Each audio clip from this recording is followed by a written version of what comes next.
Oh yeah. Are we talking about losing control? I'ma show you how we lose control, baby. Watch this. Look, Marty Mark. Watch the way I start up. I've been going hard, but I can go way harder. Every beat I'm on, yeah, you know that I slaughter. And I'm always looking gorgeous, chilling with somebody's daughter. Yeah, she loving me. Say she love the way my chain sit and contemplate. And of course it says my name if you wanna rate. To let you know who's finna blow. Always winning, check the scope. I'm only losing control. Oh, I like losing control. I get high when I'm feeling a flow. My mind is focused and I'm ready to go. Ready to go. Nah, nah.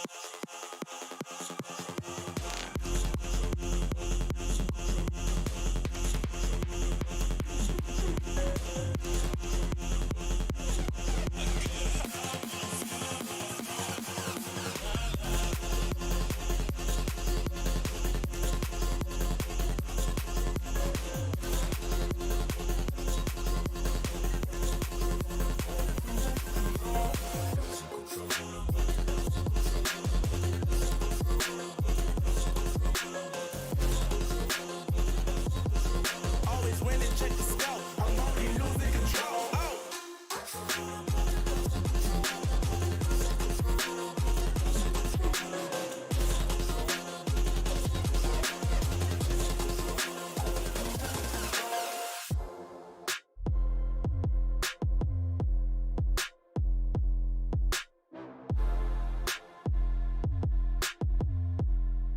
I like losing control.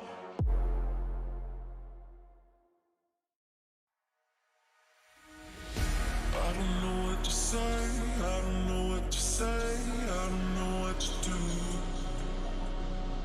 Colors all around, but I don't see anything but blue. Get lost in the sound, go back to the start. Let's go out of the dark. Let's go out of the dark. Get into the light now.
One too many times, feeling like it never ends. Back again, square one.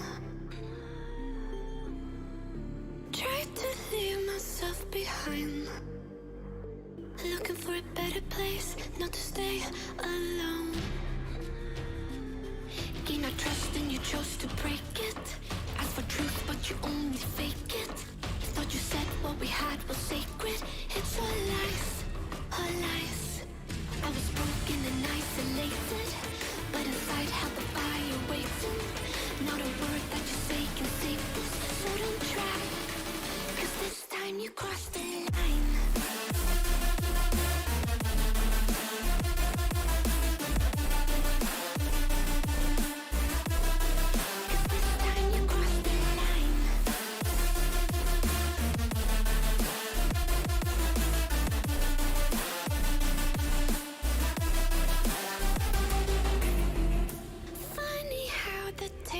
Turned. Didn't think I'd go this far, but here we are, the end. Now you're just a lesson learned, a slowly fading memory, so I can breathe again. Gain our trust and you chose to break it. Ask for truth, but you only fake it. Thought you said what we had was sacred. It's all lies, all lies. I was broken and isolated, but inside held the fire waiting. Not a word that you say can save this, so don't try, 'cause this time you crossed the line.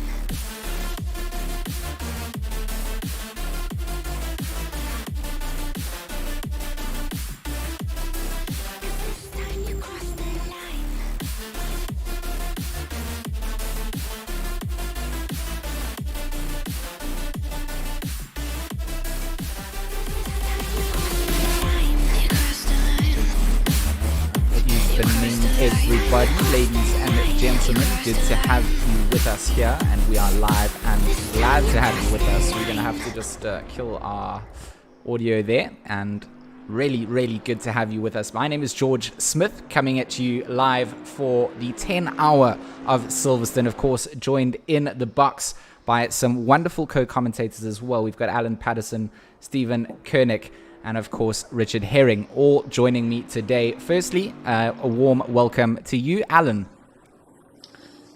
Hey George, hi gents, and great to be here this Saturday afternoon for the Silverstone 10 hours, a Speedlabs event, and this is going to be a great start to the 2021 season in the endurance races, and just as an endurance to get the whole season off to a good start, George. Really is. Looking forward to it. I mean, 2021 going to be a good year for sim racing. I'm looking forward to it, and I've had a bit of a holiday, so it's nice to be back in the box and ready to throw down some commentary with some big teams, some big drivers.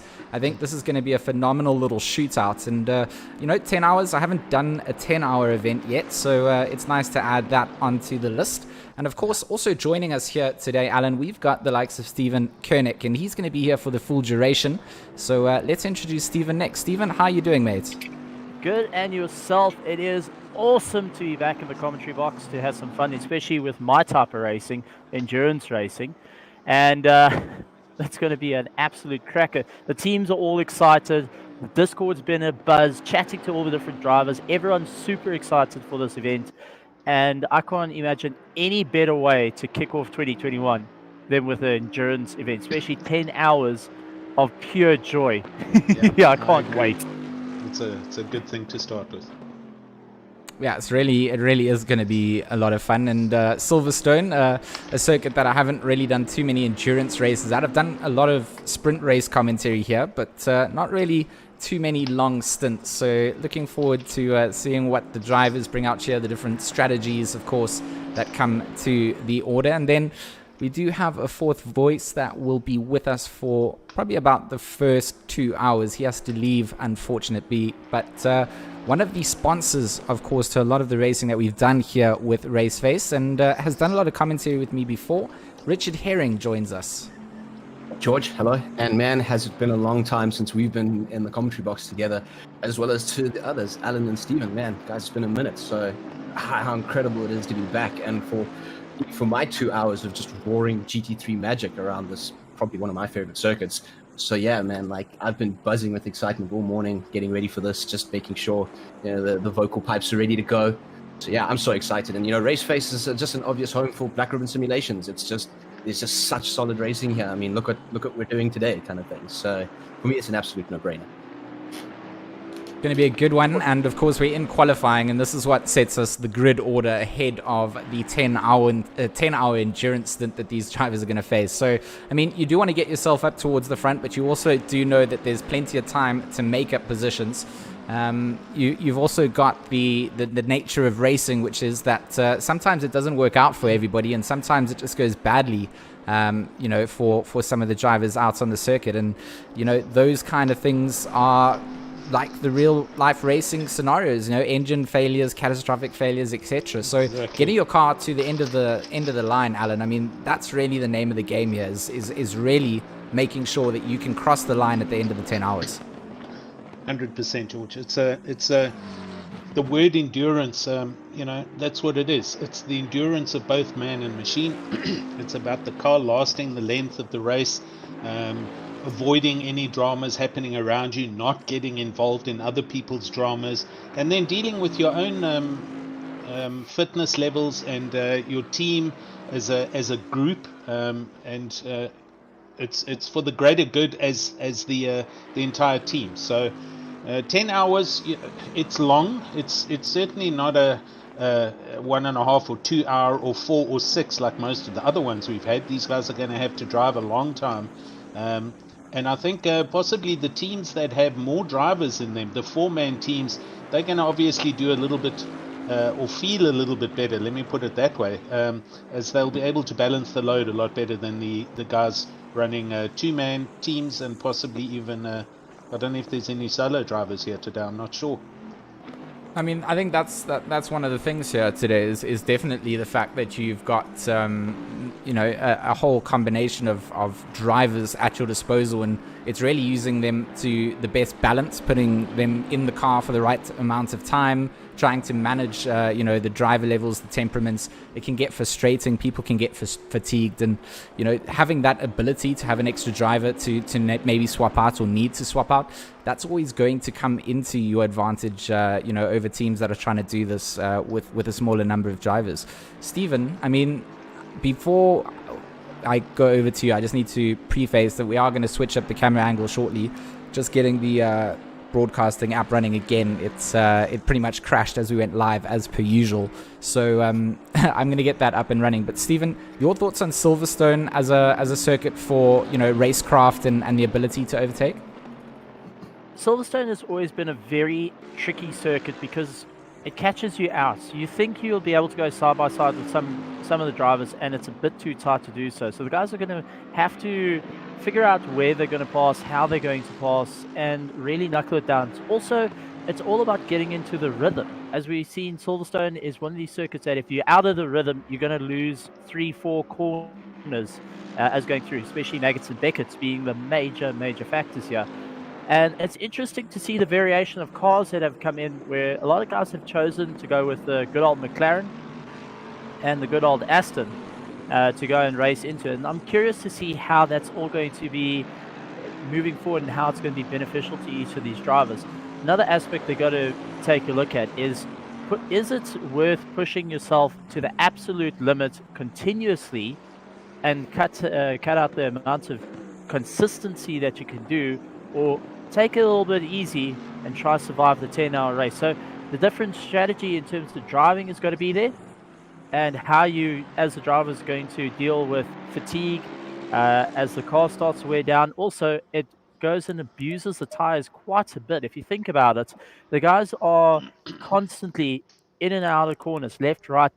So those tires are taking some massive strain on the outer parts of the tires. So it's also about wear down control on the tires, and also how much fuel they're going to be utilizing. So I'm very, very curious to see how each of the teams are going to do it, whether they're going to just go absolutely berserk, go as flat out as possible and see what happens, or are the more cautious teams going to take it a little bit slower and try to play the long game? And that's what I'm curious to see what happens. The 6-hour last year, we saw guys go flat out, and unfortunately, I can tell you from the Pro-Am side, and then Alan can attest to this, going flat out the whole time sometimes puts you in the wall, and that ends your race a little bit sooner than you planned.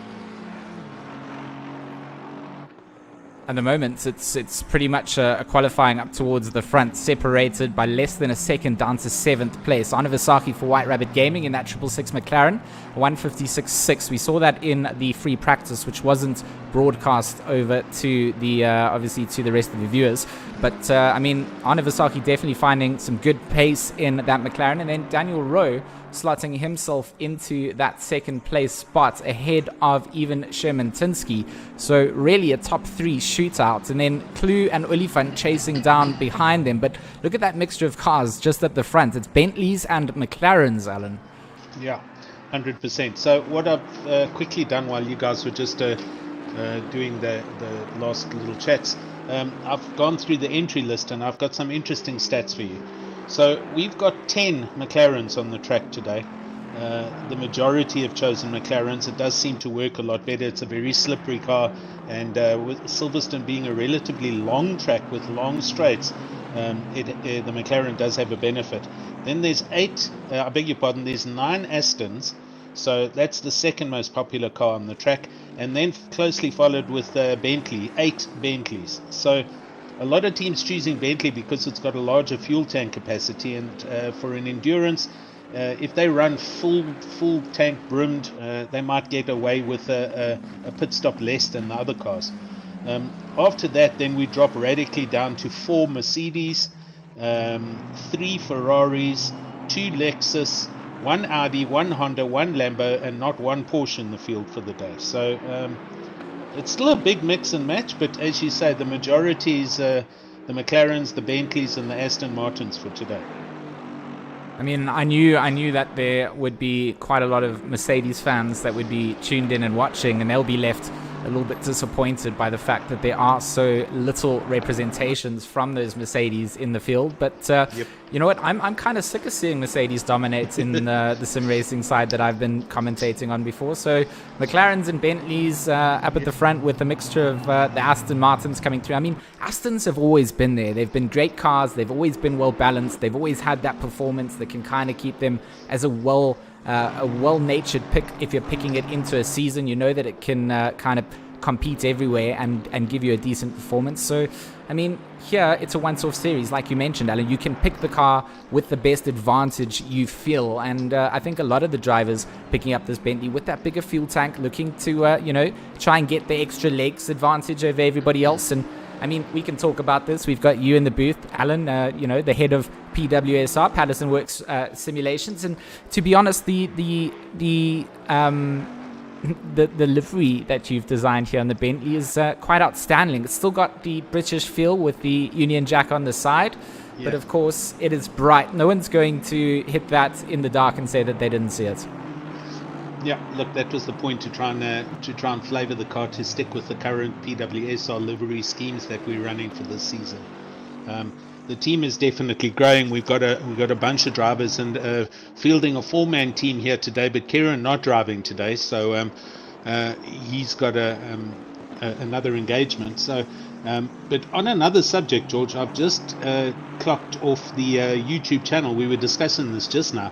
Mr. Jordan Sherritt is not in this race. I just saw that his teammate saying that he's not able to get in, and now he was left teammateless, so he wasn't able to come. And you know what? I'm sad that we don't get to see George's race, because he's an incredibly quick driver, probably the quickest 100%. We've got here in South Africa. I mean, I don't feel ashamed saying that, but for the drivers that are in this lobby now, they're all breathing a little bit of a sigh of relief, because now they don't have the GTWR boys to worry about.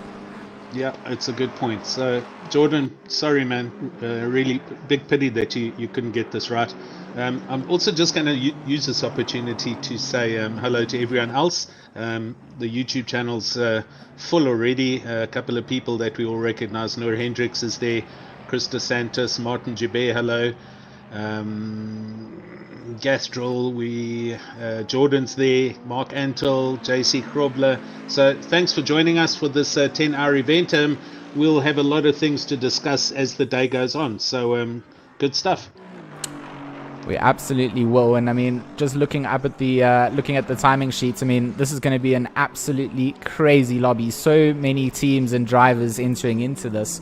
You can see 37 cars coming down on the grid. So we'll have a look all the way down to 37th there. We can just see how many cars and entries have come through. And you know, that just goes to show. I love to see that we've got the you know, the enthusiasm still coming in from 2020. We had a massively good year for sim racing last year, and you know, hoping for 2021 to be somewhat even more special. I've got some big news and exciting plans coming up. I'm actually immigrating over to the UK to try and give my hand a little bit more European commentary and get a little bit more involved in the scene on that side, while still, of course. Unbelievable. You're going to the muddy island, George. I'm going, and I'm pretty much, it's like one of those things where you just sell your house and you leave everything, you know, you quit your stable job and you go to make some magic happen. So I'm pretty much looking forward to sim racing this year, and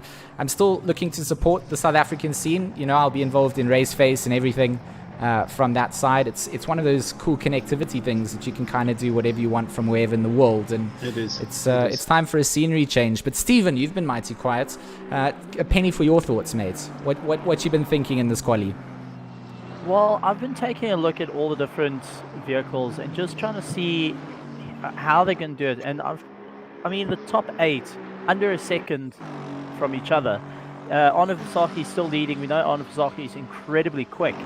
And it's just interesting to see how close the racing is from just qualifying. I'm curious to see how the start is going to be, as everyone's going to really push it to the limits and try and get to the front.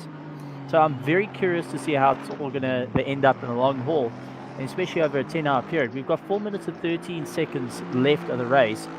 But now, is it going to be worth it of tuning down the engine mapping on the car to run a little bit, run a longer period of time at the start, or is most of the drivers going to leave it on the highest engine mapping and literally just give it everything they got until they run out of fuel and having to pull in the pit? So I'm curious to see what's going to happen there. But yeah, George, you're going to be going over to the UK, which is fantastic to hear, and get your hands dirty there. Hopefully you don't forget about you know, Alan with his incredible works with his racing and the team there. We've also got Richard Herring, who's absolutely incredible as well, and also glad to have him in the box. So I'm curious to see what South Africans can do, and I think 2021 we're going to have a lot more South Africans scattered everywhere and being on the top of the charts in commentating, sim racing, and also just having the best leagues in the world. Well, Richard, I was literally just gonna ask you there. I mean, I'm trying to look for where your team's sitting at the moment here. Can you give me an indicator? There they are, sitting here in 19th at the moment. And one of them entered with the wrong car. So we're known as Mad Panda Motorsport for today. No, but that's actually, I thought that was cool, because I feel like Cornet Strauss knows that I'm quite a fan of this standard livery. I think this is one of the coolest looking ones out there. And since there's no custom liveries allowed, you know, we'll just have to know the Black Ribbon Simulations EKZ team as the Mad Pandas. But that's it. But gents, if I could, actually, I want to kind of bring up a point we discussed on a little bit earlier. We spoke about, you know, the teams and number of teams and fatigue and, you know, how the guys are going to be getting ready for it. I found a solo entry. Sitting in 33rd position, Gary Richardson, car 57. Penny, for your thoughts on what he's thinking in these last couple of minutes of qualifying. He's got 10 hours on his own ahead of him. That is simply madness. I mean, my hat gets topped off to him to say, you know, that's a very brave thing to try and do. But solo 10 hours, I think that's not that's outside of my scope and capabilities. Sorry, George. I asked just now, who's that? I didn't hear the name. Gary Richardson. Oh, is he doing it solo? Indeed, in a Lamborghini. Oh. Wicked. Okay, so we got at least somebody that's running a 10-hour solo. Let's keep an eye on him throughout the day and see how he goes. Lucky fish. I mean that is also the lone Lamborghini on the grid. I mean, I haven't seen any other Lambos. No, there's one.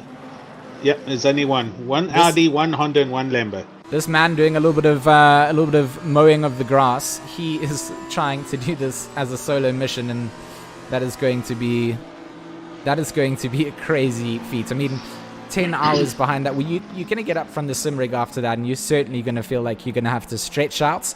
And I don't envy him. I don't envy him.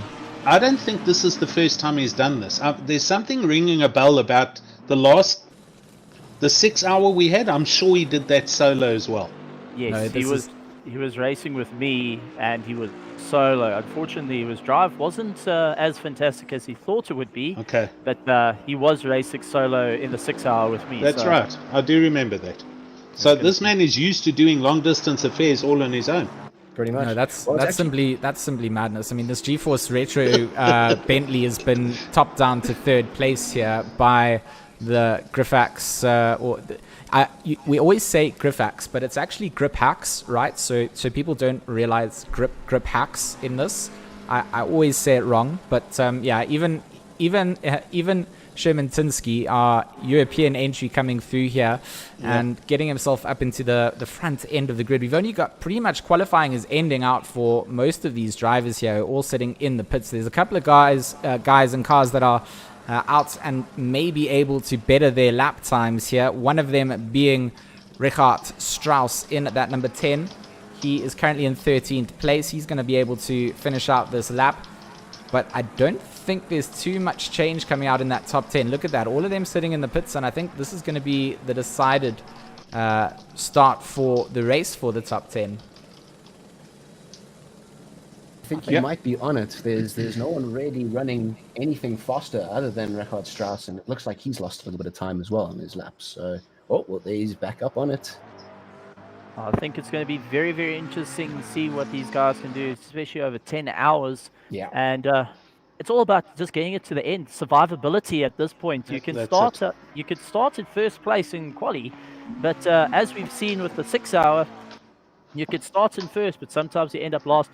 I don't want that to be the case. I mean, I have to just make that full disclosure, because if the car starting in first ends up in last, my White Rabbit Gaming car is gonna be disappointingly last. So everybody who has watched me before knows that I am the team principal for the team. So very proud that our car is sitting up at the front of the order at the end of quali here. But what a monumental top 10 it is as we get ourselves over to the starting grid. 3 minutes are the timing sheet's indication to the time that the drivers have to set things up. And Alan, can I just ask you in the background here, if you're, I'm picking up a lot of your typing. So I know that what you're doing is probably team managing your team. And I'm picking up a lot of typing on my side, so okay. I just need to ask if you can see if that can be fixed, and just let me know. In other words, stop typing. No, I mean, you can still give your team some team orders. I mean, just Ernest Hemingway it, basically. Yeah, no, it's all good. I can hear you shouting at them. That's how you're like, listen, you guys need to get it. I want you within the top 5 at least. P6 is not okay for PWSR. No, you're so rubbish. It's just no. Actually, I was just chatting with our big boss, Bertus. So he'll message everyone just now. So no, it's all good. I'm not making any calls on the team. They're big boys. They can look after themselves. It's a constant reinforcement of where they are. They've got to just keep their noses clean.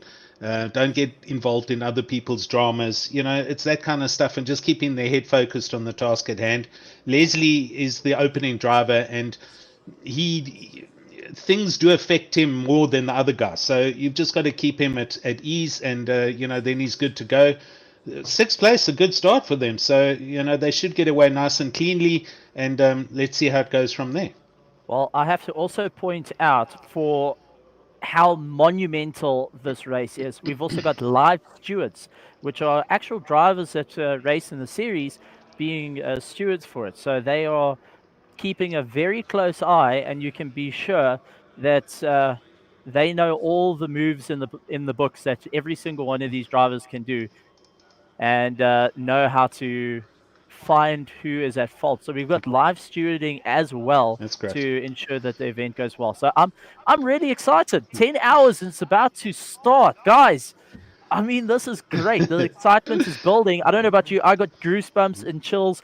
And coming back from the 6 hour, when you're sitting on the grid and you know it's go time, Yeah. you just line yourself up. You're like, all right, let's do this. It's a long race. Let's get it to the end. You can be sure every single one of these drivers are still saying good luck right the way through until that green lights show up and the race is on. I'm excited. This is going to be incredible. I'm excited. George, are you excited? Here we go.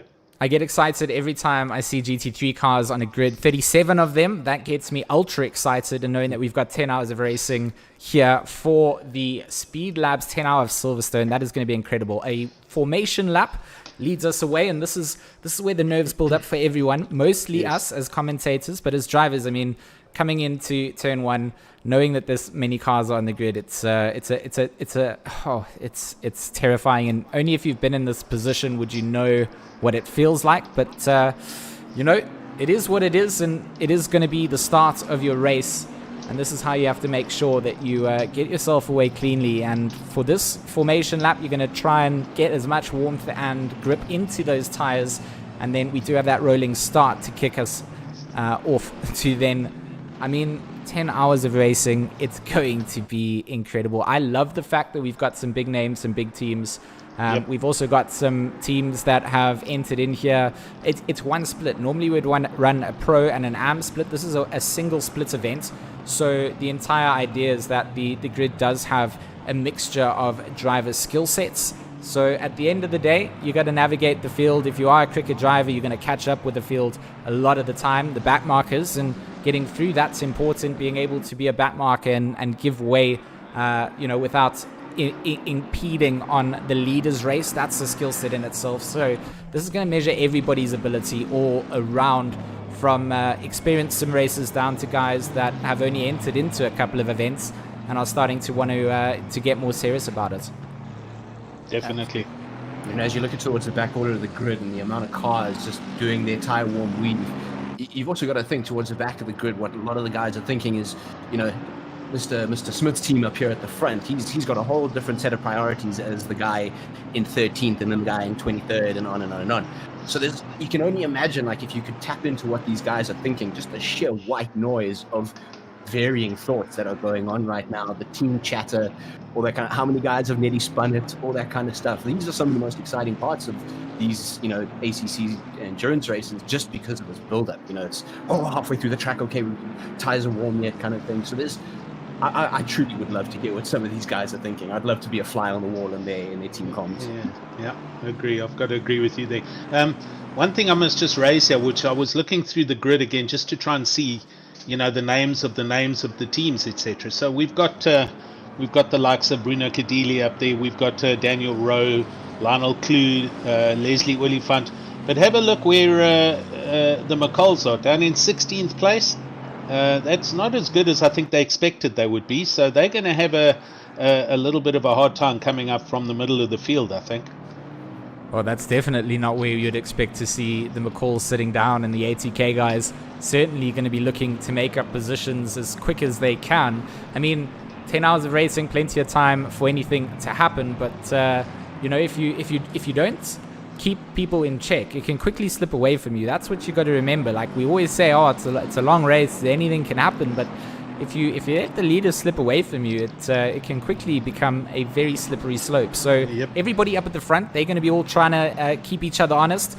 You got to capitalize on that. If you're in the mid pack, you got to hold on to them, because the more that they fight out, the more that they're not making up time to escape from you, and you can then plan your attack. So here we go, boys. Here we go, coming down at the end of the Wellington Straight into Brooklands and the field. We will be going live very shortly, 2 by 2, as far as the eye can see. The GT3 cars line themselves up. Of course, just a quick shout out to all of our sponsors: Raceface, Speedlabs, RCI, of course, Resource Complete, PWSR, and Black Ribbon Simulations, all in partnership with us, and looking forward to a good year of sim racing with everybody. So here we go, Silverstone about to go live. Even Sherman Tinsky up on the front row against Bruno Cadili for Rabbit Gaming. Gripax versus WRG. Daniel Rowe and Van Omen will line up on that second row. And it's going to be a tight start. All waiting for the green flags to wave, the green lights to drop. And we will then get this endurance underway. And there we go. The race director indicating that we are underway. And here we go into turn 1. Bruno Kedili will have the inside line, but Sherman Tinsky will be chasing down and sitting in the slip. Daniel Rowe and Van Omen coming through as well. Looking back down the rest of the order. Let's just check that everybody got away cleanly, because that's important. Fantastically clean start. It did look amazing to see at the start. The mid-pack getting through as well. Timing sheets will be updating themselves, and we'll be able to see just where everybody shuffles as they make their way out onto the hanger straight for the first time. Down towards Stowe, you can see up towards the front, there are battles engaging already. The mid-pack going absolutely wild. Lionel Clue here from BWR Vipers. He was starting up in towards the top 10. He still seems to be in the top 10, sitting in 8th place here now. What a great start, Alan. Yeah, definitely. He look, the majority of the front rows, the first 8 cars have all gone round right. Lionel Clue's dropped back 2 positions, so Leslie Oliphant's gone up into 5th and everyone else with him. But further back, as they went through Chapel and onto the hanger straight, there was a whole lot of drama. There is a huge gap further back, just behind about 10th, 11th place. Guys are still obviously trying to take unnecessary chances on the opening lap to try and gain positions. But, you know, it's 10 hours, gents. You've got to try and at least get around a couple of laps without hurting the car, damaging aerodynamics, etc., and then take it from there. If I may as well, we've got a little bit more drama coming through Village in the loop. Some guys getting a little bit too close. It looks like there's a little bit more argy-bargy. I wasn't 100% sure who was involved, but a McLaren definitely came off very short in that engagement. So race control potentially going to want to have a look at some of the later order runners of this first lap. No, definitely it. And this is the whole trick of it. You actually have to start getting to rhythm. Your mind is telling you push, go as fast as you can, get ahead. You haven't got much time, but it's 10 hours. You've got to take your time. You've got to breathe in and out. It's all about keeping calm and keeping that rhythm going. The start of the race is always very difficult to get that going. As we take a look at Philip Minna, who is having a great time at this point. He's pushing to try and get to Stratum. Loses out a little bit of time. You can see the Mercedes trying everything it can. A little bit of understeer, and he has to come off the throttle just to get it back into check. So we're also seeing what the cars can do through some of the tighter sections, and we'll see how it all turns out. Yeah, it looks like Bart's going to even have a little look-see here on the inside there of Minar. Is he going to get through? He's not going to be able to get the cutback. Oh, he does get the cutback. A nice drive coming down into the chicane, but that Mercedes is going to park himself on the inside and be able to just hold off there. But Bartel putting a lot of pressure here onto that Mercedes. Minar feeling the pressure here, and this McLaren sitting nicely in the slipstream as well as they come down towards the right-hander. Bartel just looking to put the pressure on. He ducks and dives left and right as he tries to just throw off Minar, but Minar focused, gets himself ahead by a couple of car lengths before the braking zone. So a nice little battle here for P10 brewing down. But across the field, I mean, Morgan McCall, he's also under pressure. He's got Francis Vogel over the back end. Look at that, all the pressure coming down. And I think that's actually Ryan Otten's having a little nose look into the inside of Morgan McCall, and it is indeed. So that was the Kai K Racing Works number 2, 807 Aston Martin that was trying to put some pressure onto Morgan McCall there. So, if I could quickly, we've got a confirmation from Race Control. They're very busy at the moment. There's a number of incidents to review, so we're going to hear back from them in the next couple of minutes. Okay, awesome. If you just give me a car number that was involved, I can literally give you a replay of that incident. So I just need car numbers. I will try to find it for you, but I saw later on displays. All I know is it's one of the very many McLarens we have. So yeah, I think I'm going to be very helpful on that front right now. Matt Densham, car number 42. He had a huge moment earlier on somewhere. I can't tell you where, but let me see if I can pull a replay here of the number 42 car. All good. Let's see if this was where he had a moment. There's a 333 and a number 42 that had an incident, so this might be one of the incidents that came down. Yeah, it's that. A little. That was just a little nudge Yeah. on the wide side, so that wasn't quite the incident that was at play. But up towards the front of the order, I mean, Bruno has had a phenomenal start. This is exactly what he needed for the WRG 666. Szymanczyński, he's got his hands full. He's got Rowe and Phenomen all over the back end. One small mistake from him in that GripAxe engineering Bentley, and that's going to send him into danger of losing that position. You can just see how tight that field is behind him. Daniel Rowe doing everything that he can to not let second place away from him here. I mean, Richard, this is very important, right? Making sure that the front of the order does not slip away. Bruno is going to be loving this, but for third, fourth, fifth, and sixth, this is exactly what they need. No, it's exactly what they need. They've got to hold this position. They've got to save as much fuel as they can off of each other and save the tires and all this kind of stuff, because this is just such valuable time. This early train is just exactly what they want. Every minute they're in this is just valuable for them. So I can only imagine there's a lot of, obviously, wanted to get in front. You know, all racing drivers wanted to be in front, but I think there's a large portion of the team kind of saying, all right, you're in a good spot, stick at it, just keep where you are, basically. So like you said, these first 4 cars, you know, they're also starting to pull a little bit of a gap if you look at the times. It's not much in the grand scheme of things, but they're also going to want to try get away from as many people as possible, because the longer the train is, the more everyone benefits. And these first top 4 cars are really going to be feeling it at the moment.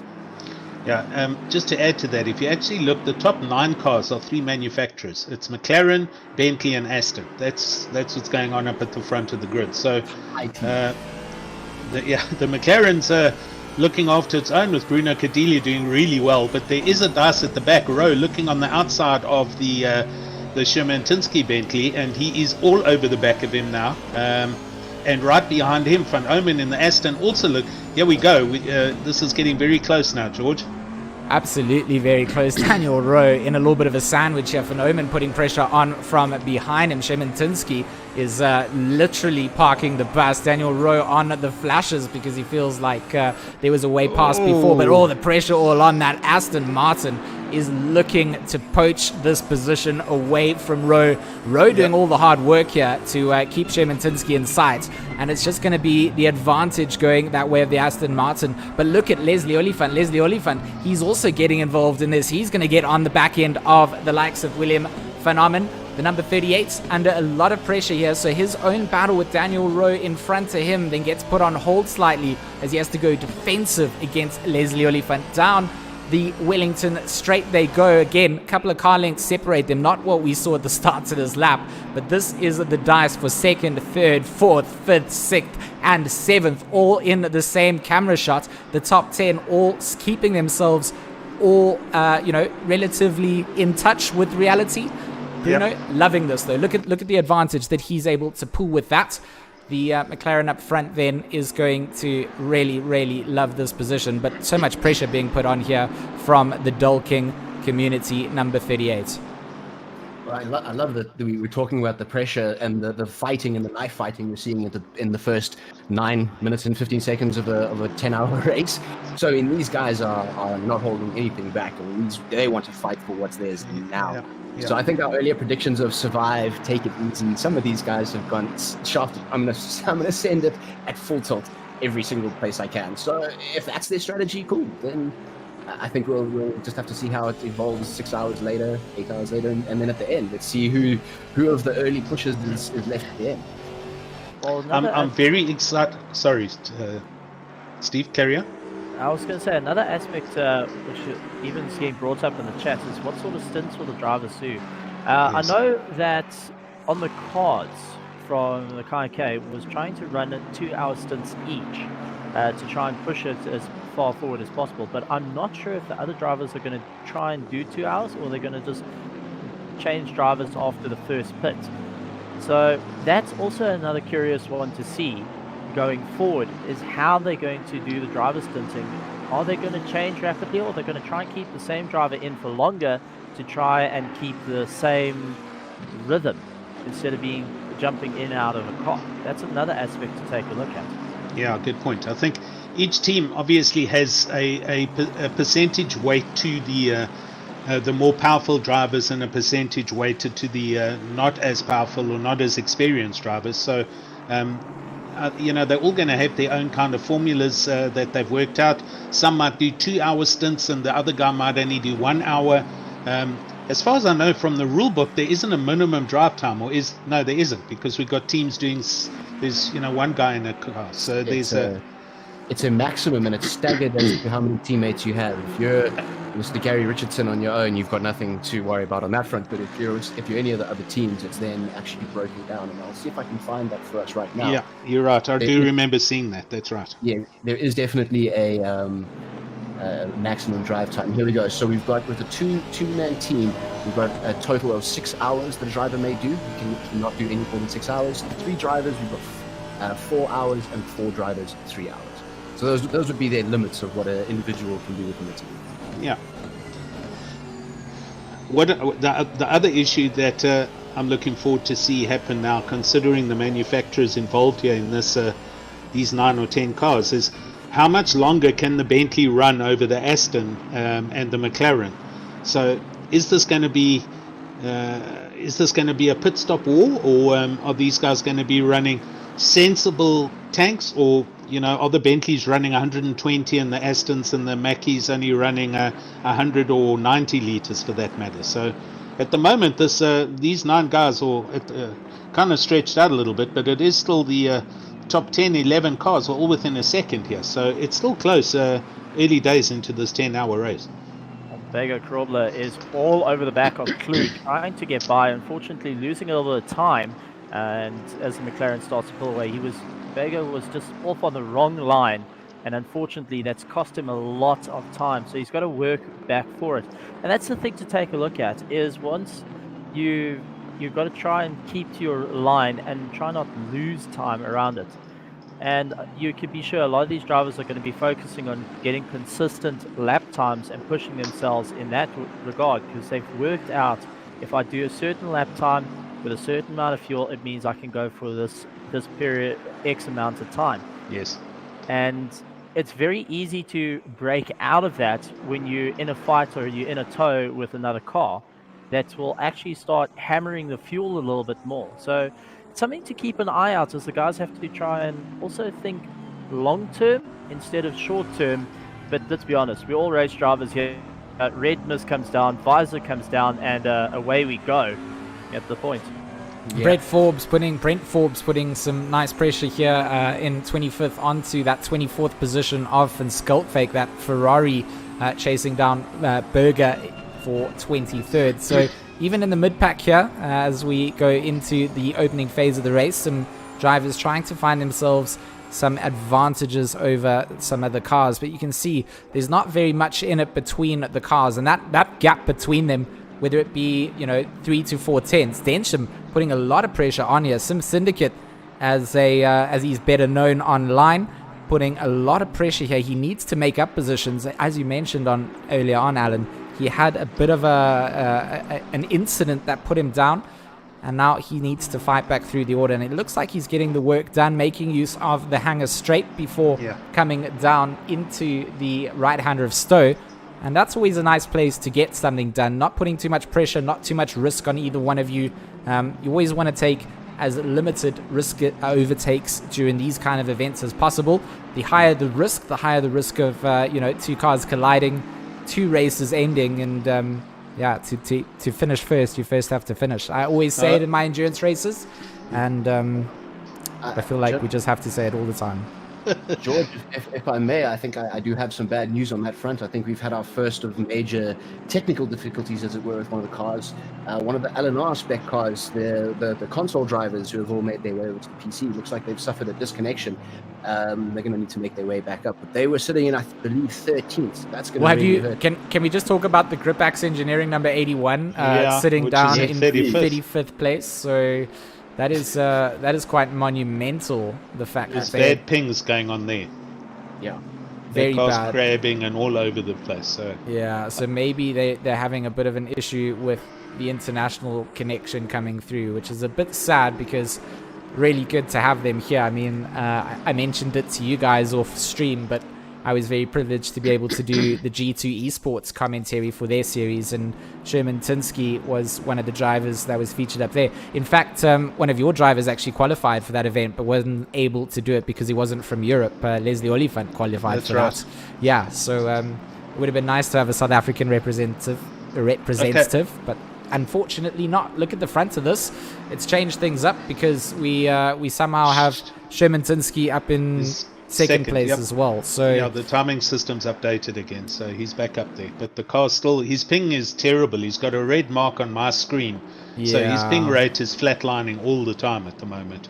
Race control might have to have a look into this. Might not be able to have a car like that out on the circuit, especially if the fact that it's also interfering with timing sheets. That is, look at him dropping down the order now. It just shows him dropping down to 7th. So yeah, there's something not right there, that's for sure. Something not quite right. We're going to have race control have a look into that. Just a big shout out to all of our viewers. We're up to 70 or so live viewers on the stream. You guys are phenomenal. Thanks for joining us here for the Speedlabs 10 hour of Silverstone.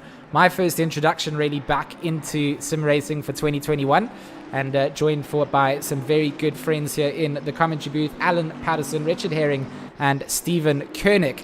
This event brought to you by Rescourse Complete, Patterson Works Sim Racing, and Black Ribbon Simulations, and of course in partnership with RCI, our international counterparts, who I do a lot of commentary with, and Speedlabs partners with them to do some discount codes. If you guys want to check out Speedlabs, you can book sessions, get trained up by the likes of Bruno Cadilli and Jordan Sherritt.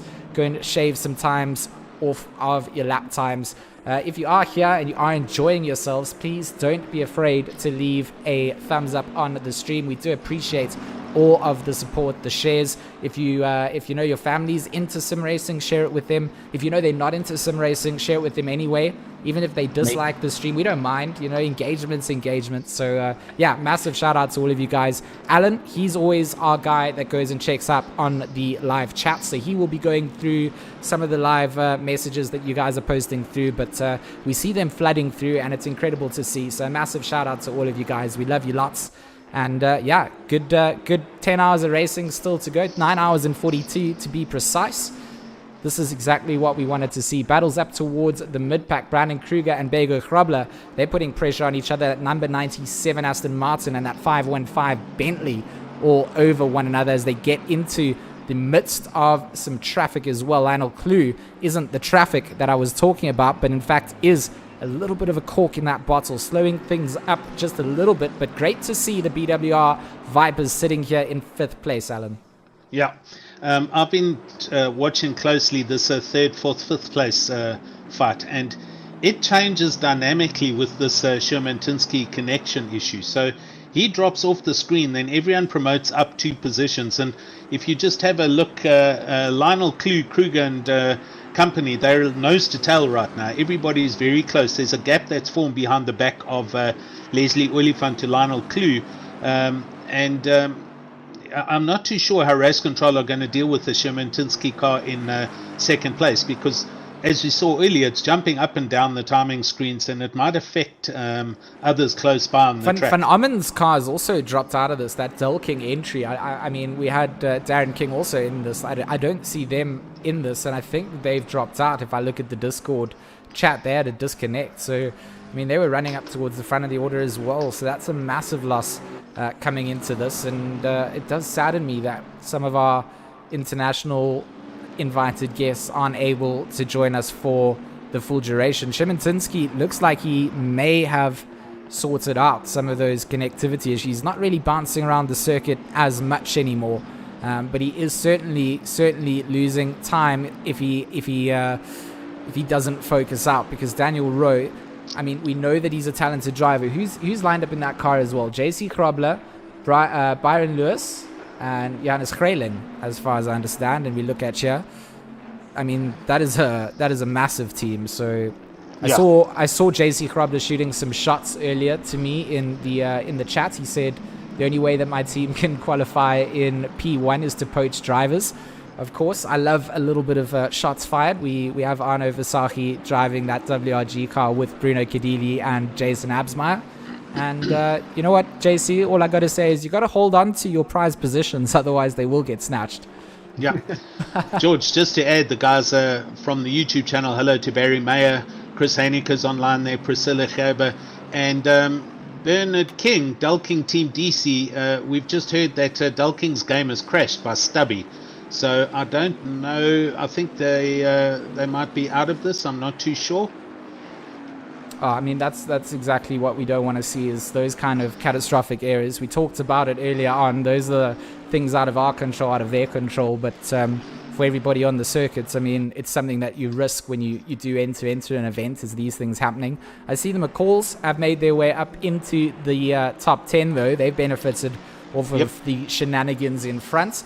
And it will be Philip Minard chasing down. In that number 99, the Flying Gypsies, number 1.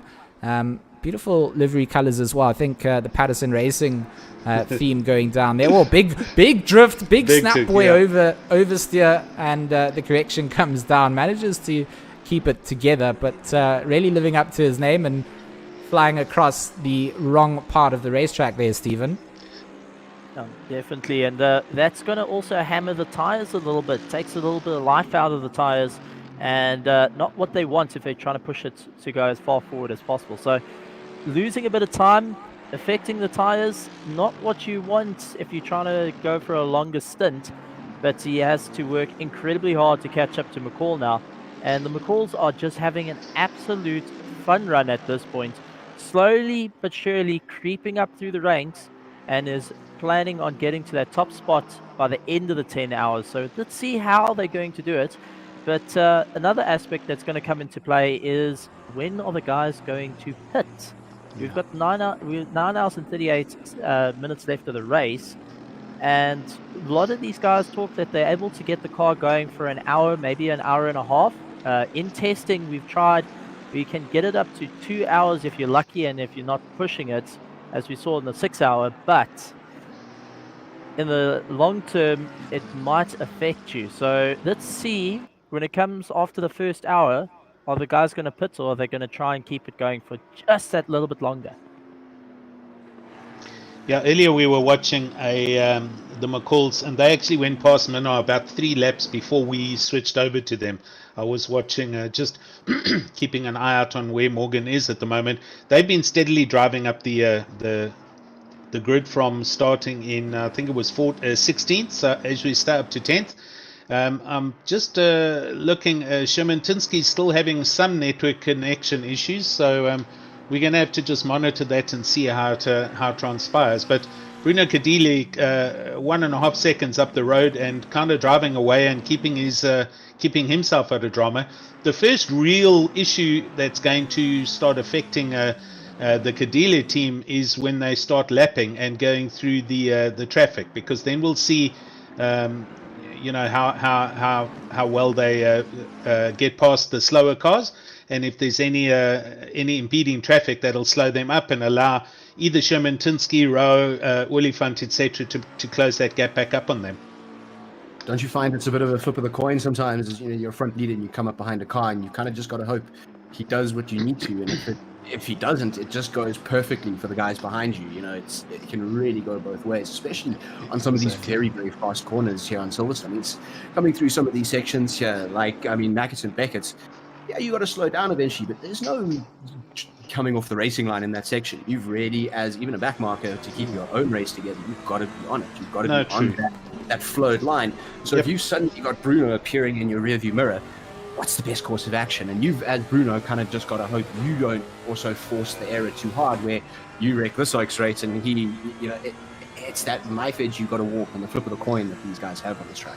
Agreed, Richard. I think what's important is these guys need to understand, and I kind of saw a little bit the other side of that coin actually from the Imola 4 hours, which we had earlier on this year already. There was a little 4 hour on one of the other leagues, and the drivers were, the so-called professional drivers were kind of just expecting people to, like the parting of the seas, and that's not how it actually goes. In that instant, in that race, the GT4s were given the right of way and had the right of way, and yet there was still some of these guys, kind of expecting them to get out the way, and that's not what's going to happen. This is a 12-hour event. You know, there's a single file through Maggots and Beckett's. You cannot move over in that part of the track. And the more educated drivers and the pro drivers and the aliens, as we call them, they've got to understand they need to just back out of it a little bit, get through that section, and then carry their pace out the end of it and go up a straight, and then they'll be able to pass cleanly. Well, you touched on it beautifully earlier. You know, us as drivers, the proverbial visor comes down and the red mist descends. 100%. So you know, sometimes you just, you know, gotta go. And someone in Bruno's position, or second, third, fourth, all the way down to those, they're going to be pressing so much harder that as well, it's just sometimes that red mist that blocks our common sense altogether. My old man often says it, you know, you pass like a brick being thrown through a plate glass window. It doesn't matter if you get past the guy. If you did it with this heavy-handed thuggery, everyone loses at the end of the day. So, like you said, the aliens kind of just need to remember at the end of the day, if they arrive at a corner just that much faster than the guy, they've got to also drive appropriately. It's not up to this guy, you know, Cecil B. DeMille, move over and poof, magic trick, he's out the way. It doesn't work like that. It just, it never has and it never will. The onus is on the faster driver to get past the back order runner, and that's how it goes. You know, I think we can punt that all day long if we want to in the commentary box, but it's going to be very interesting to see once this 666 car starts to actually catch up. Well, I can tell you from being the world's fastest back marker at this point, the easiest thing that I found is easy overtake there for Zillan Harding as he gets a free position there off Menard, loses it out. So sorry, back to you, Stephen. There. No problem.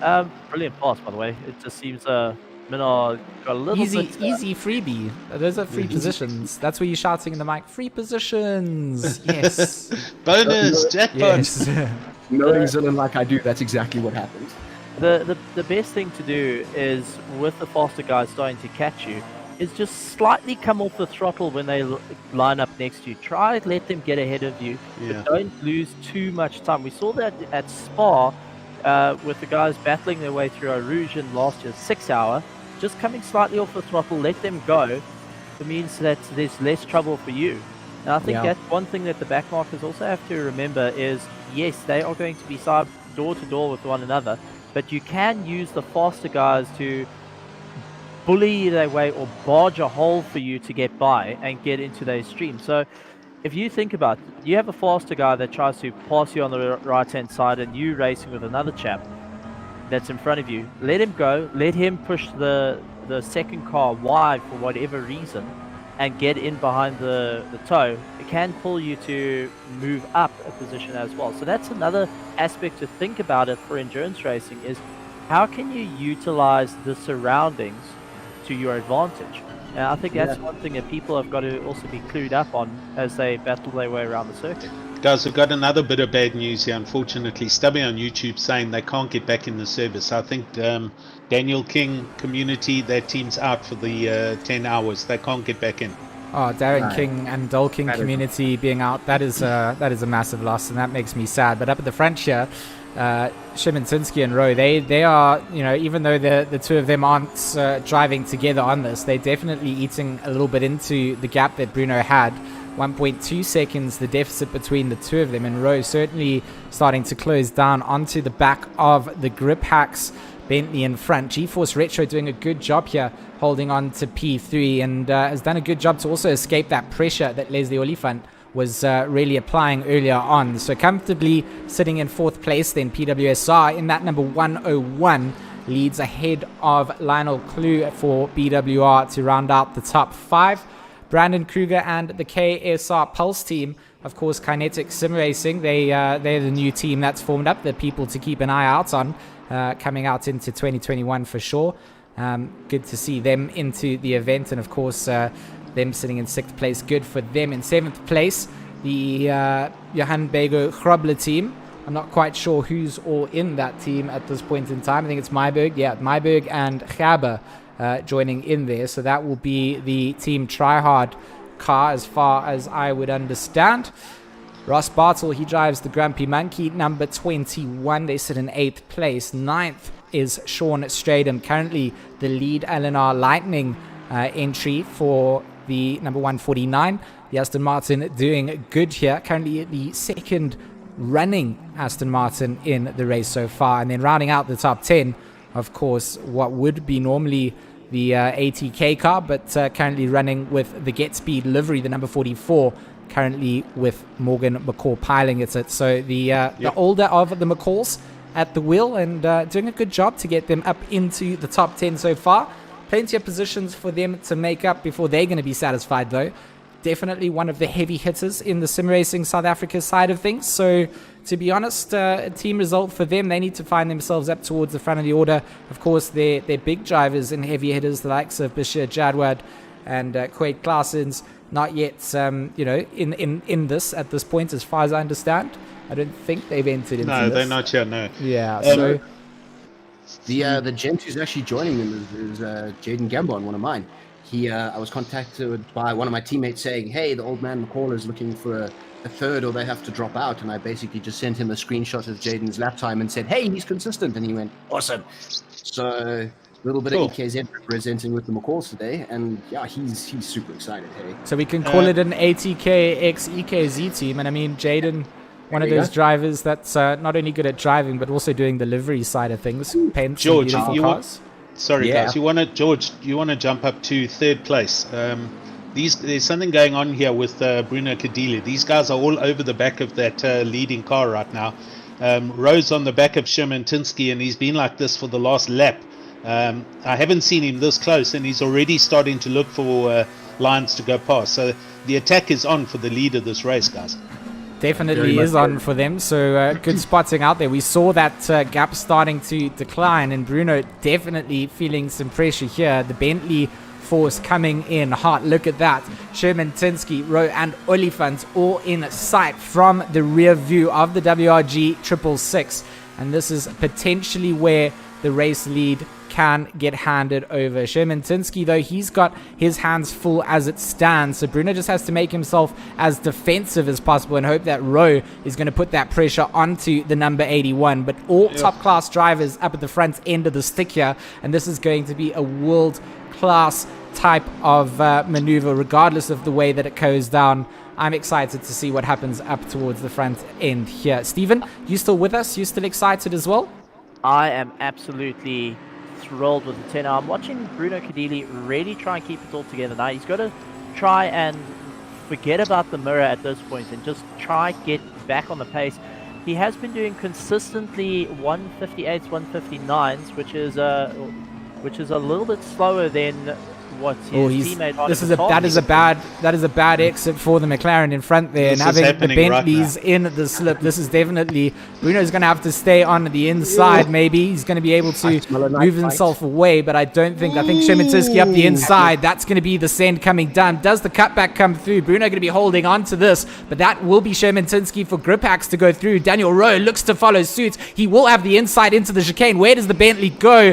Bruno going to force his way back into second place. Daniel Rowe forced to sit back into second place, but it won't be for long. Look at this. Daniel Rowe on the attack on the inside now. 2 by 2 they go through. They are wide enough to give each other room, and Bruno does slot himself back in, but Leslie Oliphant, he's looking to capitalize as quick as he can. The pressure is on, and Bruno does not want to give up that inside line. The Bentley's all over the back. This is costing time, and I think that Bruno here is going to lose out to the number 43. Squeezed out, and Leslie Oliphant, this is the move for him. He's going to have a look at getting 2 positions for free before the exit here. The 101 now alongside the 666. That's 2 positions for White Rabbit Gaming that they've lost, and the 101 will now go on the outside down the Wellington straight, and the drag race has begun. The throne has been changed up, and Bruno Cadilli peeling down the order. So much pressure coming in from PWSR, and Lionel Clue also, look at that, he's managed to get into this because of the defensive maneuvers the drivers have had to hold down. So this is a massive change up. Look at the benefit that it's given to Sherman Tinsky. Look at the little gap he's pulled out. That little bit of knife fighting that they had there through the back order of the section, those back straights, just gave him all the time and distance he needed. He's built out this decent little cushion. It could very well disappear quite quickly, but it's still, he's got himself a bit of a gap. Yeah, it's a second and a half or 1.2 seconds up the road, and all of that just from the defensive lines with Rowe and Cadilli and Oliphant fighting for that position. So Sherman Tinsky's definitely got a bit of breather, but it was like a switch going off. I mean, Kadili was there, and then he was under so much pressure, and the Bentley showed their pace into corners and carrying mid-corner speed much faster than the McLaren. Here comes Leslie looking at the back of Bruno Kadili at the moment. So this isn't over yet, and Leslie in the third Bentley is also trying to get past now, and that'll put Bentleys in the top 3 positions here. Can I also point out they are starting to catch up to back markers as well. So we were talking about different driver skills throughout, with a little bit slower drivers, guys that are not as on the pace as everyone else. They're now going to catch up to it. And now it's the thinking game of how are you going to box in your competition and utilize the back markers. Bruno loses it though. Light tap from Leslie Oliphant, and Bruno loses it into the dirt. Able to keep it going, but Leslie Oliphant getting very, very close, and it looks like might have just given them a little nudge, and unfortunately cost Bruno Cadini a lot of time there. So not a happy camper, but you can be sure that Bruno Cadini has taken a deep breath and is now on a monster charge to climb up. But Leslie Oliphant up into 3rd place, and he needs to catch up to Daniel Rowe as fast as possible, because that will then allow him to try and use the back markers to his advantage, while Shvinsky, our leader, has to deal with the back markers that doesn't hold him up too much. And I mean, you got the best way to do is get past him on the straights, but now they have to work through the corners, and that is going to be a major impact. So let's see who can handle back marker control. Well, we're about to find out. Sherman-Tinsky making contact with the 81 car. Apology, he is the 81 car. He's made big contact with someone, sent them off a little bit, but that's given Rowe the opportunity he needed to just close that gap almost instantly, and it's really hurt him, because this is now a nice long straight. I think it's the 34 car that he made contact with. I'm really not 100% sure, but someone got sent. Well, as our chat's saying, Lars Buerter would be proud of the punt if that was the case. That was fantastic. That was Paul Gleed, car 420. They were down in 35th place. So this is what we were saying just now about starting to do the field lapping, and the guys they got to be a little bit patient here and work their way through. I'm also seeing a couple of penalties being issued. Our solo driver Richardson getting a 15-second penalty down in 27th place, and a few other drivers. So and we can see the leading cars and the other cars coming through and flashing at the back markers. So everyone's in a rush now, but I don't. Yeah, I don't know if there was contact there. He was very close, so should Leslie get a penalty or carry a 15 or 20-second penalty? We'll see it pop up on the timing sheet shortly. I mean, I must be honest. It didn't look like it was a contact thing. It looked like a little bit of a one of those things that happens in sim racing where you do have connection issues between drivers. There's a little bit of rubber banding, and it literally, I couldn't see a contact, but the obviously it sent Bruno spinning round. The 666 recovered though, and little tap around, maintains 7th place. Long race to go, 5-second penalty. There's the penalty. Looks like coming down. They got a 5-second penalty. Okay, so there was obviously a touch that did come down. Our stewards have confirmed it. Didn't look like too much of a touch from our side, but that's been changed to a 10-second now. Oh, 10 second. I mean, I was going to say 5 seconds felt unfair if there was a touch. And, 2 team principals here, Alan and myself. It's nice to have our drivers coming into contact with another. Yeah, it's not really nice. It's not really nice, happens. Makes for some awkward stream engagements, though. It's like, I'm going, can we get a 15-second penalty? Alan's like, 10 seconds. And look here, we've got the McCalls in the pits. So this is the first of the big hitters going into the pits. Ooh. And that's with 40 minutes in. Oh, that's a very, very early pit stop coming through, eh? That is, unless they were running a lighter fuel load to try and have a performance-driven car, and it hasn't worked out too well through the traffic. Well, Richard, we seem to be the only ones that are not running into each other, having teams run into each other. So, our commentary, we're still on good grounds. We're still good. We're still good. Yeah, no, we're still 100%. There's no time penalties between us. We still magic. I mean, we're still all good. Alan and I are still so good. I mean, he got his 10-second time penalty, so we're still good. If there was no time penalty, we might have been different. But I mean, It's it's interesting. I mean, in the chat, Leslie's saying, indicating to his teammates that there was no contact, no damage, and that's honestly, genuinely, as a commentator who was viewing that, it just looked like it was a netcode issue, and the live stewards, they supersede what we say as an opinion. So it's nice to have the live stewards here able to assist and have a look into incidents. So throughout the field, though, this is where things start to get interesting, because people are struggling with tires or fuel loads or strategies, because the time gaps have all started to close themselves in. Menard all over the back of Artens there. The number 99 Mercedes looking to better his position up here, make his way up towards the top 10. Arten's going to go very defensive, though, on the way down the Wellington Straight. Will secure the inside line. But how does this work out for the number 99? Does he set himself up for a cutback? He doesn't. Runs wide himself and opens up the opportunity for that amped to play car. That's Etienne Kleb. Good to see the amped to play boys here within the top 15, sitting in George, 13th place. Yes. Position change up at the lead. Front, yes. Rowe and Shermantinsky, they were right in the thick. Yeah, all three Bentleys next to each other.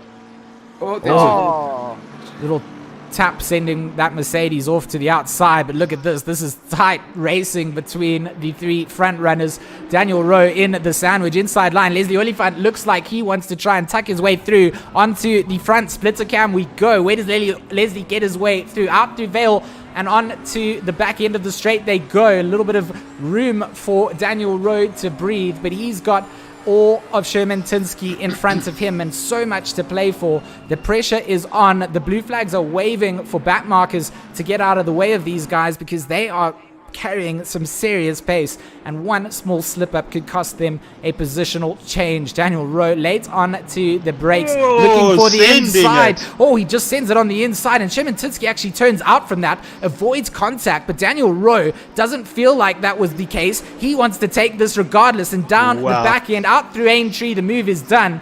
And the lead changes once again. GeForce Retro takes over the lead here for the Speedlabs 10 hour of Silverstone, brought to you by Resource Complete, PWSR Black Ribbon Simulations in partnership with Racing Club International. Thank you guys for joining us, and we have seen a lead change. Leslie Oliphant with that time penalty, putting the pressure onto Shermantinsky now, knows that the mental advantage is his. The position has been lost already, and the hard work has been done. Leslie just needs to capitalize on this now.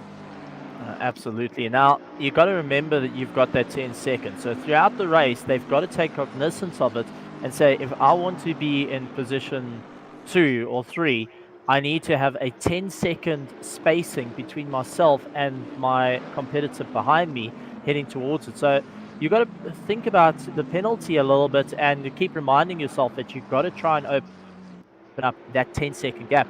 But the Bentleys all duking out with each other. Unfortunately, one of the back markers already had damage to the front of his Mercedes, getting a little bit of a nudge as all three of these guys. Now, we spoke about it earlier about the faster cars having to just calm down a little bit and battle their way through. And unfortunately, a little bit of collateral damage came in the form of one of the back markers getting sent off. Number 11, Werner Jabeur, caught out a little bit of the short end of the stick on that engagement, unfortunately. But I can tell you from personal experience, if you're in the car and you've got 3 major Bentleys coming and hunting you down, there's not much room on the circuit, and it's one of the most frightening things to actually see. Yeah, especially, like you said, the front 3 Bentleys arriving 3 abreast in the corner, and there's you. If we do I'm just doing the sums, obviously, as a team principal. It'll put Leslie currently net 8th at the moment, just behind Ross Bartle. Which is 100% what that penalty should serve out, right? Bruno is the one that lost out, so he should be a position ahead. So I think they've done a good calculation there, to be honest. I was also doing that same calculation. I was like, no, 15 seconds would be unfair. 10 seconds is right. Oh, thanks, George. No, it's all good. We're all good now. We're all good. I retract my extra 5 seconds. Awesome. Take a look at Leslie Oliphant, still keeping the pressure on Spenske as much as possible, trying to keep it to the toe and utilize as much circuit as possible to really throw that Bentley around. And now it is going to be a very tricky one, because Daniel Rowe is starting to pull a massive gap, 1.1 seconds ahead and he has to just keep on going while the two behind him have a big knife fight. But Clue is hanging on to the coattails. He's waiting for the opportunity. I think it's very, very clever of him to do so. He knows that the drivers are pushing. He knows that the guys are literally forcing their way around the circuit. And that's allowing Clue and Kruger to slowly climb up. And Bego Krobler, who's only 0.5 of a second behind Kruger, is also trying to make a bit of movement there. So very, very interesting at the beginning of the race how these guys are going to be able to do it. And you can just see Leslie looking left and right. He's trying to see where's there a kink in the armor, sees that there's a back marker ahead of him. Now hoping that that back marker can get in the way of Smensky so he can box him in and get past. But we're going to see if that's even going to be possible. It might be possible, but it's going to happen right here at the windy section. If it is here, it happens. No, not this time. Backmarker decides he's not going to have his race ruined, so he decides to lift off the throttle, allow the cars to get by, and then get going once again. So very clever move there. Very clever. Good driving by everyone. Yeah, the situational awareness. These guys are not in my race. I'm going to let them go past. I'm going to focus on what I'm doing. So that's at least a good aspect for them of, okay, calm down, let the guys go, keep up the pace and keep up the consistency, and that'll get you going. Smensky losing a little bit of time, and that's allowed Leslie Oliphant to get a little bit closer. Leslie had to just back off to try and get the Bentley a little bit more settled. And I wonder if the Bentleys are starting to feel it a little bit here. They've been pushing hard from the start of the race. Will they be able to keep it going throughout the race like this? And it looks like, might have just seen one of the cars dart off in the background as well as we looked off the back of the Bentley can of Ivan. I saw that as well. I definitely saw that as well. Just like a little bit of network banding at center car. I can also just, after having watched this, I've been watching this stream from the helicopter view, and Sherman Tinsky has run very deep going through Maggots and Beckett's on more than one occasion, as well as turn one through Cops. And I think he's trying to push to get away from Leslie, but what that I guarantee has done is issued him with a possible off-track excursion, and you get 4 of those, and then you need to do a drive-through. So the guys need to also keep that in mind. As big as Silverstone is, and I know in some areas it measures 7 meters wide, so it is one of the wider tracks. But if you push the envelope and you run too wide and off track, you're going to run risk of giving away a drive-through penalty, and that's hemorrhaging a lot of time. That's a lot of penalty. Kinetic Sim Racing and the likes of BWR are starting to put some pressure on each other here. Brandon Kruger in that KSR Pulse number 97 all over the back end of Clue as they come down into Village. The loop, where does he go? Does he find some inside line? Very neat and tidy from the McLaren, but a lot of speed carried out from Kruger, but not enough to hold on to the back of Clue, and Clue will maintain a car's length. But that's a lot of pressure coming on from the number 97, and that number 27 McLaren has been feeling that pressure over the course of the last 5 or so laps. So very interested to see if those McLarens are running out of tires. We saw Bruno struggling earlier, and this would be then the next best McLaren in terms of position, the BWR Vipers being the front-running McLaren at this point, and Lionel Clue comfortably just holding off at this point. But I don't think it's going to be comfort for long as Brandon Kruger starts to turn up the heat corner by corner. Daniel Rowe, what a drive it is for him. I mean, the GeForce Retro boys, very proud of the race that they've had so far. And for Daniel Rowe, it's the start that he needed. He's managed to keep his head in place. He had some early battles coming down, and then managed to really, really nail things. Followed Sherman Tinsky past Bruno Kadili to take over the race lead eventually, and now sitting 1.7 seconds ahead of Sherman Tinsky. So actually one of the bigger gaps we've seen between the leaders, 2.1 seconds should we say. So that number 43 Bentley on absolute fire. So maybe there's a little bit of method in the madness as to why the Bentleys got picked up, and we see them sitting in first, second and third at the moment. Massive stuff coming out from the GeForce Retro team. Yeah, from a team principal point of view, and just overhearing the guys talk during the past 2 weeks in the warm-up to this, the discussion was clearly focused straight away either on Bentley or McLaren. It wasn't even a negotiable part about them using the usual team cars or the Lambos or the Lexus or anything else. And I think the understanding is also from previous experience how quick the McLarens have been on Silverstone, and the Bentleys with the longer wheelbase just seem to deal with the faster corners a lot better than the mid-engined cars and the likes of Audi, Honda, and Porsche.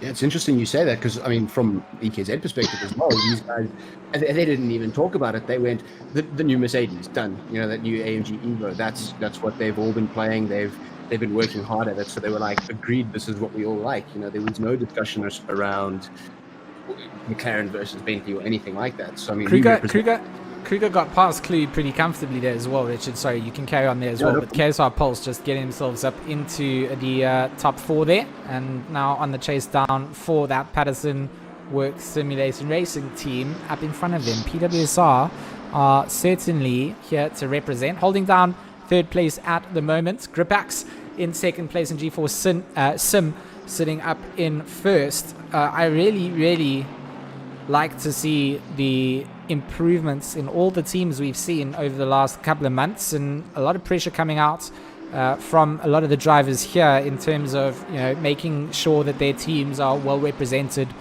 getting drivers together. And I think going forward with the season, that's just going to continue to grow. More team principals, more teams starting to stamp their dominance on the scene, and it's really needed in sim racing, to be honest. No, absolutely. Have a look, gentlemen, while we're just idling along here. Races, we've just gone through the first hour of 10 hours, so 9 hours on their way. But look at the drivers listing, the overall positions up at the top. 4 Bentleys in the top 5 positions, and then 3 McLarens right behind them. So one lonely Aston that's busy trudging on at this point, and that's Kruger. Just trying to make his way up through the field and work his way around the back markers without losing time. And that's the one thing I've noticed about the Aston. It doesn't eat the tires as hard as the McLaren. The McLaren has a little bit of a trick to it of its left-hand rear on the circuit. Starts getting worn out a lot quicker. It starts getting a lot hotter than the rest of the tires. And I'm not sure if it's just that the quirk of the car, but it's something that the guys have to take note of, because like the Aston Martin, it tends to wear down the tires a little bit easier and a little bit more consistent over all 4 tires. The Porsche tends to scrub its front a lot, so I wonder how long the McLarens are actually going to hold before that left rear starts becoming a bit of a problem for the guys to deal with. Yeah, I think also let's also take into account the new tire model that's been introduced, the Michelin tires. We've experienced now this happen where there's a new element of graining that occurs mid session, and then that actually goes away and the tire comes back to the car in the last part of the session. So I think although we won't know what the fuel levels are, what the loads are on the cars and who's running heavier weights, it's let's just keep our eyes out on the top 6, top 8 cars to see the different pit strategies, because they're due to be pitting in the next 5 to 10 minutes. Look at the pressure. Yeah, Leslie Oliphant all over the back of Sherman Tinsky, and this has been building up over the last couple of laps as well. All that pressure coming down. The number 81 goes very deep through the right-hander.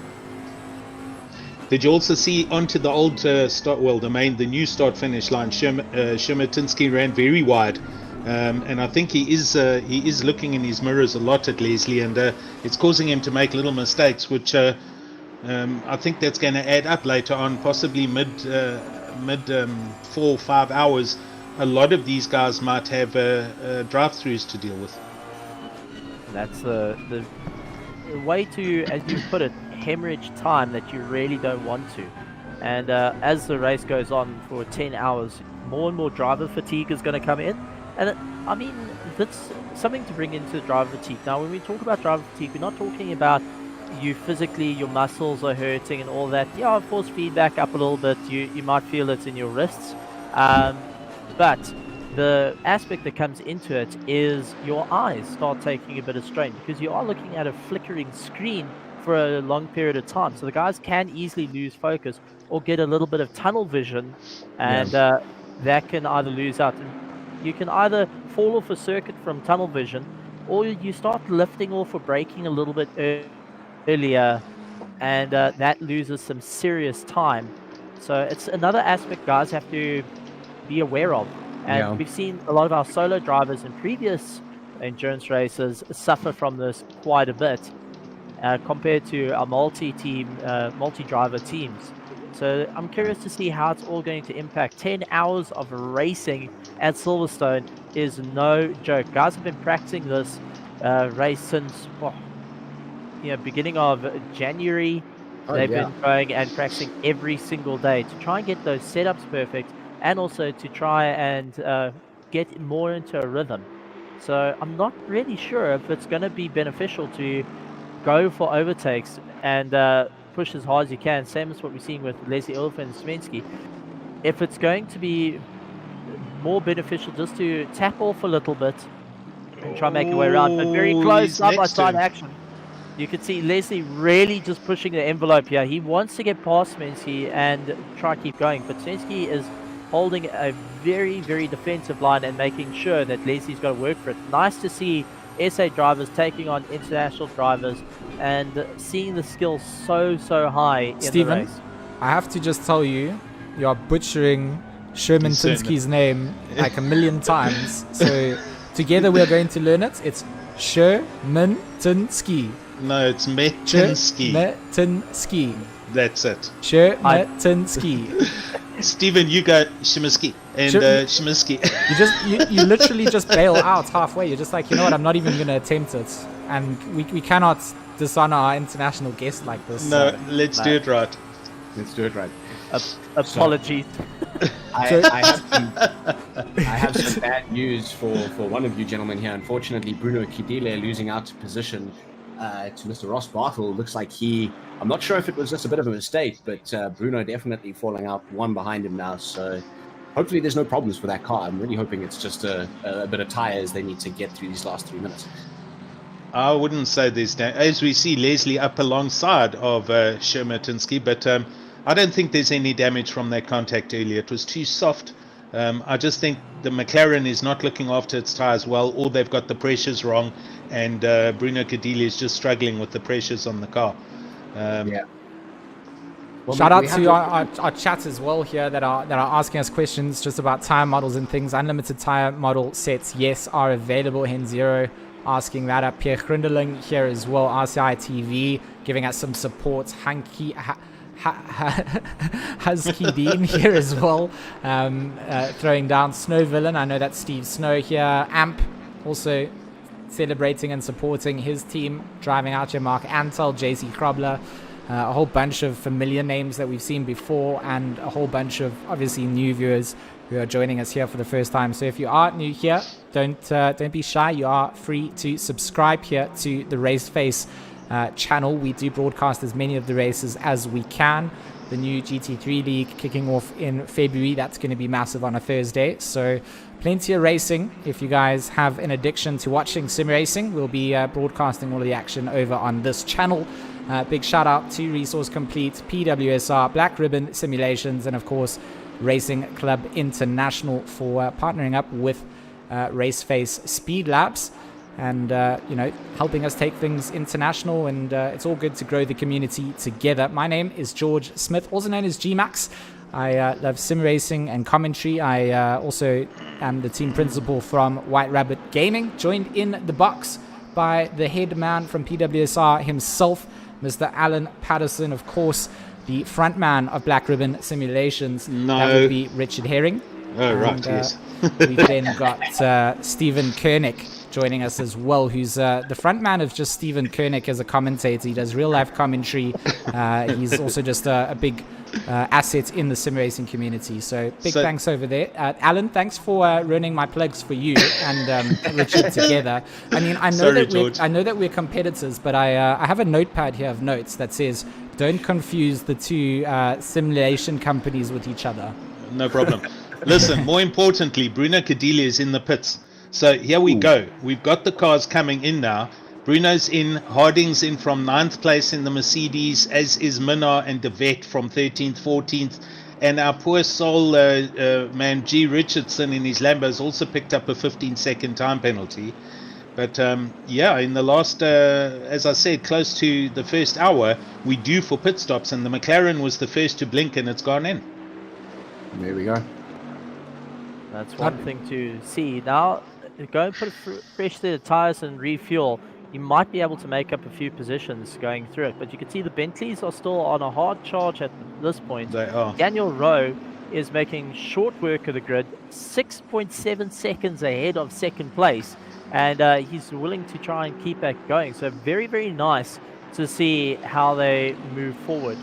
And if they keep opening up this massive gap, they're going to get into the pits, get out of the pits without having too much loss of time. So that's actually really, really good to see, and a long-time effect.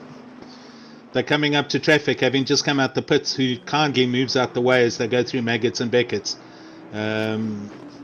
You've got to be real considerate to jump out the way through that section. You do. You kill that part of your lap one time if you do that. And look, if it's not going to hurt you, you go for it. Get out the leader's way. They're probably going to appreciate it more than anyone else. But yes, you can wreck your lap one time in that section.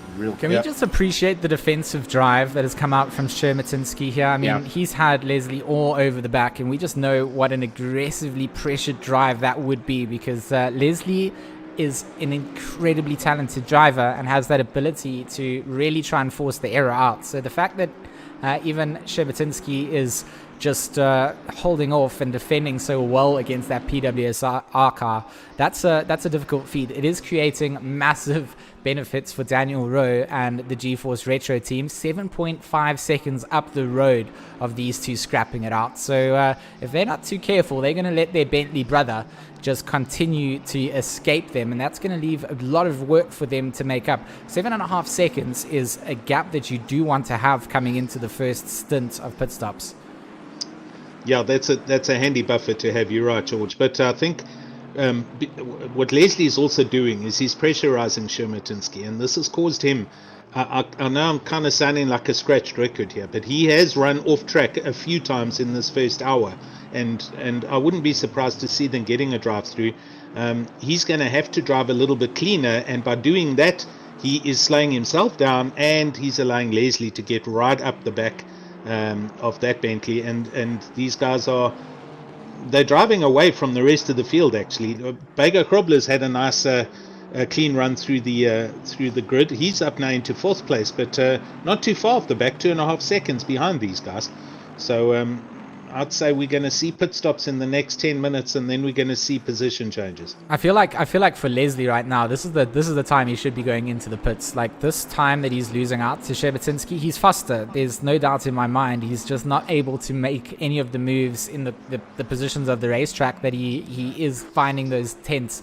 So for me, that PWSR car needs to go into the pits and get himself out and try and undercut Shermatinsky as quick as possible, because the time that he's losing out here is going to be absolutely what you're going to be looking at towards the end, and it's the same place over and over. Out the end of the hangar straight into Stowe, he's all over the back end, but Shermatinsky does such a good job out through the Vale chicane to just make himself wide and not available for attack, and that's causing Leslie to not be able to carry that into the third sector.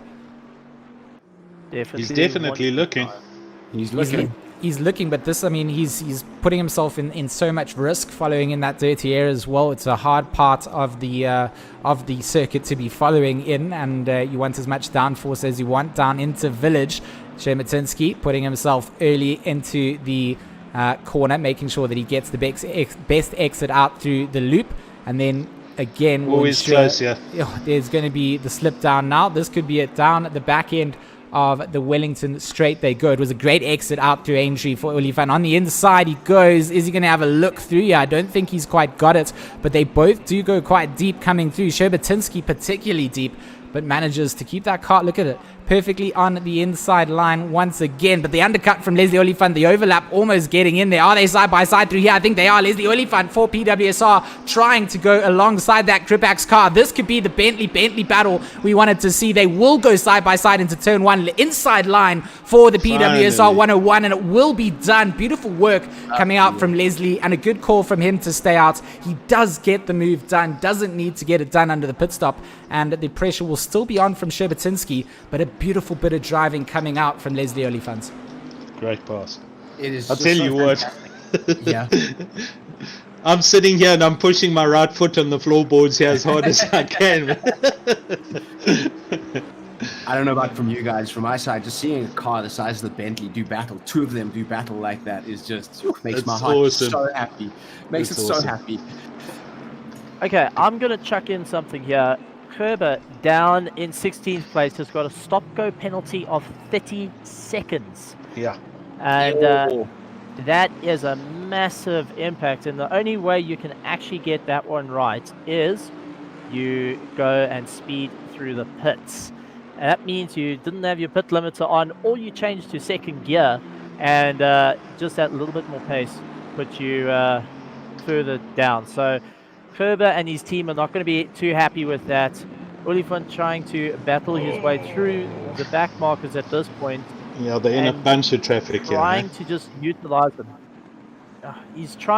Oliphant's trying to use the back markers to separate himself from third place, and this is where it gets a little bit difficult. Working your way through the back markers, you don't want to mess up their race, but at the same time, you don't want to lose up yours. And take a look, one of the McLarens now wanting to play, looking to dive up on the inside, and trying to move his way through. So very, very interesting. And that's, I think, is that? No, it's not Clue. It's not Lionel. But this has allowed Leslie to get a good gap here. If you look how far back Shermatinsky is, he's 3 cars behind. He didn't get through the traffic at all. This is going to be a very, very interesting battle. I think, and I'm going to put my foot in my mouth, the battle between the PWSR team and Shermatinsky's team, I think this is going to be the major battle right until the end of the race. I think the two teams are trying to eye themselves out now, trying to figure out when are they going to pit and try and do it, either go a lap ahead or undercut them, and they're just trying to suss each other out.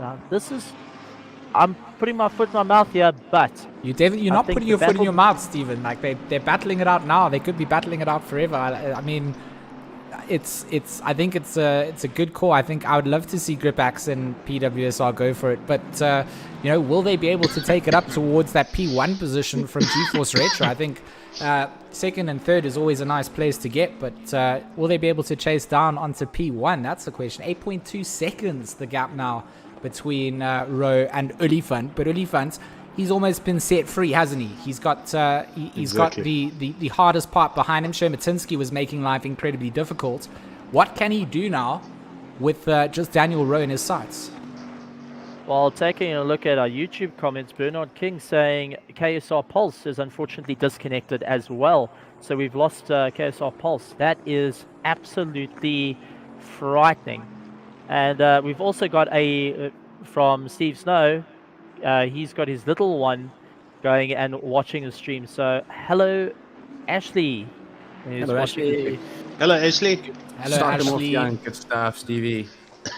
It's always good to get your kids involved in sim racing at an early stage. I remember my parents tried to encourage me as much as possible to stay away from computers as a youngster, and I rebelled. And now I'm a grown up that plays a lot of fakey racing things and mostly just commentates on them. So to be honest, if you encourage it from an early start, I think you've got a good set for the future.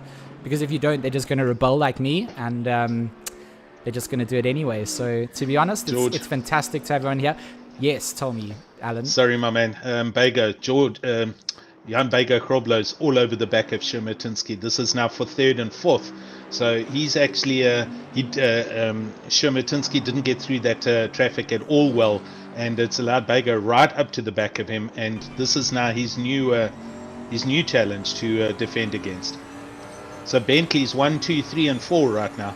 No, it's a stack. It's a Bentley Cup at the front, and also great to see Bego Krobler having a good race here. I mean, Yes, for them, it's something that they've been deserving to have for a long time. They always participate and have good results, but sitting here in the top 5 and comfortably in 4th place, Bartel 9.9 seconds down the road. Shematinsky very wide. This is Bego Krobler's chance on the inside. The dance revolution begins, and into Village.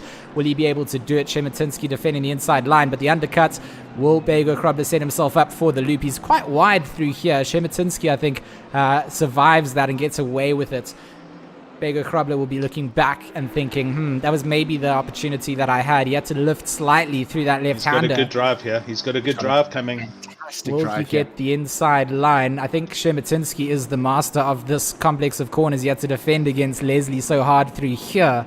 And this time it does manage to survive once again. That 515 of Bego Krobler, though, looking very, very intimidating indeed, and getting himself... Pits. You know, he's going to take the advice we gave to Leslie earlier on. And that was, if you're catching up and you can't get past in a couple of laps, then just rather go into the pits. He does go in, and that will be a giant of a change. I see that my White Rabbit Gaming team has also made their driver change. Jason Absmeyer at the wheel of the 666. They've got a lot of hard work here, I must be honest, to get back up through the order. And it's a bit of an unfortunate start because they had a great quali. And unfortunately, things kind of fell off for them. So an update from that side of things. Jason at the wheel, Arno Visaki still to go into the car, and then Bruno will be back in again. But if anyone need to be in this phase of the race, needing to make their way through traffic and keep calm, Jason Absmeyer definitely the driver to have there. And it gives me the chance also, before I go to you, Richard, just to thank Alan. I mean, the other day we were watching the Sim Race South Africa stream. Jason was having a great race, and from both my side, Jason's side, and our White Rabbit Gaming team, it was really nice to hear the things that you had to say about us and on your broadcast, Alan. So thank you. You're welcome, man. Yeah, look, it's great to have Jason back online. I've been chatting to him a few times in private, and he's asked a couple of questions here and there. And look, the man's definitely a talented driver. He's no doubt got skills, and he's quick. So it's great to have him back. Whatever's happened previously before my time is past, and he certainly showed everybody. Exactly, he's shown everybody how to drive these GT3 cars, and he's ruffled some feathers against the usual bunch that are now having to go, well, hang on, there's a couple of new guys here, we got to pick up our A game. I think that's what 2020 was for a lot of people, actually, with the explosion of sim racing in South Africa, was the established front runner orders suddenly got a big surprise, and all these incredibly fast people showed up, and guys thinking, I'll give my hand at this, and they have a natural talent. So what benefits us here in South Africa is the explosion of the talent pool. Even though some of the bigger teams aren't necessarily picking up these drivers, they're forming their own little, teams. So we may see a team here, like names I don't really recognize are sitting up here in the top 10. So that's really the great thing about what's happening here at Raceface, is it's just that amalgamation of all these people who have come in from Formula One and this, and now we're all doing some GT3 endurance racing. It's just creating for honestly one of the most spectacular shows you can get, personally at least. An interesting fact I can tell you guys now is they go into lap 36. Jason Absmeyer's last lap was a 1:59.3. Leslie Oliphant's last lap in race pace a 1:59.4, and Daniel Rowe a 2.0. So Leslie's chasing hard to close the gap down to Daniel Rowe, but Jason's come out of that pit stop and he's pushing hard. Well, that's what my point was going to be to G, was saying, well, he's in the car, but if you've been watching his laps for the last couple, he's had it dialed to 11, and he's pushing, which is fantastic. So he's got some time to make up, but 8 hours and 46 minutes left. I think they're in a good position. And now we got Ross Bartel and Ryan Ottens pitting. Ross has just come out the pit, so that pit stop done from 5th. And we'll just wait for our timing screens to catch up. Also interesting to see Morgan McCall still in the car after their early pit stop and back up to 10th. So they will be moving further up and well into the top 10, which is where they normally should be. And yeah, Well, I've got to point out with the explosion of sim racing. It used to be guys using like a G27 or a G29. Now we're seeing a lot more growth into the Fanatec's and into the Thrustmasters as guys are trying to get a bit more feeling. Oh, a bit of a nudging and bumping for Logenberg. So he's not having a great time there, trying to keep that McLaren in check and not get pushed offline too quickly.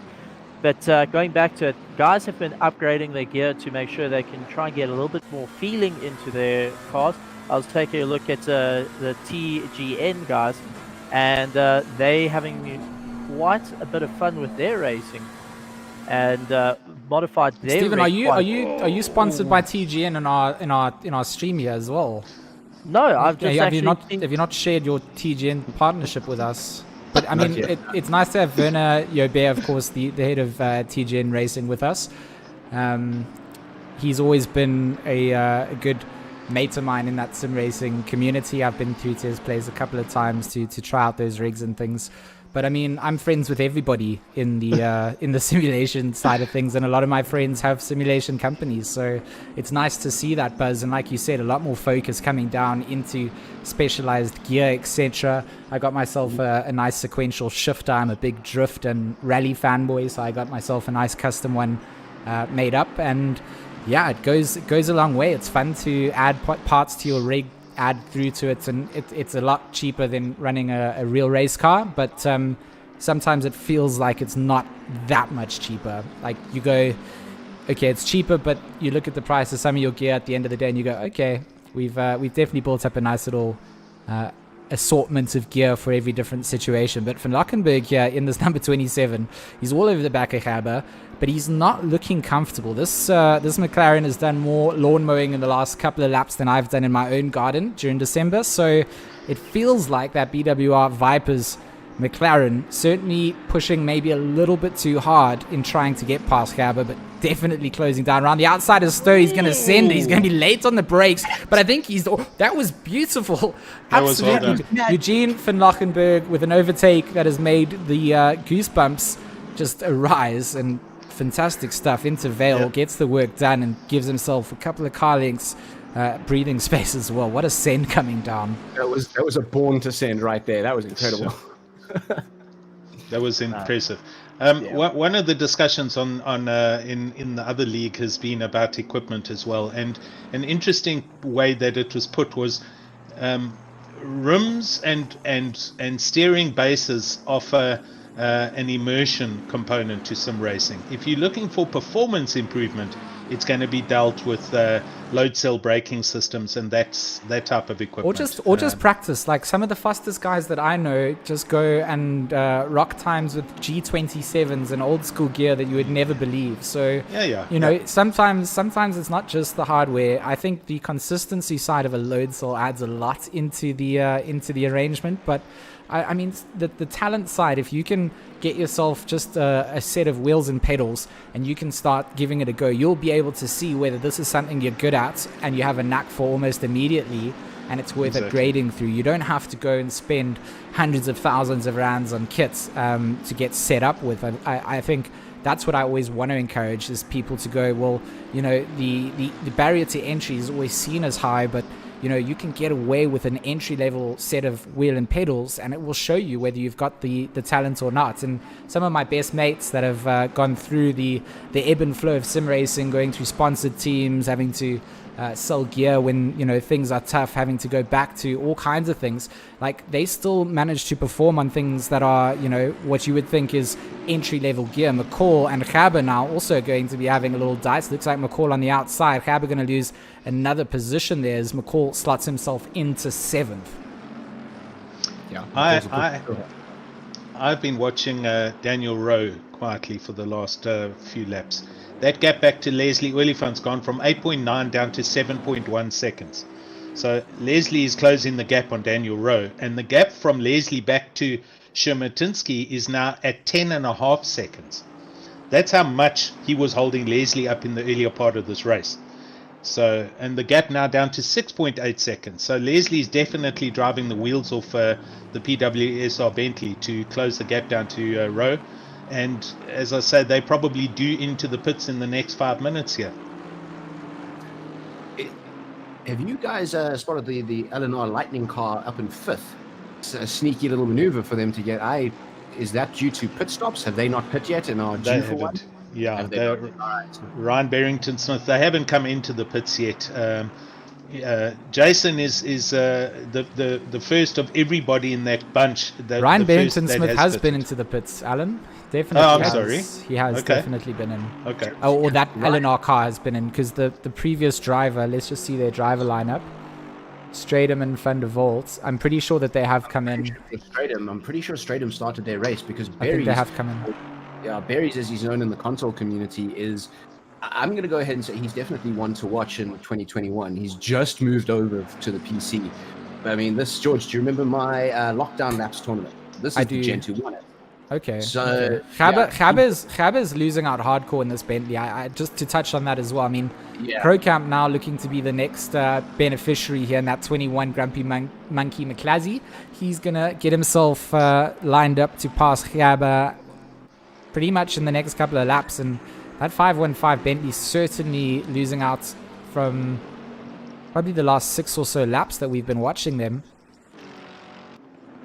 It's going to be interesting to see how he's going to deal with it at this point, because the frustration must be kicking in when you go backwards down the grid. The frustration starts to kick in, and it's all about trying to keep a cool head in the process. And that's another aspect to think about. If we go back to Kadili, who unfortunately got spun round, he had to try and get back on the rhythm, because getting knocked off your rhythm and then try finding it again, especially in a race that can get quite frustrating, is not an easy task to do. You have to try and take a deep breath, go, okay, it's happened, focus on moving forward. Otherwise, you're going to make more and more mistakes. But ProCamp is really putting the pressure on the back of this Bentley, literally hunting left and right, trying to find which way he's going to go. So I wonder what on earth is going to happen at this point. Yeah, there's a lot of switch up that's going to come. I think now is when we can start to have a look at the driver fatigue, or I think not so much fatigue. We're not that far into the race for it to be classed fatigue, but a little bit of brain fade. You know, you set into the rhythm of the same thing, and then you're caught up in a battle with someone and you fall asleep for just that. And I don't mean obviously physically fall asleep, but at this stage of the race, I wouldn't be surprised to see a little bit of the not so much brake fade, but brain fade more than anything else. Yeah. The squirrel moments that come out. Yes, those squirrel moments, perfectly put. It's just those moments where you think, oh God, I need to focus, kind of. 1 minute you're driving, next minute you're thinking about grabbing chow, and then you realize that you're a little bit closer to the other car. Or you've missed your brake marker by like a good 10 meters or something like that. No, that's when you're driving to go get the chow. So ProCamp does get past Chaba, of course, and will manage to now make his way on towards chasing Morgan McCall. But interesting, that 515 Bentley definitely The struggling a leaders little are bit. in the pits. Shermatinsky also going into the pits, yeah. So Rowe going in, driver swap coming down. Is JC Hrobler going to take to the wheel? They've got a massive driver lineup here. Brian Lewis, JC Hrobler, who was their fourth. Johannes Grayling also the driver to keep an eye out for. So the PWSR car will take over the lead of the race. First time that they will find themselves up towards the front of the order here. And we'll be going into, of course, serve their pit stop. But regardless, we'll take over that as Rowe and Shermatinsky put their cars into the pits. Jason Absmeyer making his way through the field as well. That 666 now in fourth place here for White Rabbit Gaming. And pit stops and everything still to come through and shuffle up. So keep yourselves in your seats. Make sure that you've got a notepad out, because positions change all the time, and in this kind of racing, anything can happen. So for now, Leslie just going to be keeping himself out of trouble. We see him getting himself out through the very many back markers that Silverstone has presented us with, because we do not have two different splits. So there are skill levels from very professional drivers down to some very skilled entry level drivers as well who have done sim racing before. It's not like this is their first race coming down. They've had to seed and do all of those things, but just one big split for everybody to watch, and we couldn't be happier to have all these drivers participating. And you just see 37 cars on the grid and you think 37 drivers, but no, each car has up to 4 drivers inside. Leslie going to go into the pits as well, so it is going to be interesting. Looks like Daniel not changing up his drivers there. No, though. yeah, And, he hasn't changed. He's double stinting.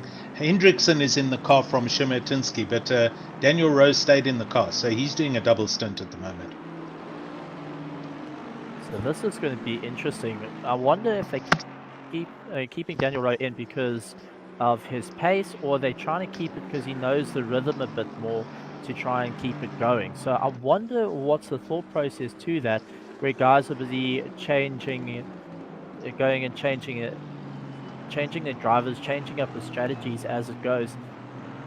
And it's going to be an interesting as the time goes on of what the plans are going to be. And let's be honest, endurance racing is you have a plan when you start practicing, you then change the plan when you do the second bit of practicing, you change the plan for the qualifying, then you change the plan for the race as it goes. Your plan constantly evolves depending on the situation. So you can't just go in of, okay, at hour 8, we're going to change to this driver.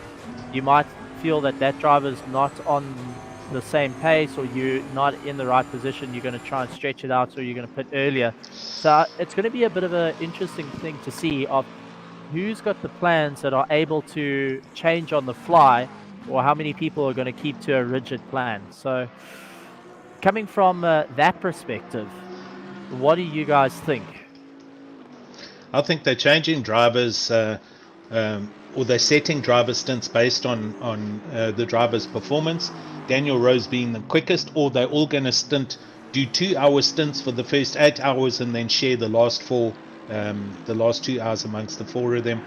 Every team's going to have their own theories. We can surmise what we want here in the booth. Without talking to any of the teams, we won't know what their ideas are on, maybe a driver's sick and all of a sudden the other 4 guys need to step up and they've got to change a 4 to a 3 system. It's nice to discuss and talk about. We'll see it happen as we watch them do their pit stops through the course of the evening. Absolutely. I mean, like it's that age-old saying, a plan goes out as soon as the first bullet's fired in combat. I feel like it's a little bit the same thing here. The race starts and you get 2 laps in, and even a little bit of damage you pick up, that throws everything if you have to pit to fix that damage. You know, do you put another driver in? Is that driver now too angry to continue? That's the reality. You get punted, you could genuinely lose your cool and actually have to spend a bit of time bringing yourself back towards yourself. So, yeah, as you said, we can surmise and speculate all day long here, but maybe one of their team members can drop through to the interview box and come give us some clarity. Maybe they're willing to share, but otherwise, yeah, we play a guessing game, really. We are. What you can see here is Jason Abbs doing a double stint. So he's now all over the back of our number 2 driver, Chris Heinecker, who's in the car right now. So Leslie's got out, Chris has got in, and they took their 10-second penalty. So that's been cleared now, and we're in a net second position. But the race is on right here, as you can see on the screen. Jason's been in the car for a good 20 minutes already and is well settled, tires are settled. So I think what's going to be interesting is let's see what the McLaren does in the next 30 to 40 minutes, which is when it kind of hit a cliff wall on the first stint. And did they maybe have their pressures wrong on this McLaren, or are the tires going off on the car quicker than they do on the Bentley? Potentially. I mean, watching the track temperatures, we haven't had any major changes. I think we've had a 1 degree increase in track temperature in the last hour. Okay. So it could very well have come down to, tire pressures maybe was set for that standard ambient pressure or temperature and just wasn't right, and that can really throw you after the stint. So hopefully it is just down to the tire pressures. Hey, maybe it can also come down to management. I mean, the pressure to try and keep that car up at the front of the order with the likes of Shematinsky and of course Daniel Rowe putting pressure on as well in the early phase of that race. Could have just pushed the car a little bit too hard in the early phases. The McLaren has always been an incredibly quick quali car here. I mean, when it came out originally for the McLaren Shadow project, it was launched for Silverstone for their project. It had a strong BOP, and coming in here, it's always been a good, strong contender. That doesn't always translate over to a race stint, and that might be the falling point off of the car. So, all of those things are things that you learn, and in a team and in that team principal position, it's things that you make a note of. Where does it really shine? Is it a car that works well in those 1 hour, 20-minute races? Does it fall off when you have to start pushing it longer? But a lot of pressure definitely coming out from Jason here. So he's doing the same thing as Bruno in terms of definitely winding the car up into a higher terminal volume. He wants to make sure that he keeps the pressure onto the back of PWSR. And like you mentioned and spotted out, Chris getting into the car early on, he's got a lot to adapt to. He's just starting to learn the rhythm, and that pressure and that point is where Jason knows that he needs to pounce, because if he lets Chris get settled, it's going to be a much harder thing later on, rather than getting the work done early on. So I think that's where Jason's trying to just keep that pressure on now. He knows he's got a fresh mind. He's going to maybe try and have a look on the inside of Stowe, going to keep the inside apex there, and definitely finds a couple of tents. And Heineke has a mirror full of Absmeyer as they come down into Vale. The 101 comes across the track nicely and defends off that position. So it gives himself some breathing room, but certainly the charge on from the 666. White Rabbit Gaming looking to try and get themselves up towards the front of the order once again. But Daniel Rowe, the man of the moment, he's double stinted this, and he's just been pushing and pushing. I mean, his last lap, a 159.3. He's finding the pace. He's a 158.9, his best lap. He's certainly showing that consistency is very much king in these situations. Leave the other drivers to fight out with themselves and race your own race. So very good race coming out from them. But do certainly want to see what happens in this the shuffle up for second and third place. Yeah, I don't think we're done. I think we're going to see a lot more knife fighting. And, I'm obviously not going to be able to stay for the entirety of it, but absolutely going to tune in. And I have no doubt we're going to be seeing a knife fight for this top 5 spot. Not even top 3. Top 5 is going to be at each other for the whole race, whether it's pit stops or actual, duking it out on the track. I envision some excitement for the remainder of these, 8 hours, 28 minutes. Yeah, there's a lot of racing still to happen here. We've just gone through an hour and a half of the 10-hour event. The Speedlabs 10-hour race, sponsored by RCI and Resource Complete, Black Ribbon Simulations, and PWSR coming into the mix. Lots of racing still to happen here, and Rowe up the road and double stinting, so he's been in the car for the first 1.5 hours. Heineke pit stop, and Jason also been in the car for an hour and a half. So at the moment, the usual suspects are right up there, but I think Heineke's doing really well to keep Jason Absmeyer at bay. Hendrickson up into 4th place, or sorry, that's not up to, but that's he's the teammate from what's his name? Shermatinsky. So Jason's basically got back Gripback's car. Gripback's car. Yeah, that's it. And then Morgan McCall still busy with his drive up the grid in 7th place, so also doing well there. Yeah, I mean, I think that's actually a good point, as I can kind of run through the whole grid here. We've got an 8 hours and 27 minutes left of racing. You can kind of see where everybody sits, get a good feel for all the entries that are here. I know a lot of the drivers down towards the bottom end of the order always feel like they don't get the stream time, and that's not what we're about here. We want everybody to feel like they're part of the race, because without them the race wouldn't be this big. So 38 cars or 37 cars on the grid. In 4th place, the Gripax Engineering number 81 Bentley. Ryan Barrington Smith, also known as Berry's, piloting that 149 Aston Martin for the LNR team.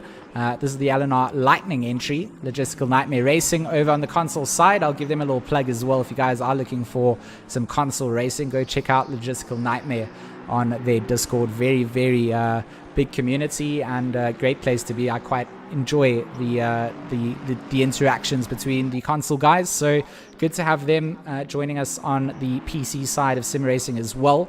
BWR Vipers currently in 5th place, that number 27 McLaren 720S, Eugene van Lacherenberg.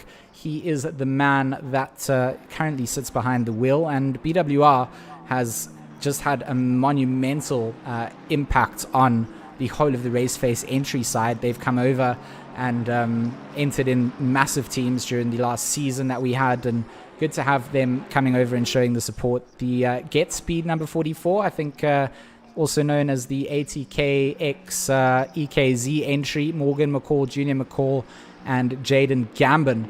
They are the men behind this and currently sitting in 7th. So they've had a good race starting all the way down, and I think it was 14th place. So big work for them to make their way through the order. And you can see in the background of that, there's Brent Crowcamp. He's been making some moves as well. That's the Grumpy Monkey number 21 McLaren. And behind them would be the Black Ribbon Simulations EKZ 555 entry. That will be piloted currently by Zillan Harding. Corne Strauss also going to be taking to the wheel. I'm not sure if they have another entry as well. Tristan Nobrega is our third. Okay, so Tristan de Nobrega into the car as well. So Kinetic Simworks Racing, also known as KSR, they've got a number 484 entry. Arno van Mansberg, a very impactful man in the scene, especially for us here at the Raceface, because he is the head of Resource Complete, who of course have sponsored up with our previous seasons, as well as getting involved when we ever need to do something. So big shout out to Arno, and good to always have the participants of the sponsored events also either driving or being here in the comms box. Of course, Alan from PWSR and Richard from Black Ribbon Simulations joining me today. Noah Hendricks in that Amp to Play entry, the number 78 720S, sits in 11th place, so doing very well for them as well. The number 23 of Christian Deploy, I'm not quite sure what their team name is here, but Christian Deploy, of course, with the likes of Fenter in their 720S. They're just rocking that default McLaren 720S Shadow Project livery.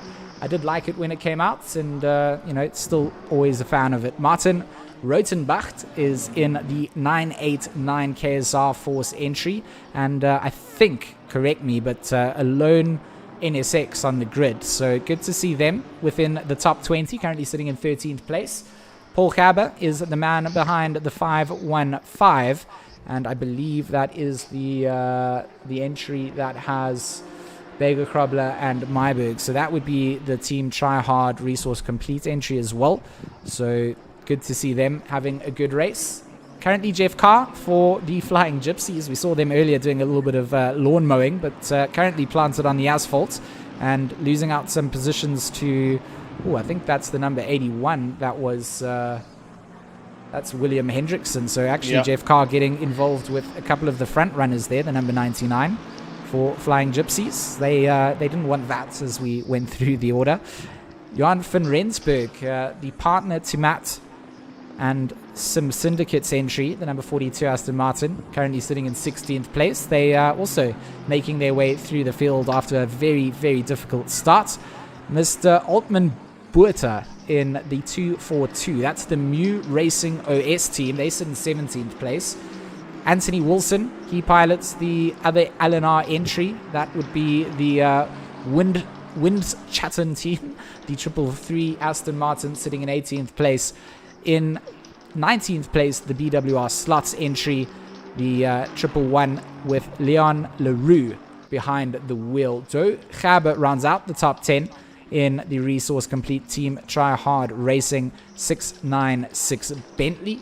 Justin Lotus for the Kaike Racing Works team in that 807. He sits just outside the top 20 in 21st place. Barry Mayer for the BWR Griffins. They sit in 22nd place. The number 76, very bright livery, purple, green, bit of a Joker theme going down there. As we look down to Brent Forbes for the Mew Racing BG team, currently sitting in 23rd place. Jean-Andre Brits for CNM Racing. They do a lot of racing as well. We can plug their Discord for sure. Monday Night Racing, CNM Racing, all the places that you can get some casual racing at your disposal. The 27 for McLaren, sitting in 24th place. Gary Richardson, a lone runner. This man entering into this event to take to it by himself. 10 hours solo behind the wheel of his Lamborghini, and the Barwell Motorsport number 57 finding himself in 25th place. The Wentworth brothers, Robert and William, in that 999 Lexus, they started all the way down towards the back of the grid as far as I can remember, and they've made their way up into 26th place. A good showing from the two Lexus brothers as they make their way around the circuit. With 8 hours and 21 minutes to go, Derek Peters in the Optimum Motorsport number 10. He's looking to chase down onto the Wentworth brothers, and he's got the likes of Gerard Pretorius in 28th place for the Emma Group 59 Racing. McLaren putting some pressure on. So that's, of course, just the standard livery. Not quite sure of what Gerard Pretorius's team name is here, but the number 28 with his co-drivers trying to stamp their mark down here. So Janssen van Renberg and LaRue, his co-partners in this 10-hour. Gareth Hawkins, he finds himself in the number 69, my favorite internet racing number, after 421, which is of course my actual race number. But internet numbers, number 69, currently in 29th place. Gareth Hawkins representing his team, the Hawks, in 29th place. Chantal Hansen finds herself in 30th place, rounding out the top 30 in that number 136 Lexus. So another Lexus on the grid, and looking to just defend off from the likes of Marcel De Beer and the Flying Gypsies number 3 entry. So plenty of Flying Gypsies entries. The double 3 Aston Martin finds themselves in 31st. 32nd is the Moonbeam 420 car. So, I said 421, 420. You can get more internet numbers in a race stream if you tried. But Thorn Mihos in 32nd place. 33rd for the other LNR Fanatic entry. They currently find themselves kind of just down towards the bottom of the order in a lot of open air, but it's a long race still, and from this place you're trying to capitalize on other people having bad races. Vanna Jabir, we talked about TGN Racing Simulators, and here's the plug they get again. The number 11 currently sitting in 34th place. We saw them having incidents with cars early on, and I think that's pretty much the biggest contributing reason as he goes big slideways with the commentator's curse for us. Rounding out the current cars on the grid, we only got 35. 37 started, so 2 have dropped away. Will be the last KSR Pulse car, and that's Chris DeVette in the number 97, trying to make his way up through the order. But that will conclude our run through of the full grid, and we'll switch back over to some of the interesting things up at the front as Ryan Barrington-Smith closes down on the likes of Eugene van Lochenberg and a heap of GT3 cars in the shot now. Yeah, just as we saw, almost 2 hours in, knife fight. These guys are still sprint race knife fighting with each other, because I think that's also a factor. And I don't know if you guys watched the entirety of the virtual Le Mans that we had last year during the height of the global lockdowns and stuff. And it was actually something that they touched on that I love seeing in these races that we do, is where guys aren't holding back because of certain technical things that they have to worry about with the car. Sim racing, we don't have certain failures. So we're ending up with these record numbers of laps being completed because the guys are just always down to 11. They're always just going for it. So, yeah, it's so exciting to watch these guys sprint like this, and for 8 hours left to go, they're still going to be on it because there's a fresh bunch of guys waiting in the pits. I'll take a look at Absmeyer. He's moved up 2 positions, so the White Rabbit Gaming McLaren is moving up and looking to keep on going. Hendrickson is hard on the charge behind him, trying to look for any way to get by, and looks left and right, trying to figure out which way is going to be more beneficial and how can he put enough pressure to make sure that White Rabbit Gaming machine goes off the racing line. So hard work from Absmeyer. Glad to see him in the car, but he's got to now try and keep Hendrickson at bay, and that's where the difficulty comes in. It's a lot easier to try and push a guy to make a mistake than try and hold the guy back and not make a mistake. 100%. Jason, being the consummate professional that he is behind the wheel, he's going to find himself a lot of pressure. But he's just watching it from this view. He's making that McLaren so big. that McLaren is taking up so much track, and legitimately so. You know, we always talk about weaving and guys taking chances in straights and, you know, move and defending under braking and stuff like that. But he's just doing really well to keep this McLaren as big as possible and to defend that second place spot. I've just been going through a couple of other interesting things, and just to raise this with anybody watching the stream or any new people watching and considering, is this an adults only thing? Are there children allowed, etc.? Let me tell you, currently we have in this field 2 youngsters that I know of under the age of 15 years old. One of them being Jude Stewart in a car number 33, and they are currently that's Flying Gypsies team number 3. I can't see what position they're in now, but 33. Hey, let me have a look for you. 33, they're in 31st position. 31st, that's it. So Marcel de Beer driving the car at the moment, but they're up there. That team consists of a few drivers, one of them being the young Jude Stewart, who's a very quick go-kart racer from down here in Cape Town. And the other one, obviously, being Junior McCall, part of the McCall family in the ATK Academy car. And they are in 11th at the moment with their third driver, Jaden Gambon, currently in the car. So besides this being the majority of the field being, you know, adults, we do have some youngsters kind of holding their own and doing very well. Junior is a renowned fast driver, as everybody knows, and certainly keeps the McCall name flying high every time he gets in the car.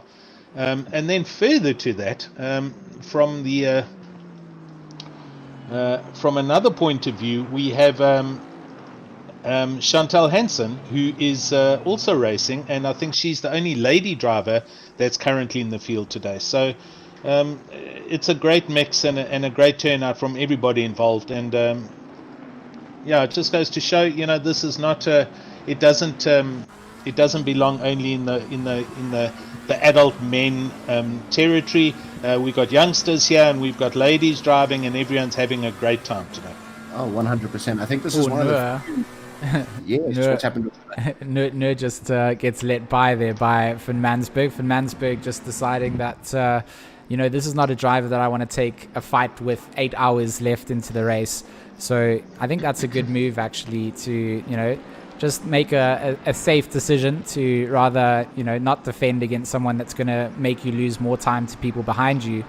And so Arno van Mansberg just gives that position over to Noah, but it does promote the to play McLaren up into the top 10 and sits himself in 9th place now. So good to see Noah getting into some good rhythm here, and certainly been a driver that I've become very familiar with all the way back from my Project Cars 2 days, when I used to just make car sounds on the streams and had no idea what was going on. But big shout out to everyone that endured those times and stuck with us, because it's so good to still be able to bring you commentary action and to have such a big support and following from everybody who enjoys the sim racing community. So I really love that everybody loves everybody. I know it sounds cliched, and we do have some beef and we do have some drama. It happens in everything, but out of all the esports that I've been involved in, sim racing certainly is the least, for lack of a better word, bitchy esports. It has the least catty claws coming out,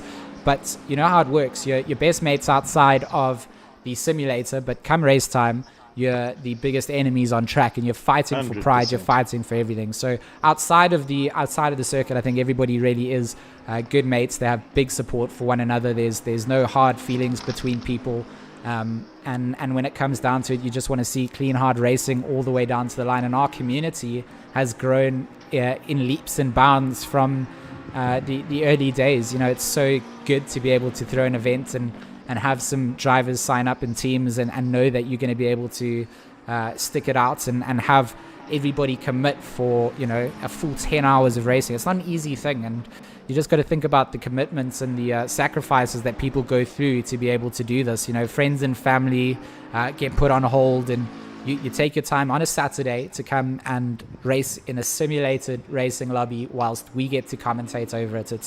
It honestly is a dream come true for me, and I'm hoping for the rest of 2021 that things continue that way. Like I mentioned at the very start, I'm looking to head over to Europe and continue with this entire dream and adventure. I've been very privileged to be able to do some international events in the past year, and yeah, for me it's I'm looking forward for the season, and I'm looking forward to seeing our South African drivers, the ones that have been dominating up at the front, to extend their legs into the European scene and continue to support those European leagues. I mean, Racing Club International, they've always welcomed South Africans with open arms. We often joke there that we sometimes have a bit of a South African takeover, but yeah, encouraging everybody to get involved in the racing. That's what it's all about. And with 8 hours and 10 minutes to go, it feels like time has been flying by. Daniel Rowe still leads us away, 25 seconds ahead of Jason Absmeyer. Jaden Gambon,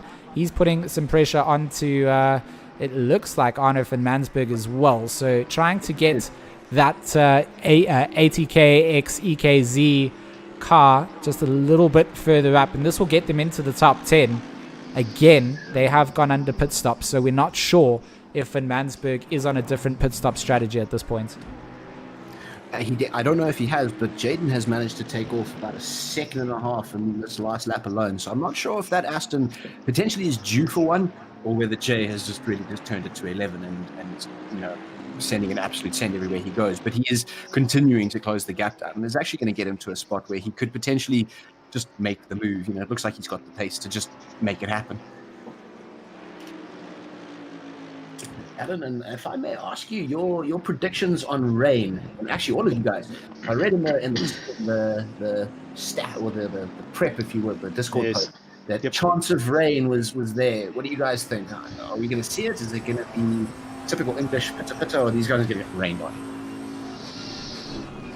Richard, I'm going to bite my tongue at this and say nothing. I'm not. I didn't build or set up the service. I can't tell you what the settings they used on the weather prediction. But good. We must have no understanding. It must catch us by complete surprise. Exactly. Yes, exactly. I like so, it. No one knows. It could pull down. All we know for free is that our weatherman says right now next 30 minutes are clear with a little bit of sun and some clouds. So for now, we can say that for 30 minutes it's going to be clear. But I mean, we've seen how quickly that can change, and then how quickly do you have to respond? How wet does the track get? Is that rain coming down for the next 10 minutes, or is it just going to be a downpour that can let you kind of ease off, take it a bit easier on, you know, on your dry tires, and not go in for a 30-second tire swap pit stop? Just for those, yeah. Well, some good news is we've got the Get Speed 44 car that we managed to overtake Van Mansberg. So he's just cracking on. I think we are very much looking for a pit stop for the 484 car. I have a request from the chat from Eddie Francis. He's our good friend from Monday Night Racing. If you guys are watching this thinking, you know, I love this league racing, but I'm a bit of an amateur, and I'm not sure that I could do it quite like this. We do have a great community initiative, Monday Night Racing, completely amateur friendly, but we do encourage all styles of racing. We've got a pro server that runs down with some talented drivers as well, and we've got completely new people entering every week. So Eddie in the chat, he's actually asked me to say a sentence in my home language of Afrikaans, which is heers ek weer met my commentaar by jou deur. Yeah, lekker. He said I have to say it twice, but we can't, so we'll just do it once. But that was that was my Afrikaans for the stream, and you know, we take requests in the chat. If you guys do have questions, feel free to ask us things. Try not give me too many Afrikaans things to say, because I know you guys, you're dirty, or make me say rude things that I don't understand, and then I'll get in trouble. So don't bait me like that. But if you do have questions, feel free to shoot them at us. We're just going to look at Leon Leroux for the BWR slots, putting that pressure onto Jeff Carr in that Flying Gypsies number 199 Mercedes. Yeah, back on the weather thing, I am I'd like to believe that we possibly might see some changing weather later on. I wouldn't say it's clear, although there is sun, but there's a lot of cloud around. So We got to look at the wind as well, and at the moment there's zero wind, so I don't think anything's blowing in. And this was also the comment was also raised by JC Krobler on the YouTube channel. So, but we're only 2 hours in of a 10-hour race. There's the best part of a day to go still, and let's see what happens later on. A little bit of a moisture might throw the cat amongst the pigeons, though. Yeah, it very well may. You know, so you're going to see some guys who have a real talent to drive in the wet. You put on those wet weather tires and it all just comes alive. Some other guys are going to have a fall off, and it's going to be interesting to see how that affects the top 10 especially. Well, can I point out something as well? Considering we start the race at 2 o'clock in the afternoon. Yes. Okay. That means that the guys are going to be racing until 12 o'clock at night here in South Africa. So, if you've been awake from 6 o'clock in the morning, you're going to be running quite a substantial amount of time staying awake. And that's also going to play into effect, because not only the sim racing time is one thing, but the actual time that's going by. If you haven't slept in this morning, you're going to start feeling it as it gets later into the night, unless you're used to being awake very late at night. Yeah. So that's another aspect to consider. Definitely. I'll second that. Having taken part in one of the endurances towards the end of last year, I joined my two other aliens at that stage, Leslie and Kieran, and we raced in a 10-hour, I think it was, or a 12-hour at Imola that finished at 4 o'clock SA time. So I'd been awake since like 8 on the Saturday morning, and the race finished at 4 a.m. Sunday morning. And I can vouch 100% there's fatigue like you cannot believe. You definitely don't see things like you did earlier. Your reaction times are slower. It was a challenge without a doubt. We finished third, by the way, but it wasn't easy. So that's another aspect to come into, is the real life aspects of being awake for a longer period of time, and how much of a toll that's going to take, because you literally got to tell yourself to get a little bit of sleep during the day so you can keep it going later towards the evening. Yeah. And that is one difficult thing to do, as we take a look at Hendrickson, who's having an absolute ball going after Abschmeyer, and Abschmeyer's been pulling a consistent gap ahead of him, 2.085 seconds ahead. So Abschmeyer's been maintaining that gap between Hendrickson and himself, but it's going to be trying to keep it going for a longer period of time. I mean, as we are already coming up close to the 2-hour mark that we've been racing, these drivers are all trying to get into the rhythm, try to keep it going, and also a little bit of planning in the cars is happening. You can be sure the teams are saying, listen, let's try and change the tire pressures here and there. Let's do small little changes to try and keep it going as they push on and go forward. But also working through back markers is going to be a tiring process by itself, because you're constantly having to move offline or try to get out the corners a little bit quicker to work your way around back markers. So that's another aspect that comes into play. And another mental aspect that you've got to work out as time goes on.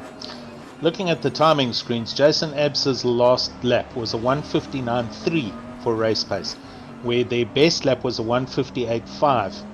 So they're certainly pushing on. And William Hendrickson, a 1:59.0, his last lap. So that was even quicker, a 1:59.0. chasing down the back of Jason Absmeyer. So these guys are the quickest guys on the track right now. Daniel Rowe just does a 1:59.4 his last lap. So guys are sub 2 minutes after 2 hours of racing. That's some impressive pace going on. Pushing. It's like they're just not turning it off. Yeah, they're driving it pretty much like sprint racing, and just implementing pit stops when they need to. As we see a spun out black and green Jag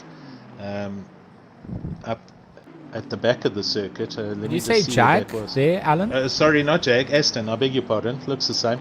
At Stowe, there was There's a black and green Aston that had just I turned don't know around if at you've Stowe. offended a lot of people or no people, but No, not at all. No. Listen, I'm a big Aston and a big Jag fan, so yeah, I got you. Sorry, guys. Anyway, I don't know if I don't know as a fan if that's better or worse for you or not. I mean, you know. it's- Friends. Look, it's. I've got to say one thing, Jags, and I'm gonna really put my foot in my mouth here. From the real racing side, I've driven a MG. I was very fortunate to have driven an Alpha, and I can tell you they leak like crazy, and Jaguars do exactly the same. I've yet to see the Aston leak a lot. So, as an Aston fan, please don't compare Aston to Jag. all good. I All don't, good. want, I, don't, I don't want your leaky North Highlands car coming and spoiling my time here. I think one of the designers copied the other one because they are very similar in looks, though. But anyway, C Deploy from 12th place in the Mackie coming into the pits for a pit stop. So this is round 2 of pit stops, pretty much on the button as we speak. And for the next 15 minutes, we'll see the whole field now do their second pit stops, and we should see some position changes happening here. I can tell you my PWSR team, Chris, going through some of the back markers, they got quite severely knocked and have sustained a 3 or 4 second bit of damage to the bodywork. That dropped them off the back of Hendrickson quite a lot. As you can see, they 18 seconds down the road, but still strong in 4th place, and the car's putting in decent lap times. But yeah, they took a little bit of a collision by a slow marker, a back marker that they were going past. Their last lap was a 2:01, so not too bad off the pace. But the Jason Abses and Daniel Rose, etc., doing 1:59.6s and 1:59.5s. The pace is hot up front. It is. It really is hot up front, and going down now. We've just hit that 2-hour race point mark here, so we are going to take a quick immersion break for the next 5 minutes. That allows all of our commentators to go and grab something to drink and refresh. It allows you guys to get something to refresh as well. From within the box, who are we going to follow on board with for our immersion break? I mean, we'll take this out to the viewers and a vote for the future ones, but for this one, who are we gonna follow on board with? I know we got a lot of bias here, so I feel like only Steven is allowed to choose. I would have to, at the moment, the closest race is between Heineke and Logenberg. So I think keeping on these two is something to keep an eye out for. They're fighting for position 5th and 4th place, and they are really pushing hard left and right to try and get by. So I think let's keep an eye if Logenberg might be able to put some pressure on, knowing that there's a little bit of damage on Heineke's car. So I think this is one to keep an eye for. Okay, this is the POV that we're going to be over with. We'll be back with you guys in 5 minutes. Please go and hydrate yourselves. Make sure that you are drinking lots of water, and we'll see you guys over in roughly 5 minutes.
We are back, ladies and gentlemen. Welcome to the 10 hour of Silverstone. Of course, brought to you by Speedlabs, Resource Complete, PWSR, Black Ribbon Simulations, and Racing Club International. We were following on board with the likes of Van Lachenberg. Let me just drop down the onboard car sound so that we can get back to normality as we exit out through our immersion break.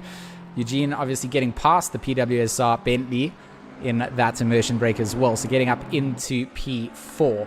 I do also have a little bit of sad news, and that is that one of our commentary team has to depart. He has adulting duties to complete, and that will be Mr. Richard Herring, also known as Angelus ZA and the head of Black Ribbon Simulations. So over to you, Richard. I know you said you had about 10 minutes to go when we last chatted, but do you want to wrap up here and say goodbye to everybody and maybe have a bit of a cry? There's going to be definitely a cry. I want to stay. There's 7 hours and 51 minutes left, and I want to be here for them, but unfortunately, my little man is gonna need some parents around when he gets home. So I've like you said, got to go do the dad duty thing. I'm very sad to see this to go, though, because this is going to turn out to be the most epic race. So you are going to see me very shortly in the comments, and I'll just come and make myself a nuisance there. But to everyone who has joined us in the stream, guys, thank you so much for coming and taking the time, spending some time with us, watching some extremely exciting sim racing. We hope to see you guys for the remainder of the 10 hour. Let's keep smashing that thumbs up button as well. Let George and the guys who stay, let them know you appreciate what they're doing. Yeah, it's important. That 69 like goal, I said it in the chat earlier. It's so that I can get nudes sent to me. If I send funny pictures to my girlfriend, then I'll get nudes sent to me. So you guys are technically helping me out and helping our channel out, and it's all good for sim racing. So I'm still here. Alan Patterson, of course, is still going to be joining me till the end of the 10 hour, and we still have the likes of Stephen Koenig here. Richard, are you on and out now, or do we still have you for a couple minutes? You have me for 2 more minutes. So basically, you're on and out. Basically. I know what you can do in 10 minutes. We've done a lot together. Right. I'm not going down that road. I mean, the bait was there. It wasn't there. It wasn't taken. So no fish to catch. But yeah, Rich, just from me, big thank you for coming through and spending some time with us in the comms box. A big thank you to all the work that you've put into your company with Black Ribbon Simulations and getting involved with us. We really do appreciate it. We see Eleanor getting involved here as well with PWSR. A lot of pressure on here, so we'll follow along with that. But yeah, Rich, just a massive thank you. And if you guys haven't checked out Black Ribbon Simulations, of course, they've got a website. They've just announced a big affiliate program with Fanatec. So we talked about some big sim racing gear. If you want to get your big boy pants on, go and check out what Rich is doing there with Black Ribbon Simulations. Yeah, it's good stuff. As well, just to throw it out there, my partners will love this, just also affiliated with Sparko Gaming. They want in on the scene, so expect to see them in the next endurance race with some cool stuff. I'm looking forward to slapping some Sparko logos on streams. We need to talk business, and definitely keen to continue with you in the future, dude. Dude, it's been such a pleasure, man. Thank you so much for having me. Sweet. Have a Cheers, good one. Richard. Cheers, guys. Good luck for the rest of the cast. Cheers. So with all good things come bad things, and that bad boy this time around going to be Mike Jones over from Racing Club International. We roped in our American associate here, the head of RCI really if you need any business done. And he also does some commentary. So Mike Jones, our American, our bad boy. I didn't mean bad in bad commentary. I just meant like you're a bad boy. So good to have you with us, Mike. Nice save. You know, George, I just felt like you were going full Jesse Lee on me for a second. That's about what I would expect out of him. He must have been rubbing off on you when you've been casting for some of our RCI gigs. Is that another pun? Are we continuing with sexual puns like the whole rest of the next 7 hours and 47 minutes? Because I can do it. Like I'm in. Well, see, I just thought the girlfriend you were referencing was Ryan. So it's not. You know. It's not Ryan. My girlfriend's a secret. You guys don't know about her. So like it's not a troll. I know you guys think I'm trolling. Will you pack her into your suitcase to the UK? She might fit into the suitcase. If I get 69 likes on the stream, guys, please like the stream. Don't forget to get us to our like goal of 69 likes. 69 for nudes, 420 for packaging up her to the UK. I mean, that's also fair. We currently have 69 concurrent viewers, so there's obviously some sort of semblance coming in from the universe at this point. But we do see that Alan R does dispatch of PWSR there. So Chris Heineck is struggling a little bit in his Bentley here at this point. Team principal Alan, do you have any insights for us? Well, I do. Unfortunately, they did mention a bit of contact about 20 minutes ago in the other chat that I've got open. So Chris is carrying a little bit of probably aero damage somewhere or somehow, but. He's doing the best he can. Their lap times are 2 off the pace, 2:00s and 2:01. So, and we kind of due for next round of pit stops in the next 10 to 15 minutes. So hopefully they'll be able to fix that, come out with a better aero package and then set it up from there. One thing I do also need to raise is car number 99. We have a driver change that's happened there, and this is being driven by a Mr. Greg Hunted. I'm not sure if you're all in on this story or not, but Greg Hunted. George, do you know anything about this? No, this is all news to me. I'm learning things as we go. Story time with Alan Patterson. Brace yourselves, lock yourselves in. Here we go. We got him on the stream in that Flying Gypsies #1. They're sitting at 20th. So story time, let's go. I'm not too sure what the story is. It's the poor man has been renamed, obviously partnering up with Philip Minnar and Jeff Carr for Flying Gypsies Team #1 car. But Greg Hunted has been requested to be commentated on all afternoon as Greg Hunted and not as his normal name. So that's why he's also called this name in the entry list, which is not his normal name. What is his real name? Craig Hunter. So, Greg Hunted doing great work then in the Yes. number 99. Just, I mean, that's the cheapest way to rename yourself, I suppose. Is ID changes are expensive. Just rename yourself in the sim and then just show all your colleagues and your friends and family that this is now your new name. I get it. There you go. Yeah. Well, I just needed to bring that to everyone's attention. So, Mike, you've been kind of joining in with the broadcast at some points via the YouTube stream. Do you have any insights that you want to make a note of? Yeah, George, I mean, mostly I think the big story of the race so far is actually the WRG team. I mean, they qualified, of course, in P1, started the race. They dropped all the way down to P6 pretty, not super early, but early enough, suffering in that McLaren from what you guys thought was maybe some tire pressure issues or something. Of course, the McLaren, not known for its tires, right? Not long term. Especially in comparison to the Bentley and the Aston.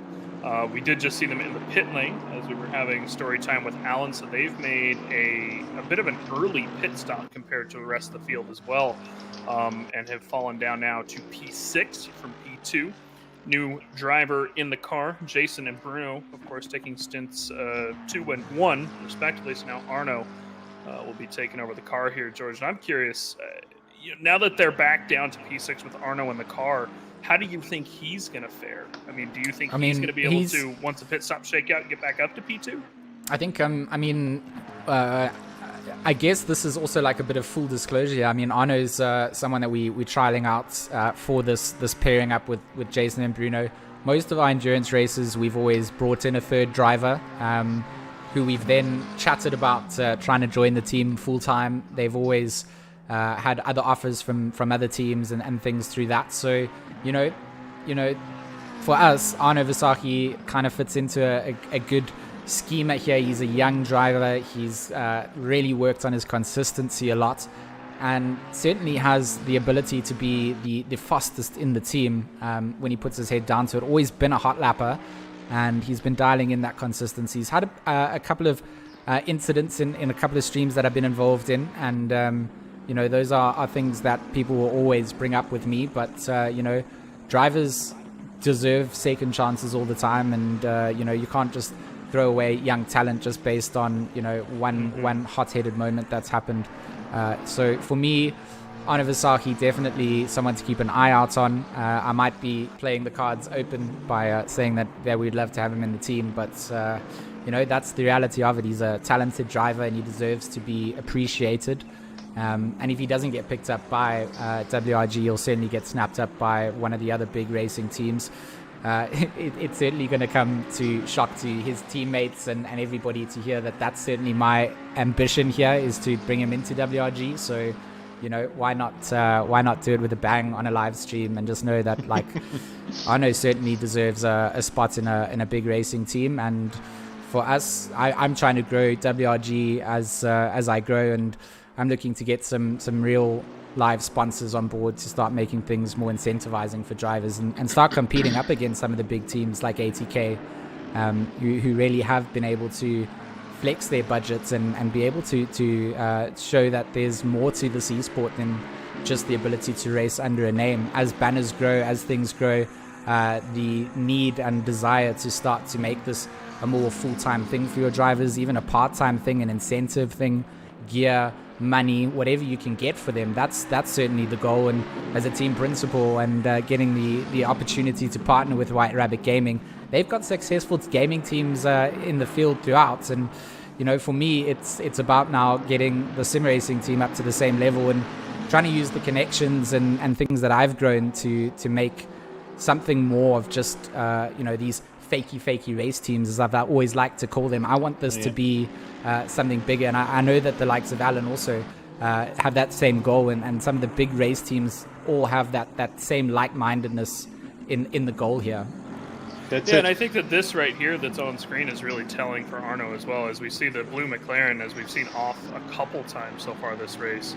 But, you know, this is him navigating through traffic right here, and this, of all things, is really telling about how he will develop into an endurance driver, right? As you said, a known good hot lapper doesn't make a good endurance driver, but so far doing pretty well to navigate through some of this lap traffic. So, you know, if this is what he can do and this is what he can be, then, you know, I think he'd be an excellent addition to the WRG team. And another team that you mentioned, George, just riffing off of your question about was the ATK team. I'm specifically going to mention the ATK Academy team with the Cole brothers. Obviously, they had early trouble. They had that damage. They pitted, I think, about 20 minutes early off the top of the hour. They pitted about 40 minutes into the race, a little bit of damage. Their teammate currently in the car, rather than the two McCall brothers. But, you know, they're on a recovery drive at this point from the early damage, and I think that, you know, they have plenty of time to make it up, still within like that easily top 10 reach.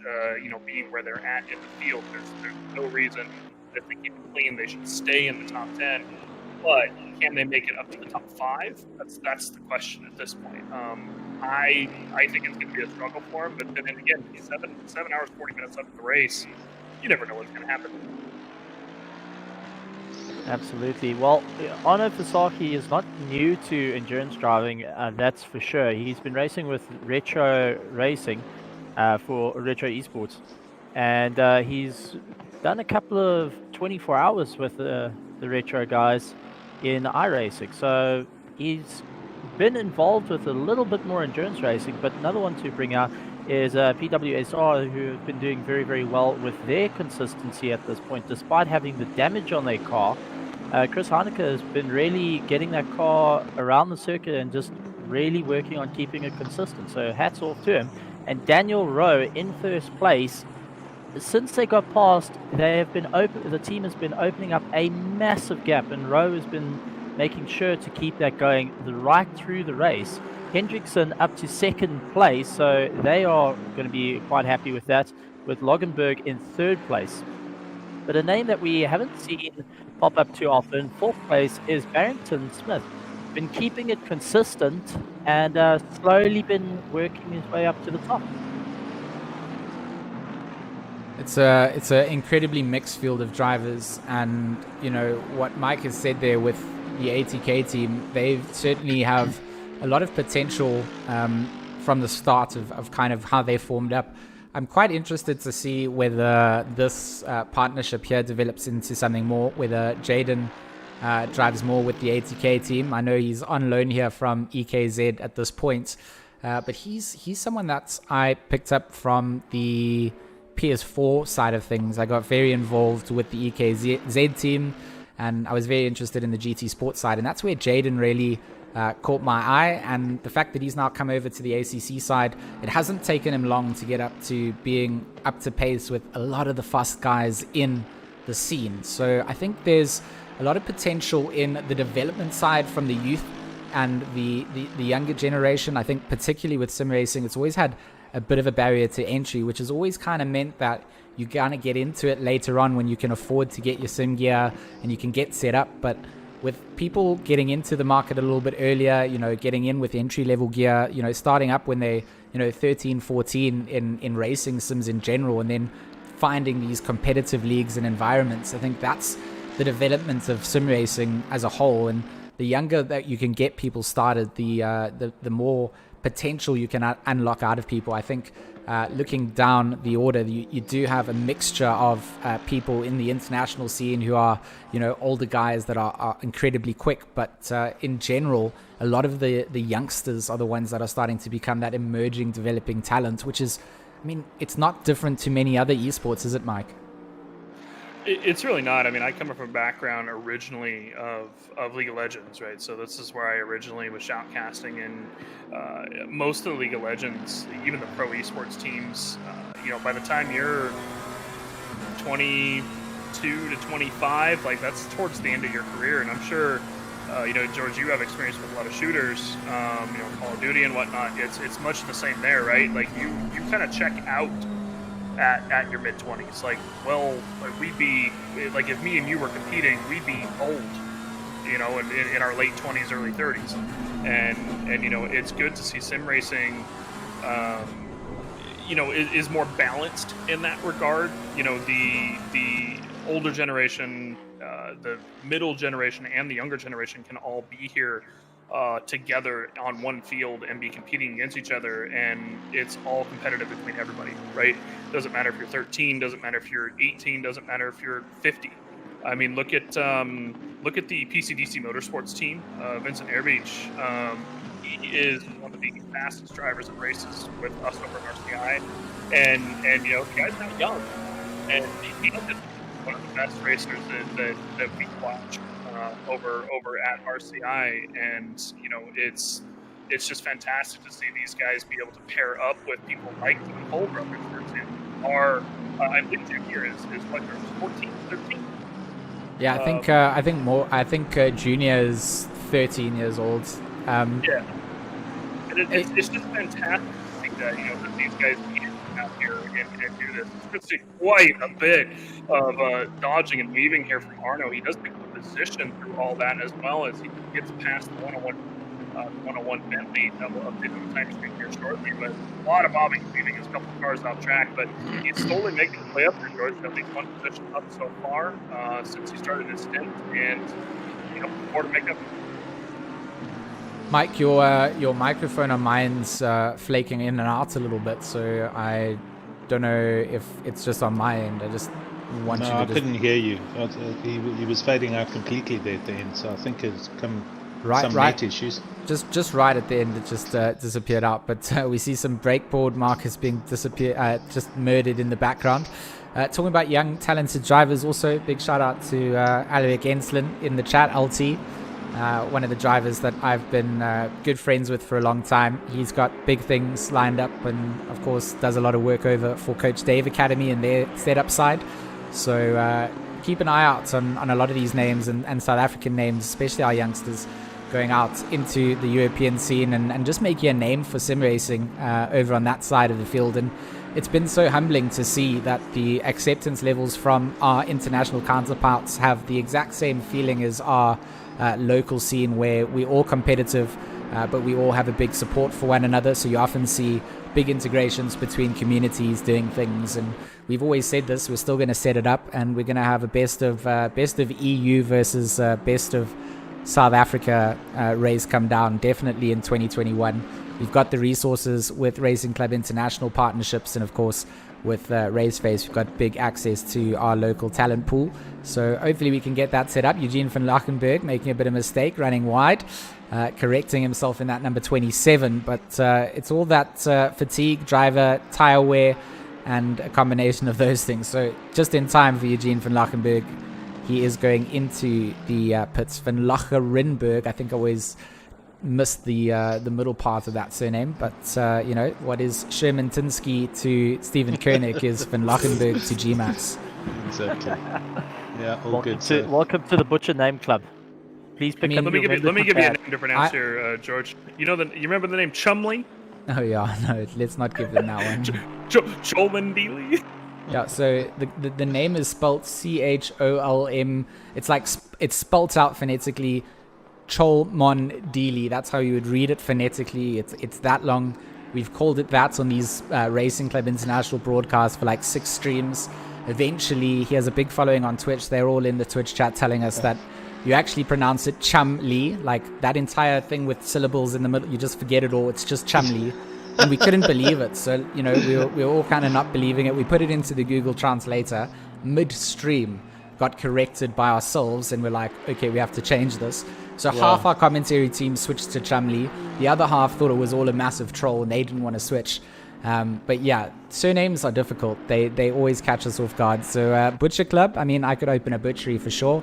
I get every sort of opportunity to have some attempts at Afrikaans surnames. Those ones catch me off guard, but well, that's funny. I mean, that's entertainment. That I don't like that you like that my Afrikaans is entertaining, but I'll take it. I'll take what I can get. I'll sell what I can get. It's going to be a tough year next year. Maybe I'll sell some inspirational Afrikaans learning guides. Afrikaans with Mets GeeMax. GeeMax. We'll change my name especially for that. Well, I've got to ask now that we've broken out the 2-hour mark, how do you think the drivers are starting to feel now as this day starts to wear on, the driving starts to go on? The guys are getting into some sort of rhythm, but now you're also fighting in and around faster and slower cars. The mental side, you have to think of, okay, how am I going to battle all the way through without sustaining damage on the vehicle?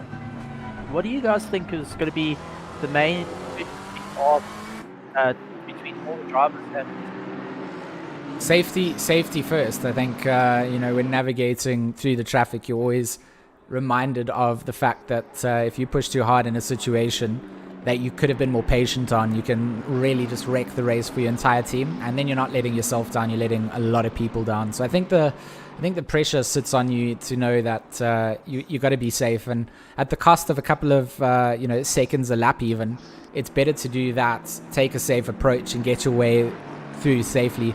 Back markers are going to ease off eventually. Like if they just blue flag for 4 corners, there's no ways they're just going to continue to sit there. They will move themselves off. And if they persist to sit on that line, they risk getting reported to race control. So you just got to know that they're going to go wide. They're going to let you through. And there we see a good example of Fasaki coming through Stowe, just waiting it up, getting past the 777 and continuing his way. And good pace coming out from Arno, even through the traffic. I mean, he got past Heineke in that 101, and then he's continued to just express his love for the loud pedal. And we actually saw him pick up another position as well. The 27 dipped into the pit, so he's up to P4 again. And he's doing really good digging through this traffic. Hopefully he is being able to pick up this time. Of course, when Jason pitted, he was in P2. So he's got a couple more positions to make up. But however, the problem for him at the moment is that he's in a McLaren, and the cars in front of him are going to get better fuel economy without that stint timer enabled in this race. The Bentley and the Aston are going to be able to run a little longer than the McLaren will, might have to make one less stop during this race. So especially the Bentley, I think they're going to struggle with towards the end of the race. But I think Daniel Rowe at this point in the 43, they've kind of checked out. Unless they have problems, they're pretty much gone. But Hendrickson is going to be a problem for him. I think that's going to be his target for this entire race. The 149 Aston, I think they've got the pace to make it. I don't know, George, if they're going to be able to make up this Griffex engineering team. Hendrickson, Sherman-Tinsky, and those guys are really, really quick. As here's the 149 in the pit, and we can see that pit stop happened, Jason pitted about 15 minutes ago, if I'm doing my math right? Yeah. So we can see that the Aston came in 15 minutes later than the McLaren, and Bruno on his original pit did not necessarily pit early. No, and Bruno was struggling tremendously in his first stints, especially trying to start that race and keep the car up front. Feeling that pressure did get to him with the regards to the tire wear. I'm sure in the McLaren, it certainly didn't look like it was an easy road sailing. And I think for this GeForce Retro team, I mean, their driver lineup is incredibly strong, and Daniel Rowe has done such a good job to put them up towards the front end of the order that right now it's in their control. It's their race to lose. If they bottle it, they make a mistake, it's obviously going to change up. But Rowe's been doing a great job. He hasn't really felt too much of the pressure coming in from the back markers. He's found those quick, consistent laps when he can get them in, but he's not doing exceptionally alien-like lap times. He's just banging in on the consistency, making sure he gets that lap after lap. And for them, that's important, because the rest of his team, they're the guys that can really push the lap times. I mean, Daniel Rowe here is to me their safe bet, their safe driver. He's still fast, but I mean, they've got JC Grabler and Brian Lewis still to go in this car. It's the driver you want in the middle of the race is what it comes down to. I don't know about you, Alan. I mean, like, your driver that you want in the car, but that's the driver I would want in my car through the middle of the race. Yeah, look, he's obviously been quick for them in the opening stints and double stinted, so it is going to be interesting to see what happens when the other guys get in. While we've been talking about all this, I've also been watching our Grumpy Monkey team, currently now down in 12th place. They've unfortunately, in the drive, the pit stop, Crowcomb handed the car over to Ross Bartle, and I think they got a speeding pit lane speeding penalty. So they've dropped down from, I think they were currently sitting in 7th or 8th down to 12th place at the moment. And they were Ross, so Ross has just gone through the pits now when Fasaki did, and has completed or cleared the penalty, and they're back out in 12th place now. My team PWSR are going to be pitting shortly, and driver number 3 climbing in, so they're sticking to their original plan, following on what Stephen was saying about driver times and stints. They basically worked out whatever their timing slots are going to be, and they would change as and when they pitted the car, which is an hour 15 or hour 20 on the Bentley. So they're doing basic stints, no double stinting on anything. And Marcus Stain's going to get in the car for the 3rd stint in the next 5 minutes. Hopefully they'll also get the repairs fixed, and then should pick up some pace. And they're currently sitting in 4th, so not out of it, but in a good place to be with still 7.5 hours to go. Well, if I can, Alan, I'd like to pose just a quick question to Alan really quick. Yeah, sure. Do you think that the PWSR team lost the position to the 666 because of that damage, and they'll be able to make it up? They did. They were sitting in 2nd after the driver change to Chris Heinecker getting in the car, but during the chase with Hendrickson and trying to keep up to the back of Rowe, they passed a train of back markers, and one of them apparently hit the Bentley. It was unsighted to all of us. I've just heard via the other team chat, and they picked up about 7 seconds worth of damage on the car from the contact, and they lost. They were within 1.5 seconds to 2 seconds off the back of Hendrickson. They dropped down to about 20-something seconds off the back of them. So the Fasaki changeover has happened definitely because Heineke can't get the car under 201s where they were doing 159s. So I'm sure they're desperately waiting to get in the pits and change the put new boots on the car, and then also get the aero repaired and put a driver in. Aero damage, not what you want at Silverstone, to say the No, least. And definitely. sorry to interrupt you, Steve. I just wanted to grab that before we switch subjects, perhaps. No, absolutely fine. It's actually very interesting. But just to let you guys know, Daniel Rowe's team on lap 77 have officially done 453.6 kilometers of driving. All right, now that is absolutely incredible in terms of how many kilometers of driving you actually do on the sim. I think it's something that gets forgotten as time goes on, is you're not just driving, and driving along and it's all fine. You've actually got proper kilometers. I mean, the circuit is 5.891 kilometers long. Yeah. These drivers are fighting their way through it, and to see how many kilometers they have done within the first 2 and a bit hours is Yeah, currently on 78 laps with William Hendrickson, and then everyone else on 77 laps down to 6th place, and then Jaden Gambon and others on 70 now going over the line onto 77. So Daniel Rowe and the second place Bentley definitely putting on a huge amount of pace. Versace, Heineke, Spammers, etc. not that far back, but they're going to hope for a bit of a problem or hope that Rowe gets into a bit of problems, or one of the next drivers that gets in that car possibly a little bit down on pace or not as quick, and they can close the gap back up to them. So this car that I've switched over to here has absolutely nothing in terms of close battles around them, but it does have a very important driver at the wheel. The 484 Kinetic Simworks racing car has Bertus Hugo at the wheel, and for those that are watching who don't know about Bertus is the man behind Raceface. He put everything together all those years ago and has continued to develop and put time into the scene. A massive shout out goes to him for all the hard work that he does put into things. So if you are in the chat and you're able to type in there, I'd like you to just type Bertus is the best. It would be nice if you guys could participate and just give some love over to the man who puts a lot of time and effort into this. He has a family, he has all kinds of things, and he always has plenty of time for you. So if you have had an engagement with Bertus, you'll know what an asset he is to sim racing. And from me and the rest of the commentary crew, just a big thank you to him for everything that he does for George, the Raceface family. I wonder what he'd think, or if he'd be a little bit angry if we kind of dragged him and dropped him into the commentary booth while he's driving. No, he will be angry. I don't think we should do that. I don't want to get fired. Okay. We'll leave that for next weekend, George. If you drop by, Jesse and Nick Setnick over at the RCI team are going to be streaming some POV streams for some of our cars that are racing in an endurance race. And that's what we were doing. We were just dropping into the team chats and just being like, hey guys, you're live. Yeah, I did that with Steve. It worked out perfectly. Why would he be angry? What the heck? Yeah, well, when they start going fuck. No. The main thing that came in whenever Alan was like, "Hey, we got you on the camera," I ended up spinning off. So, Alan, you can stay right away from me while I'm driving. Okay, no problem.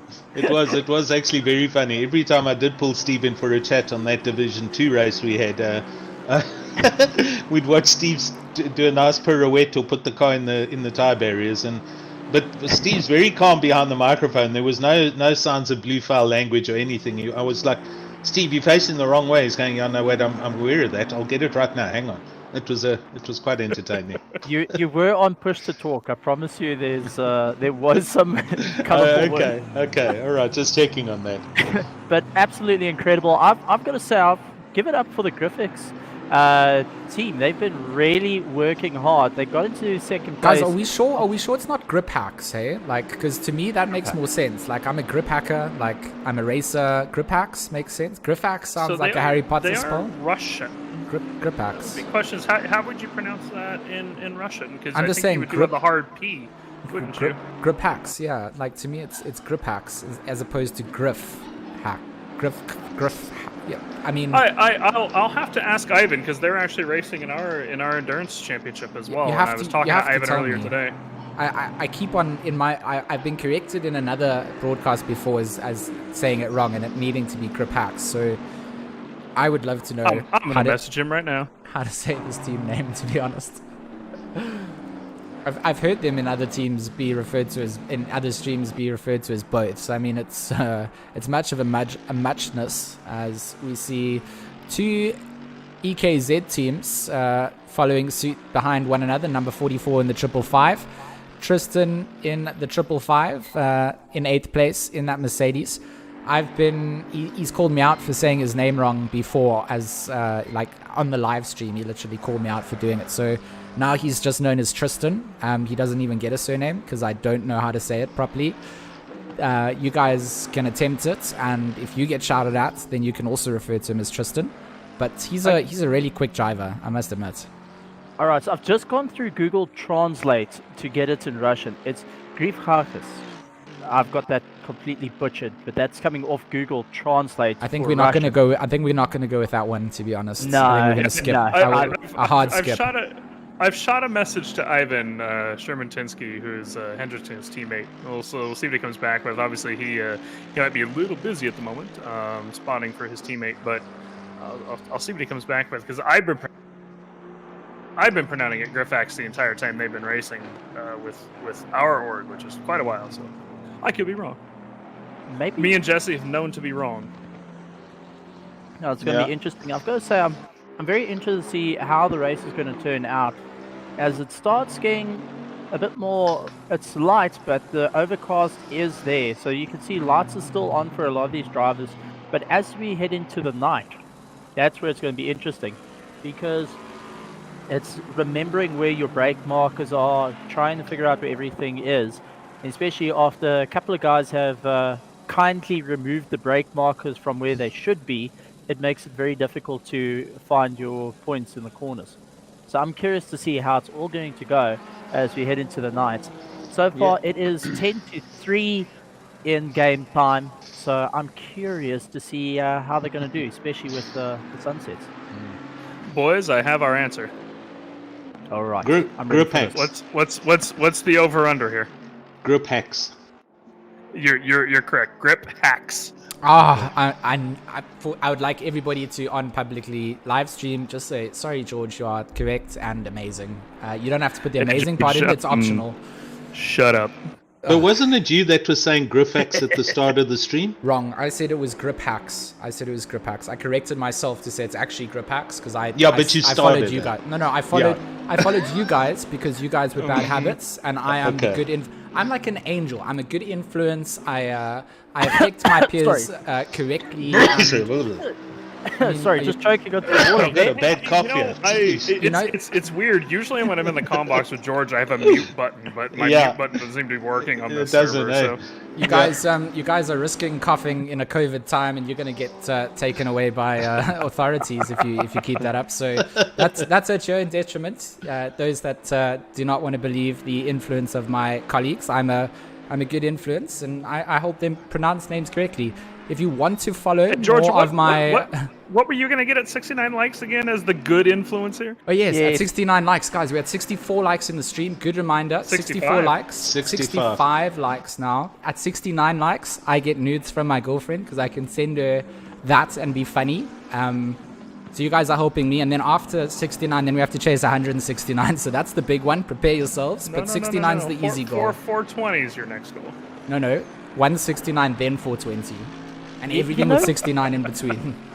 You know what? I just want to say a reminder to all the guys watching. Please do not go look up what 69 is if you are under the age of 18. You've already now made everybody... They already know, and you've already told them, and you don't have to be that guy. It's just math. Like, if you look to the left of your screen... there's various numbers along the left, and if George scrolls down slightly, you will find card number 69. So, of course, that's what we're talking about. Yeah, so it's just a number. 70 minus 1 can be the way that you refer to it as well, but 69... Or 68 plus 1. 68. You know, Mike with a plan, he knows what it's at. Steven trying to influence the... you see how Steven tried to influence people with the reverse psychology? Not to interrupt you, But we just went from 68 to 70. I didn't even see it pop to 69. Sorry. I've got it on 69. Guys, someone just unlike it. You better unlike the screen. No, it's on 68. It's on 68. Come on, guys. It's now Now it's 69. 69. Now people are Somebody- starting to somebody take clicks stop it. away. There we go. Yeah. Okay, we got the screenshot. Guys, you now can continue to smash that like button. 169 is where I get a next stretch goal. Next goal. I can't tell you what Next that one goal is. is dislikes at 69. No, don't Mike, if you do that, like I will unfriend you from every 69. You can continue to go up to 169. You guys are the best. Thanks for the like goals. Everybody in the chat, thank you very much. Speedlabs, RCI, Resource Complete, PWSR, and Black Ribbon Simulations bringing you this 10 hour of Silverstone. Welcome back to 2021 for us, a lot of us. For myself, most certainly, I've been having a nice little holiday. And just kind of selling my house and planning my move over to Europe, which is all spur of the moment, thanks to chatting to Jimmy Broadbent. He told me to sell my house and buy a GTR, so I'm selling my house I can and confirm. then I'm gonna buy I was on it. stream at the time. Yeah, I'm gonna buy a GTR in the UK rather, because I just added that I want to go to the UK with his advice. So Jimmy Why Broadbent don't made me do be it. different? Buy a Supra. Don't buy another GTR. Buy something else. Oh. No, very specifically, Jimmy told him to buy a GTR, so that's Jimmy what he has to buy. Jimmy Broadbent, like you know who Jimmy Broadbent is. So I mean, like Of course. If You- Jimmy you tells South you to buy a GT, did you say Jimmy's South African? No, I'm saying you South African. You mustn't go for a GTR. You must go for a GTI. Carry some of that South African back there. There you go. There. I was trying to actually like JC Krobler's message there, and I held it for review by mistake in the chat. But he was saying that if you guys make it 69 dislikes, you get nudes of me, which is something you don't want to get. So don't dislike the stream. No, thank you. Anyway, guys, He's got there happens to be a race going on. I don't know if anybody happened to forget that. The No, we're just WRG getting- team we're just has getting made a their way like up goal to up. P3, and we've got the ATK Academy team in the pit lane. So they're going to drop a couple more positions here. They're having to pit a little bit early.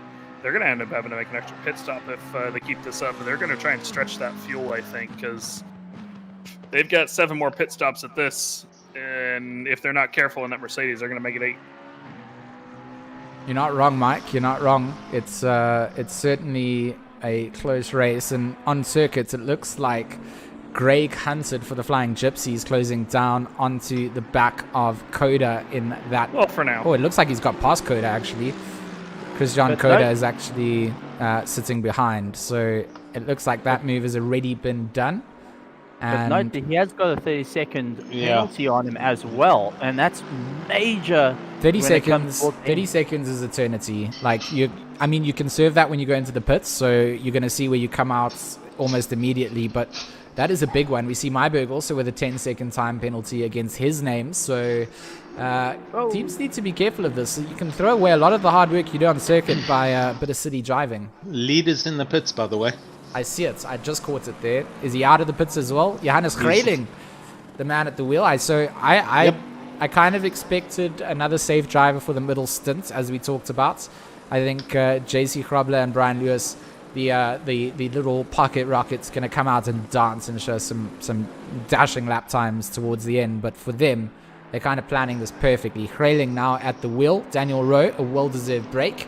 And a phenomenal stint from him. So big shout out to Daniel for that. And very interesting to see how this team continues to do, because that team lineup, that driver lineup, you look at that as a sim racing fan and you go, yeah, that's a bit scary, hey? They got the pace. Yeah, strong team. Look, Daniel's done 3 hours. That's a serious stint he's done. That's 3 pit stops essentially. So we'll see now what the other guys can do. I'm very interested to see what the net lap times are. PWSR, we've got a change. Marcus Stein got in the car just now. He's now going sub 2 minutes lap times. And pit stops done at 6th place. So Hendrickson for Sachi, Spammers, a couple of other cars all up there that need to pit now. And then we shall see what the current position standings are in a couple of minutes, I'd say. I'm actually really curious to see how long Hendrickson's going to go before he Yes. pits. Because I Well, think he's in the pits that now. Bentley's stretching the fuel. Oh, there he is. He is. So yeah, the Bentley's stretching the fuel as far as they can. Yeah. But they are going to come in for their pit stop. So at this rate, that should hopefully what Nasagi is hoping is it's going to promote him back up to P2. We'll see if that's able to happen for them, but realistically, they need to make that position up because that's where they were before Arno got into the car. So if he does not make it up to P2, which it's looking a little rough from him right now, he's coming down the back straight, and Hendrickson's going to be coming out of the pits here very shortly. He may have lost a little time versus Hendrickson, and that could cost him on track compared to what Jason has made up. So here he comes around the final corner. Hendrickson just leaving his pit box, and that is, from the look of it, going to be just a touch of loss of time. Now, whether that's due to Arno's pace versus Hendrickson, or whether that's due to actually, nope, he is going to get past him. I'll eat my words. Hendrickson was back in the pit lane too far. Still on the pit limiter. Yep. So, okay, so he hasn't lost any time, George. So your boys are holding steady, to say the least. Arno's doing a good job carving through traffic. Yeah, he's focused. He's really just nailing the consistency as well. And good to see him just settle down. And we've seen the McLarens not be the longest stinting cars, but certainly got the pace to make something happen early on. Very quick car overall, and going to be picked up a lot in the season from a lot of drivers. So yeah, just got to manage it, and very happy to see that things are going smoothly so far there. Szymanczyński back in the Grip Axe number 81 and settled down into third. I feel like these guys have become very, very used to what the third row of the podium feels like, but really want a taste of somewhere else. Yeah, you want to take that step up. Every racing driver wants to take that step up, but they've got the Bentley. They've got that chance to cut out a pit stop, and if they can cut out a pit stop, as we see the 242 Bentley get a little close to the back of the car in front there, has to kind of dive off track, and that ended up losing him just a position down to 17th place. Car braking just a little harder in front of him than he thought that was going to happen. Matt Densham makes the call to go off track. That's the perk here at Silverstone, though. A lot of runoff areas, so even if you need to run off track like that, Alan, it's easy enough to just rejoin without hitting a wall. Yep. We've just watched. I've been watching Kralin go over for the first official fast lap, and it's a 201.2 from the Daniel Rose 159.5. So. And they're now currently right in amongst a bunch of traffic. So Versace in the McLaren has still got a pit, if I'm not mistaken, which means Szymanczyński and Spamas, etc. They're all up there at the moment. So I'm following my team just to see where they come out with all of this. But there are a couple of other cars that are up there now. And Kralin is definitely not getting through the traffic as easily as Rowe was. So things are proving a bit more difficult as the race wears on, and as it also gets a little bit darker in the day.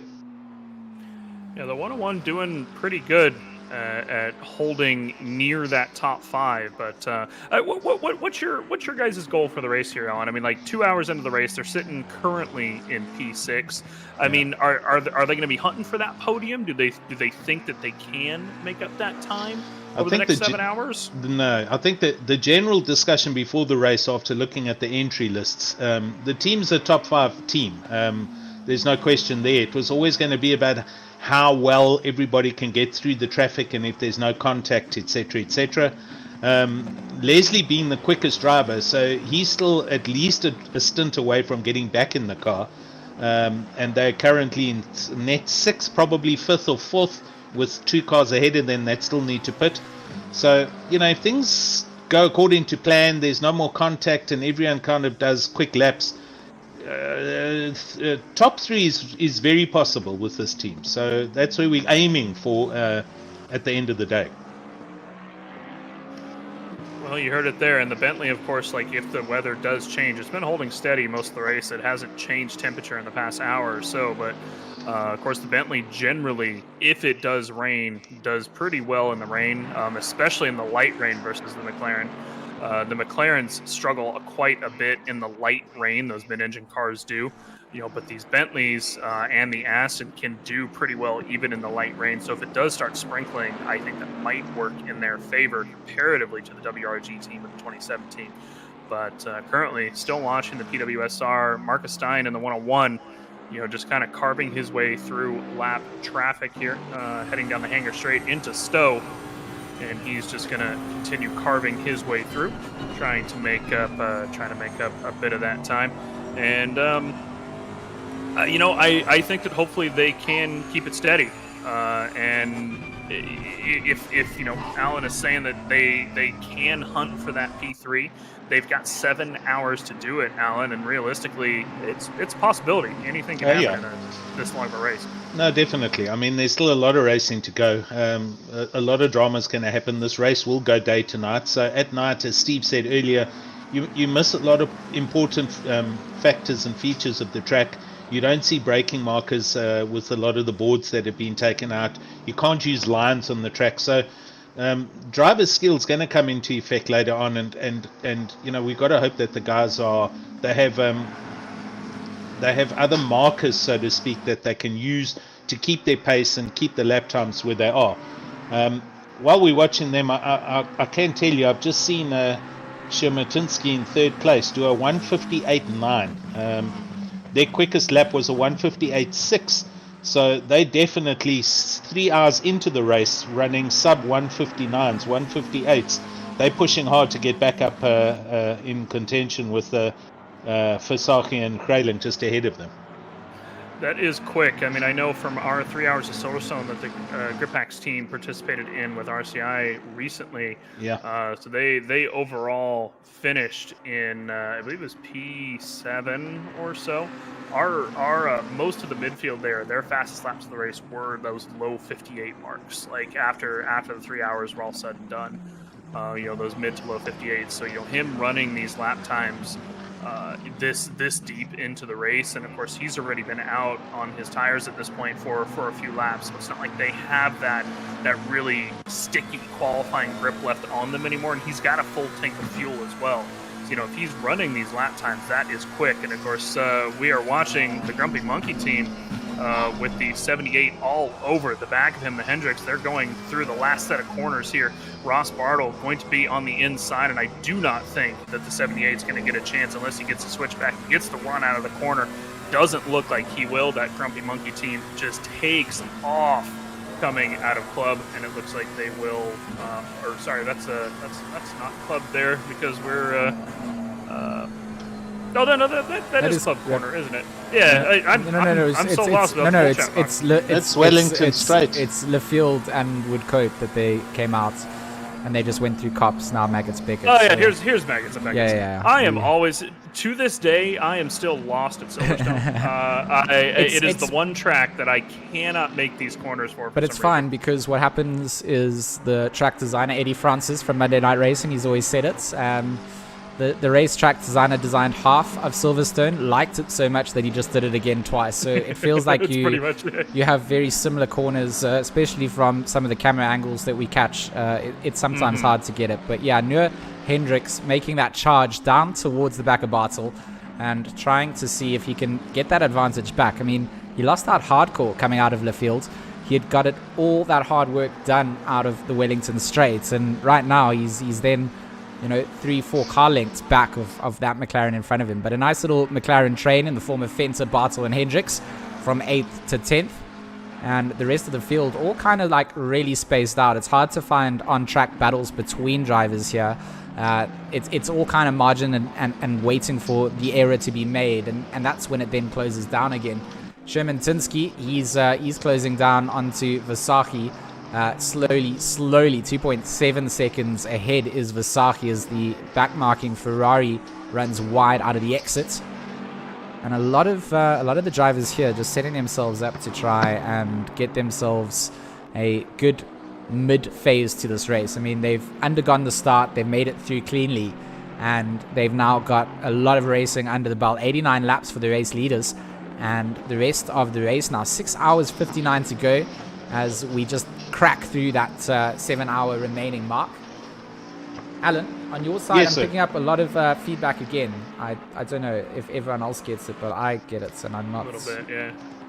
Someone we scared haven't it's- heard for a minute too is Steven. You've been quiet for a minute. Have you been digging around the field looking for some information there? I Well, think he's back. Okay, sorry. I'm back. My internet tanked on me a little bit, but I actually did a little bit of digging around with the KK Racing team, and they have a second plan. I've been told they've got a second strategy they're willing to use to try push their way up. They're not going to divulge it, but it seems like the KK racers of the KK Works Team 1 and 2 have a plan to try and move their way up through the field. Now I'm going to carry on trying to figure out what on earth is that plan. So I am looking around. I am trying to find some inside information to move on. But a lot of the guys saying the track is very grippy at the moment, and what they're finding is they're able to push the cars a little bit deeper into the corners right now, which is a bit strange considering that the temperature has gone down ever so slightly. It seems like the having your tire pressures are getting right. But I see Minnar has got a drive-through penalty as well. We were talking about that way earlier on in the stream, and Minnar, lying in 23rd, has finally hit the first one. So our first drive-through penalty has been issued. Yeah, track limits here at Silverstone aren't easy. Alan, I think you were talking. It now got really quiet, perhaps on you. The drive-through penalties here at Silverstone are a dime a dozen. It's really easy to run wide here at a lot of this circuit, and we have seen a lot of that here as well. Multiple cars, including the Ferrari that we just saw a minute ago as Sherman Tiske came past him coming out of Beckett's and Chapel Curve. That Ferrari ran wide, and of course he probably didn't get a warning for that as he hit the grass slowed down enough. But, in the end, we're seeing these guys push the absolute limits off of these cars to try and keep up. Sherman Tiske catching up to the back of the WRG team. And even then, the WRG team has made up a little bit of time to Grayling in that 43 Bentley. Just a little bit of time. Not enough to even get up or near him, but that said, the last timing sector that I looked at, probably about a lap and a half ago, actually a little bit more than I expected. He was at about 18.2 behind, if I'm not mistaken. They picked up over a second that last lap, so Grayling is struggling here, guys. Yeah, Grayling is definitely the more of the safe drivers, like I said, for that retro team. So what they've still got in the armory in the forms of Lewis and Grobler is going to be what makes up their time. I think Grayling here just needs to have a safe navigation through the traffic and just keep themselves in the position to be able to fight out, because those two drivers do have the ability to drop the lap times that Versace, Sherman Tiske, as well as the co-drivers in those teams have, who really have more of a mixture of relatively the same pace driver. So yeah, Johannes Grayling maybe a little bit out of the element here, but certainly not out of the out of the team in terms of what he can offer. That safety element, that ability to just get your consistency in, get through the traffic cleanly, is something that you also need in a team. So I feel like Grayling at this point in time, still lots of development to make as a driver, and certainly going to be able to pull some time out as he progresses in the season. But for now, he's definitely got that pressure coming down. Sherman Tiske is closing down on Versace, and Versace closing down on him. So I feel like Sherman Tiske and Versace will become a story before we get to the likes of Grayling, and that might buy them the time that they need as their team to then extend it out to when they need to go into the pits. It's all about that waiting game, all about sussing out your options and playing it to the best of your abilities, and knowing that your teammates also have the same sort of decisions to make as well as your rivals, all competing and making decisions on the fly and trying to see where you can get the advantage out. I mean, just look how many cars are still here.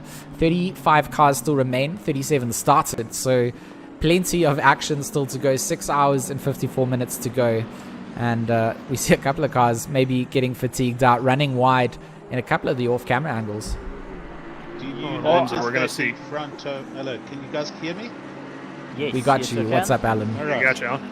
So this is Fasaki in second place, and that is our Bentley in 6th place that they're coming up to lap. So essentially the leaders have lapped everyone up until 6th place, showing that the outright pace of the first and second place cars. Well, and third place, because if we look directly behind him, that is Sherman Tinsky all over the back of the WRG 666 McLaren at this point. Visagi under pressure from Sherman Tinsky as they come out of Maggots and Beckett's through Chapel Curve and onto the Hangar Straight. We're gonna see if this Bentley, he's got about, I'm gonna say where he's been gaining.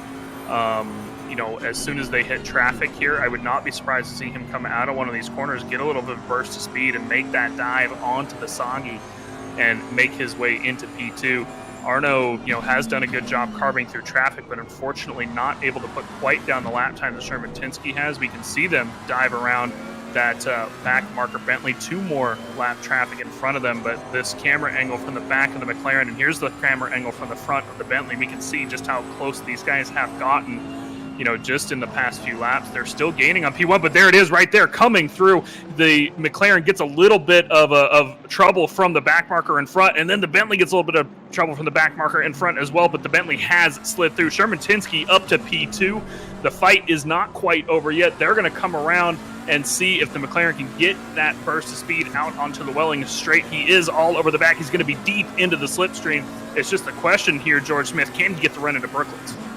I mean, it's great driving between the two drivers, making their way through traffic, still keeping things competitive. A great spot coming out from Shematinsky to see that opportunity was there when the traffic coming out into the right-hander of Abbey was really, really backed up slow. Arno had to ease off. Shematinsky had to make a decision whether he was going to try and send it. He got caught up behind some of the traffic as well, caught some of the grass, but managed to get it under control. So really nice controlled decision coming out from Ivan in the Gripax engineering number 81, and I think a worthwhile overtake for them.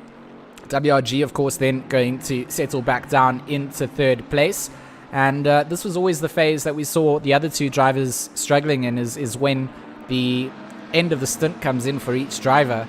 The grip levels just aren't really there to be able to hold on, so really struggling in terms of the later phases, and those lap times have dropped down. McLaren's, what's the nature of what the car is, and all of these are notes that will be made by the teams. Yeah, as George's dog starts going off in the background, Visagi has not given up. He's wanting to go off and get past Sherman Tinsky again, but I think at this point, George Smith is right. The tires on this McLaren probably a little too worn at this point. He's towards the end of the stint. Sherman Tinsky is not. And of course, the Bentley's tires do a little bit better over the stint anyway. So here's the other thing, and perhaps when George Smith is done settling down his dog, he can confirm. I also want to say that while we were talking about Arno earlier, obviously, a quick driver, a driver that's looking to come into the White Rabbit Gaming team to join them. Bruno and Jason, being realistic, probably still a little bit quicker than Arno is. I know that Sherman Tinsky is a little faster than Hendrickson for that Gripax engineering team. So, the 81 Bentley has their fast driver in the car at the moment, and the 666 does not. And I think that has something to play into it too, potentially. But of course, George, we saw Jason struggle in the first stint. Yeah, and I think Arno is actually on pace with Bruno and Jason, if not, faster in certain circumstances when it comes down to his ability to put in a lot of practice time into things. So he is a quick driver, and I would say that on par with the likes of Jason and Bruno, I think very well matched in terms of the three of them pace-wise. So for us as a team in this situation where you do see yourself getting caught up by Shematinsky, it is not really worrying because, it's the nature of racing. It's the ebb and flow. Shematinsky, a big name, over in the European series, and to have the battle on track in that position is good in itself. So, yeah, I think the push will continue on, and Arno has a lot of potential, like I said. Would love to be able to... So we're chalking up to tires, is basically at this point, we think.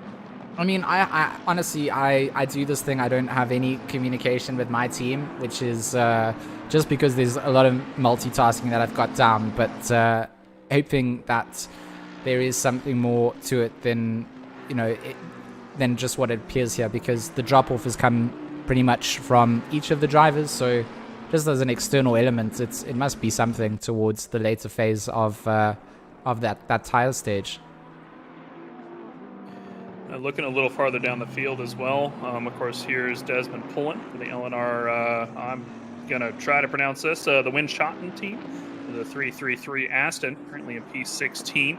He's currently hunting down that Bentley in front, but he's diving into the pit lane. 6 hours and 48 minutes left in this 10-hour race. And here's Christian Venter in the McLaren Shadow Project number 23 McLaren. Beautiful livery on this thing. I like that, the black and purplish pink there.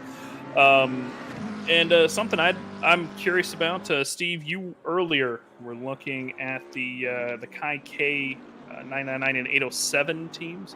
They're a little farther back in the field, obviously. Have you found any information about them? I know you were going digging for them. So what I found out is the team of Robert Wentworth, William Wentworth, Devon Dalport, and Vanan Kershoppers, unfortunately, they had a couple of spins and 1 or 2 run-ins with the wall due to the tires dropping off on the Lexus.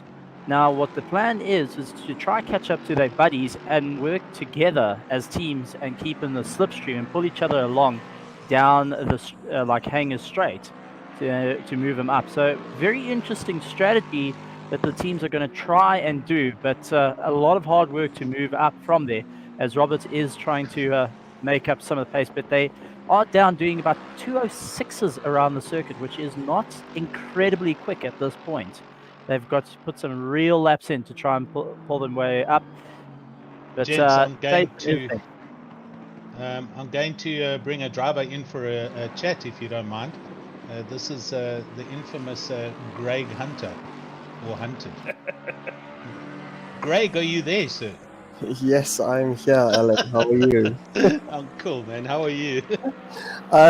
Sweating, but I'm good. You're enjoying your 10 hours? You guys are running quite well? Yes, we are. A few little hiccups here and there, some spin-offs and things, but we're getting it done, keeping the head going. Awesome. So tell us the background of this naming system. So what happened is last year we had an enduro race that I was supposed to do some quality times for, which unfortunately I missed. So Chantal has had this thing against me. Okay. Chantal Hansen. So Yes. that was sort of strike one. Then last week we had a GT3 race. She was 3.5 seconds up on her time, and I was behind her. And just coming into the last corner, I bumped her. So we both lost our track, and she said to me, "That's the final strike. She's going to get payback." Okay. And then she posted she's going to get the name changed, and choose Bob. There we go. There's my name changed now, across the boards, across everything. So, and as a running joke on our group, I am known as Greg. I'm always, because nobody can really say Craig. Why? Craig? They just can't Who can't say Craig? Who can't say Craig? What I have to ask Craig, what where do your teammates hail from? Out of curiosity. We all have from Joburg.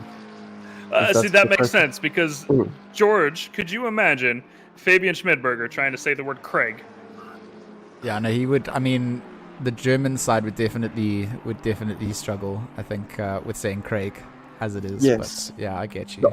The Afrikaans culture has the same thing. I mean, I get it. But yeah, So I mean, we're very from. English, so you're safe. I mean, this is very safe. Yeah, there's. I do offer Afrikaans lessons. If you guys haven't seen it, I sell them on Twitter. But other than that, it's very English stream. Now we. Can know I just why he's ask moving what your team number is, so that we can bring your car up on the stream? 99. Number 99. So I do have a question for you, Greg. Go for it. You're in the Mercedes, which Yes, which doesn't necessarily have the fastest lap times around Silverstone with some of the BOP changes they've made. But I am curious, how has your guys' tires been in that Mercedes? So we actually managing our stints according to our tires as opposed to our fuel. Our tires are dropping off a lot worse than our fuel is. My stint, when I had to come in, because my tires were off, I could still do another, I think it was sort of 8 laps. But tires were just shot. So it's not Interesting. looking And after are the you running tires, in huh? map 1?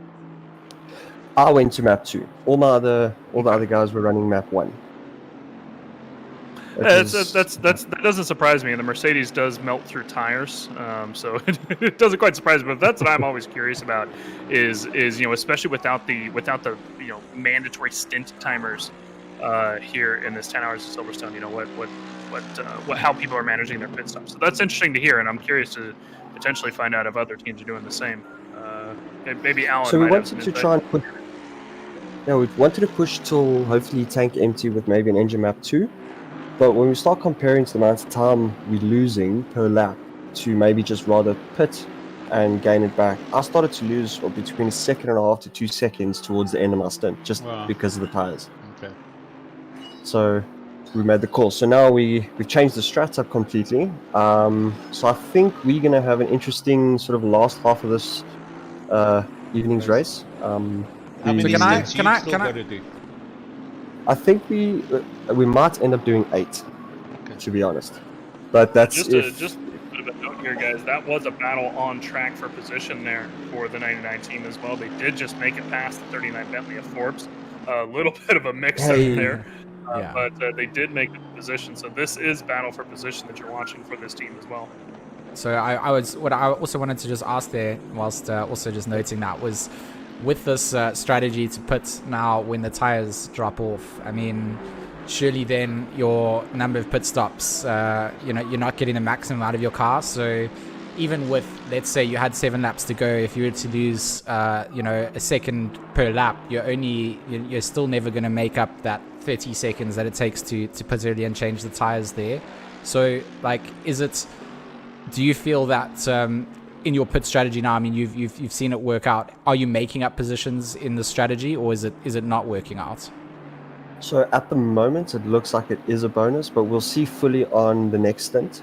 Okay.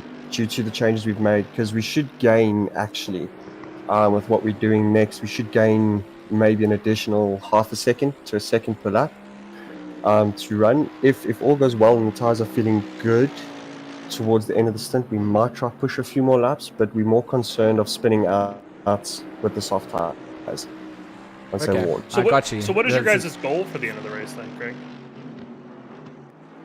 When we started, it was to get top 10. Now it's just to go as far as we can and maybe catch up to about 15th or even 14th where we first started. Because that would be a win for us then. You start 14th and 14th. I don't want to go backwards. You always want to rather go forward. Right. Cool. So that's the plan. All right, Craig. Well, buddy, good luck Thank for you the very rest much. of the race. Thanks for coming in and having a chat and explaining this naming thing. So It's only a pleasure. good stuff, man. We'll chat again. Thanks, James. Chat soon. Cheers. Bye. Bye. So the Flying Gypsies continuing out on their adventures, hoping to get themselves back to where they started into the sub top 15 and up towards the front. Krayling, he's certainly started to find a little bit more rhythm into his lap times, but it's not enough to hold off the likes of what Sherman Tinsky is dropping down. So that gap that he's got is being eaten into. A 5-second time penalty going against the Gripax Engineering number 81. That's also going to work into the favor of the Retro boys leading the race. So everything is playing out right now for Retro. They're trying to extend out that gap to the point where they can hand this over to their quick drivers again. The consistency will have worked out, and they'll be able to then start to build up that gap that they had. I mean, we saw what Daniel Rowe managed to do. Yes, there was a lot of on-track battle for P2, 3, 4 at the time, but the drivers that are still lined up in that number 43 car certainly have some beans. And here for the 81, they've got their driver that seems to be the quickest at the moment at Silverstone at the wheel. Versace for White Rabbit Gaming in third place. They certainly dropping off in terms of the pace that they had originally into the 2-second lap times last indicated. And this is the BWR team that I've been keeping an eye out for the longest period of time. Just kind of lurking out. Hasn't really been featured in too many battles, but Jan Spammers, he's been someone that in the Raceface leagues that I've been doing, I've just been watching this man start to impress and improve all the time. For me, that's what it's all about, seeing people start from somewhere and start to make a name for themselves. So seeing the BWR teams starting to reconcile their best of their best and get towards the front end of the order, it's incredible for sim racing, and it continues to push all the teams to not get complacent and continue to work. So big work from them. And then rounding out the top 5, of course, the guys from the PlayStation community jumping over to PC. A lot of logistical nightmare teams are entered in here, and a big shout out to them for participating. They share all of our PC related stuff on their Discord. If you are looking to get into sim racing, you're on the console side of things. Oh, that rejoin just gave me literal flashbacks to Nam. That could have been dangerous for Ruan van der Vault indeed. It looks like it worked out for him in the end, though, because the 101 Bentley looks like they had to kind of slam on the brakes just a little bit. They lost just a touch of time as that PWSR team is slowly catching up to P5, but they did lose a couple tenths off of that rejoin, having to touch the brakes there. But I would not be surprised to see these guys right up on the back of them very soon, where you can see just how close they're getting already. Here they come across the start-finish line to start with the leaders lap 100. There should be these cars lap at 99, as these cars are a lap down, as we saw earlier when we were watching the fight for P2. P2 and P3 came on past, so most of this field is a lap down. I believe it's only P1, 2, and 3 and that are on the lead lap. I believe the 27 car is a lap down as well. My timing tool not wanting to load for me, but Sherman Tinsky is still reeling in a little bit on Grayling. Of course, that 5-second penalty is gonna catch them, but I believe they are in the steward's box at the moment, trying to figure out what exactly that penalty is for. They had a little bit of a scuffle with the back marker, so perhaps we may see that fall away at some point, depending on what the steward's decisions are. Of course, we're not the stewards. We just report on what their decisions are. But Marcus Stein here, your boy here, Alan, he is catching up, and he's looking like he wants to go on the hunt before he makes his pit stop. Yeah, he's definitely picked up the pace. They did have, I just read in my other private messages, they had more contact on one of the overtakes and picked up 2 seconds damage. So a little bit of a rub and a bump, but he's lost lap time 2:01.0, and before that a 2.0. So Marcus is on the pace and doing well. Interesting to see the Shermatinsky further up getting a 5-second penalty added for a bit of rough driving. So and great to see that the marshals, or the stewards at least, are monitoring all through the field for any incidents that are reported. So nobody can complain about it not being a managed race here, but yeah, all going well so far.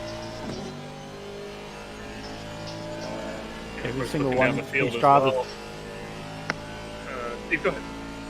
I was just going to say, every single one of these drivers are just trying to push the boundaries. And taking a look, we've got Myberg with a 10-second penalty, and we've also got Ivan with a 5-second penalty. Just everyone trying to find where the limits are. And if you watch them going over the curves, they're going a bit more towards the grass in some cases and touching it. So I think drivers are starting to feel the race as it carries on now.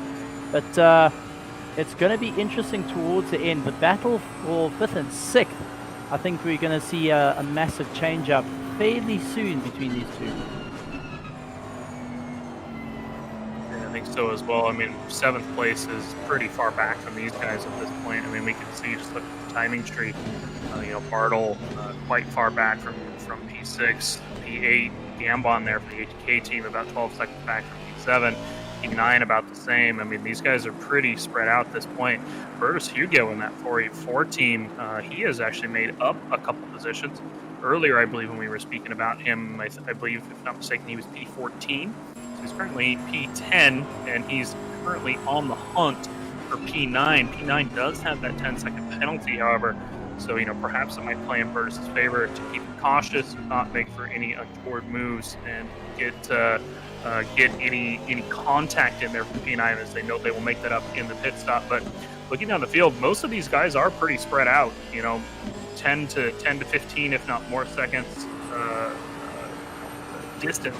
This is our closest fight on field at the moment, other than what we were looking for in P9 and P10. And speaking of which, Burtis Hugo did just make up that place into P9 as Myberg in the 5-on-5 Bentley makes his way into the pit lane.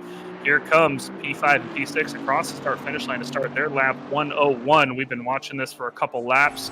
Stein is making up just that little bit of time, inch by inch, trying to wheel Vanderwalt in here as George Smith bringing us all of these different camera angles just so we can see, this Silverstone circuit is pretty flat across all of here. I mean, as we go through Maggots here and then into Beckett's, you can see how flat this track is. You can really get sideways if you're not careful catching over these anti-cut curves. But as they're going to come out of Chapel Curve and onto the Hangar Straight, Bentley going to be deep into the slipstream. He's going to pick up another 10th here as he's coming down the straight, and it's just a matter of time before he's right on that bumper as they approach one of these braking zones. And this PWSR 101 team is going to be able to make a move. Not this time by, however. Going to have to wait at least one more lap, but we can see inch by inch, guys, just making his way back up. It's interesting to watch the Bentley. Coming into turn 1, he did come off the throttle quite a bit to try and keep the car stable, where the Aston was able to go a little bit deeper. But in the back end parts of the section, where it gets a little bit more tighter, the Bentley is straight onto the back, very, very late on the brakes, and gains up a lot of time. As you can see, Marcus Stein going late on the brakes, just getting ahead, and now he's just got to get the power on to try and pull away from Van der Walt. Van der Walt's not going to let it go. He's going to keep on the charge, try get into the toe. So Eleanor versus PWSR, but it looks like the big Bentley is now starting to stretch its legs. Gets the work done quite nicely as well. Out through the exit of entry, carried a lot of speed and will give himself a couple of car lengths. So doesn't immediately have to go defensive either. So Marcus Stein with a nice, good read of the drive in front, and has timed that perfectly to make sure that the number 101 gets away safely and can continue up towards the chase now of the likes of Spam, as Sheventinsky eating into the lead of Grayling, as we continue to just kind of plan out and see when Grayling is going to come into the pits. He's still got a lot of buffer coming down. We saw that the WRG team driver switch took place. Bruno Kedili back in the car of the 666 out into third place. That does allow Spammers to get himself 8 seconds down the road from Bruno. So up towards the front of the order, still very, very close between everybody. And we look down the order, there's really relatively big gaps between everybody, starting to just settle themselves in. And a reminder to our viewers that there's only one split running here today. So all the entries here, a bit of a mixture of classes of drivers and team abilities, so makes for some interesting racing. The faster guys have had to navigate through the field of some of the back markers, and the back markers have had to plan their own racing whilst getting caught up and having to give space where they have to. It's a difficult scenario to be in. Any contact, the stewards are here, and you over the duration of 10 hours to keep the gaps like this between the field, it's a good showing from a mixed variety of drivers. But that said, George, I'd just like to point out, I mean, besides for those couple issues that we've seen, even despite that, these guys have been incredibly clean. Both blue flagged cars and overlapping cars. I mean, we've seen minor issues at best. Obviously, Sherman Tinsky's and that 81 Bentley, their penalty came from a bit of a scuffle with a back marker. But for the most part, we've seen this be really clean. We watched for quite a while Arno in the 666. Before Bruno took over, he carved through quite a bit of lap traffic. We were watching him for a few laps, and it was all very respectful racing. So, these guys might be different skill levels, but you can tell that there's a lot of respect on track, between the drivers, as well as just making sure that everybody wanting to stay safe, knowing that this is a long race. I mean, there's still 6.5 hours left, and I feel like, I feel like we've been here all day already, and there's still 6.5 hours of racing to go. And the racing is not going to stop. I think it's going to be exciting all through the rest of this. We're at least going to have somebody fighting right to the end. Well, taking a look at the track, we've dropped a degree on circuit, so it is starting to cool down slightly as we've gone hot past 38 minutes past 3 in-game time. So now it comes into, as it gets cooler and cooler, you got to start playing around with tire pressures, but you don't want to go too low or too high on tire pressures, as you can take out your tires getting around the back markers as well. Punctures are a thing in the sim, and are a pain in the backside when you catch it, because it throws your whole race into whack as well. So it's another consideration the teams have to be mindful of, is the track conditions are changing as we're heading towards more the late afternoon, early evenings. Yeah, 3.5 hours done now. Those teams that are currently Krayling, etc., Shermatinsky and Kadelius, we see a turnaround for Minar car 99. That was a great car, but they've got it going. There was also a bit of contact there with the Bentley. But yes, as the temperature drops, as you say, pressures are going to alter. Guys are aware of this. I'm still just watching that cloudy sun and cloud option. Thanks for the replay there as well, That George. was the 242, by the way, that came in. And that, and I mean, that was for racing. They were for position, so he does give the position back there, you see. But you know, a little Panzerino like that on your rear splitter, downforce at the back being implicated, it can cost you a lot more than just getting a position back. You know, that car now might have damage coming down, and for the Flying Gypsies, not what they would have wanted to have. So unfortunate circumstance. Looks like Strauss caught up in some battle for position in traffic here. I mean, there's just cars all abreast. It looks like the Rue, the other McLaren in the midst here for the position, the number 17 in front, as they go through Stowe, making their way past that number 57, our lone solo 10-hour driver in that Lamborghini Richardson, gives way and stays wide and allows the chase down to begin between the McLarens. And LaRue and Strauss here making their way through traffic, still trying to push each other. This is the racing that we want to see, and couldn't be better when you're matched in equal machinery. It's all down to the driver, and I guess what state of tires you're in at that phase. And nobody can speak towards Aero more at this point than the PWSR team. Whoa, the dive. That was close. The 10 car going very late on the brakes, knew better. He knew that he was about ready to hit that 17 car, dove out to the side, and that's what saving that hit to happen. I mean, it's that kind of awareness, right, that you always want to see, saying like, oh, damn, the abort came down in the right direction, didn't go towards the apex, which would have collided with the car, pulled out, made sure that he was safe, and he knows as the pace, so can just settle back in and try and put the pressure on once again. But Mike Leroux just putting this car in the right place, definitely making Strauss feel like the pressure is mounting up, because you want the driver behind to be missing his braking points, you want him to be in his own head, and he's now going to doubt himself. He doesn't want to follow as closely, and is going to have to plan things up. Leroux with a 15-second time penalty to his name. Strauss must know this, knowing that even if he just follows along safely, when that car goes into the pit box, he's still going to come out on top, because that extra 15 seconds, that's for free. So you don't have to take the biggest risks. No, exactly. I think at that, Strauss didn't only utilize using the carbon brakes. He decided engine braking is a thing, and was looking for the cord to pull the parachute at that very point. And downshift. Parachute. It was quite a way to go past. If he pulled it off, I would be highly surprised, but he needs to shake off that little bit of a fright and get back into it, which he's done. He's now pulled himself very, very close, and he has to try and make a plan. This is the thing, you can so easily make a mistake, but what you need to do is, if you make a mistake, if something does go wrong, shake it off, get back in the rhythm and keep going. Don't let it harbor, otherwise it's going to mess your laps up, lap after lap after lap. And I think that's one thing that we've also need to touch on, is we've seen little collisions all over the show, and frustration is a thing that does kick in and does become a thing. So It's all about shaking it off and get going. But Strauss is on a hard press charge now in the slipstream, trying to get pulled along. And you can see LaRue just trying to break him from that slipstream. Not going to be easy to do. We've seen Strauss, he loves mounting the pressure on. He loves going for those late breaks. He's very happy in the McLaren at the moment. So he is doing everything possible. LaRue going very defensive, holding that inside line, trying to get away. Strauss gets a better exit though, gets it to the toe and loses out time.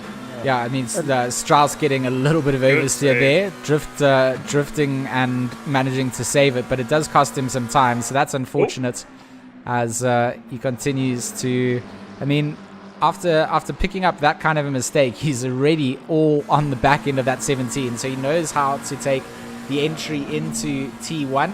He knows how to master Stowe, and now if you maggots Beckett, you can really put pressure on the driver in front of you, hit that inside apex, and this is what Strauss has done here. This is a run, this is a good run. Someone rejoining the race circuit, they've made use of the escape road, but these two McLarens, they don't give a damn about this. They're dragging it down, coming down into the right-hander. Sorry, this is Stowe that they're coming down into now at the end of the hangar straight. And the inside line is there. I think the number 10 just making that. Whoa, big snapback as well. Going to slip it. And it's going to allow LaRue to slip back in front of him. And that is what it's all about. Making sure you get the move done and getting it done completely. And Strauss not managing to do that. That allows LaRue a little saving grace. And he will continue to just be a little bit of a nuisance here. It feels like Strauss knows that he's got some speed, knows that he can get past, but just certainly catching up to a drive is one thing. Making the maneuver an entirely different episode. And in the end, there's the big, we saw it. It was, same spot. Yeah, same spot as last time going into Village. He did that last time and he struggled with it. This time he did get the little tap on him. So, this is where, the 17 is weak on the brace compared to the 10. But, he needs to make sure that he's getting either to the outside or inside there. Otherwise, it's going to come into contact, get him in Seward's inquiry, and get him a 15-second penalty or worse. And it's front end aero damage. It's strange because on the previous incident like that, he literally went in with the mindset of pulling out, and you saw him kind of pull out but then adjust to come back in again as he thought that maybe he could squeeze the brake pedal and get the car stopped. Timed it wrong, did have a little contact there, and the two of them will continue this journey out. Will the stewards look into that? Will they have some words to say? We'll have to wait and see, but both these McLarens looking like they're struggling with some rear end grip, and now on the right-hander they go. And this is where into maggots. You want to be side by side. No! There it is. Yeah, there's a lot more context. Yep. You actually made a point about this earlier, George, where you said Strauss had to understand that the driver ahead, they're carrying a 15-second penalty. So why risk your race by driving so close and trying to pass them when it's going to happen? And he's now had 2 contacts with him, and he's turned him around. There's definitely going to be a penalty for that. I see, and I don't know about that. I disagree. I think that, he gave plenty of room there. It looks like he was all the way down on the apron, the 17. Yeah, it looked like Mike LaRue came... But in the end, we're not stewards. We're not the ones that make that call. Me and, the 4 of us can sit here and talk about it all we want. But in the end, Maggots and Beckett's is just not the place where you want to be side by side at. It's very difficult, especially with how, sketchy these two McLarens are on the grip. They look like they're towards the end of their stints. And as we know, the McLarens have been struggling with tire wear towards the end of the stints. At this point, it potentially has costed the 17. What is that? Almost 8-9 seconds down the road when he already has that 50-second penalty. But, perhaps the stewards will see it differently once they're able to review it. Maybe the 10 car will get the penalty for that. Well, I've got to say one thing. Well done to Minar, who was actually in the Mercedes trailing behind them, caught up and decided, let me just go off the throttle a little bit. These guys are having a bit of a race in front of me. Let the whole accident happen, then went past. So the faster guys are showing some restraint when the guys are side by side, deciding, let me hold back a little bit. Yes. We seem to have lost a car. As George switched over to Bruno Cadilli, I just noticed Ivan Sherman-Tinsky has also just posted that they had a disconnect, the 81 team did. So we just saw them appear back on track, and that is going to cost them quite a bit. That's going to promote the WRG team up to P2. they are gonna get back in, so they are gonna have to get that car started and going again. But good spotting coming out there indeed, and for them that's going to be costly. For the 666 getting promoted up there, that's gonna now start the chase down to the likes of Grayling, who has just done a marvelous job to continue using his team's advantage to lead out this race. And for the GeForce Retro team, definitely, I've touched on it before, a bunch of drivers that certainly have the ability to win this race. And for us from the start, we felt like after Daniel Rowe's start, it felt like their race to lose, didn't it? Well, I can see your smiling teeth from here, George, that your team has moved up. So that's definitely big smiles for the whole WRG team. But I've got to say, the GeForce Retro have been doing incredibly well with their stints. They're not pushing it as hard as they can. They're keeping it consistent. They're keeping the car on the black stuff.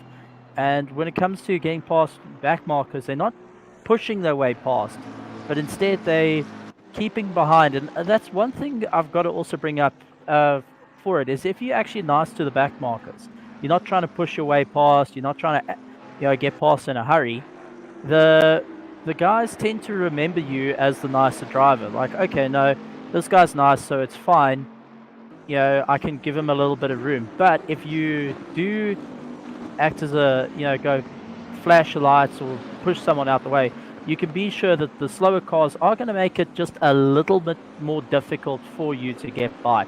That's something we have seen, and it's a sim racing nature with all drivers of, you weren't too nice to me, so I'm not going to be too nice to you, or you were actually friendly with me, I'm going to let you go. So that's another aspect to take a look at. Chemetinsky is going to manage to get that car out of the pit box eventually. They have dropped down to P6. It might be more, as Ross Bartel could take that off their hands. I mean, 195 seconds, I don't think that's going to be enough for them to do that. But 6th place for them as they come out and still have to go into the pits to do a driver swap, change tires, and serve a mandatory 5-second penalty that they've been given. So that's quite big. Stop-go coming out for Wentworth down in 21st place. So Robert Wentworth picking up that stop-go penalty. That's going to be for speeding as he came out of the pit lane. I can only assume he is only exiting now. So that is going to be a big penalty for that 999 Lexus. They're doing great to get themselves up the order, but going in and having to stop that car, that is going to be very costly. 15 seconds to the number 17 still for LaRue.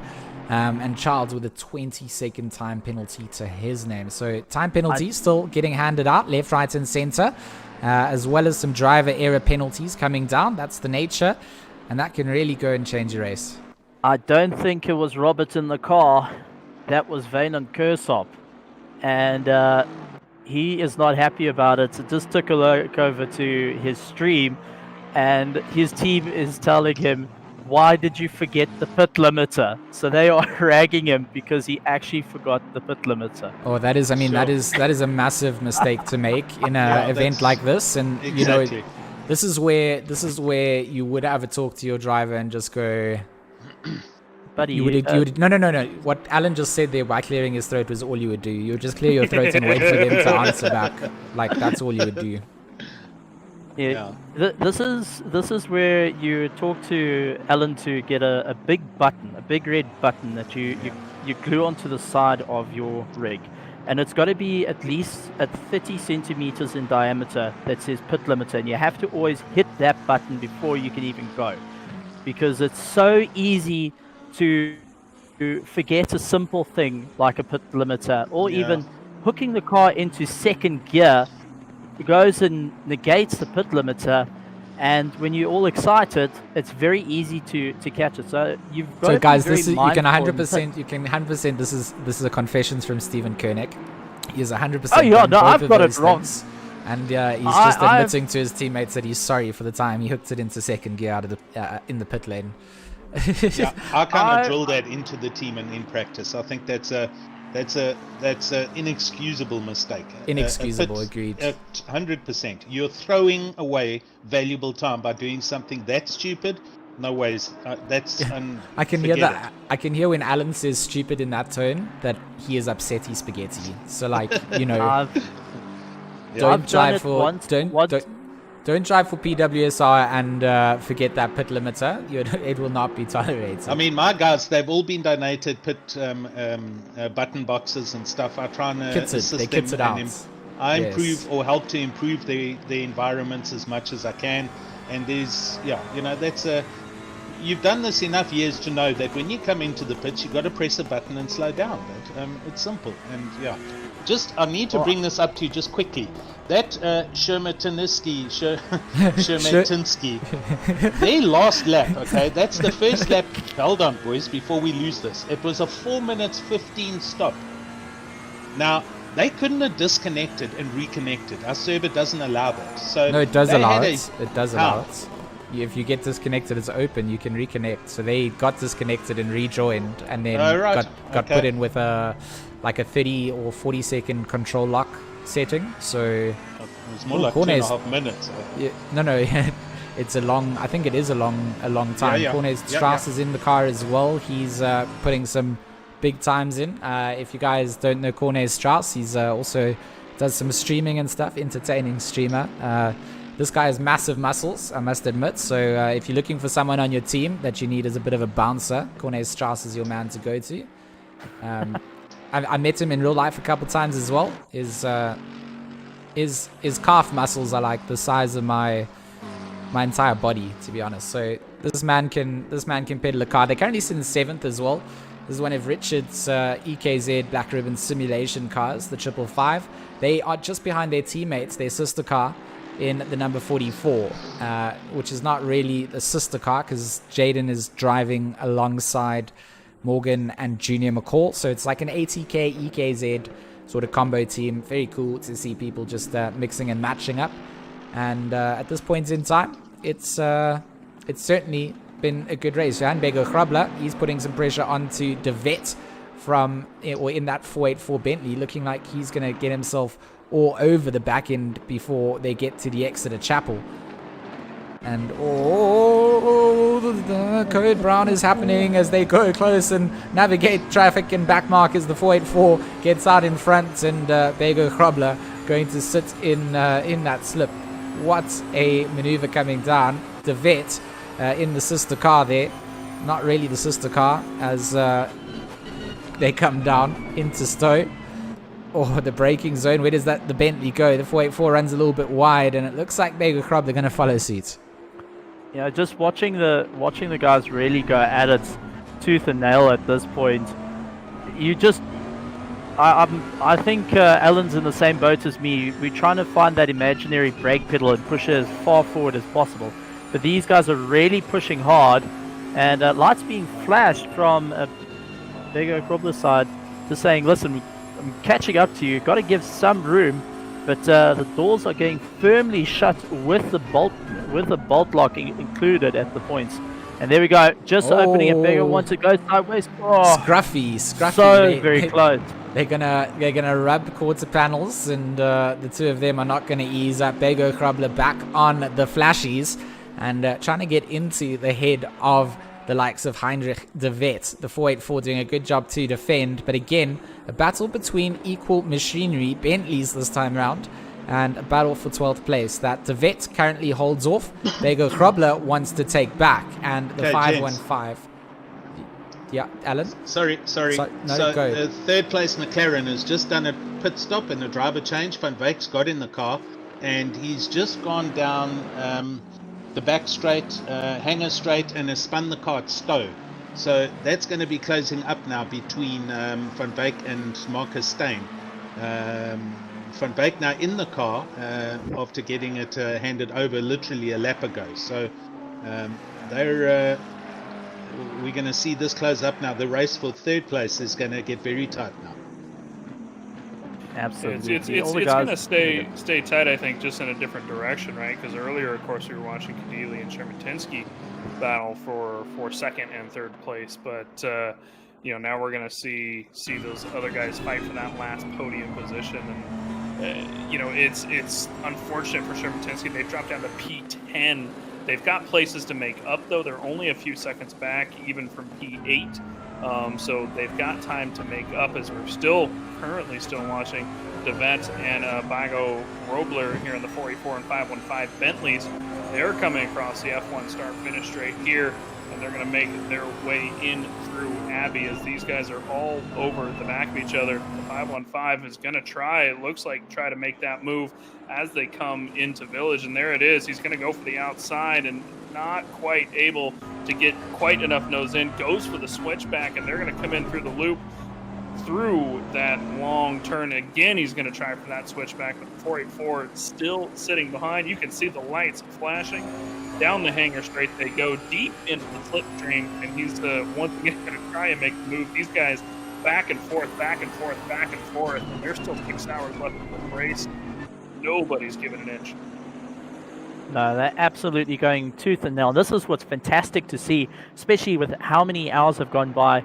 These teams are really pushing it, and what better way to have a great battle of the two Boatleys around Silverstone, and got to have the UK car on the UK circuit, and this is absolutely great racing from, as you can see, every single time trying to go deeper and deeper into the corners to try and carry as much pace as possible, and Ivan going and utilizing all the circuit plus more to carry as much pace as possible. So now the pressure comes in. Ivan's team, GeeMax Engineering, they have to try and make up ground, but at the same time calm down. I know it's very frustrating to be thrown right down the field due to a little bit of a disconnect, but what are you got to be telling yourself in the head to go and say, listen, we got to actually take it a bit easy here before we get another penalty in contact? What do you guys think? I mean, I think the biggest thing at this point is just keeping patient, right? They've already got that small penalty for that scuffle with the back marker earlier in the race.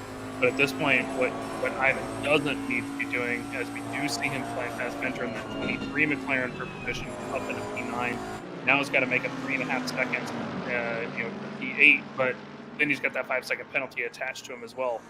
He just has to keep it consistent. He has to keep it clean at this point. He knows that there's likely no way he's ever going to make up enough time to get back up to his P2, right? But what he can do is keep steady for the next 6 hours, not come in contact with any back markers, and at least try and make it up to the top 5.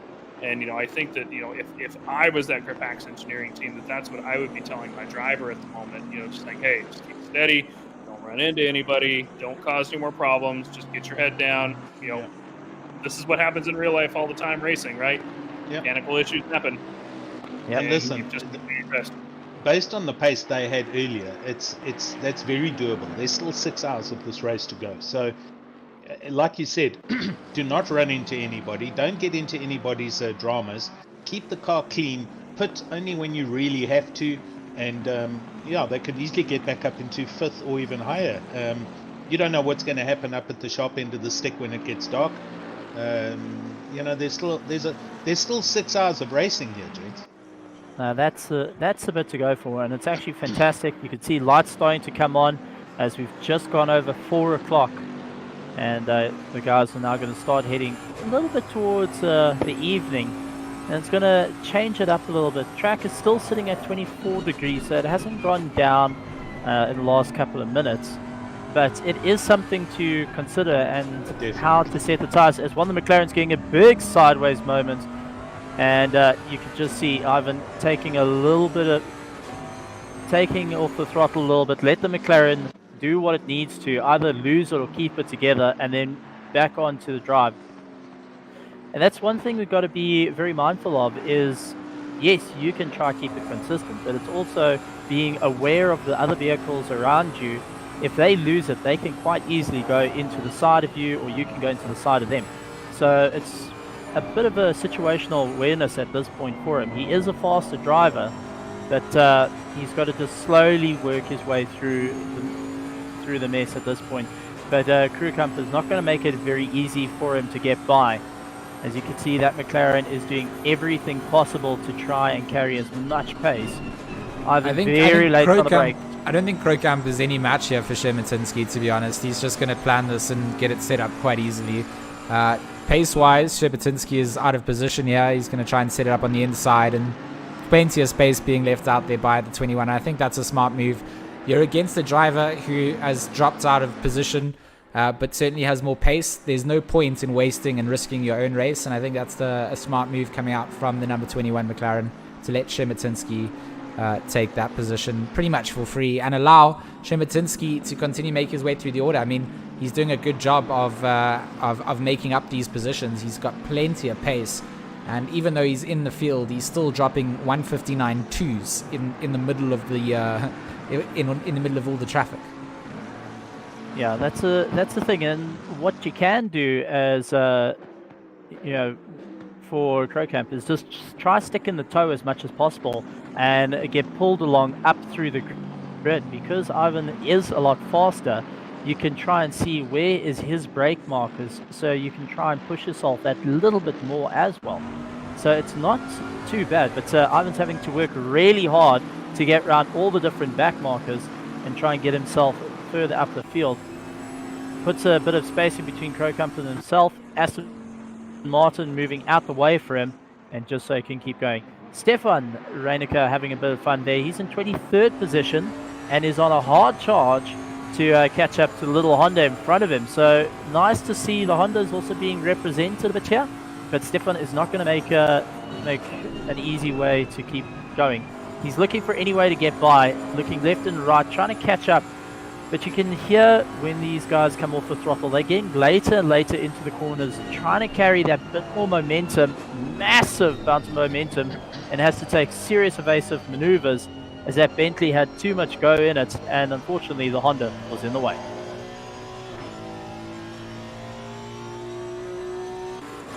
Fantastic work. Stefan trying to catch up to Bernard once again. Lost that little bit of time. His last lap was a 2:01.4, which is quite quick. And unfortunately, I think he's lost out quite a bit of time here going after Bernard. Bernard is still pushing hard to try and make his way around the circuit and get away from Stefan. But it's turning into a very difficult task. That Bentley has definitely got the pace going into the corners, but the Honda can get out of the corners a lot faster. So we're going to have to see how it goes through it.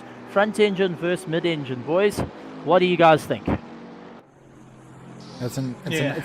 It comes down to a lot of how you handle on the curbs here. There's a lot of advantage that can be gained by being able to carry speed and momentum through the complex of corners. Plenty of straightaways that capitalize or benefit off you carrying speed through the midsection of a corner. So it's an interesting aspect. I think the Bentley here has proven to be a big bad contender for being a car of the day pick. So I think the lonely NSXs and the likes of them are kind of playing the hard game in picking something that isn't picked by the rest of the field, and I've got a bit of an appreciation for that kind of a pick.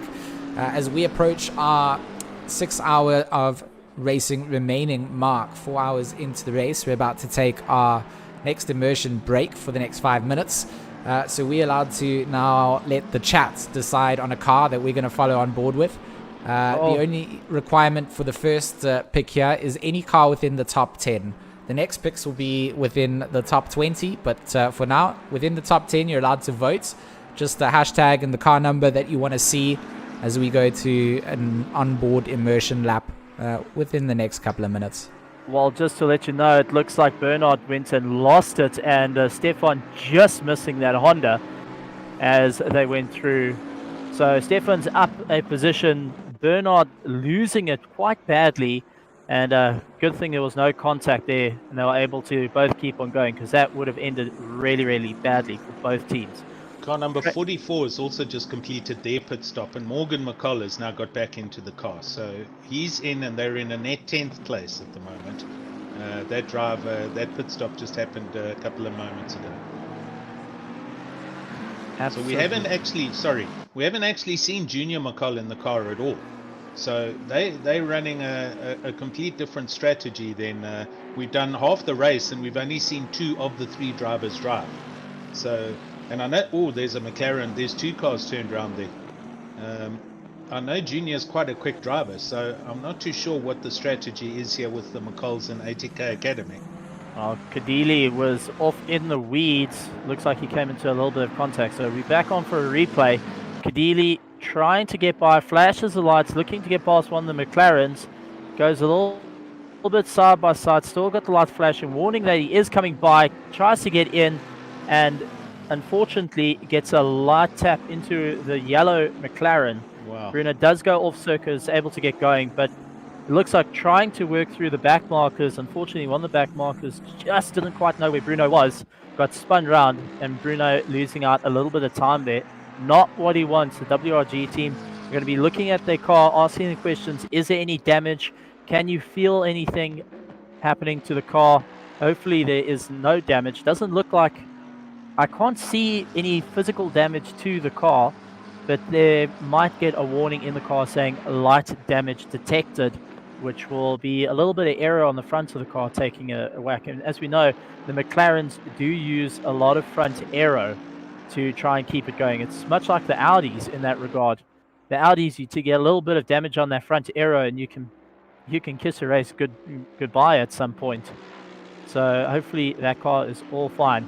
Shermatinski does have Corne Strauss in his sights, so I think we're gonna do another onboard here with Shermatinski for the next 5 minutes, and we will crank up the volume. You guys can feel free to go and get a drink. Remember to stay hydrated; it is important. And we'll see you guys, in the next 5 minutes or so.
we are back and live with the action. We're following with Ivan Sherman-Tinsky from the Grip Hacks engineering team. Saw him getting a little bit of a messy moment out of Stowe, and he's currently got the car back in the right direction. Of course, still joined out here today by the co-commentators that I've had from the very start. I've got Stephen and I've got Mr. Alan. And of course, we've got Mike here from RCI as well, who is just stepped out of the box temporarily. He needed a little bit of fresh air. We have the social distancing in full force. We got our masks on, and he will be joining us very shortly. But Sherman-Tinsky certainly starting to make his way back through the field. Obviously, after getting disconnected, that would have been a massive setback for their team. But certainly just keeping their head down and relying on their good old lap times, aren't they, Alan? While the other chaps have a chat here, our team has now done a driver change as well, and Sherman-Tinsky has just gone past them with our fourth driver, Chris DeSantis, in the car now. So we were talking about them getting back up into the top 5th or top 5 or maybe higher, and they're there already after 30-something minutes. So they definitely got a really quick pace in the car. Ivan showing the pace and being very consistent with the car all the time. Good to be back in the box after getting some refreshments as we get down into the 6th hour here, and the clock ticks down. It's certainly not quite the moment that these guys have prepared themselves for. A 10-hour race, 5 hours would be the halfway mark. So we're not quite there yet for them, and still a lot to change up here. And for a lot of these drivers, it's still about that balance of where they can find the limits on these cars. As the track temperatures drop and the day bears on, it's going to become nighttime, it's going to get darker. How that all plays into effect for the race is also something that we're going to have to wait and see. But as things stand at the moment, not a lot of close gaps between drivers. Everyone just trying to make up positions where they can. Looks like Christian Deploy in that number 23 McLaren. He's trying to chase down onto the back of Corne Strauss. Still 1.6 seconds between the two of them, but that would be one of the closer battles on track, just to indicate that there is a fair amount of distance between a lot of the cars at this phase. We're still waiting for pit stops to come through and balance things back out, people on different pit stop strategies, etc. Whilst I've got your attention and got you here, massive thank you to all of our lovely viewers. We see you guys in the chat. Noah Hendricks, Brian Lewis, Hannes van der Sant, Richard Herring here as well. He was doing the first part of the commentary stint. Bernard King in the chat. Dammit Apparel having a chat. Jason Absmeyer here from WRG. RCI of always talking. Berries, Ryan Barrington Smith from the LNR community in the chat. I saw that we had the Retro Esports head of department here as well, Jason Isherwood. He was having a chat. Amp is here, so big shout out to all of you guys. You helped us smash that like goal of 69 likes. Our next like goal, we're trying to just get ourselves up to the very modest 100. If we can get there, that would be great. 5 hours to go, 75 viewers. You guys have been incredible, and a big shout out to Patterson or PWSR, Black Ribbon Simulations, Resource Complete, and of course Raceface Speedlabs. If you guys do want to get some driver coaching, you can go and get yourselves some of that over on the Raceface Speedlabs website. Go and get a session with Bruno Cadili or Jordan Sherritt. Some incredibly quick, talented drivers willing to offer and share their secrets. So yeah, go and get yourselves booked up. Well, I think that's the housekeeping done. Yeah, what's up, Stephen?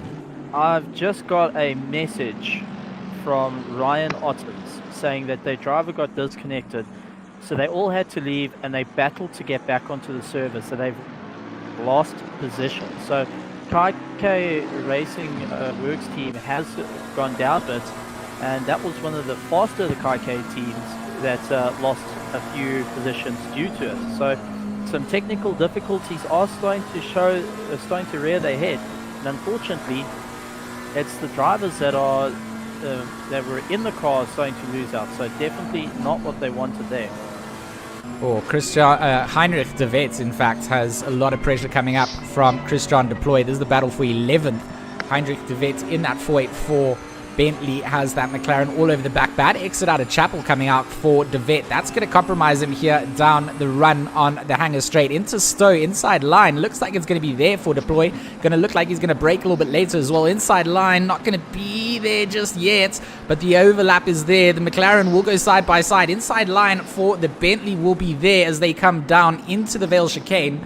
And under braking, the 484 will get the Bentley stopped. But the pressure coming out from the back end of that McLaren with the wraparound and the cutback will get it done on the inside line. They will go side by side, and that McLaren just asserting dominance forces the Bentley out wide, and Christian Deploy gets that move done before they get down to Abbey. So really good work as that Bentley in the background runs wide. De Vet making another mistake there, and that's going to be a little bit costly for him as he rejoins the circuit. Doesn't lose out on an additional position, but certainly going to lose out on being able to sit in the slip of the McLaren that's just passed him. No, De Vet has lost a position to Deploy, so Deploy got ahead. No, that's what but that happened okay, already before Abbey. Yeah, it wasn't an additional one for running wide.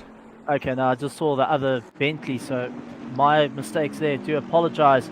But now De Vet has to really try and work hard to get a little bit. The frustration's there, and you can see he's going closer and closer to the grass. So I wonder if he's a bit rattled after that. Yeah, a little bit of mental stress comes down after you lose a position, and unfortunately you gotta settle down. It's all about that ability to reset yourself. I see we've had some more chat comments coming down. Cameron is here as well from RCI. Big shout out to Cameron, fellow South African, also doing some sim racing stuff. Martin Bear here giving us some lovely commentary compliments, so thank you very much. Robert Wentworth doing the same. It means the world to us. We appreciate you guys supporting us and loving what we do. We love having you guys here, and we love engaging with you, so thanks for liking, sharing, leaving lovely comments. Of course, my name George Smith. I'm joined here by Alan Patterson from PWSR, and then of course we've got Stephen Koenig in the box with me too.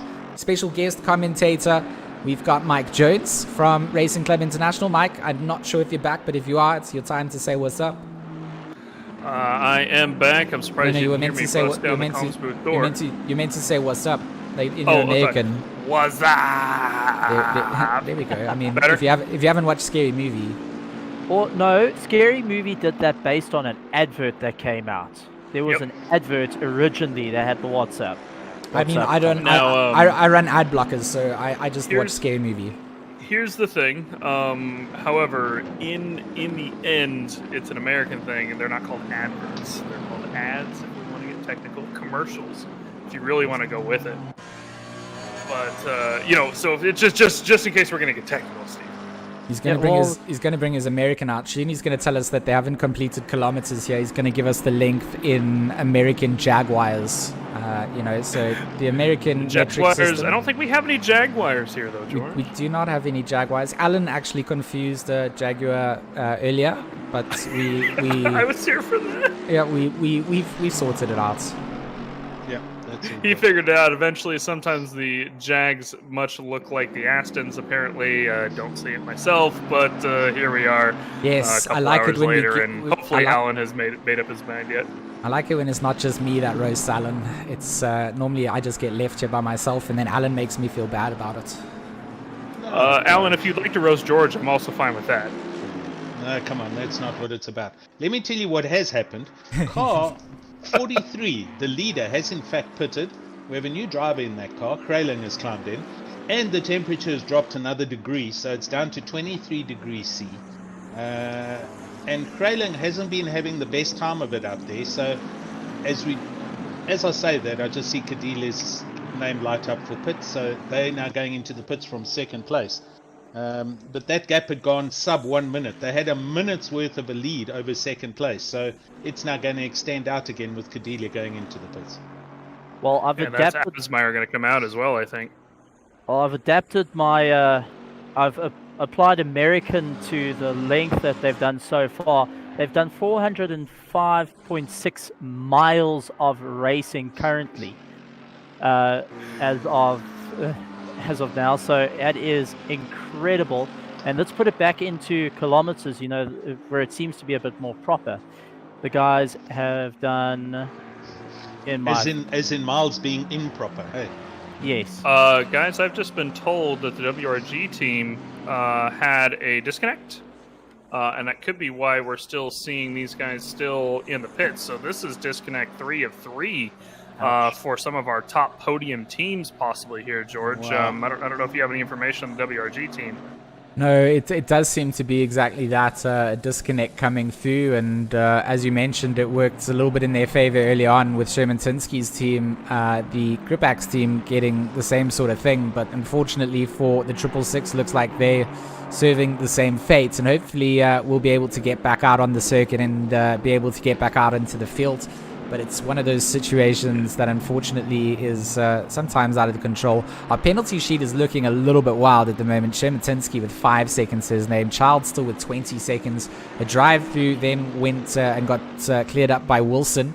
5 seconds to Strauss and Reinecker, each getting themselves some penalties. Looking down a little bit, I don't think there's any more, but for a second there was a lot of penalties all getting served out at the same time, and all of those time penalties are going to be detrimental. Looks like Jason is going to get back into the seat of that 666, but it is going to be very costly. Second place has driven by BWR Vipers.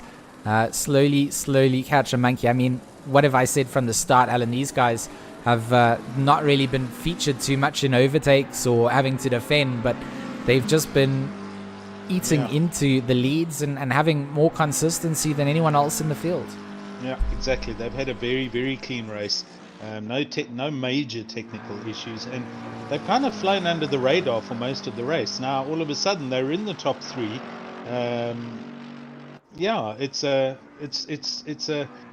It's strange how some teams can have absolute nightmares of an event, and other teams can have it pretty smooth sailing for the entire event, or most of the event. But Van Wyk up into second. Estradum is another one.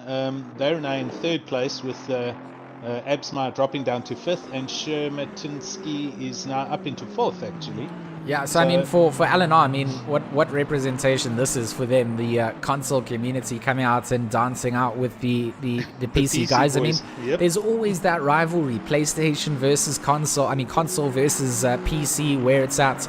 And you hardly ever see PC guys going over to console to answer who's the better racer. But, seeing console drivers step up and enter into this community and certainly show that this is something that translates over. If you do want to get into PC racing and you've been racing on console, you can certainly do both. You can get in, you can you don't have to be limited. Driving is driving, and if you've got the pace, you've got the pace. So Sean Stradham here, currently piloting that LNR Lightning 149. What a great job for them to currently hold down P3. I can tell you I've done a bit of commentating for some of the LNR races on the console, and those guys are not slow by any means. They're just as fast as the PC racers, and on the LNR Discord had a chat to a few of them, and they said they here to show what they can do and really put the hammer down on the PC racers. So it's glad to see that, and glad to see the banter does come into play from the console and the PC guys in total. I mean, sim racing as a total, as a entity by itself, is fantastic. It doesn't matter what you're racing on, Xbox, PlayStation, PC. Heck, if you really want to push it, you can go in Nintendo Switch. But I've got to say, I love how it's grown strength to strength from sim racing right through all the platforms, and getting to have basically the representation from console and PC all racing on one track for one of the biggest events that we've have at the start of the 2021 Raceface season. This is brilliant.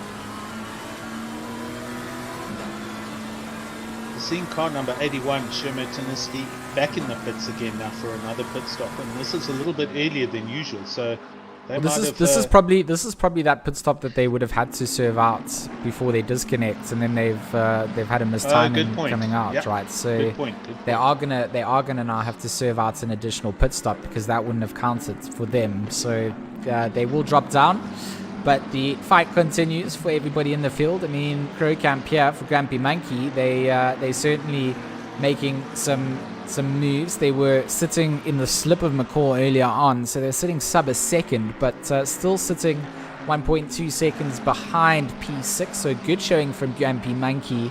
Up at the front, Johannes Grayling still leads out. Hannes van Veek, of course, the guy and the driver at the moment for the BWR Vipers to try and stick it to the GeForce Retro team.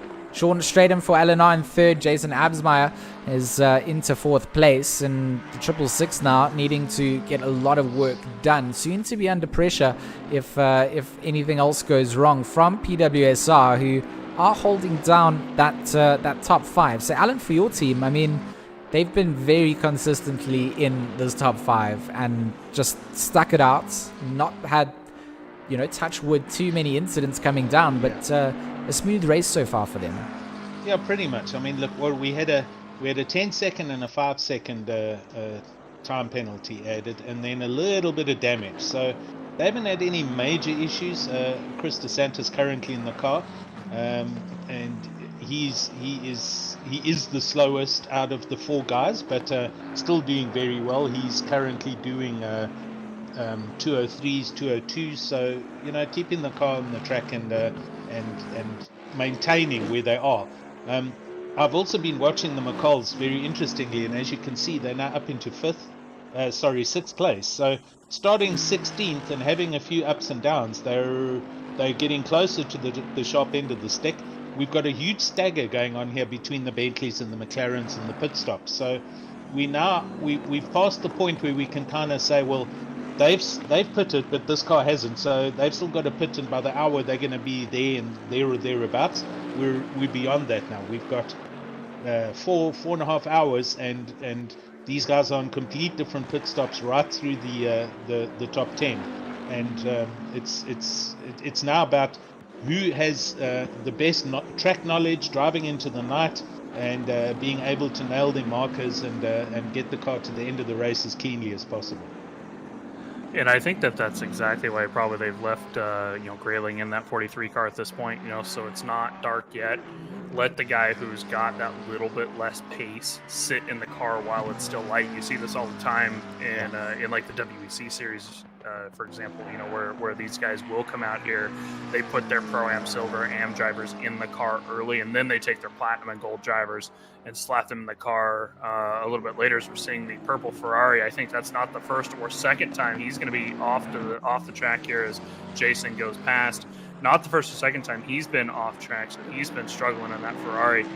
But it's good to get these guys, have the silver drivers out there in the mix early while it's still light out, while you can still see, especially here at Silverstone, as we've seen throughout this race when cars are racing closely.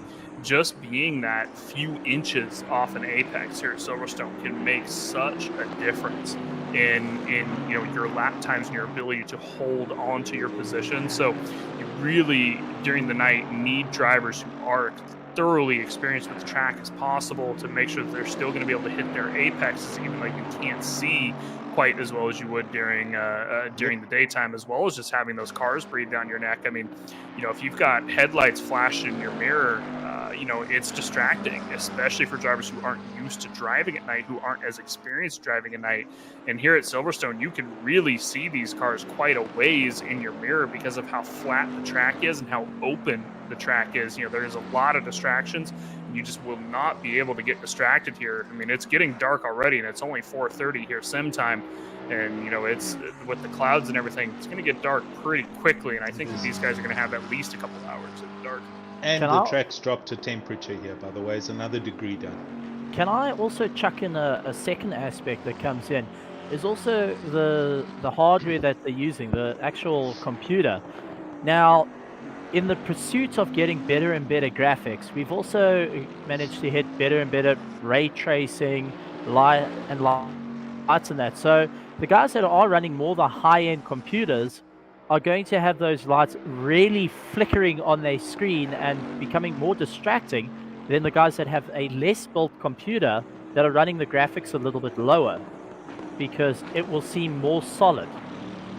And that's one thing I have noticed from having a not as fancy PC to the ones that have a more fancier setup, is, yes, you're able to see more, the graphics look so much better, but there's a lot more distractions when it comes to the night, because that ray tracing allows for the light to move in and out your car versus being a fixed stationary point. So that's another aspect to consider for sim racing. It's interesting, because this is stuff that obviously, your guys that are out there doing real life motorsport and stuff like that. For you, for example, Steve, there's you see in some broadcasts that there are sometimes they'll have small lights in the car, but it's something that is such a difference that you can control here with sim racing. You can just go to your graphics settings and just, I don't like the shadows, I'm just gonna turn them off. And if that is a distraction, you can turn them off. Well, you don't get that benefit when you're in a car, doing 200 miles an hour down the hangar straight in real life, do you? No, not at all. But remember, a lot of these drivers have got their graphics turned up a little bit higher to maximize the amount of frames that they get. So this is where it comes in. You can have all the shadows and that, but as soon as it gets darker, it's going to become more and more seen. And if you're stuck in the car, there's no way you're going to push escape and try change your graphics while you're flying down Hangar Straight. So it's something I think the drivers also have to be aware of, is what the distractions they had in the day is about to be brutally exaggerated during the night. And of course, here in Silverstone, we are going to see quite a bit of night hours. I mean, there's 5.5 hours left in this race. That means this race will end approximate to 10 p.m. sim time, a little bit after.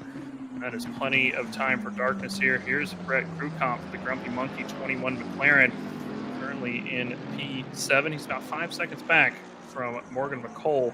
And that 44 team, guys, is actually a team I don't feel like we've talked about them, at least unless you guys talked about them while I was out of the booth for a few minutes. But the 44 team has actually made up quite a bit of time. They're currently up to P6. I don't believe they've made their pit stop, if I'm not mistaken, as I did not see them run down the pit lane while I was out of the box. But they've made up quite a bit of time, and there was somebody saying earlier Junior McCole has not been in the car. Alan, that might have been you talking about that, and he is their faster driver. Yeah. Am I correct? Well, he is. In the races that I've seen them race in, Morgan Junior's ended ahead of Morgan, so I've got to believe he is the quicker of the team. But they were entered as the McColls, and they were looking for another driver, and that's obviously where Gambon came into the team. But I'm not too sure, as I say, after it wasn't 6 hours, after 5, I beg you, it was after about 4 or 5 hours, Junior still hadn't driven yet. So I'm not too sure about what's happening there, or if he is going to, or maybe he wasn't available. But we'll have to find out closer as we go into the evening stint. It'll be interesting to see indeed, because it is interesting to always see Morgan and Junior drive. They almost alternate their abilities, I find, over the season that I watched with them. Either one of them was outstanding in the GT3s or the other was in GT4s.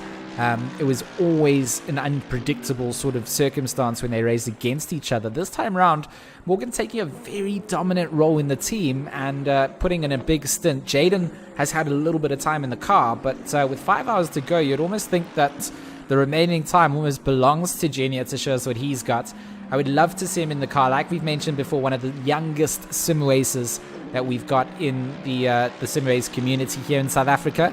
And someone that certainly has a lot of talent. I know that ATK has taken him over onto the karting side of things to give him some karting. Fellow Morgan's done a little bit of karting. So a really racing-focused family. Robert's, of course, their team manager, their dad.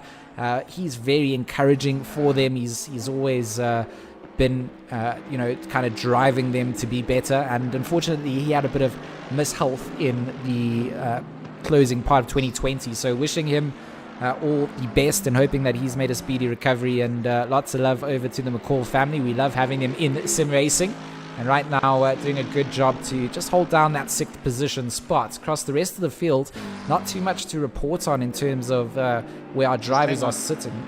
Sorry, yes, quickly, George. I'm hanging on to the chairs. Yes. Our Phantoms on YouTube just said Junior is indexed.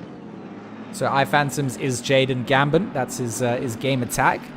And good to know that Junior's coming down. And shout out to iPhantoms then in the chat for also joining us. If you guys, like we said earlier on, if you've liked the stream chat already, we appreciate you. We have 100 like goal. As I've mentioned it there before, if I get 100 likes, my girlfriend will take me on a date, like an actual real date. So it will be my first one. So if you guys can help me get to that, that would be great. And help us grow our channel as we go. But the viewership has been insane. The racing has been insane. And incredibly clean. That's the best part. There hasn't been misbehavior that we've seen on track. And fundamentally, that's what we've always tried to grow in this community, isn't it, Alan? Definitely. It's about understanding this is it's grown up a grown up hobby, but obviously anybody is able to partake. But the gentleman type driver, and to respect everybody else on the track and show respect, and try and race as cleanly and decently as possible. This isn't Dodgems. It's a simulation of GT3 motorsport. So, and as you said, the quality and class is definitely getting better and better every year, and it's looking great for the future.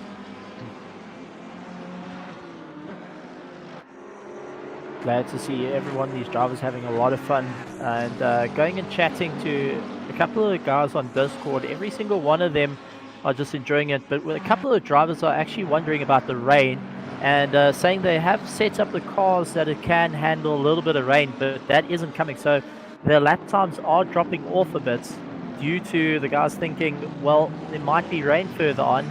And our weatherman Tim has said, no thanks, it's just going to be overcast. You guys are going to get a little bit chilly, but make sure you have a cup of hot chocolate and go sit outside. Yeah.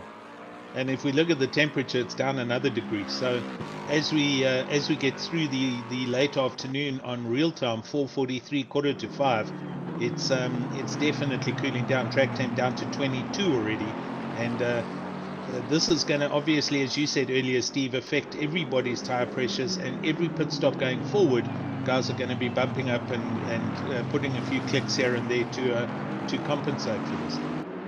Well, we onboard Sean Buck, who is the leader of LNR Racing. He's also having a bit of fun here. He has been practicing the circuit since the 1st of January every single night. And he has been making sure his team as well has been practicing as much as him. So, bit of an interesting tale from Sean Buck, who's part of the console side, but hasn't raced on the console side for the whole of Jan. He's been focusing on getting ready for this special event coming all the way from the UK. Yeah, Sean Buck is a very special member of the sim racing community. Like you said, the founder of Logistical Nightmare, and someone that has always got time of day to be a part of something, whether you've got an idea or you want to get involved with something with his community. So great to see him in the car. We've talked about it before. Great to see a lot of the team owners and people who contribute in the community being able to get in and drive in the car. Bertus Hugo from Raceface was representing for his team as well. We had Arno van Mansberg from Resource Complete driving. So, these are all people that are nice to haves, and regardless of where they sit in the race, they contribute greatly to the community. Looking at the chat, I see that Robert McCall is here. He's told us that he's doing okay, so good to hear that he's recovered from that stress in the end of 2020. Cameron here still chatting away. Sir H saying great commentary and go WRG. I really like Sir H for the bias already. Clinton Rydell here saying what's up, fellow White Rabbit Gaming Omi and good friend in the real world. Thanks for coming through and supporting. Richard's still here. Noor also still here, and our like goal getting closer and closer to 100, up to 84. You guys are smashing it through here. Johannes Grayling leads us away for GeForce Retro. I believe that they might have actually even overlapped the driver sitting in second place. So let's just say that if this car, the number 43, loses this race, they have absolutely made a catastrophic error, because they have now lapped the second place car belonging to the BWR Vipers, and then taking up the third place on that podium, Logistical Nightmare, piloted out by Sean Stratham. So that is a great standing for the top three. The top five with White Rabbit Gaming entering into the fray, as well as PWSR rounding out the top 5. The McCalls, they sit themselves in that ATK X EKZ team in 6th place. Crowcamp in the Grumpy Monkey number 21 in 7th. Bego Krubler for the number 515. Bentley in 8th place and peeling into the pits. William Hendrickson for the Gripax engineering team, taking over again from Sherman Tinsky. They've had a big race to try and make up. They've been dropped out as they disconnected and had to come back through the order, but currently sitting in 8th. In the top 9 then would put Christian Deploy rounding out the top 10. He'll go into 9th place as Bego Krubler gets overtaken. The number 22, I believe this is the Ladin Esports team. They don't have a team name because they are driving that McLaren with the Shadow Project livery, but I think that is the top 10. Yeah, I think so. Yes, that'd be the Mist Esports team there, number 23 McLaren. And of course, as George said, Christian Deploy currently in that car. They've been slowly kind of losing a couple positions here and there. We've seen them as Hendrickson came past them earlier Sherman Tinsky came past him after that disconnect that the 81 team had, and they've been staying steady around kind of that P10 mark, but they've been kind of losing a couple positions over the past hour or so. So perhaps they're also suffering from a little bit of that McLaren ploy that has been going on, where just towards the end of the stint, the tires have just been getting really rough for these guys, and I'm really curious to see what happens as the temperatures start going down. It's down to 22°C, right? So I'm curious to see when the McLarens. I'm sorry. No, I've got to say it's really interesting to see how the races all turned out, and well, now it starts playing into effect of how long can the teams keep going, because it's nearly up to the halfway mark, and you can be sure every single one of the drivers are getting a bit tired and saying, listen, my eyes are starting to feel a bit of strain here. How can we keep going? Trying to work on the lap times, and the difficulty is trying to run consistently over a 10-hour period. As we see Morgan McCall taking a massive dodge to get round back markers, getting very, very close and having to run away. It's going to be interesting heading into the later stages of the race of how the guys are going to be dealing with the fatigue that's now starting to show a little bit more, as the lap times are starting to drop off every time the cars go around the circuit. So guys, what do you think? What's going to be the best way to go, all right, let's try and refocus, or give yourself that little bit of downtime, but not enough that you lose the rhythm of the race? Yeah, I think depending on how many drivers are in each team is going to depend on how their brakes are happening and what the fatigue's like. Chris DeSantis, my driver in the car at the moment, this is his first stint, so he's as fresh as a daisy kind of thing. If you have a look at the lap times at the moment, Jason Abbs in the car doing 1:58.4s, and this is he's been driving for 4 hours. So individual drivers and their capabilities can deal with the fatigue aspect in their own way. Some are obviously better at it than others, but on the whole, the point of an endurance, multiple teams carry the load, and so everyone should be, when it's your time off and you're going to have 3 other drivers drive before you come back, then you literally need to get off. Maybe go and put your feet up, maybe close an eye out, catch 40 winks, whatever you want to do. But take a load and then, throw some cold water in your face, come back when it's your stint, and you'll be ready and refreshed to go, and you should be on the pace, within a lap or two. Yeah, and I mean, that exact thing I think is going to happen with the ATK team, for example. The junior McCall hasn't been in the car yet, and he's going to be the next one in the car halfway through the race. So he's going to come in fresh, and he's going to come in, he'll of course struggle, the first couple laps, getting himself up to temperature, more or less the tires and everything. But as soon as, those first couple laps go by, he gets into his rhythm, he should very well, start being able to put down the consistent lap times that are going to come with having that energy of hey, I haven't been in the car for 2-3 3 hours, like some of these guys have already. Some of these guys obviously race with two drivers, and as we know, there's a driver in here that has been driving his car for 4 hours and 45 minutes, and he's going to do another 5 hours and 15 minutes by himself as well. Our lone Lamborghini, right? That guy he's going to be the one that's exhausted here at the end of the race, and it's good for them. This is the test for a driver is really what it is. There's the sprint races are all well and good, but when you get in a car for 10 hours with your team, this is the real test. This is the endurance test is really what it is. I mean, if you want to see what the difference is, Steve, basically use Gary Richardson as an example. His quickest lap time was a 2:02.4. He's currently doing 2:06.7. So that's what his race pace is after 5 hours of driving. So he's not lost. He's in 29th place. He's driving the car. He's dealing with it however he does. He's probably got a feed of energy drinks nearby, and somebody's giving him cold drinks. And as for the rest of the stuff, I can't answer that myself. But probably a long break in the pit lane, you hope.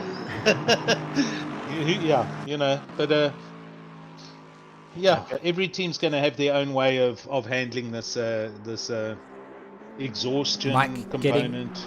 Mike getting some love in the chat there from Noah Hendricks, saying, "What an honor to have Mr. Jones join the commentary. Welcome, sir." And I couldn't reiterate that more, Mike. Really good to have you here. I know that we haven't been able to really commentate together much for my South African stints of things that I do, but so glad that you have come over, and reiterating what Noah said, cannot wait to do some more stuff with you in the future. Yeah, I mean, once we all get settled, once you get settled over in the UK and everything, I'm looking forward to coming back, doing some more Raceface stuff, of course, and of course, me and you will be doing. I'm sure you'll have some more stuff that you'll do between then and before you move. But we have the 24 Hours of Kyalami coming up, and I can't think of a better send off for you from an RCI perspective, George, to join us, for a 24 Hours of Kyalami as your last month in South Africa. So I think that will be a heck of a race. Of course, that's in a few more weeks here.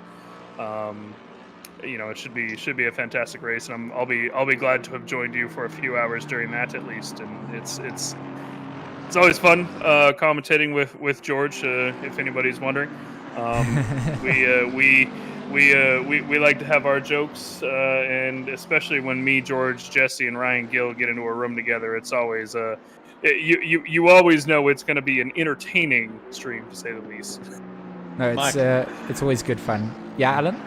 Mike, I wanted to just revert back. I had the good fortune of going and visiting good friends in the States back in 2014 or 2012. And back then, the advert or ad or commercial, whatever you want to call them, was Hump Day! Yeah! Oh, man. I remember that one. Actually, I used to work for our local TV stations for quite a few years, so dealing with commercials all the time, man. That was one of them we always cracked up at. But the camel was the best. The camel, yep. But that said, guys, as Nor, thanks to me for being here. It's also, I believe, about time for me to head on out as well. It's been fantastic joining you guys for the past couple hours for this 10 Hours of Silverstone, brought to you by Raceface, and of course Burgess Hugo helping you guys put on this race, the owner of the Raceface community, Speedlabs community as well. Of course, RCI partners with Raceface and Speedlabs all the time to help bring some of the driver coaching that South Africa can offer through Bruno Cadilli and Jordan Charat to the European and American sections of the world. But also George Smith joins us at RCI for commentary, as well as Ryan Gill commentates sometimes with you guys. So it's been fantastic joining you guys. Steve, Alan, been fantastic meeting you, and I hope the next 5 hours go just as well. But it is 0900 for me here in the States. I have not been to bed, and I think it's about that time, boys. Good one, Mark. Good meeting you, bud. Lovely to meet you, and have a good night's sleep. Yeah, thank you, Mike. Thank you so much for coming through. And, the door is always open when you have your insomniac moments where you don't go to sleep and you can fit in with our race times. I mean, we'd love to have you back here. So thanks, mate. Yeah, have a good one, guys. Cheers. Buddy. But I mean, with that said as well, Alan, do we want to extend out the invite to have some more driver and team owner interviews? If anybody in the chat is looking to get interviewed, if your teammates are in the car and you want to come and have a little chat to us, I think we could have another interview. How do you feel about that, Al? Yeah, I mean, let's get somebody, any of the current teams or anybody. We'll see who's out there. And we've got JC here from the lead team at the moment, that retro G4. So bring him in here, conduct that interview. Alan, our resident interviewer, as well as chat engagement specialist on YouTube, can you bring us this interview here with JC? JC, are you there, sir? Hey, evening, gentlemen. How are you guys doing? I'm good. How are you doing? Tired, stressed. Like, guys are doing a brilliant job. Not really. I don't really know what to say. I wasn't expecting to be in this position at this point in time. Yeah, buddy, a whole lap. Yeah, it's nice. I'm not gonna lie. It's very unfortunate what happened to the other guys, though. Yeah. Look, it's racing, but I mean, yeah, you've done very well. You've managed to keep your nose clean all the way around, and you guys are sitting pretty right now. Yeah, Daniel did a stellar job. Showed brilliant pace to keep up with that McLaren off the bat, because that thing on fresh tires is a rocket. So Daniel did an amazing job. Hendrickson also did an amazing job keeping up. Shemetinsky, all of the first 2 hours, the first 5 guys had a proper scrap, and it looked so fun. I was a bit envious of Daniel getting to do that. Yeah. But now that everything has settled, I mean, let's see how it goes. Still 5 hours left, halfway into the race. Anything can happen. Definitely. And Kralin currently in the car and doing a pretty solid lap times. I've been watching him for the past couple of laps, and he's still in the 2.0s or high 159. So the car, even with the temperature dropping, you guys have still got the tires set up correct. The car's still running well and everything going according to plan.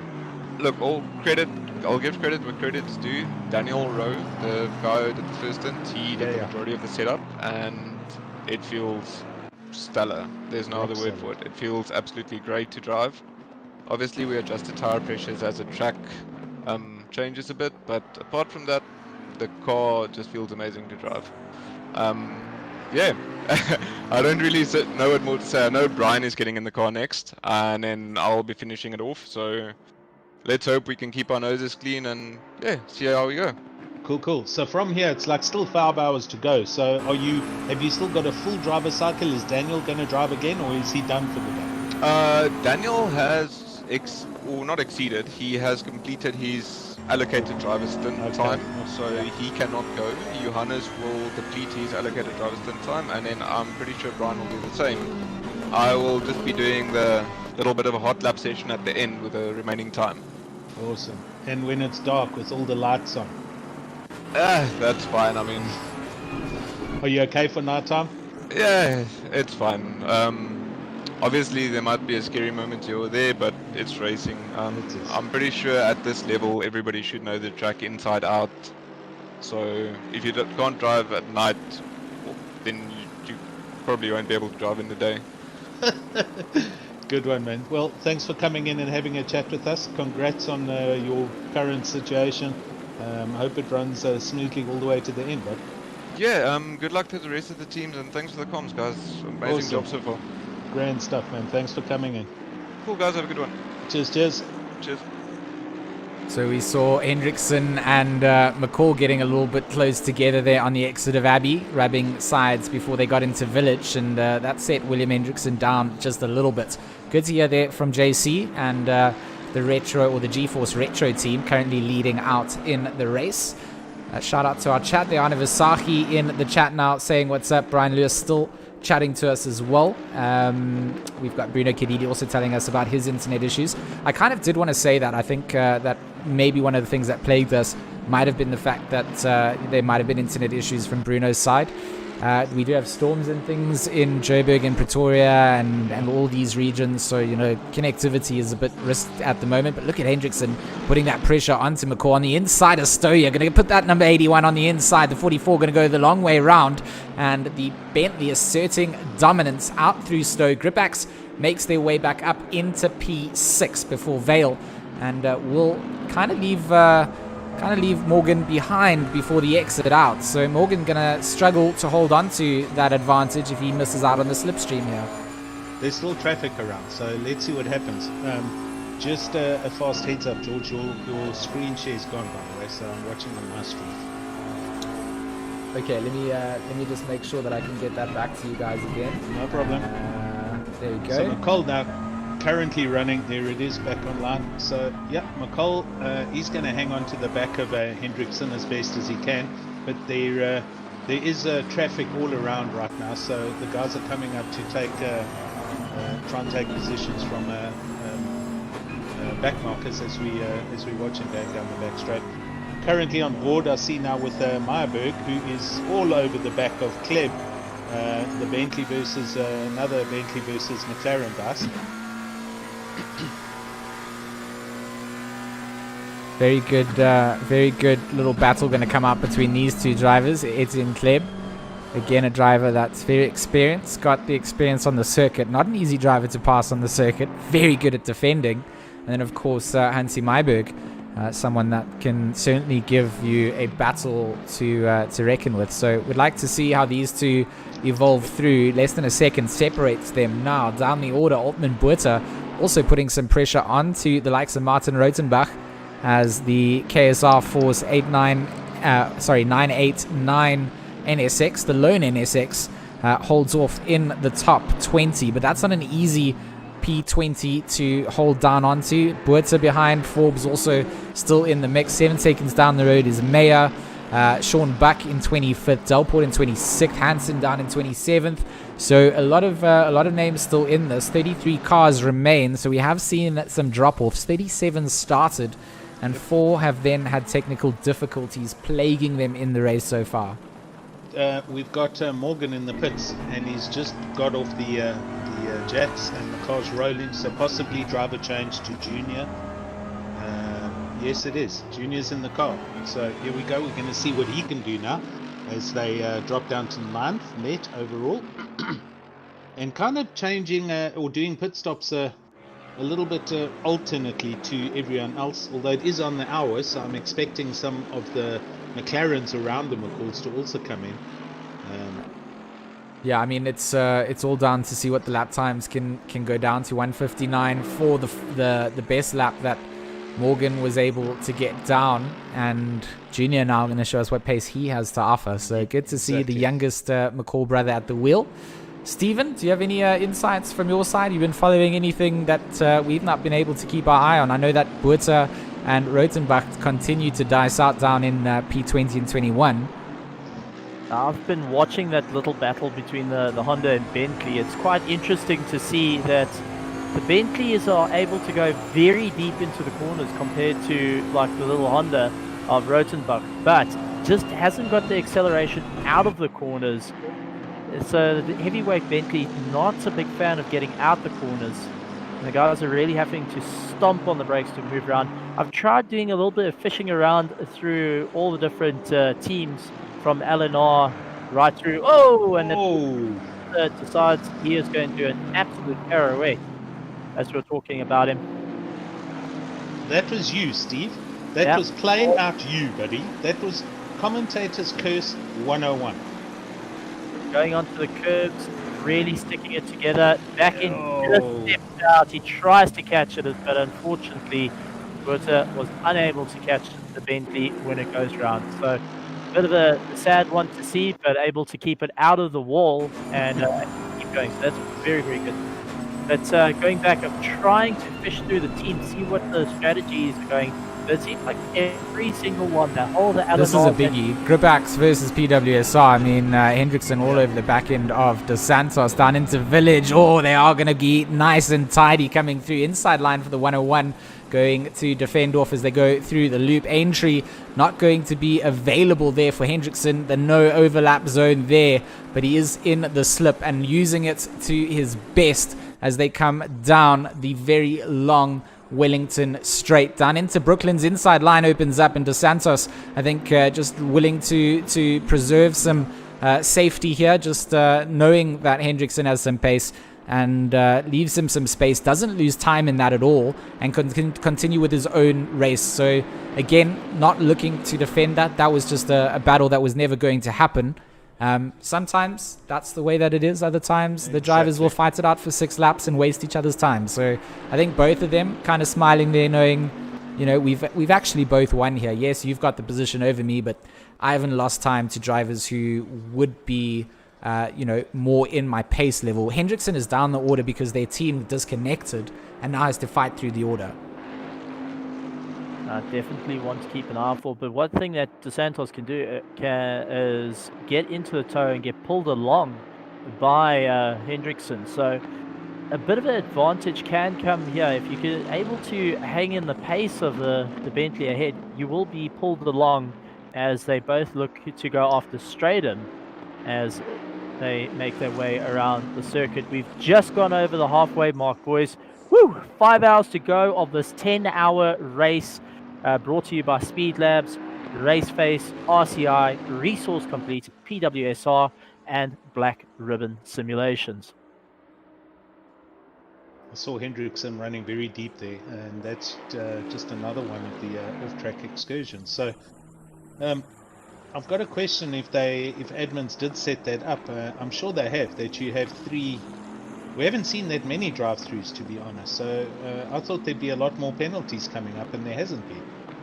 Yeah, there's certainly those track limit warnings are on for the drivers. Okay, good. Just but checking. Obviously, everyone just realizing they have to preserve those for the whole car. They don't get reset per driver that comes in. And once you've gotten your warnings, every single cut then gives you that drive-through penalty. So, like you said, impressive that we haven't had that really feature here. Yeah. I think at this point they're running it to the absolute limit. If they move a fraction over, they'll start getting it. So the guys are just trying to utilize as much as the legal boundaries as possible to carry as much momentum and not thrash the tires as hard during the whole race. That's the interesting part as the guys make their way through. The McLarens seem to be doing fairly well around the circuit. Van Wyk going in, doing a little bit of rallycross as well.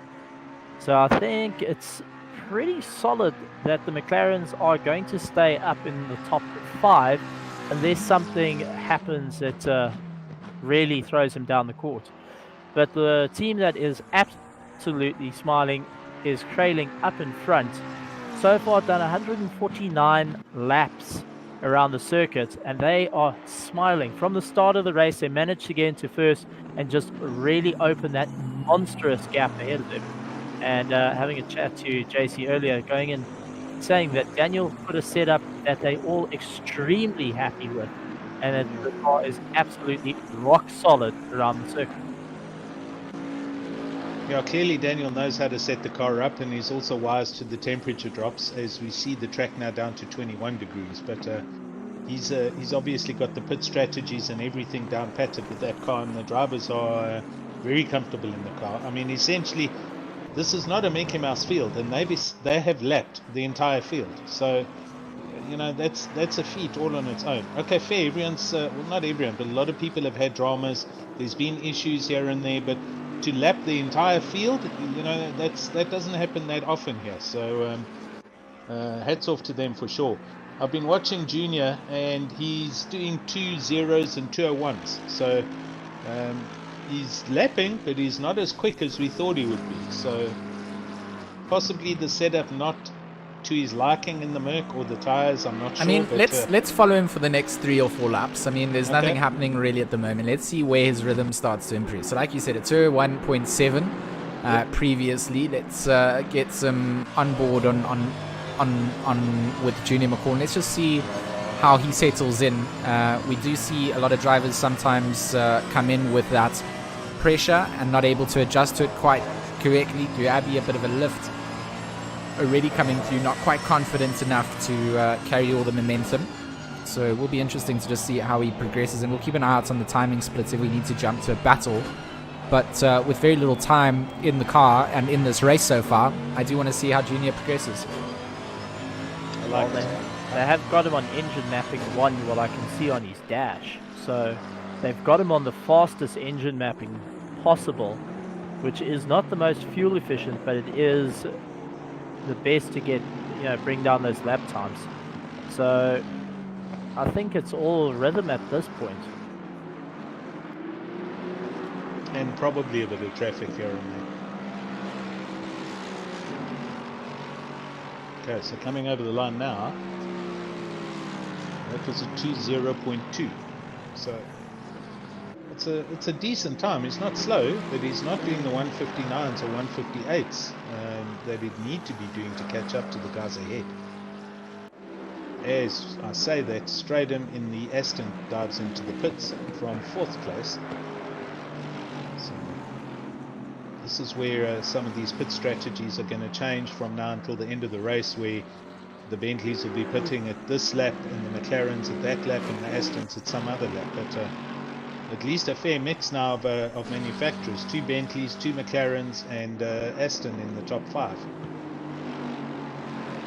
Absolutely brilliant. And I've got to take my hats off to every single one of these drivers, the teams, and also the families that allowed them to come and race. I mean, to take 10 hours out of your day to do a race, and this, I mean, I'm excluding the practice time, the setup times. Yep.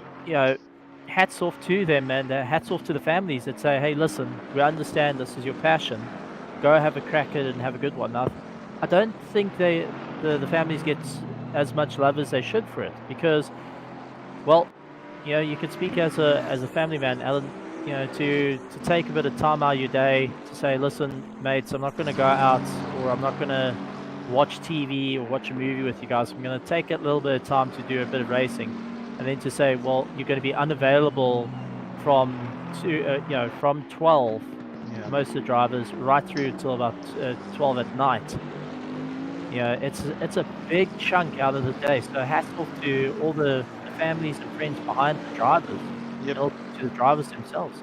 All the wives, all the girlfriends that allow them to do that. I mean, I know from my own drivers, the guys are saying, it's tough on their wives and whatnot. They're just thankful that they did get allow them to do it. And there's it helps also in this instance, again, with 4 drivers in the team. Chris only got into the car 4 hours later. So he could at least spend time with his wife, and they were out here and there visiting family, whatever. But they still got some family time. But I'm not taking anything away from the point you're making.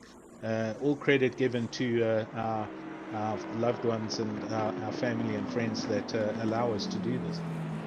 Absolutely. And also, big thank you to everyone in the stream. We love having you guys here. Love the support and the constant comments that are going through. You guys really, really putting in some extra help with us, giving us insights on what's happening in the circuit and in the pits, as well as just joining us with some fun comments. We've been seeing it right the way through. I know George has got it up on his screen. I've got it on mine, and so has Alan. So massive thank you to you guys. And this is what we love: a big, massive community of absolute petrol heads and diesel heads. I'm not going to forget about our diesel lovers.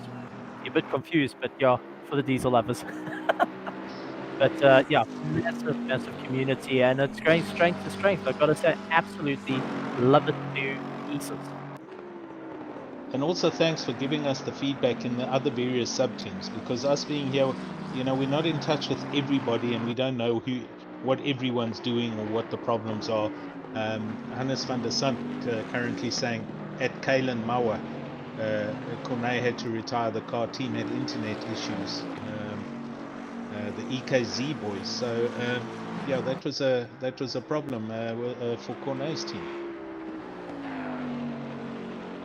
Network being a bit of an issue, and other bits that we spoke about in driver's briefing that you guys didn't get to hear is, think of the network issues as mechanical failures in real racing. Suspension failure, puncture, Yeah.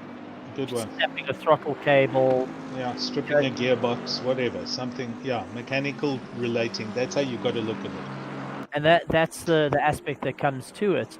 And that's why the guys are really working hard to try and keep going no matter what. And also for the guys that have dropped out and they were able to keep going, they might have fallen down the list, but they've still persevered to get to the end, trying to race it to the end. I mean, that's hats off to them.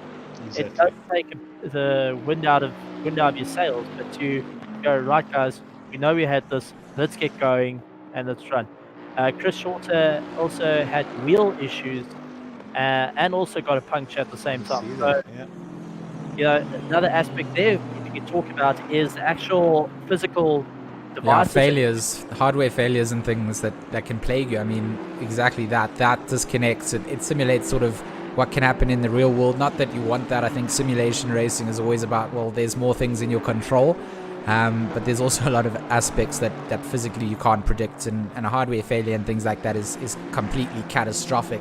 4 hours 50 minutes left to go here in the Speedlabs 10 hour of Silverstone.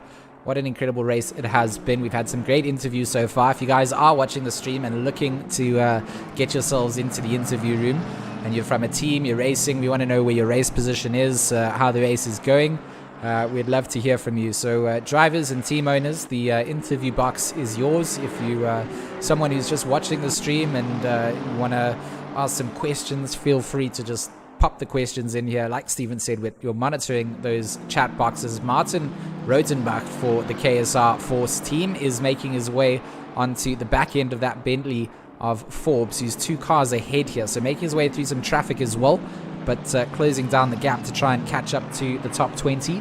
A massive shout out to all of you guys for leaving those likes, the comments. It really means the world to us. 89 likes on our live stream now, and plenty of time still to go. So 100 like goal looking like we can make it. And up at the front of the order, I mean, if you're not liking it for me to go on a date, like it for the Retro G-Force or the G-Force Retro team, who have lapped the entire field. Jason Absmeyer up into second place after pit stops have all been served out for this part of the race, so to speak. But certainly not great for the WRG boys with the disconnect coming down, having to make up time. The same as what's happened to Grip Hacks. But like they've mentioned in Discord, that's kind of the risk that you guys have when they join up with our South African races. Yes, there's a bit of difference of distance to the servers. Normally on shorter races it doesn't make a difference, but in longer enduros, I mean, you're trying to rely on connectivity across the world for 10 hours with no drops. It's almost more likely that something will go wrong than won't. So it's always a risk that our drivers take, but still left for some interesting racing. I do feel like Kraling at the wheel of that car at the moment has everything to play for, and also everything to lose if they lose this the wrong way. Clue doing a good job to just hold down that 3rd spot on the podium. And I think the BWR guys are not done yet. I mean, whether it's going to be in this race or future Raceface projects coming up, I think that we've got a good mixture of drivers coming out from that BWR squad. I mean, I would argue that they're probably one of the bigger sim racing teams. They've got multiple squads, so I think that there's plenty of talent pool for them to pick from and to start putting together some really, really interesting endurance teams.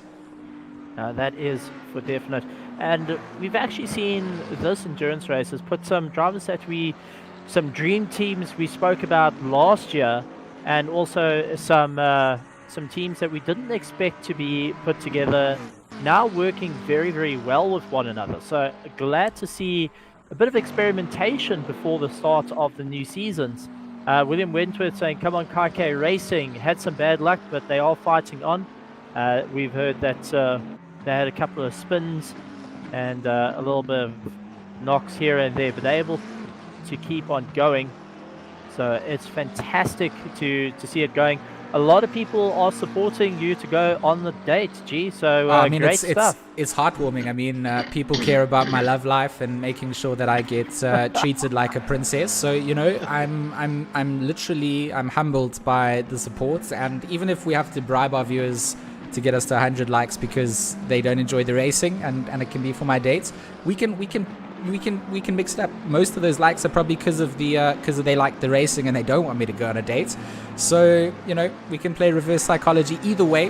100 likes, and I even said it in the chat that I'll even update it on Twitter. But back to the racing side of things, Bertus Janssen van Rensburg, he's closing down on the likes of Barry Mayer. Still 1.5 seconds between them, but they are closing down that gap. That's the battle then for 22nd that Mayer holds on to. And I believe one of the lead Ferraris at this point. Yes, Mayer in the lead Ferrari, sitting in 22nd place. I've been watching further up the road Hendrickson versus Barrington Smith, and although the gap's at 4.7 seconds, it's been at that gap for about 3 or 4 laps. So Barrington Smith closing in on the back of Hendrickson here. So interesting to see what happens there going forward. Steve, you were going to say? I was just going to say, the driver I'm looking at is Gary Richardson in 29th place. Yeah. By him lonesome, and my heart goes out to him, because at this point you're kind of halfway through and it's all starting to become a little bit of tunnel vision on you, and you've just got to try and maintain focus. I mean, fortunate enough, when I did the 6 hour, I had you, Alan, going and talking in my ear and telling me to put on the pit limiter every single time, so I didn't make that mistake. Exactly. But definitely it's a long drive for him and it's not over. And, you know, we wanted to keep it 2 to 3 drivers, you know, two drivers and up for the 10-hour racing. Obviously endurance, we prefer to have more drivers because of what endurance is. Exactly. But Richardson wanting to take on the path and run the full 10 hour is going to be tomorrow in a city slip, make it over on the line. Sorry, I've lost you, Stephen. You've gone through a tunnel. Yeah. But in saying that, this man Gary Richardson, I've got to say, you know, if that was self decision made, or if he had teammates that cancelled on him, those are 2 different stories. But I've got a feeling he's entered this himself on his own because he wanted to do it on his own. So, all you know, hats off to him for that. I wonder how many Red Bulls he's gone through this afternoon. Let's give a sound check again to Stephen. Stephen, if you can hear us, are you finished traveling through your tunnel? I'm still here. Nope, you're 100% still in your tunnel. We will allow you to escape. Yeah, we'll allow you to escape just this one time. But Etienne Kleb on the chase down onto the likes of Van Mansberg, 1.1 seconds down the road of that Bentley. In front of him would sit, I believe, that's some Syndicate Aston Martin. Those colours don't go unnoticed, and I quite like the burnt orange on the British Racing green with a bit of a matte paint finish. Pretty beautiful looking Aston Martin as Kleb navigates his way through and past. But the number 78 definitely looking to close down this gap. Less than a second separates him now to Van Mansberg. And the chase down to the end of Brooklands begins as Mr. Etienne Kleb for Amp to Play. I don't think there's too many Amp to Play entries here. They also a big sim racing team with a couple of good drivers. So hoping to see more A to P drivers entering into the leagues as we progress in 2021. Georgie, you almost know these teams off the top of your head, don't you? Yeah, it's almost sad to admit, but it's become a bit of a hobby of mine. And I mean, I love all these drivers. I follow all the Discords, and I try at best to keep in touch with everybody. You know, that's kind of my ode to sim racing. Good thing. Steve, are you with us? Is this a little bit better? Oh, That's I mean, marvelous. it literally sounds like you've gone from 160p to 4K, 144 FPS. I've never hit that type of FPS, so you're talking foreign language to me. Okay, I can tell you that it's glorious. That's all I'm saying. Glorious. Yeah. I've gone from running 6 frames per hour to running 60 frames per second. That was amazing. but the numbers you speak to me are too foreign. Okay, well, all you need to know is you're not in a tunnel anymore. So, you know, that cellular the network and connecting to Discord on your cell phone, I don't know about that. Just put a headset on. I wish I was using my cell phone. I'm actually using my laptop with a fixed line, so yay! Well, it's all good. But in any case, it's absolutely fantastic to see these guys going. Etienne Kleb having a ton of fun out there, and the Am2Play team on their Discord is absolutely cheering each other on. Amtech also just going and putting an incentive out there for him as well. So he's got a bit of an incentive to keep on going and pushing as hard as they can. So really great to see friends trying to cheer friends on and bribe one another to go faster as well. In Kleb getting past Van Mansberg and allowing himself to then start closing down onto Hansi Myberg. Those were some drivers in some close positions. Looks like Junior McCall might break down into the sub 2 minute lap times. He's yet to do so, folks. So that's interesting to see. Junior struggling with a little bit of the pace and not really what we normally see from the youngster. So for the moment, his consistency's been good. Held himself in the top 7. But certainly not onto the lap times that we saw Morgan doing. And maybe, Alan, this is why Morgan drove so much here. He was just the strongest Silverstone driver, and they wanted to try and get as much advantage out of that situation as possible. But here, he's lost it coming down into the field. He was 2 tenths up, and I think he needed 4 tenths to break those that 2 minute mark. Yeah, he did. He needed almost half a second to get into the 159s. It won't be this time round. A 2:07.2 dead, so almost there. But yeah, Junior not doing a bad job. Definitely not doing a bad job. No, I think you nailed it there. I think Morgan has the pace at Silverstone, and clearly he's getting he's a lot more comfortable on this track. So, but yeah, listen, Junior's not slow now. He has. It's taken him 5 or 10 minutes, but he's settled in and he's pedaling. So good to him. Let's see what happens from here. There's still a lot of racing to go.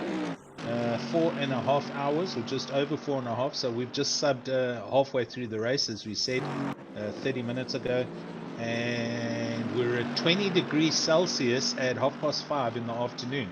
So track temp definitely dropping, and guys are going to have they're going to have a challenge in getting the car set up correctly, going for the next couple of pit stops as it gets dark and goes into the evening. Oh, it's difficult to adjust to that sort of twilight nighttime phase when things start to get a little bit dark and your eyes play tricks on you, and then when it goes completely dark, you have to then switch a little blue night light on inside the dashboard just to give yourself some sense of depth. Otherwise, it just feels like the darkness is eating you all around. It's terrifying. So, I mean, night racing definitely adds to a mixture here. Some rain in the dark would be an absolute blessing. And I would show you guys my rain dance, but I've definitely been scored as a less than 5 out of 10 for my dancing, and my rain dance would probably not bring us rain. So I'm just gonna use commentator's curse and say it will definitely not rain. Well, guys, we have got 2 people waiting to come in, and one very special guest that's waiting to come into the Discord. Bring him as in. well. I'll go and get him. But guys, if you want to see the rain dance, we need to hit 200 likes on the page. 200 likes, and I will 100% upload 200 likes. I will upload a dance video for sure, for your guys' pleasure. But I mean, that's a way off. 100 likes for my dates, and without further ado, let's bring in our man, our legend, our boss man, as I like to call him, from Raceface. Fearless leader. He's also a sim racer. He's been holding the car in the top 10. Bertus Hugo enters the arena and the crowd goes wild. I hope if it can give us the likes that we need for GeeMax, then I'm happy. I mean, that's the hashtag here, likes for GeeMax, but also likes for Raceface and everything that we're doing here. Alan, I'm going to let you conduct the interview. You're our professional. Take it away. Bertus. Yeah, hi, Alan. How are you doing, my friend? No, I'm good. I don't know how long I've got. I think I've got about 10 laps, then I need to get back into the car. But yeah, it should be enough time to have a bit of a chat. Yeah, it's been it's been a tough race so far. Well, for most guys, but yeah, so far so good for us. No real big damage or spins or offs or anything. So yeah, it's just the fatigue kicking in. But yeah, that's why it's an endurance race. That's exactly it. So Team KSR Energy, you had managed to keep yourselves out of any serious problems. All the drivers happy with the car? Has the car been good? Yeah. No, we have one driver who's doing quicker stints but shorter stints, and then we've got myself and Van Mansberg who's doing the longest stints but the slowest stints. The tires are keeping up, and it seems like we've got the pressures nailed down. So everything going well so far. Awesome. So why is the quickest guy driving the shortest stints? What don't we understand? So he's using more tires in his stints. Okay. So he's pitting and forcing you guys to do urgent pit stops. Yeah, that's right. But yeah, so far we're ahead of schedule. So we'll see how it goes. As long as we don't do any unnecessary pit stops or penalties or anything. But yeah, I think we've got one warning, so that's good. Okay. I raised that earlier. You guys did enable that off-track warnings. Is it 4 and then it's a drive-through? The fourth one is a drive-through. Okay. So just confirming. So 4.5 hours left for you. You currently 12th. Where do you foresee you'll end up? How far up can you go, or where do you want to be? Well, we're obviously hoping for the top 10. So if that will happen, then it'll be great. But I think for that to happen, we'll need a few dropouts or disconnects or anything. So we don't wish that on anyone. No. But obviously, being 11th or 12th, we are in a bit of a battle with Kleb and Hendricks. So that's something, and we are out of.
Talking about losing control? I'm gonna show you how we lose control, baby. Watch this. Look, Marty Mark. Watch the way I start up. I've been going hard, but I can go way harder. Every beat I'm on, yeah, you know that I start. And I'm always looking gorgeous, chilling with somebody, daughter. Yeah, she love me. Say she love the way my chain sitting cut the plate. And of course it says my name if you run away. To let you know it's been a blow. Always ready to check the scope. I'm always losing control.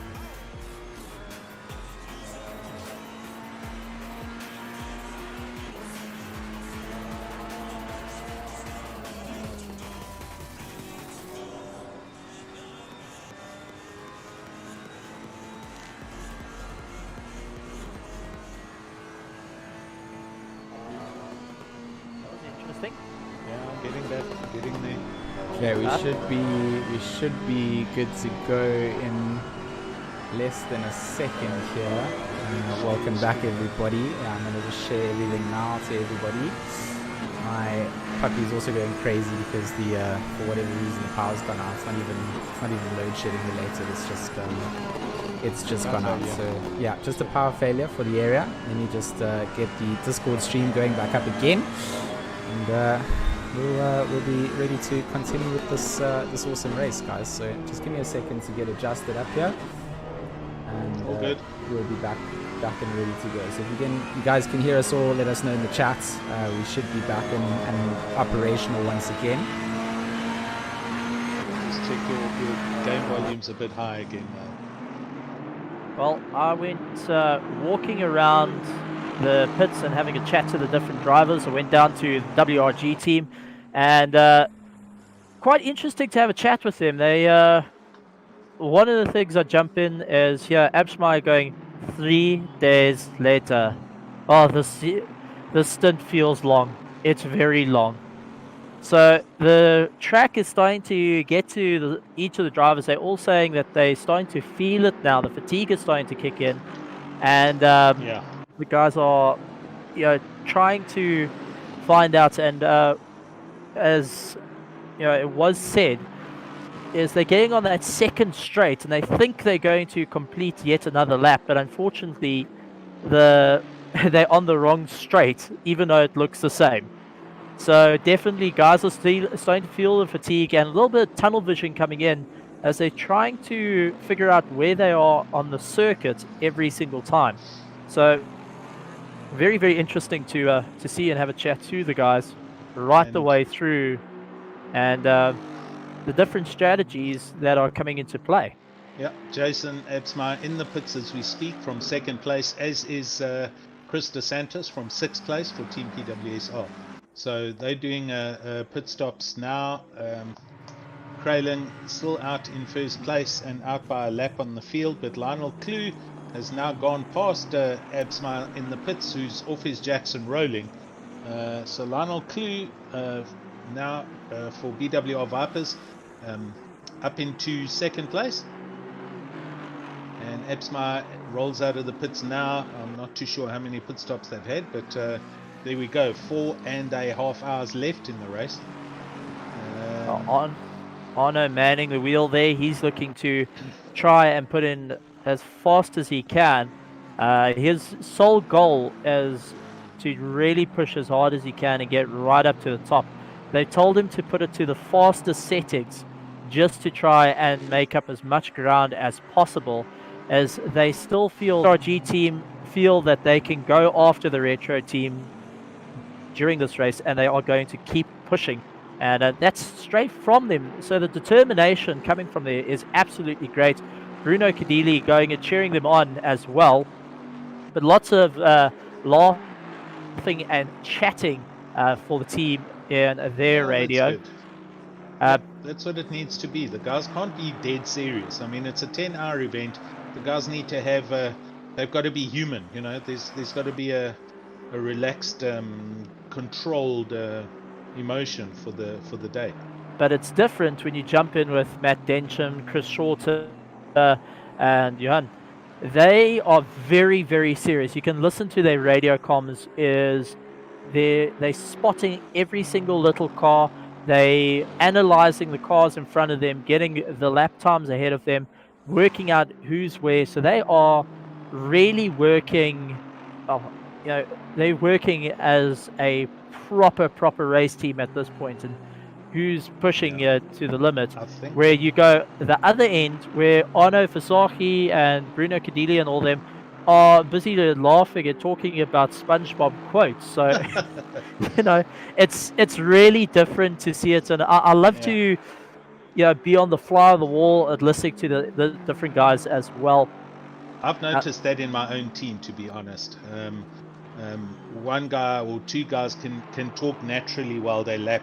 They can do Jardier kind of stuff. Other guys need like absolute radio silence. Leslie can talk, and he doesn't talk much, but he'll give you feedback on what's going on, and a guy's weaving around or the car's doing this. And then when he gets his head down and the red mist happens, he goes radio silence. You don't hear from him.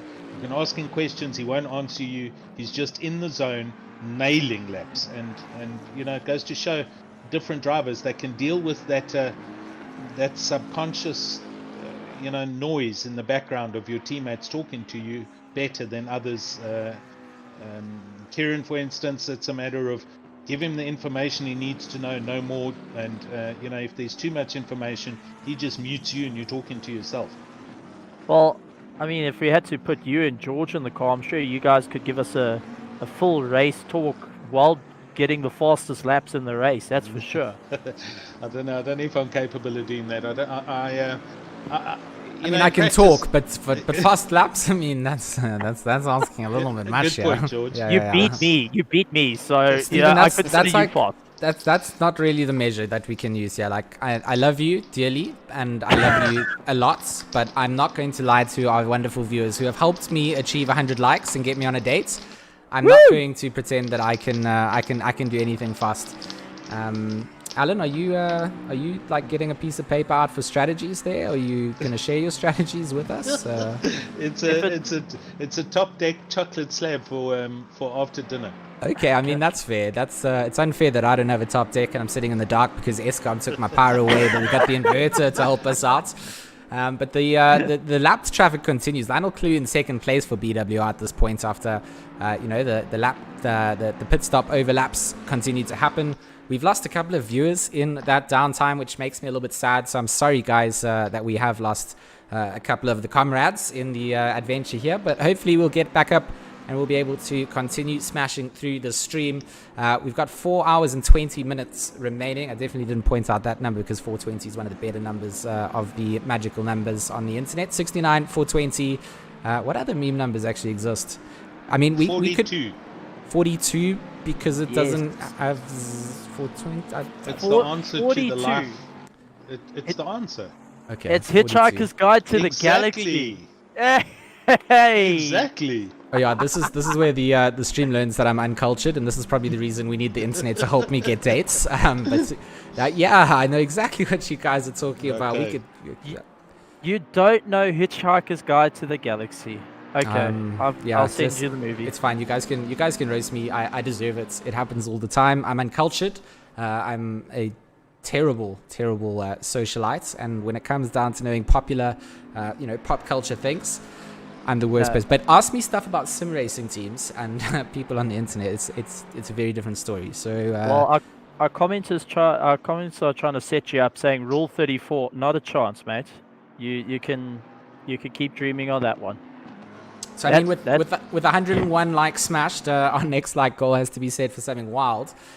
So if we get anywhere near 150 likes, then maybe we even Steven will post a dancing video onto Twitter.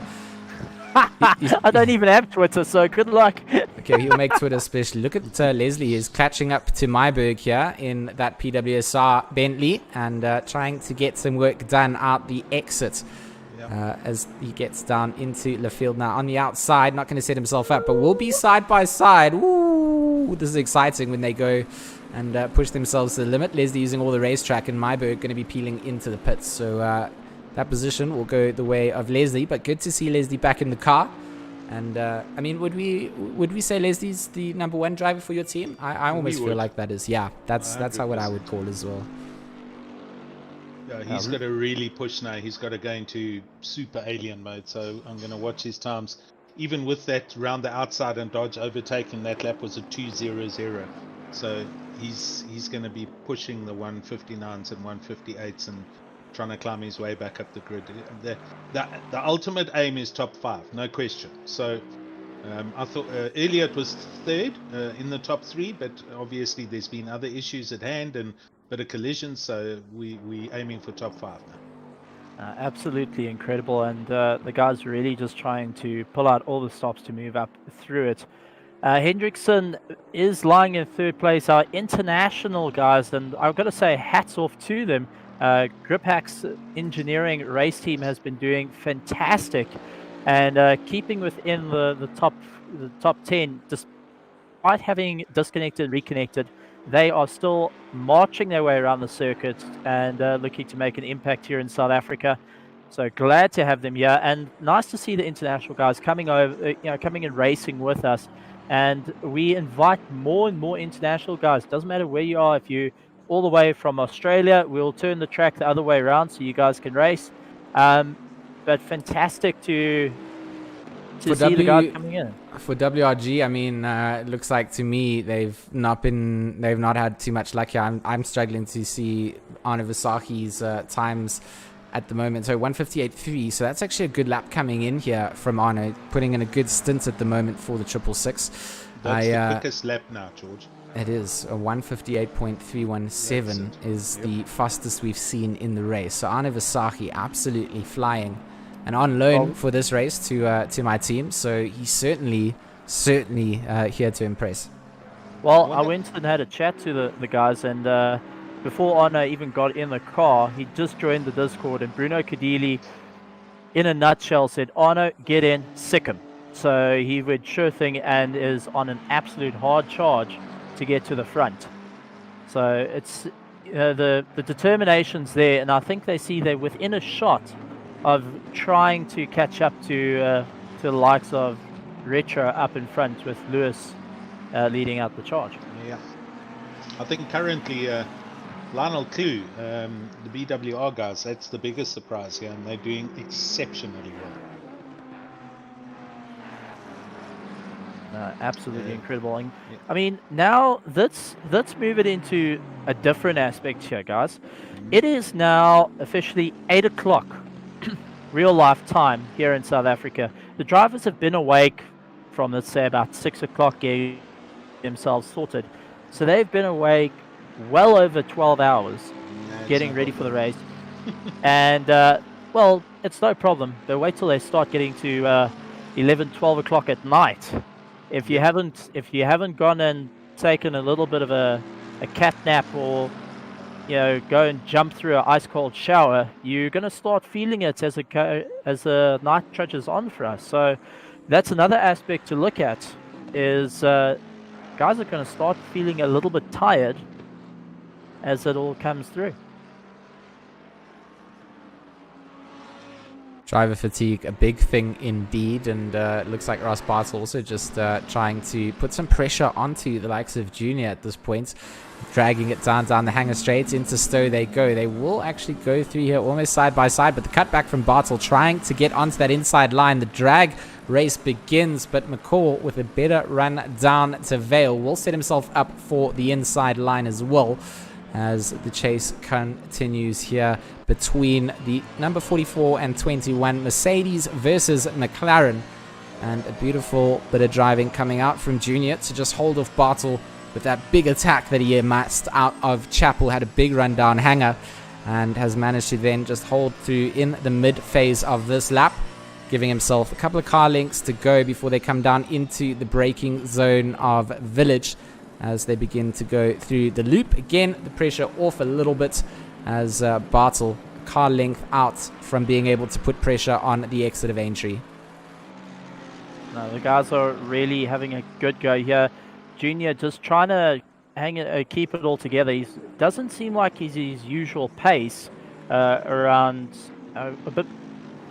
From last year's times till now, Junior has relaxed it a little, on the times a little bit, and now Bottle is just really putting the pressure on him and trying to force a mistake. Do you think Junior is going to start taking cognizance and looking in his mirrors to see that the McLaren's hunting around, or do you think he's going to try to zone it out? Personally, I think he's watching his mirrors. Let's not make any wrong assumptions here. He knows he's under pressure. And either Rob and or Morgan will be telling him what's going on, because they can obviously see the gap. But he can only do what he can do. That car can only go as quick as it can. It's a 2.0 car. Yes, Morgan did get it down to mid 59s, but Junior's, as you can see, running defensive lines into various corners now to try and hold Bartel back. And there's nothing much more that can be done. This is a race for position. It's going to happen. It's not if, it's just when it's going to happen. Well, Bartel not able to get out of the corners as fast as Junior. Junior is able to get on the power just a little bit early, and you can see it opens up just enough of breathing room that Junior can try and break the toe from Bartle, but Bartle's just hanging in there, trying to go very late on the brakes, trying to go as deep as he can to try and catch up. But definitely the front engines are able to play a little bit more favorable on the circuit versus the mid engines. The Grumpy Monkey is definitely trying to hang on the back, tries to go on the inside, unfortunately not able to do so, has the door firmly closed on him, gets back into the toe, trying to get pulled along, and let's see if he'll be able to make a move. I think he's a little bit too far to be able to do it. Even if he tries standing on the brakes very late, he's not going to be able to do it. What he needs to do is just try close that gap. Junior keeps reopening it, and Bartle just needs to get a little bit more earlier on the power and pull himself forward. He must try be a little bit close on the straight so he's able to capitalize on it. So just to put a complete twist on this whole discussion as you're watching this, you're currently sitting in a car with a 13-year-old looking back at another car with a 20-something or early 30-year-old driving. How does that melt your brain? Well, I feel old. Does that count? No, but no, it's absolutely amazing. The skill the that talent, this young boy has, exactly. And he's also, I mean, we talked about, battles just sort of amassing up, and Junior here is certainly under a lot of pressure. He has to go defensive all the time, and that compromises his exit speed, but it doesn't allow Bartle to get through. So Junior's doing a great job here. But look at the cost effect that this has. Both of them now lapping in the 201s, mid 201s. That's way off the pace of the leaders and the cars in front of them, so they're losing a lot of time in this. So either you commit to this is going to be the fight that you want, and that's going to be against this car particularly, or you realize that you've got 4 hours on the cards, and the defensive lines are costing you a lot. So I wouldn't be sad to see Junior letting Bartle just get on with his race and allowing Junior to get back down onto those mid 2 second laps, trying to chase down into the 159s. At this point, unnecessary race to have for position. I think, yes, up towards the front of the order, things are a little bit different, but 6th and 7th, you've really got strategy to play with, and knowing that the Mercedes struggles a little bit with eating through its grip levels. It's a thirsty car. The McLaren, very similar at that. Both of these guys don't need to be pushing. And there's 4 hours of this race league, so let it go now. It's an intelligent comment and a thing they could possibly consider, but I think there's also an element of a little bit of ego involved in trying to keep the driver behind. And you know what, he's not doing a bad job. Yes, they're not on pace, but they're not slow either. What's this lap he's just gone over now? And 201.4. 201.4 versus 2 zeros and 158s around him. So you do make a bit of sense there, George. Just lifting and let Bartle go, and then try and use him as a toe would help in catching up Barrington Smith, who's 3 seconds ahead. So, who's a couple of, a bit more than 3 seconds ahead. But just allowing that little bit of play of, okay guys, let's work together, let's climb up through the ranks, we're catching up to the guys, let's just be smart about this. Because we saw this earlier with the other drivers. They get into a little bit of a tussle with each other, they're pushing it, late braking, and eventually having a bit of a collision. So I think at this point it's okay, let's work together here, let's stop trying to look left and right, keep in the toe and pull yourself along. I mean, another aspect to look behind it, if you get caught into the slipstream, you can actually tap off the throttle slightly, because you're not so that's one thing to bear in mind, is you can just tap off the throttle a little bit, you can save a little bit more fuel when you're behind the guy and you're in the slipstream. Yes, you lose the downforce, and if we were playing with temperatures in the game, like engine temperatures, you would be suffering a little bit. But we don't have to worry about engine temperatures in the sim. So just worrying a little bit on the downforce, and all you have to do is just poke your nose out a little bit, get that downforce on the one side, get back into the toe, and you can lift slightly off the throttle. I mean, and you could carry the fuel for longer in doing it. But you could see McCall trying to keep it all together, goes out wide, and Bartle as well follows suit. Bartle did try look on the inside, turned it in a bit too much, scrubbed off a bit of speed there. And Junior McCall doing a 201.2, so getting a little bit quicker, but still very, very defensive to keep that McLaren at bay. Now, as a team owner, Alan, would you be trying to let the guys know, hey, listen, let's not try and argue with each other. Let's try and utilize the strengths that we've got. We've got 4 hours of racing. Let's see what we can do together to try and push ourselves up.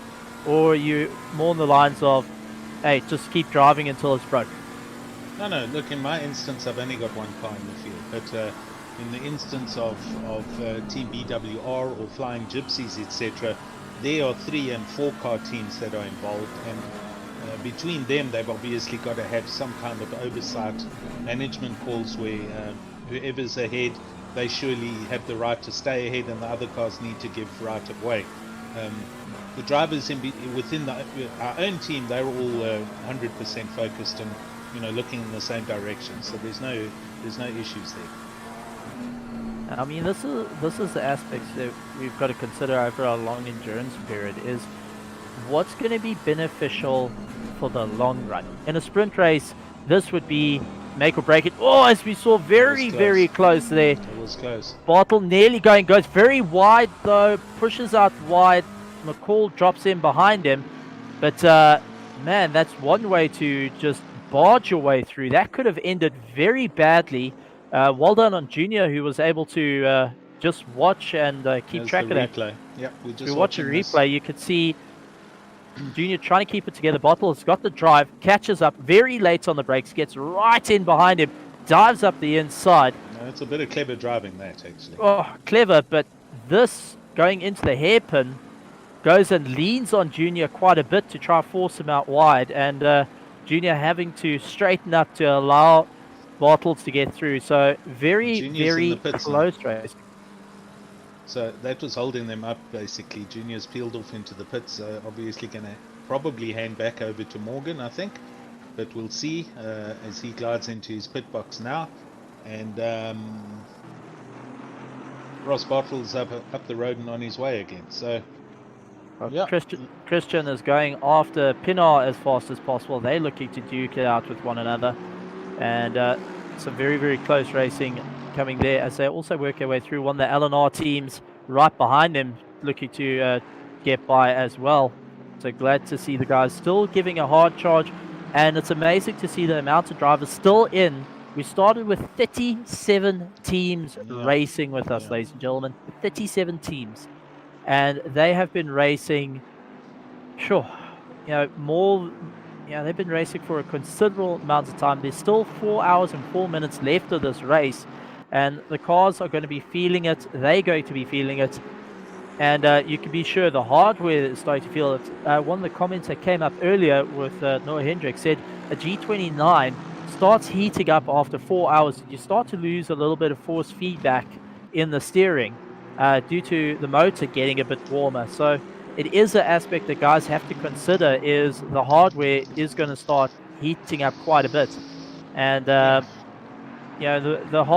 more force feedback you have through the steering, the more the motors are starting to work, and the more parts wear down.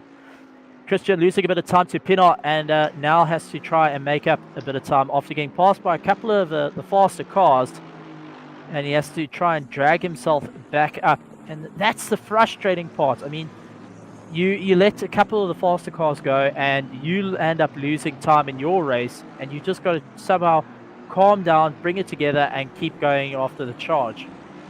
I mean, that's a different thing. But definitely some hard work there. G, what do you think of the racing coming into this at the moment? I mean, like Coda over here had to lift off, let the faster guys go, but he's now lost going on 4-5 seconds to the far, the car that was ahead of him. How do you? I mean, I think I think that it's part of the racing standard that a lot of drivers hold themselves to.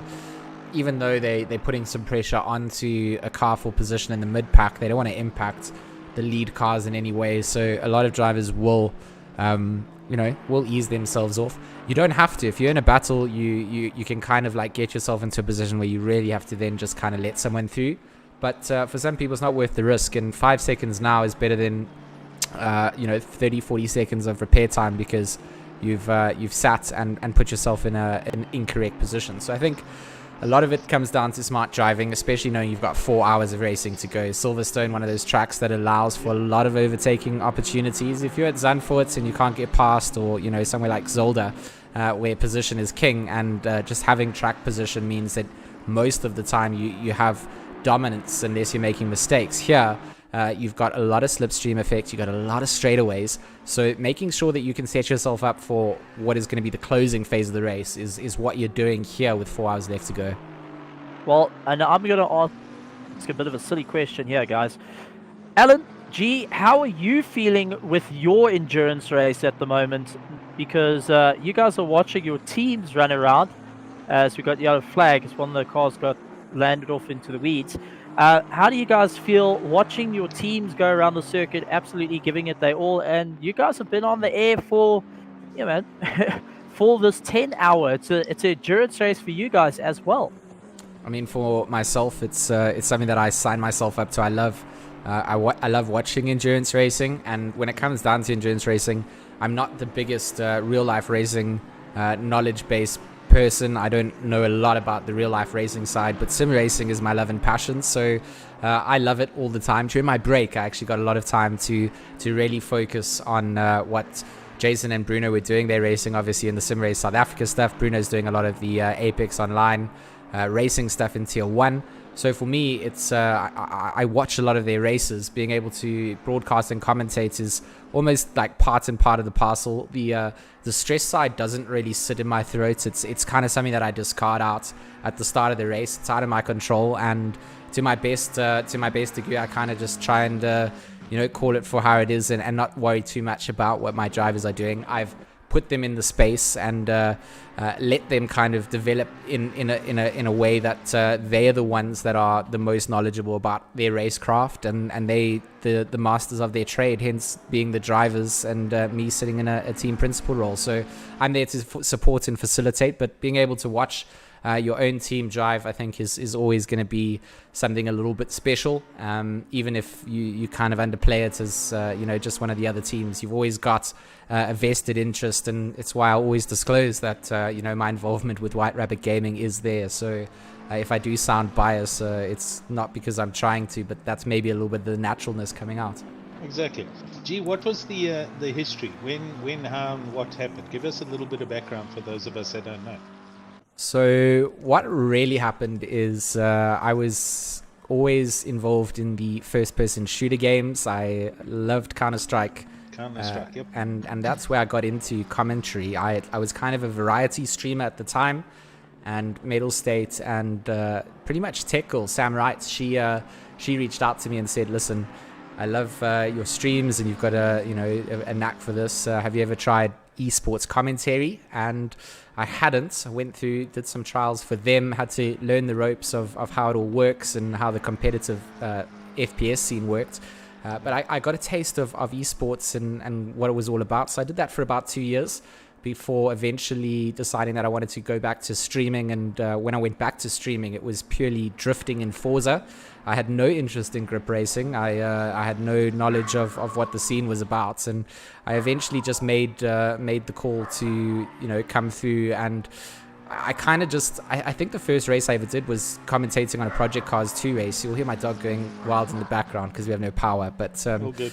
I can't control her, and she's shame. She's I think she's like me, scared of the dark. So I've got the torch upstairs, she's downstairs and upset. So yeah, I got into like drifting, and I eventually hit up some of the other race communities and started doing some grip racing, just on a commentary broadcast perspective, like what I'd been doing in esports. Eventually WRG had been posting a couple of tweets about some of their new sponsors and a reveal, and I just hit them up and said, listen, have you guys ever thought about a sim racing team, kind of as a joke? And the owner of WRG got into contact with me. We went for a couple of meetings and some lunches, and he signed me up as a driver, which was crazy, because I'm at best a very average sim racing driver. I have consistency, but nowhere near the alien level racing. And I said to him, like, listen, the goal for me is to build a bigger team here. It's not for me to be GeeMax, the WRG sim driver, but for us to have a team of drivers. And we then went ahead, signed Bruno Cadili as our first main driver. Jason Absma as our first main driver. And then eventually Bruno Cadili as our second. And the two of them have been pretty much then in the limelight of our driver side of things. And for this enduro, getting Visahi on board and borrowing him over from Retro, that was something that Jason had contacted me about, saying, listen, a third driver, what can we do? So yeah, WRG, we're on the up and coming from the sim racing side. The MGO as a whole has teams that are really big in sim or in gaming in South Africa, and it's nice to be able to add like a little new leg to that. And from their perspective, they've been really impressed with what sim racing has offered, the viewership, the results, and all of that. So hoping that a lot more of the big MGOs can get on board. I mean, when it comes down to esports, we've got some big heavy hitters, ATK being one of the other big MGOs. They of course do have a sim racing team, but there's the likes of Nibble Esports, you've got Bravado Gaming, you've got Goliath Gaming. They're all big names in esports that haven't yet entered into this sort of arena yet locally, but internationally, look at the likes of G2. I mean, their sim racing team, headed up by Niels, is probably one of the best in the world. And that's an MGO that also, again, had roots in all the other traditional esports. So I think there's proof that over on the international side, it can scale out and become something big. So for me, the goal, the dream, is to continue to grow White Rabbit Gaming as a sim racing team, and hopefully, take it to an international level. And is the owner still involved, or did you take over the whole thing, or? No, the owners are still very much involved, but how it works is they sort of division it out. So each sort of captain of each division, whether it's the PUBG team or the Call of Duty team or the Valorant team, they run it as their own, and then correct. And then we kind of all have meetings with the management side to touch base, and if we have an idea, we need sponsorship for things or ideas, or we need to get travel paid or booked. Obviously, we can't do that now, but that's where the bigger MGOs, I think, come through as a benefit. One day, I'd love to be able to pay driver salaries and things like that, but at this phase, having the support where we get gear coming through from our big sponsor Logitech, that's a nice little benefit to being part of a bigger team. But in the bigger scheme of things, look overseas, people are being paid for their exposure, their time, and their results. And hopefully we will be able to take sim racing to that level one day. We're still a very new community, and I think it's important to nurture that and realize that you have to have sustainability before it goes to those pro levels. Exactly. I must say that's one area where I'm struggling with as principal here is as strong and well placed and positioned as PWSR is. There's some small things that I've been trying to get sorted for teams. I've approached, or I've thought I've approached, the right importers or whoever of the likes of Logitech, for example, for headsets, and I don't even get a courtesy reply back on email. And this is from multiple sources, importers. So I find it it's a very daunting task to actually be a team principal and to go out there and try and find a corporate company to offer equipment to a gaming team. That's actually, PWSR are not, they're not slack now. The guys are well seeded, the teams are well positioned in both leagues, and they're strong. And I can't even get a courtesy response from the likes of Logitech or some of the other suppliers just to try and get even a dealer price on a set of headphones. It's so difficult, Alan. I mean, it's so good to have the chat as well, because people don't really realize the behind the scenes of how these teams run. And it's difficult to be able to offer people anything, and the expectations from people is that their time and effort comes down, and it's fair. People are deserving to be rewarded for that. But whilst we still sit in a hobby phase, drivers need to also understand that you set yourself up with a team to know that there's hopefully a longer future. And And it's exactly that. It's about getting those teams noticed. Getting replies from people is incredibly difficult. And I think networking is where it comes down to, and trying to just show people that, yeah, there is a return on investment for this stuff. Exactly. Well, I mean that good. That gives a bit of an insight to the team, running the teams and that. And now, Alan, a question that comes to is, how did the Patterson Works Sim Racing team come together? Easy. Because it was you and your son racing for a good long time, and then next thing you're building steering wheels that look absolutely incredible. And how did it all come together? Did you wake up in the morning?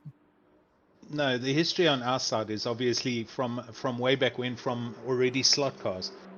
Where Kieran and myself were racing at a local club, and it was Patterson Works slots, PWS, and we just extended the name and just we got our own little brand put together, kind of thing. But Kieran learned a whole lot from me over the past 3 or 4 years, and he was working in the local club, slot club, and that unfortunately is now closed down because the center it's in is being demolished, and the past week or 2 weeks we've had to pack everything up and put it into storage. But prior to that happening, obviously we got involved I got into the sim racing stuff, and Kieran came round and he tried it, and within half an hour or an hour he was on the pace, and not too long after that he was quicker, and so I had to get another rig put together for him, and that was the beginning of that. Thanks, George.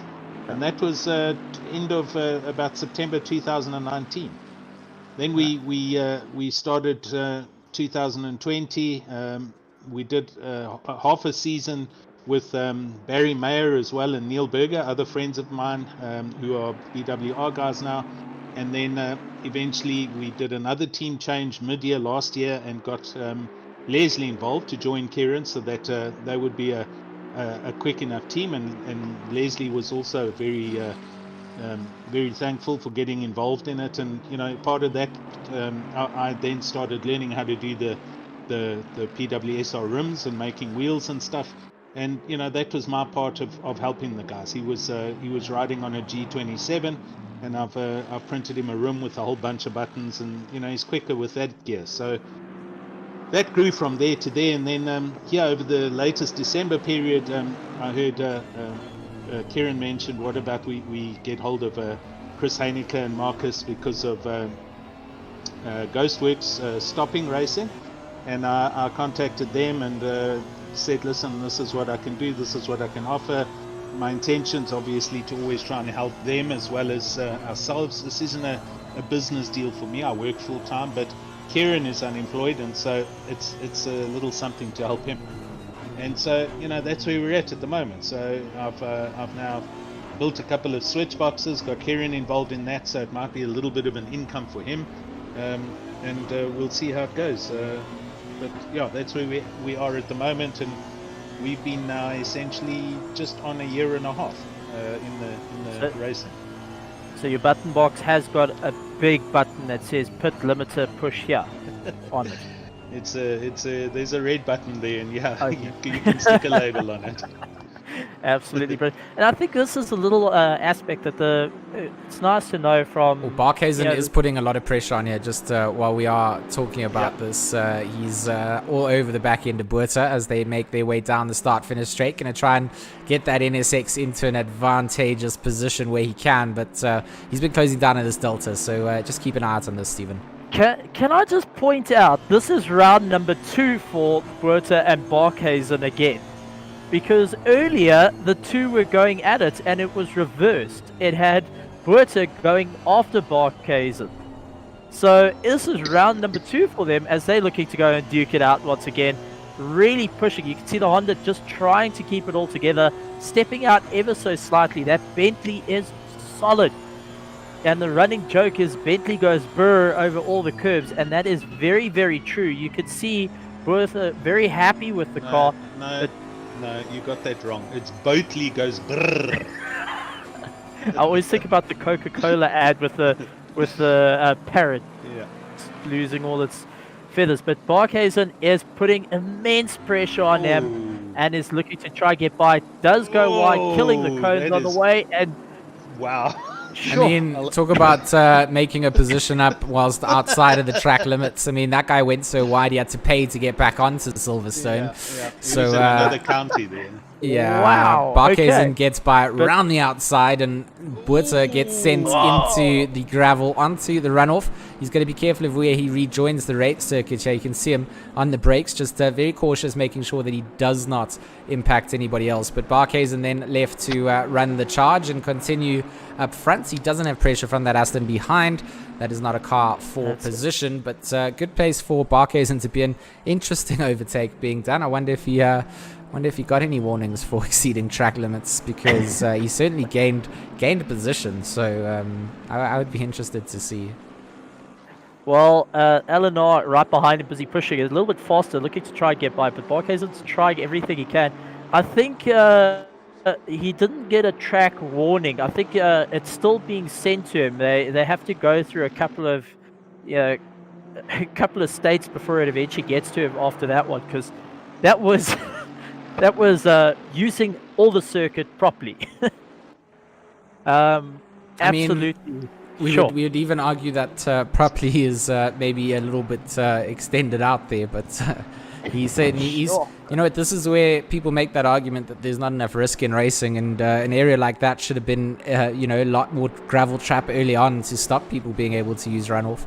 And in a situation there's grass there's no ways you're making an overtake around the outside outside of the track limits. So a very cheeky place to get that done. And I always feel coming into Abbey, if you want to have a fair stab at it, you got to have a look and set yourself in for the inside line after the Formula 1 start finish, or the pit stop. So yeah, go for a drag race. Not my favorite bit of track maneuvers, but driver will always argue there was nowhere for me to go. I had to go around there, and that will always be the case. Yeah, but then he should have lifted and at least come back in behind. Oh, for sure. At least one way to understand it, he's contributed to his off-track limits. So that's another one under the cap. And should they get a drive-through, they're going to think back and go, I shouldn't have done that. So Clue does go into the pits and will hand over second place then again to Arne Visaki in the 666. But it's exactly that, if you now do get a track, warning or now get a drive-through, you're going to think back to that exact moment and go, exactly, where was an obvious time that I probably could have avoided getting that, and that will be the one that haunts you.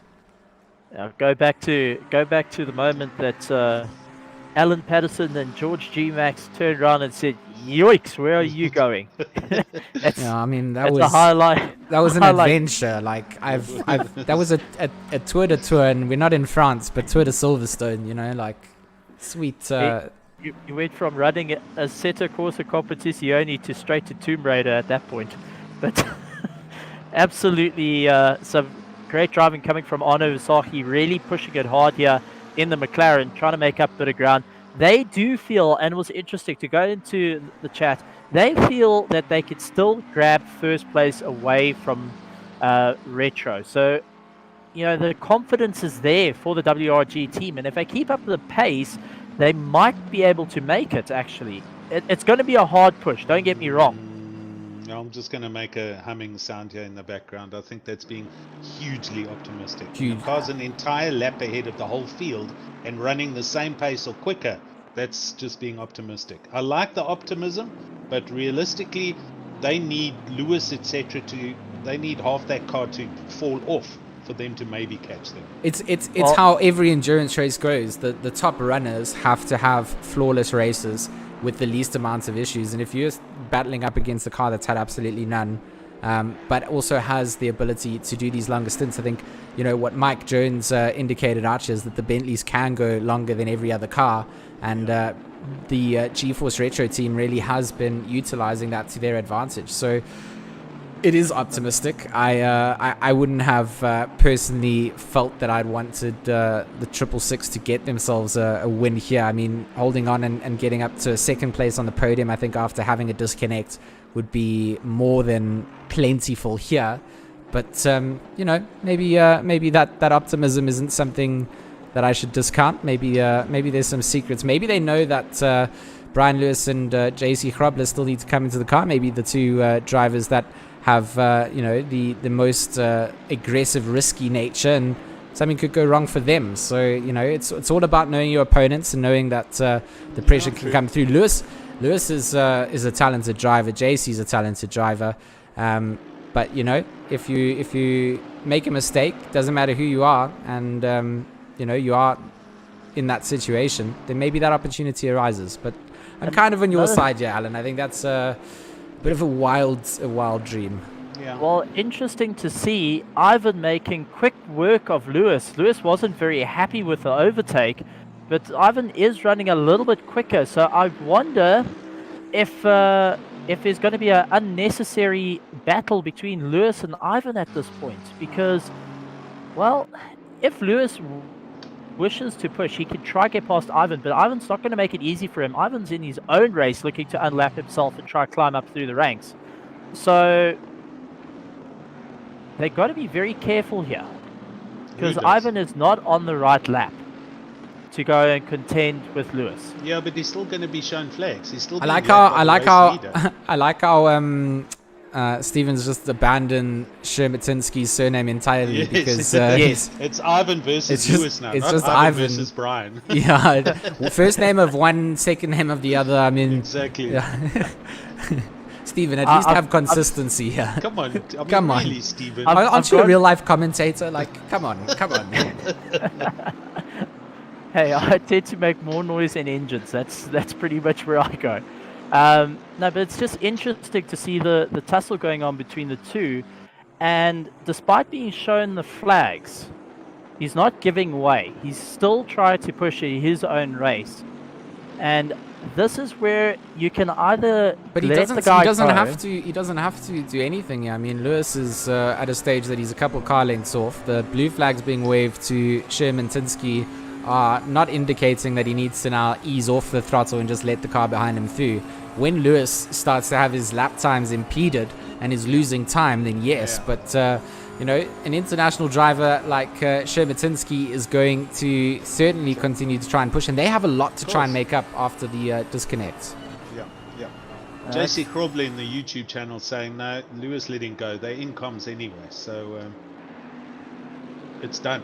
Lewis letting go past. Okay, it's not a fight to be had. It's not his fight. JC even getting upset that we can't watch the race and read his chat messages at the same time. JC, I've got you covered, bro. It's all good. Don't worry. We've got Alan here to correct the theory craft that Steven brings through sometimes. Thanks, guys. I feel the love here. Just honestly, jeez. And I volunteered to come commentate with you guys. I'm starting to rethink that. I'm getting confused. You know what? Tough love helps you learn the best. And if you're making predictions on a stream that or calls, we want to be able to know, like, all have the same page as to what drivers would be doing. We don't want to think that there's a battle here between two drivers out of position, because there's literally not. They racing at their own lap times. Exactly. JC commentator of the day. I did it. Me. You win the star. Well done. JC. Steve, are you harvesting a very healthy head cold there by any chance? Me? Yes. Not really. You just not sound very nasally. It sounds. He does a little bit bunged up. I also thought that he was a bit sick. Or something coming in. Okay, all good. A little bit under the weather, but not too bad. Okay, not to the point that I'm starting to hallucinate a few things, JC. All right, just saying. All right. All good there. Absolutely fantastic race. So the guys all pushing on, and the guys are just trying to keep it on track for the last little bit of the race. I've got to say, it's been quite an entertaining race from start to finish, and it's also been incredibly clean. One of the cleanest races we've seen, coming from it. Yeah. So I'll second that. I mean, we've been involved in a couple of them. Alan, you can't go and mention anyone on the last lap, because you tend to make people fall off the circuit on the last lap. Good. We've had that for the last Suzuka and for Spa. cool. I'll keep quiet then. I won't mention any names, or I'll just. I'll put seen my it before. voodoo cars back in the cupboard and I'll leave them there. Absolutely. No, it's fantastic. I gotta say, guys, it's been a wonderful, race. There's still lots to go. Yep. And I'm very, very impressed with every single one of these drivers. I'm actually looking forward to seeing the season start and the drivers going at each other neck and neck, side by side, the whole way through in the sprint races. If this is the level they are showing in an endurance race.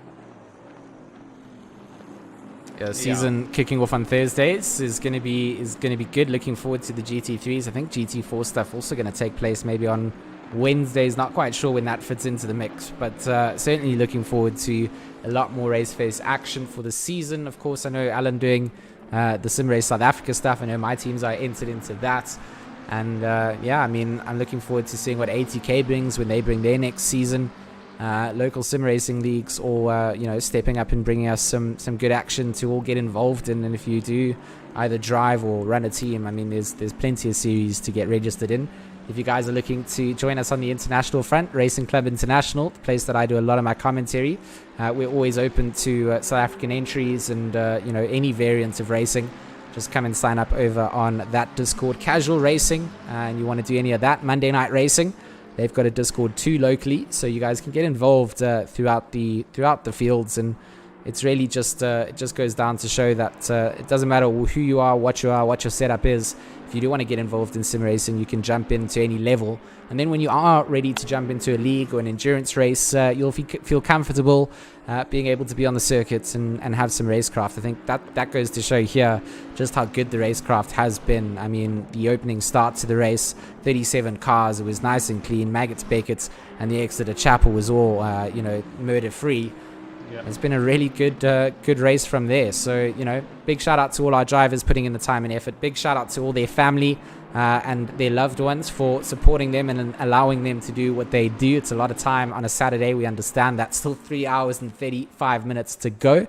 But my name is George Smith, joined in the commentary box here with Alan Patterson, of course, Stephen Koenig, as we bring you guys the coverage and the action. I'm currently on a backup battery solution, as Eskom has decided that they didn't feel like I needed to do any more broadcasting. But no matter what the weather is or the situation, we will strive to bring the action. If we go down again, we do have a backup with Alan being able to broadcast too.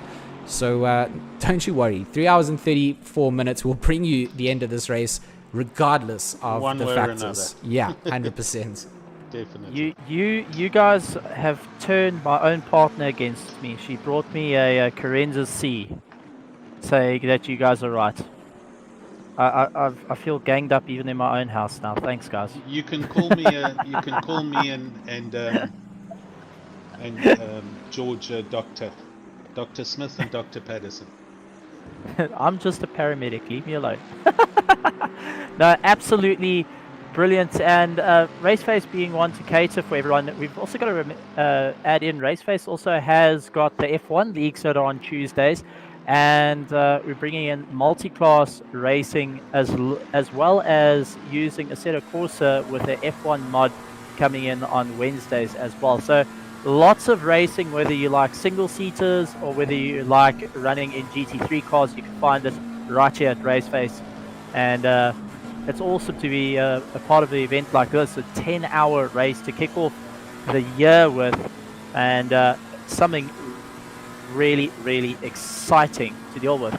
As we're on board with Deploy, who is going after Junior as fast as possible, looks to try to go on the inside, late on the brakes, makes a massive dive. Junior getting pushed out very wide, Deploy managing to hold it, but Junior looking to try and fight back in a bit of a drag race. Don't think he's going to be able to do it. Puts his nose in, but has to immediately back out. Otherwise, would have been a bit of a collision with Floyd there. So, well done on both drivers' parts. Junior trying to retake that position, but had to go and drop out of it. So very, very sad to see Junior dropping back one more time. But he is going to go hard on the charge. You can be sure that everyone is cheering him on. Oosthuizen for BWR Griffins having a fun time in the Ferrari.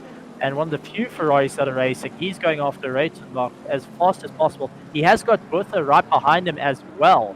So Bertha in the Bentley is back on the charge and is going hunting for a Ferrari at this point, as they are really pushing it to the limit. I mean, it's an interesting place to be in, because Rotenbach in that NSX under attack here from Oosthuizen, and then Bertha then also starting to close down the gap to them. So it's a three-way battle for that 21st place that NSX sits in.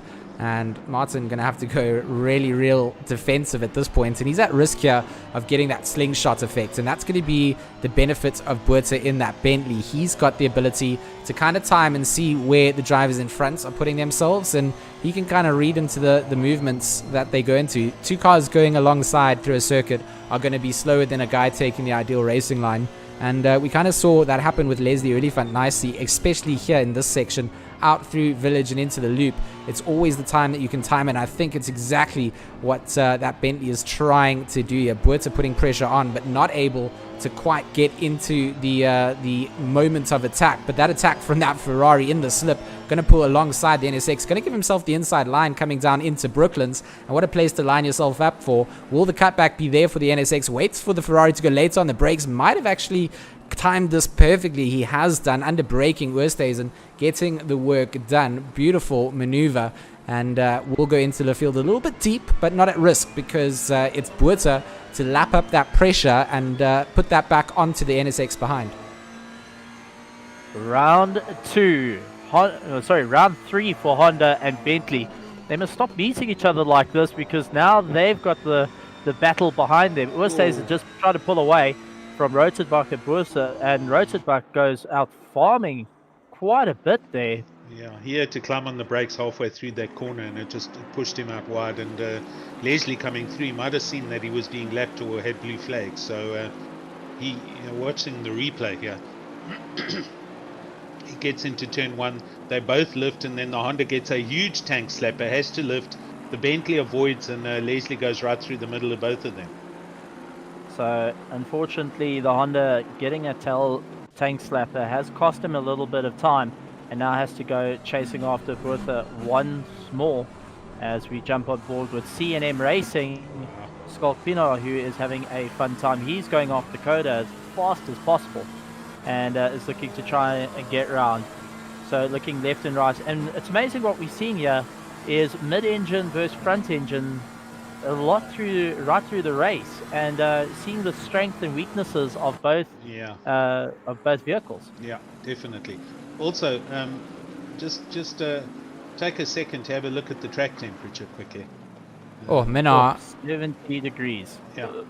Minnar's going to want these two to fight it out for a little bit longer. Pinar and Coda, they're going to go alongside into entry. Danger. They do tap, rubbing paint, sharing stories on the exit down on the back end as they come down into the braking zone. And it will be Pinar to just edge himself out ahead there of Coda under braking. So the McLaren getting the work done as the 274 gets himself up into 16th place. And that connection not looking too great for a very, very tweaky C&M Racing McLaren, that's for sure. Junior McCall, he's showing that he's putting the counter pressure back on in the chase down to the likes of Deploy, currently caught up behind the number 807 Aston Martin. He lets him go through Village, nice and race aware, neither driver losing time, and the number 44 allowed to slip by and continue that chase down to Deploy. He's 2 seconds down the road, so he's got to put his head down and really begin the chase. Fantastic work from all the drivers here. There's he trying to cut his way through the back markers and try keep up the pace as he makes his way through.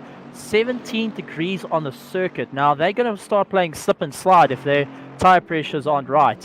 And this is where it starts getting a bit tricky, and a bit of math comes into play of trying to work out what your tire pressures are now and what it will be have to be set to.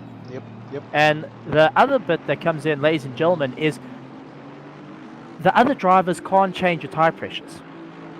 The driver inside the car must change that he is changing to a different driver and change the tire pressures before he gets into the pits.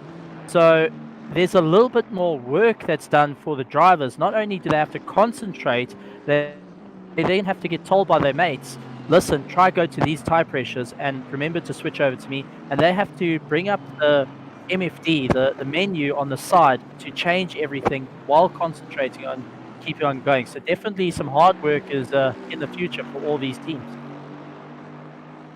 Yeah, the one of my team drivers was saying he finds that obviously it's a disadvantage, but he feels Assetto Corsa should allow teams. And he said, the driver not driving or one of the backup drivers should be able to edit the pit stops. They really should be. It makes so much sense. iRacing's got that in place. Unfortunately, Assetto Corsa Competizione decides, nah, guys, you're good. Multitasking's fine. I don't necessarily think that's the position of the Kunos devs. I get to engage with them quite a lot, and they certainly have had the feedback that they need to implement it. So, I mean, iRacing has been around for a long time. They've worked out what they need to get done. But when it comes down to actual GT3 feel, I mean, as much as you pay for iRacing, you'll never get the feel that ACC gives you when it comes down to just the pure simulation of GT3 cars. So, you know, just having to toggle through a bit of an MFD as a driver is frustrating, but certainly beats having to pay regular subscriptions to something that you've 100%. Already bought once off, and can then literally enter into as many leagues as you want and progress through the ranks as you want, through that way. So advantages to both, but I think the ability to have your teammates make a change there is something that I'd like to see implemented. And I don't think it's something that's not going to be implemented because it's like, well, we want it to be down to the driver. I just think there's a lot of things that Kunos has had to sort out ahead of making those kind of changes. Yeah, it's a big change to do. And I think we are going to see it in the future because as ACC is gaining more and more popularity in the esport world, it's gonna be a new factor that's coming in. Ono Fasaki having an absolute ball out there, so the guys are really working hard to try and get that car right the way through. 2 laps behind our leaders. They've so far done 195 laps, ladies and gentlemen. 195 laps around Silverstone. They're going to go to sleep, and they're still going to be doing laps around Silverstone by the end of this, that's for sure. Yeah. Ono Fasaki putting some nice lap times in here as well, Alan. He's definitely putting in some pace that's, eating. 59.1. Yeah, he's putting in some time. He still owns the fastest lap of the entire race with that 1:58.3. So he's off the pace of what he can do, and we know that tire wear and degradation is something. Look how much rubber's kicked up on the side of that McLaren. But, it's a lot of work for them to try and eat into that gap. He is on the same lap as Brian Lewis, so Ono Fasaki here on lap 195, although 45 or 6 seconds, maybe even upwards of that, the gap between them. So it is a big lap deficit between them. Lewis will obviously keep going over the start-finish straight and look like they're a lap behind, but essentially they get onto the lap at the same time. So there's potential here for them to see something through. If something goes wrong for that number 43 Bentley at any stage, then things are opened back up again. Sherman Tinsky, he is a lap. Oh, sorry, my lap times were completely wrong. Yeah, no, you're I think wrong. that's 2 laps down. There. Yeah, you're right there. My timing sheet, I think also because of my disconnect mid-race, thanks to the power going out, also has completely messed with a lot of my my stats that I've got running, which is a bit unfortunate. Trying to track pit stops and all of that stuff at the same time gets completely destroyed by... Look at that penalty for Ross Bartle, by the way. That's 130 seconds. Hoi! Is that handed up by race control? Is that because he's exceeded a... Could be. That's 2 minutes 10 seconds worth of penalty there. How on earth? Sorry, that is the first time I've seen someone get a penalty that high. Steve, you should go down and talk to the stewards. Find out what happened. I'm going to. That is interesting. That's huge. I'll be back. Cool. So I mean, Alan, look at that. Our live stream up to 106 likes as well, chasing down our 110 like goal. Maybe 111. 107. Okay, we're up to 107. So we want 111 so that we can all lift our legs up like in cricket. What is that called? When is it on the Nelson or something? No, I don't know. I don't know. I'm not a big cricket guy, to be honest. I've thrown a couple of cricket balls at people, but that's about it. Red Crow Camp in YouTube saying it's because he's gone over his allotted driving time. That's what I thought. That's what I normally thought the 130 exactly seconds are. Yep. Yeah. So okay, well that's fair enough. But I mean, we sent Stephen on a wild goose chase. He's going to come back and be like, they have no idea, and we're going to be like, we know. We actually know. We just sent you there. Well, let's see what happens. But that's interesting. Is the penalty right for the crime though? Is it big enough, or should it not be longer? It's 2 minutes is a lap, eh? Let's put it that way. It's a long time to get punished out for. So I think it fits the crime, and I think it gets worse from there as well. If you continue to ban it, if you exceed it, you'll get a disqualification eventually. So it's something that's quite serious and not tolerated. You cannot break such things as stint limits and driver time limits. Very important to manage all of that as a driver and a team. Just catching up and watching on the YouTube, they possibly said it's going to be cleared. I don't know. We'll wait and see. And Henzero saying Nelson. You're correct, Uncle George. Yes. So, just showing my sporting knowledge. So when we get up to 101 likes, I'd like everybody watching this at home. 111. 111, sorry. When we get to 111, everybody at home will lift their legs. Not the drivers, of course, because that would just be catastrophic. But for the viewers, we'll lift our legs until we hit 112. And then we'll progress to the next goal. I'm not quite sure what our goals are going to be after that. But at some point... 108 now. At some point, we're gonna have to make a nice 200 goal, something very incentivizing. Cool. Alan and I will do a collab video where we play Truth and Command. If you say so. Alan is not involved in that at all. So if you guys do want to get that started, just make sure we get to 200 likes. Thanks very much, and thanks for the self-plug. Shout out to Resource Complete, PWSR Black Ribbon Simulations, and of course Racing Club International, all for being involved with racing, with the racing that we have here at Raceface from the very start, and continue to show the support into the new year and the new season. To all our teams who have entered in here, it's been absolutely massive. Up front, GeForce Retro leads the way, White Rabbit Gaming in second place, and of course the Grip Hacks Engineering team rounds out the podium. They've had a race of attrition as the disconnects reigned in, as has the WRG team. Brian Lewis and the number 43, they've not been plagued with any such things, but still 3 hours and 20 minutes to go. Anything can happen for anyone. Storms are happening here in Joburg, so the Joburg-based drivers, I wish all the luck in staying connected. My power still out, so I'm sitting in the dark, Alan, hoping that our battery lasts over the next 3 hours. If it doesn't, I'll have to be the person chatting to you in the stream chat, which will make me sad. If I need to, sorry Steve, just quickly, if I need to pick up and stream from myself, will it go to the same YouTube link, or does it go to a new one? No, I've sent you everything. All that will happen is my stream link will go down, yours will come through, and it will resume as if nothing has happened. It will be like magic. Then we're fine. All good. No, we'll be all good. We won't lose our like goals. I'll still be able to prove that we managed to convince people to like our streams and not dislike them, which is, I mean, that's a nice thing all the time. Steve, talk to us. The rain dance. All right, so I've just come from the steward's room where it is frantic down there.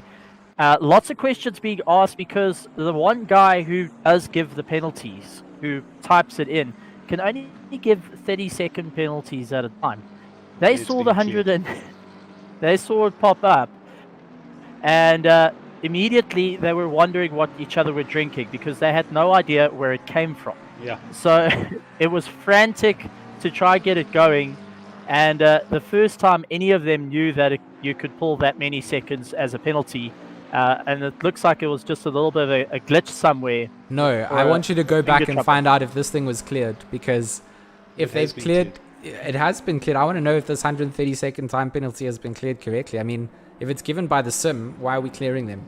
I don't know why. If it's been broken, I feel like that shouldn't have been.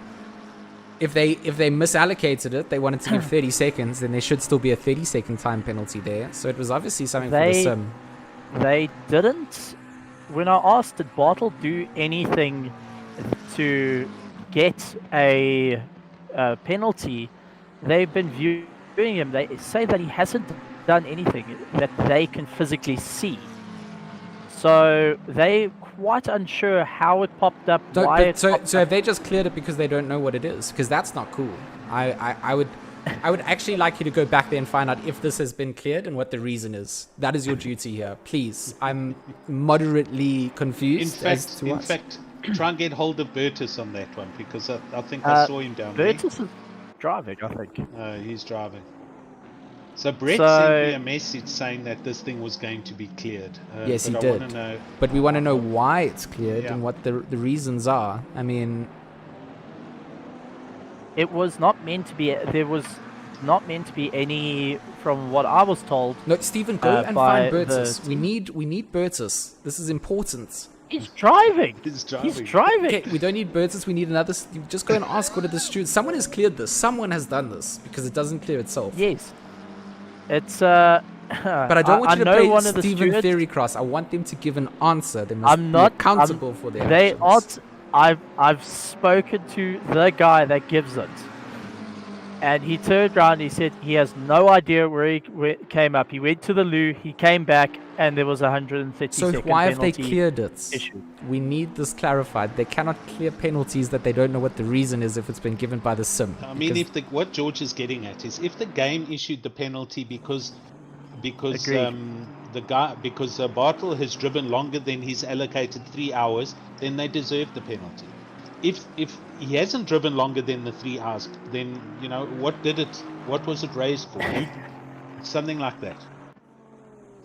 No, I fully understand. I see they are dealing with some missions at the moment, so I'll pop down a little bit just now and find Brett out. Is saying on YouTube, read the comments. So, I mean, we've tried to read the comments. The comments have not been enlightening. I feel lost. I feel betrayed, and I feel like Stephen. I need you to go and find out what is going on here. Okay, so further up, George, Brett says it's because he had gone. It's because he had gone over his allotted driving time. But the reason for that is they lost their third driver before the start of the race. So that makes a little bit more sense then. So they okay, right. But I mean, even if you have two drivers, then you have to change your stint time, surely. Like you then have to adjust to that. You can't now just break the sim rules to extend stints. Like 1, 2, 3, 4 drivers. Everybody's got different number of drivers. No one can break stint times. I hear you. But if the server had been built to have those 3 driver names in and the 1 driver didn't pitch, the server doesn't know he's not there. So now the server thinks he's not driving. Meantime, he's not there. So Bartle has to drive his equivalent. The rule set would be internationally that if that's the case and your driver can't show up, and then you get those time penalties, you have to serve them and see where you come out. You can't have people from race control clearing those kind of things. Like that's crazy. I mean, I understand what they're saying, but racing is racing, and if your team hasn't been able to get through, that's the entire point here, is that you have to have your entire set of team getting through to the 10 hour, and it's a team combined effort, regardless of your stint time. So it can't be cleared for that perspective. I think we're going to have to wait for the man to come out or to get out the car, and then let's see what he says. We can't do anything about it now. I'm getting asked about Kush the whole time. Guys, I'm really not smoking Kush, I promise you. I literally spoke to the guy and literally told that he ran to the loop, he came back, the penalty was there, every single one of them were confused. So this team has to serve a penalty. Like, allotted time is allotted time. Like, the fact that this has been cleared, I'm upsetty spaghetti, not cool. I will shout for justice through ever, and I hope that we can get some clarification. I mean, I'm in no controlling points. I'm a broadcaster here trying to run a stream, operate camera angles, and get all of that done. And that is something that should never have been cleared in my mind. I think I understand what Crowcamp is saying and that he never started, but stint times and allocated times and allotted times and all of those things are there. And if your team doesn't show up and breaks those rules, it can't be manually cleared. All right, Steve, is he gone? Okay, so he's going to find out. Yeah, Gastrol's just sent him back. Come back and I'll explain, young man. Oh well, we shall see. So what's going on? Same old with 3 hours and 12 minutes left. Temperature's now down to 16 degrees. It's the same temperature as the ambient temperature. So I think there's something about a inversion layer that we're at now. Yeah, I mean, right now it looks like Pretoria's trying to close down on the back of Rotenbach. That will be for 22nd place if you can get that McLaren a little bit closer to the back end of the NSX. It looks like car number 21 will be investigated after the race coming through there. So maybe that's the solution. Stops us from waffling on. Stops me from sounding like a madman at seeing that taking place. But I mean, sorry, Alan. For me, that's something that, you know, in a league race and something like this is, yeah, it shouldn't be something that we have to discuss. But regardless, the likes of the number 21 then maybe to be investigated after for their bits and pieces. The YouTube chat, as always, asking us the questions, helping us smash that like. Almost 111 guys. We'll get to that, Nelson. We'll lift our legs. And you guys have been phenomenal for being here and supporting us. 3 hours to go, Alan. I hope you've got dinner planned. I've planned myself a little cheeky something here as well. So I'm looking forward to our next immersion break where I get to smash down some food and set us up for then the closing 3 hours. So we'll do that over in 10 minutes time. We'll go into that. But for now, we're just waiting for some confirmation on the clearance of the 132nd time penalty. We're waiting for Stephen to get back, and we're currently just having a little look-see to see how that Grip Hacks Engineering number 81 car is faring. I mean, the fact that they've been out of the race from a disconnect to back up into third, that's a big race. That's a big effort, and very good showing from them as Vasaki goes into the pits. Yo, second place into the pits. So let's see how that affects the rest of the cars. Yep, almost up on the hour with 3 hours still left to go, and yeah, the temperature is definitely going to have a say in this, and I don't even know if it's going to get dark or not. I mean, it's almost 7 o'clock race time, and it's still quite light out there. You can see 9-10 o'clock in sim time for the UK in this sort of condition. I think is where we'd see it get dark. So maybe a little bit dark, and we're not going to get pitch black like we've seen some of our other endurance. Yeah. Okay. So it's definitely going to get a little bit darker out there, but you know, a lot of the drivers are already running those headlights. A lot of them doing it from the start, makes you more visible, helps you you know, be spotted out a little bit easier. But for a race that's had very little incidents, a lot of these cars looking nice and clean as well, bar the fact that they've got all of those rubber marbles splashed up the side. Not big damage, not big aero damage. So, you know, if that is taking place, people are repairing it in the pits. Agreed. Yeah, look, let's wait and see once everyone goes through the hour with the usual pit stops that are required. And then we got Daniel Rowe in the chat here, Alan. I mean, we get a chance to just shout him out. What a great stint he had for this G-Force team. And good to see Daniel partnering up with some nice drivers here as well. He's been a big part of our Raceface seasons. And, you know, definitely here to show us that he's here to party. I mean, their car doing phenomenally well. So good stint coming out, Daniel. Daniel, why don't you pop in and come and have a chat here? Oh yeah, that would be really nice. We have our resident interviewer Alan to take us through that process. So Daniel, come have a chat to us. Alaric Enslin in the chat asking what happened to the 555. I know that unfortunately Mr. B4J Corne Strauss had a power outage. So I think that's what put that EKZ Black Ribbon Simulations car out of the order. But for a lot of the drivers here, there have been some issues. I mean, we're down to 34 or 32 from 37. So 5 drivers and 5 teams, or should I say 5 teams of multiple drivers having an end to their 10-hour endurance race. Yeah, there's been a couple of changes. So couple of unfortunate incidents, a couple of networking incidents, but it is what it is. Steve, what have you got? Okay, so I have spoken to the powers that be, and they say that if all 3 drivers or 4 drivers, full team is racing, and the guys go over the stint limit, they get 136 points. Okay. But Which we if know. the driver has We're disconnected, in a tunnel again, Steve. give me a second. No, you clear there after you cleared There your you throats. clear now. Yeah. I don't understand why it does that. It gets all Dunno. garbled. Okay, is it... Can you guys hear me now? Yes, All right. that's So- much better. If the drivers are all there and they go over those stint limits, they get that 130-second penalty instead.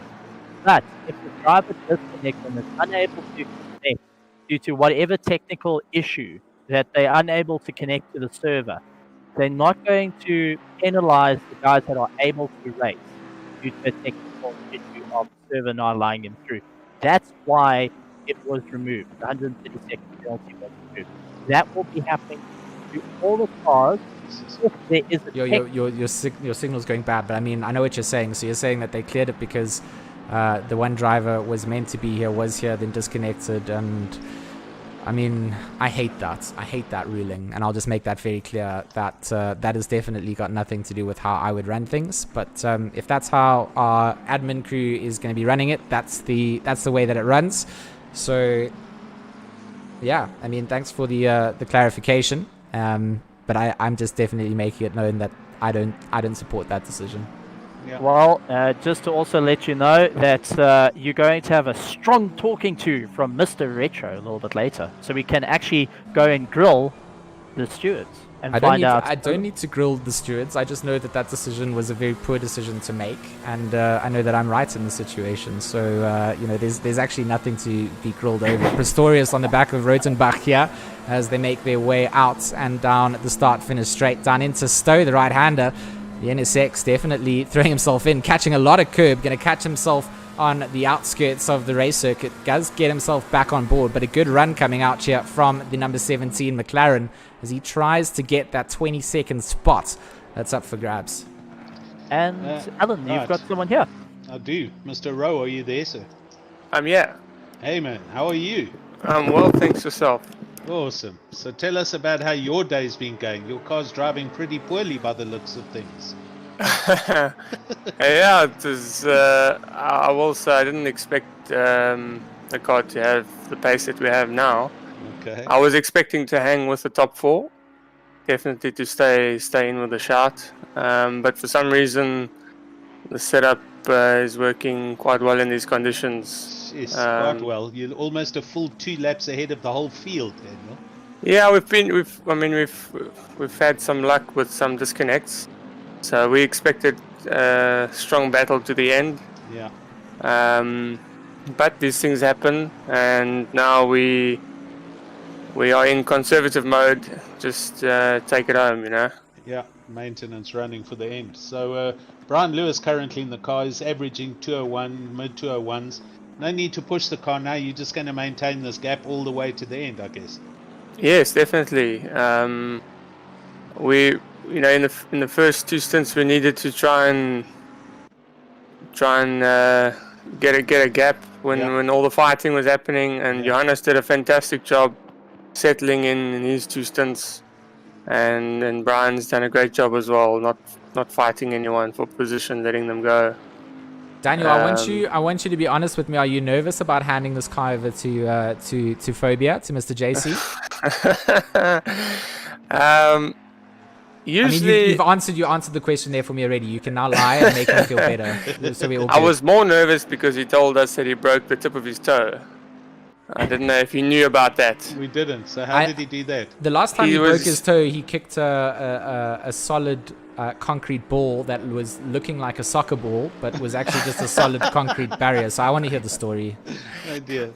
He's in the process of moving places with his girlfriend, and I don't know what happened. Something happened with the fridge, and it happened to break his toe. So he's able to drive though, so it's all good. We know he's fast. And yeah, we've given him the last few hours to go. He's requested those hours, and I'm sure he'll do a great job. Like Awesome. Lewis and myself and Johannes. I think we all in the mood today. We're all driving really well. The car's handling well. Conditions are good. Yeah. All the drivers are really driving really well. So you're yeah, at 3 hours left of the 10-hour event. You obviously you've got to get in for another stint. No, I'm not going to drive again. Okay, so you're done. Yeah. So it's going to be just up to Brian Lewis and JC. Yeah, the last 3 hours are for Brian and JC. Cool. So they can go and have some fun. Sounds good. Right. Yeah. Well, buddy, thanks for coming in and having a chat with us. Much appreciated. Awesome. Thanks for having me. Thanks, Daniel. We appreciate Cheers, man. you. Good luck, man. Thank you. Cheers, guys. Bye. Bye. Cheers. And as Daniel leaves us, his car flies into the pits. I see Visaki out of the car for the 666. Bruno back in. That's given Shementinsky and Gripax that P2 until they need to go and serve their pit stop coming out. So they're definitely fighting up for P2 and 3 at this point. BWR Vipers, they're just still sitting comfortably. Eugene van Lachenberg at the wheel here of the number 27, just sitting within that top 5 and looking to see if they can just keep that consistency up for them. There is a potential finish here within the top 5. They've been making their way through the order and had a consistent race. So for them, playing all the cards right to have a good finish here, and the front-running BWR team. So for them, a lot on the cards as well here with 3 hours to go. Yeah, Absolutely. definitely. And little dices all across the race as well. Guys get close to one another and break apart. So there's always something to talk about throughout the this endurance race. There's always been the little scuffles around the circuit, which is absolutely great to see. Richard Herring saying internet's down, so Cornet had to retire. Yeah, that was the 555. That was a while ago, Stephen. Yeah. He's just explaining to LT there in the chat, asking what happened to them. But yeah, unfortunately, the EKZ Black Ribbon Simulations entry not going to be able to cross that checkered flag, which is always disappointing. I mean, when you enter an event like this, regardless of where you finish, you want to finish and make sure that you've stamped your mark and knowing that we've completed another endurance event. It's always sad to not get the finish. No, that's a definite. And every single one of these drivers are just trying to push it right to the end to see that checkered flag come down. And the drivers have all put in the hard work. You think about it, this is not a race that you get ready for in just a week. This is a race you've taken quite a considerable amount of time to practice and get it right and plan strategies that you're eventually going to throw away half of the strategies during the race. I mean, this is quite a landmark race in 2021. Yeah, it's a big event. The other ones I believe are planned through the year, but they're 4 or 6 hours. So. Well, we've also got. I mean, there is going to be this was originally meant to be a 24-hour event. We've moved it around because our sponsors and things needed it a little bit later in their financial year. So there's a big 24-hour event still going to come and take place. Just keep your eyes peeled for the announcements there. But certainly gonna bring another big speciality event, and this time with prize pools and prize money, and it's gonna again be one of these amazing feats in our local sim racing scene. I mean, for us all here commentating and doing a 10-hour, it's a first for us doing a local 10-hour, and the support and viewership has been phenomenal. The racing has been great, and coming into this phase of the race, I mean, you could really ask for nothing more. Child's putting so much pressure here on the likes of Graham Mole, and less than 2 tenths separates them now as they come down into Maggots and Beckett's, and definitely not a place on the race circuit you can get too much done. You just have to settle up and try and get that better exit out through Chapel, and it's exactly what Ronald Childs is doing here. The BWR slots 111 on the chase down onto the Hanger Straight, and doesn't quite have all the slip that he would have wanted there, but still remains less than half a second within the reaching grounds as they come down into Stowe. And it's all about the braking zones as the following car. You've got the slipstream effect to close down. Where do the big boy bravery brakes come down? Is it going to be into Vale that you have a look, send it on the inside? it's a risky place to do so. And I think the 111 playing this exactly like he needs to, just getting tucked up into that slipstream, and we'll wait to see where he can get himself into a little bit of an overlap position and force himself to be given some track position. Constantly sitting in the mirrors of Mol, and it's only going to take Mol to glance over and see that he's got a big red Aston behind him, and it might cause him to brake that little bit later or brake a little bit earlier, and that will be the right time to do it. But unfortunately, Child's going a little bit wide has cost him some time, so he's got a bit of work back on to try get back into that top. So Alan, Stephen, we've broken down into that 3-hour remaining mark. We're going to take ourselves an immersion break to go and grab ourselves some refreshments. Hope you guys in the chat are keeping hydrated as well as got those snacks ready, because when we get down to that final hour, you do not want to be cooking dinner or preparing yourself. So it's going to be 12 o'clock come race end, so prepare yourselves. And we'll see you guys in about 5 minutes or so. We're going to follow along with Childs here because he's got a good run and potential to make an overtake on Mole whilst we're off camera. Commentary will resume in 5 minutes.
So we are going back to live. Let's just get back out. We went for a couple of different immersion views there as we saw some moves being made. We saw Herbert getting past Hendricks and, of course, Kadidi past Shermatinsky. I'm here again with Alan Patterson from PWSR and Stephen Koenig, who will be joining us again. He was also just catching a bit of a break, but our immersion break is complete. Alan and I are back. And we continue to bring you the action. 2 hours and 44 minutes remain on the clock, getting closer and closer down into that final hour mark, which is where you make or break your finishing positions. And it's all about setting it up to be in the right place at the right time for that final part and that final push, isn't it, Alan? Exactly, definitely. Just prior to us going for a quick immersion break, Junior McCall brought the Mercedes in. Car number 44, and Jaden Gambon is back in the car, so they are back out, 9th place, and Jaden lapping the car constantly under the 2 minutes, 1:59. So he's quick again. That's impressive. I mean, that's their PS4 driver really. That's come over and showing the PC guys that, you know, sub 2 minute marks are there and available, and that's good to see him bringing the pace out. And I think in a team of drivers like the McCalls, being one of the quicker drivers in the team, I mean, that goes to show. Jaden Gambon, definitely a guy to keep an eye out on. iPhantoms on the social medias if you want to follow him on Twitter and all that. But yeah, definitely one to keep an eye out on. Also, Ryan Barrington-Smith, Barry's in the YouTube channel, saying himself, this race is going to get very interesting at the end with all the different pit strategies having played out. And yeah, that's what we've been saying, you know, throughout the day. We've gone away from on the hour pit stops now. The Bentley's pit at that time, and the Mercs there, and the Aston there, and McLaren, and so on. So we're only realistically going to know that the final 3 positions probably 30 minutes from the end of the race, somewhere around there. Really are gonna. You see that last minute shuffle come down. We watched Ronald Childs in that 111 for one of our immersion laps. He was making some moves to try and get himself up into the order, currently chasing down on the likes of I think it's Jeff Carr in front of him, and right now he's closed the gap that was 5 seconds down to less than 2 seconds. So either Carr making a big mistake, they're all getting caught up in some of the traffic. Either way, it's going to work out for Childs in the situation. Down the order, it looks like Sean Buck also putting some pressure onto one of the Wentworths. That looks like it's going to be Robert that's feeling the heat, and the logistical nightmare fanatic number 13 going to be all over the back end here of Robert as they come down into the Vale chicane. That Lexus aero being ever so visible from the front end splitter view here. Sean Buck getting a little bit wild, and the bucking Bronco brought under control, but it's not going to be in time for him to not lose out a couple of car lengths as they make their way down to Abbey. A fast right-hander that you need to have the momentum carried in through after the chicane. As he looks to the inside, Robert leaves it wide open. He does leave it wide open. What a move coming in from Sean Buck. The inside for the Lexus is going to be there, but can Sean Buck actually get a better drive out from the exit of the loop and entry? I don't think he is quite going to be able to, but that was a very, very nice look-see indeed. Robert leaving that door open, and Sean just saying, you know what, you leave that open again, I'm taking it. Yeah, definitely. While that was all happening, we've just seen Shermatinsky come into the pits. And I wanted to just raise this. The gap between 3rd, 4th, and 5th is only 10 seconds at the moment. So, all of a sardine, there's a lot that's happened with 3rd, 4th, and 5th. Shermatinsky's now come into the pits. Van Lockerenberg's gone past, and Van der Valt's gone past. So, and I'm sure Bartel will come through as well. Couple of position changes happening here, but it's still relatively tight behind Bruno Cadilli in the 666. The final position, the final podium position is still all up for grabs, and 2 hours 40 minutes left. It's anybody out of 3, maybe 5 cars race for 3rd place here.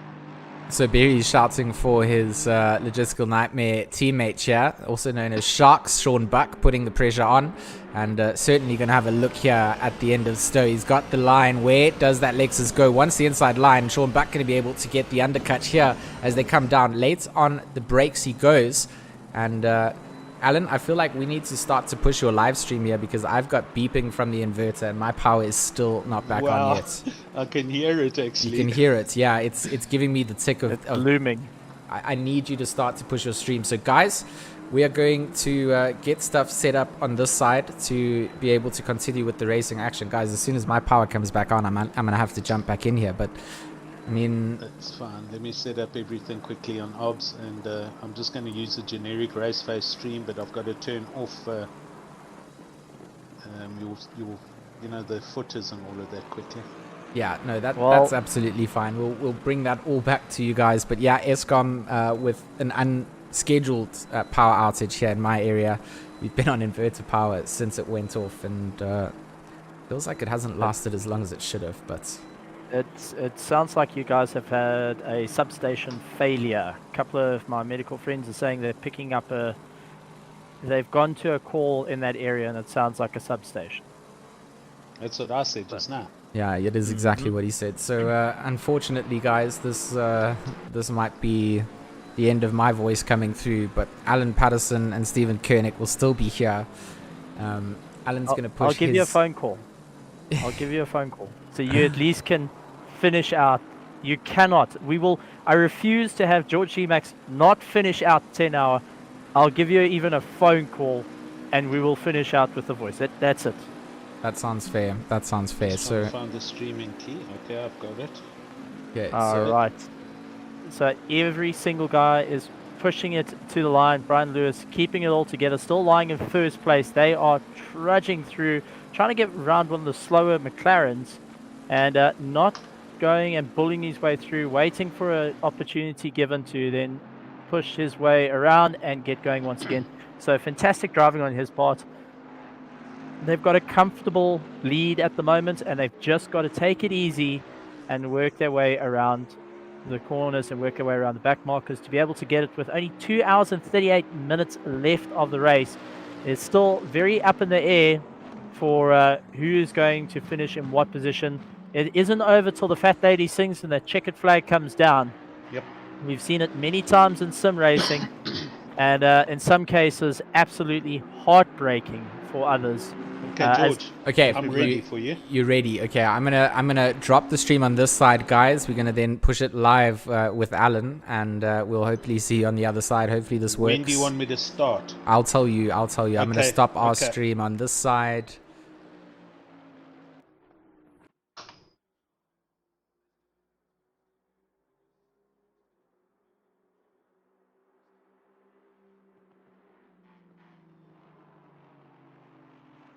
Okay, we should be handed over to you, Alan. And you should be able to see that. So we back up and running. Everything pretty smooth, flawless, no real problems. Give me a hello there, George.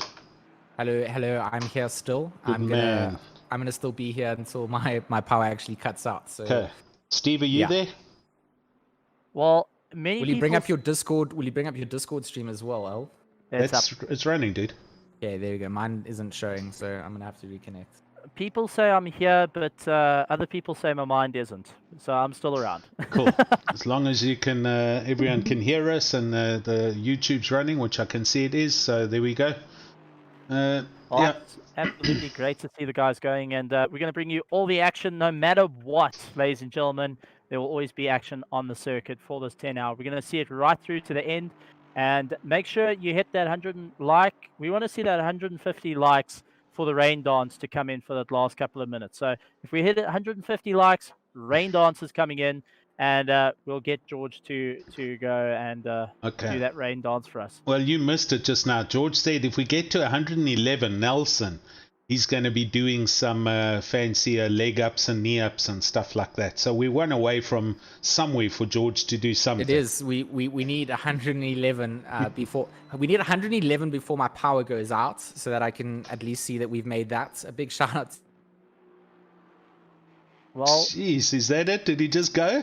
I think that was it. Wow. A big shout out was the final words of George GeeMax. But we'll get him back. I will call him. He will be back here. Ladies and gentlemen, also going to be coming into the room, we have Bertus Hugo coming off the racetrack, and he's going to be having a chat. Alan it's up to you to give him the carte blanche, and let's find out what's happening with the Good. race. All right.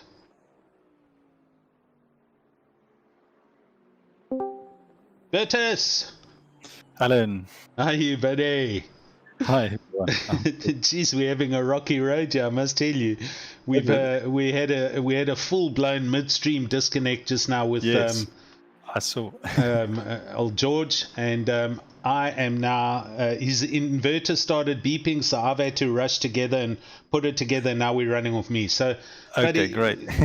whatever's going to happen, I've got you covered, and we've got the stream covered, and we're live. Oh. So Thanks so much. tell us how you did, buddy.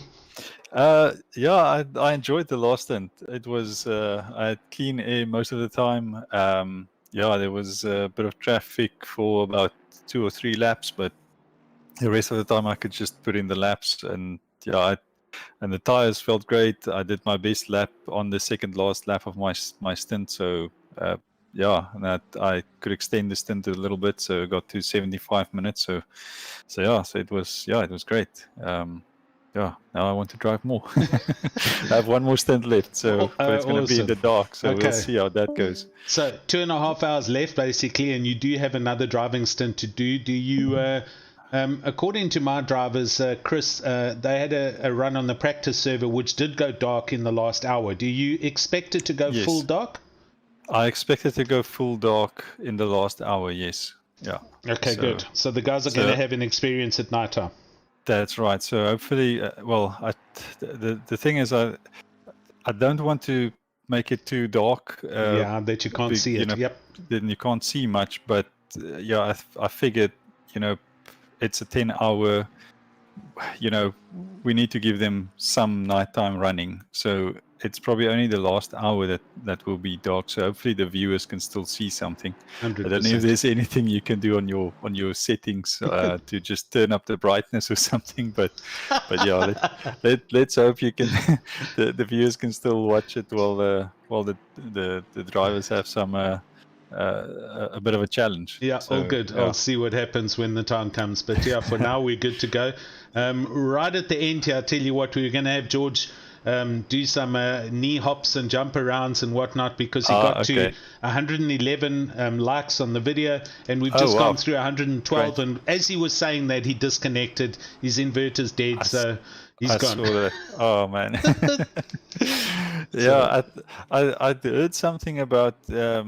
I read something about the penalties that was cleared by the steward. Yes. So I just want to clear that up. Please do. And when George comes back, then maybe you can just explain to him. Okay. So obviously there's just to explain to everyone, there are no stint limits, and there are no maximum or mandatory pit stops or anything like that. The only limits we do have is a max driver time limit. That means that depending on the number of drivers you have in your team, each driver can't do more than a certain amount of time. So for 4 drivers, everyone can only do 3. Each driver can only do 3 hours max in the car, or they get a penalty. And that just forces all the drivers to do at least a stint and get some time behind the wheel. With 3 drivers, everyone has a 4-hour limit. And with 2 hours, both drivers have a 6-hour limit. Yeah. And obviously, a solo driver needs to do the whole race on his own. Yeah. So what happened with those two? In those 2 cases, we only had 2 where it was an issue. The drivers couldn't connect before the start of the race, so they haven't turned the wheel in quali. They haven't turned the wheel in the race. So, but the thing is, I couldn't restart the server halfway through quali. Yeah. So I decided, well, maybe I could, and restart do another practice session and implement the entry list and stuff like that. But we were already running over time. Yeah. I think we were 15 minutes over time. So I said to them, sorry guys, unfortunately, everyone had the time to practice, connecting to the server and making sure they can connect without any issues. And we had practice servers up and test servers and everything.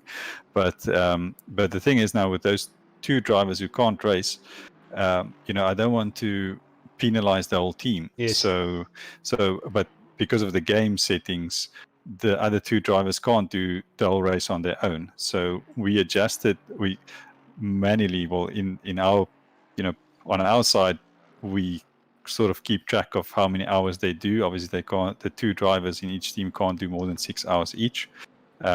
But yeah, we cleared the penalty to compensate for that extra driver who didn't turn a wheel at all. Pitch up. Yeah. If he started, if he did 1 lap and he disconnected, that's different story. something different. Then that's the same as someone disconnecting now.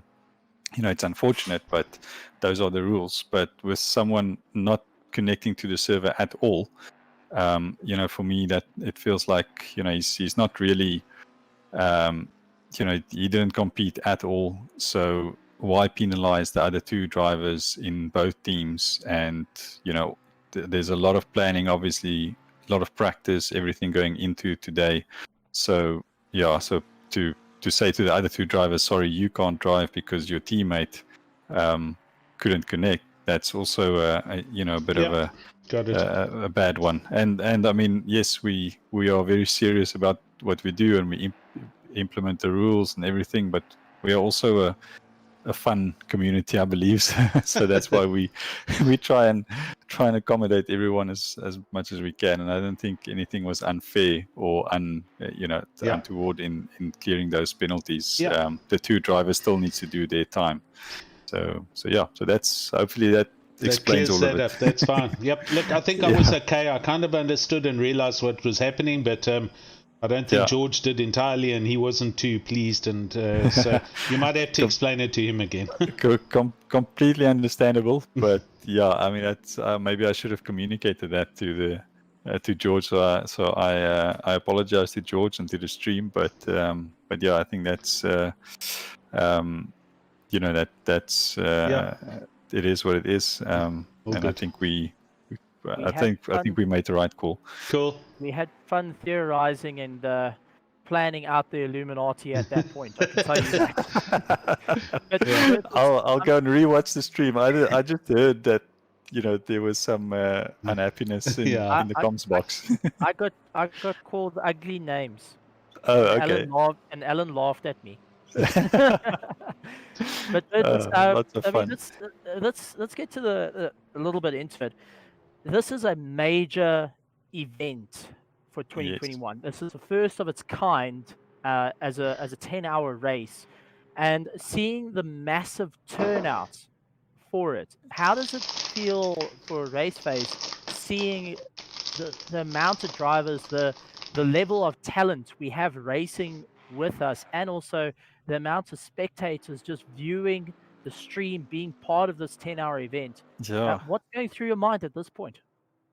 I'm just blown away. I'm just humbled. I'm thankful, and I think I mean, to be honest, we didn't put in half as much effort into the 10-hour as we usually do with the 6-hour. The 10-hour would have been a 24-hour, but we're still working on a 24-hour. We just thought it's the first race of the season, and everyone is just coming from from the holidays, and people are still getting into the swing of things and work and everything. So I think a 24-hour would have been a bit of a stretch, and there's other 24-hour races as well, like the iRacing 24-hour, the Daytona and so on, and also there is a Kyalami 20-hour coming up with RCI in February. So we are still planning on that, but so we sort of postponed the 24-hour, but we also felt like there are so many guys who asked about it and wanted to do it, so we decided, well, let's do a 10-hour and just see how many pitch up, how many guys register, and we had 113 entries, and it was just amazing. And I mean, we have a couple of international guests. I feel very bad for Darren King and his team We disconnected quite early on, but yeah, I mean that's also it's unfortunate, but it is what it is. But yeah, I mean for me to answer your question, it's just amazing, and I think we can just build on this. I mean, we put out 1 or 2 ads on Facebook. We put out a few announcements on Discord, 1 or 2 maybe on Twitter, and yeah, everyone just pitched up. So and everyone is excited about it. There was quite a bit of a vibe going in the weeks running up. So Yeah. It's amazing, and I think it's a good season opener, or an opener to the year. And for what we've got planned. And there's still a lot to come. You know, we've got the league starting next week. You know, there's so much that we can do, and yeah, I mean, Alan with Simrace SA, give a shout out to them. You know, there's a lot to happen that's going to happen in the SA sim racing scene this year, and yeah, so I think this is a good start for us. Absolutely, and it's really awesome to be part of an event like this. And I think for every single one of these drivers, they're going to climb out of the rigs, they're going to feel absolutely tired, but when they come across that line, the cheering that's going to happen right around the whole of South Africa and overseas. We cannot forget about our international drivers joining us as well. Yeah. So Yeah. I think there's going to be some massive fanfare. And what are you expecting towards the end of the race for your guys' team? Do you think you guys are going to be able to move up a couple of positions, or is it about just survival until the end at this point? I think we just want to stick to our 12th place. I think we'll be happy with that. If we can just beat number 696, who is behind us at the moment, those are our main rivals, as I said earlier. I don't think we're going to get into the top 10 unless we have a disconnect or anything like that, but we don't want to wish that on anyone. So we'll be more than happy if we can just keep our position and just, we have a faultless. So far, we've had a pretty faultless race, clean race. We had one penalty, but no drive-through penalties or anything yet. So yeah, if we can just keep it clean for the next 2 stints, then we'll be more than happy. Absolutely Excellent. brilliant. Good. Bertus? Yeah. Thanks, you guys. Thanks for the chat. Awesome, buddy. Thanks for coming in. If once George comes back on, I'll come and explain the whole thing again. Well, Awesome. if his power hasn't returned, George, I know you in the comments, expect a phone call from me. If you put the phone down on me, I will bug you. And Bertus, JC Grobler on YouTube saying shout out to Bertus. So there you go, buddy. Thanks JC, and thanks everyone in the stream as well. I see Mike McGear there. It's nice to see him. I don't know why he's not racing, but yeah, everyone else. Yeah, thanks so much, guys. Thanks for the support, and Awesome. we'll chat again. I'm going to do the last stint, so I'll probably only see you after the race. So, Cool. Yep. Cool, guys. Chat We'll soon. pull an Alan on you. We'll just drag you up here. That's cool. You're more than welcome to. Okay. Ah, there we go. Cool. Chat later, buddy. Cheers. Okay, guys. We'll Okay, do. man. Cheers. Bye. There we go, Alan. You heard the permission was granted. There's no by the laws of no takesies backsies, there was permission granted. While we were having a chat, we saw Strauss having a little bit of a rough time trying to keep it all together, and Carr as well right behind him. Yeah. 30 seconds on Carr for track limits, 5 seconds on Childs. That's lying in 17th place. So the penalties are still rolling out They for are. track limits, and I think that's one thing we've got to keep an eye out towards the end. With 2 hours and 21 minutes still left in the race, it's still open cards for anyone. And I wonder how the drivers are feeling in the cars now. Wow, as what it are we all talking? starts to wane. We're 5 to 10 here. We're 2 hours 20 minutes left of the race. So end of race will be 20 past 12, as far as I can work it out. And yeah, I mean, but now the guys are definitely feeling it. You know, the eyes are going to be a little bit tired, and they're going to be a little bit drained, but there's still a lot of racing to be done. You're not near the finish yet, and you've still got to get the car to the end. So guys need to keep their focus up, and they need to keep going at it, man.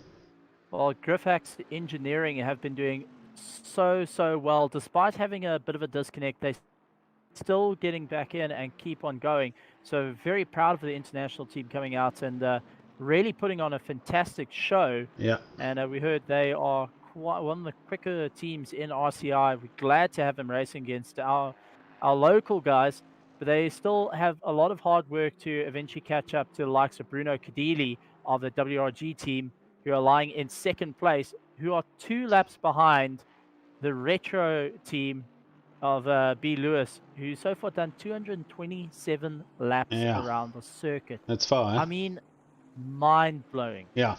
Now, just to go back to your comments just now, Steve, the a car 81, Ivan, what's his name? The team name. Sorry, William. Engineering. William Hendrick. Okay, so here we've got 2 people in the team. Just Ivan Shemetinsky and William Hendrickson. So these guys are definitely going to be feeling it. Our sole driver, who was out there doing his thing on his own, has finally given up. Unfortunately, Gary Richardson, he managed 167 laps and then gave it up. So he still did quite a bit if we consider the leaders on 227, 226. That was a good hour and a half ago when he eventually gave up the fight. No, and I mean, a solo race by itself is very difficult to keep on going. And the different aspects that comes in of having a team is not only just to spot for you and to give you critical information around the race circuit, but a second thing that comes into play is you have someone to talk to when you start feeling like you're going to catch a bit of fish. Yep. You can say, hey, bud, hacking out there. You have that little bit of interaction. And a lot of people might write it off because why don't I have a random bit of information? But it's something to just keep your brain going. That's it. Otherwise, you start catching fish. You start trying to blink your eyes a lot to force yourself awake. Exactly. You're going to do the old Mr. Bean trick of putting matchsticks under the eyelids. It's interaction. It's a grueling race. Yep. It's a grueling race. We got to be mindful of. It's a very grueling race, endurance racing. It's not for the faint-hearted. It's not something you just jump in and go for it. You actually need a bit of practice beforehand and get to know your team as well. Because 100%. teaming up with random drivers is not helpful because you don't know how each other works. So you got to get to know not only your capabilities, but your partner's capabilities as well. Totally. And that's where the strategies come into play. But every single one of these guys are just giving it everything they got right until the end. Spammer's having a ton of fun as he's working his way through. We'll have to see how it goes. Yeah, we've got Bruno Cadili in the pits from second place. I'm not too sure what network, if you're on your cell phone or on your laptop or what, but you're starting to blip off and become a robot again. So I don't know if your connection's dropping. So 2 hours, 16 minutes to go. Bruno Cadili in the pits, the 666 car. Still, and he's off the Jackson rolling. We'll see where William Hendrickson is. I think he's gone past already. Yeah, it looks like, but I think he's a lap behind. So Hendrickson is still behind. He's got 35.8 seconds behind. But actually, no, he manages to move ahead. Yep, they're in second now, so that pit stop pushes them one up. So this is what I was saying earlier about everybody having these differential pit stops. We're only going to know really in the last 30 minutes of this race. At quarter to midnight, we'll know who is going to be first, second, and third. I'm prepared to say that's the last point where all the last pit stops should be done. That any changes will be made to alter the first, second, and third place positions. No. Only when the checkered flag is done and every car crosses a line, I'm going to say that, because I know your past, Alan. We've seen what you can do. I've been part of a race that you've gone and called it. I say until everyone cross the line, then we'll know. Okay, I remember that race in Suzuka. You remember that mean, one we were even- covering in even- Suzuka? It was literally the last lap, and the Yeah. guy fell off on the chicane of the last corner. Yes, and then we've also had Spa, where unfortunately cars disconnected. It was like every time you called first place 4 times, and you had 4 cars disconnect on us. That's true. I remember. So we don't want to see that with every one of these. These drivers have been doing absolutely so well. We don't want to see that get turn into it. We want everyone to cross the line, everyone to see that checkered flag and go 100%. through. Wilson, part of the LNR team, having a lot of fun in the Aston Martin. He is trying to get past Fenter, who's ahead of him. He's really getting onto the back of that McLaren, trying to get into the toe, pull himself along. Now it's all about corner exits around the circuit. If you can line yourself up just to get a bit of a slingshot, you may have it in the bag. As you can see, he's really trying to get into the toe there and pull himself along. And it's turning into a very difficult situation, as the McLaren is a lot more nimble than the Aston. Taking a little bit too much curb there, losing a little bit of time, trying to make it all the way back. But the McLaren, very nimble compared to the Aston. Aston's a lot more stable. Aston's actually been dubbed the perfect front engine beginner car that you can get into. And it's been a fan favorite for endurance racing as he looks to go side by side, managing to go on the inside, goes over the curb, managing to get ahead. So Wilson getting ahead, but his troubles are not over just as yet, as the McLaren is looking to try and get past. So he has to just try and open up that little bit of a gap and utilize the pure brute force horsepower of the Aston Martin to break away. Yep. Pass is done and dusted, and up position he goes, 15th place. For those of you who might be slightly confused, give me 2 seconds and I'll explain why right now. Now I'm confused. That car. That car shouldn't look like that, but that is the Grumpy Monkey Brett Crowcump team. But because I have that skin already on my machine from the other league races, the car is showing in that livery instead of the in-car paint job. So that's why you didn't see that look like that just now. And we got that yellow McLaren on the inside there. Are you there?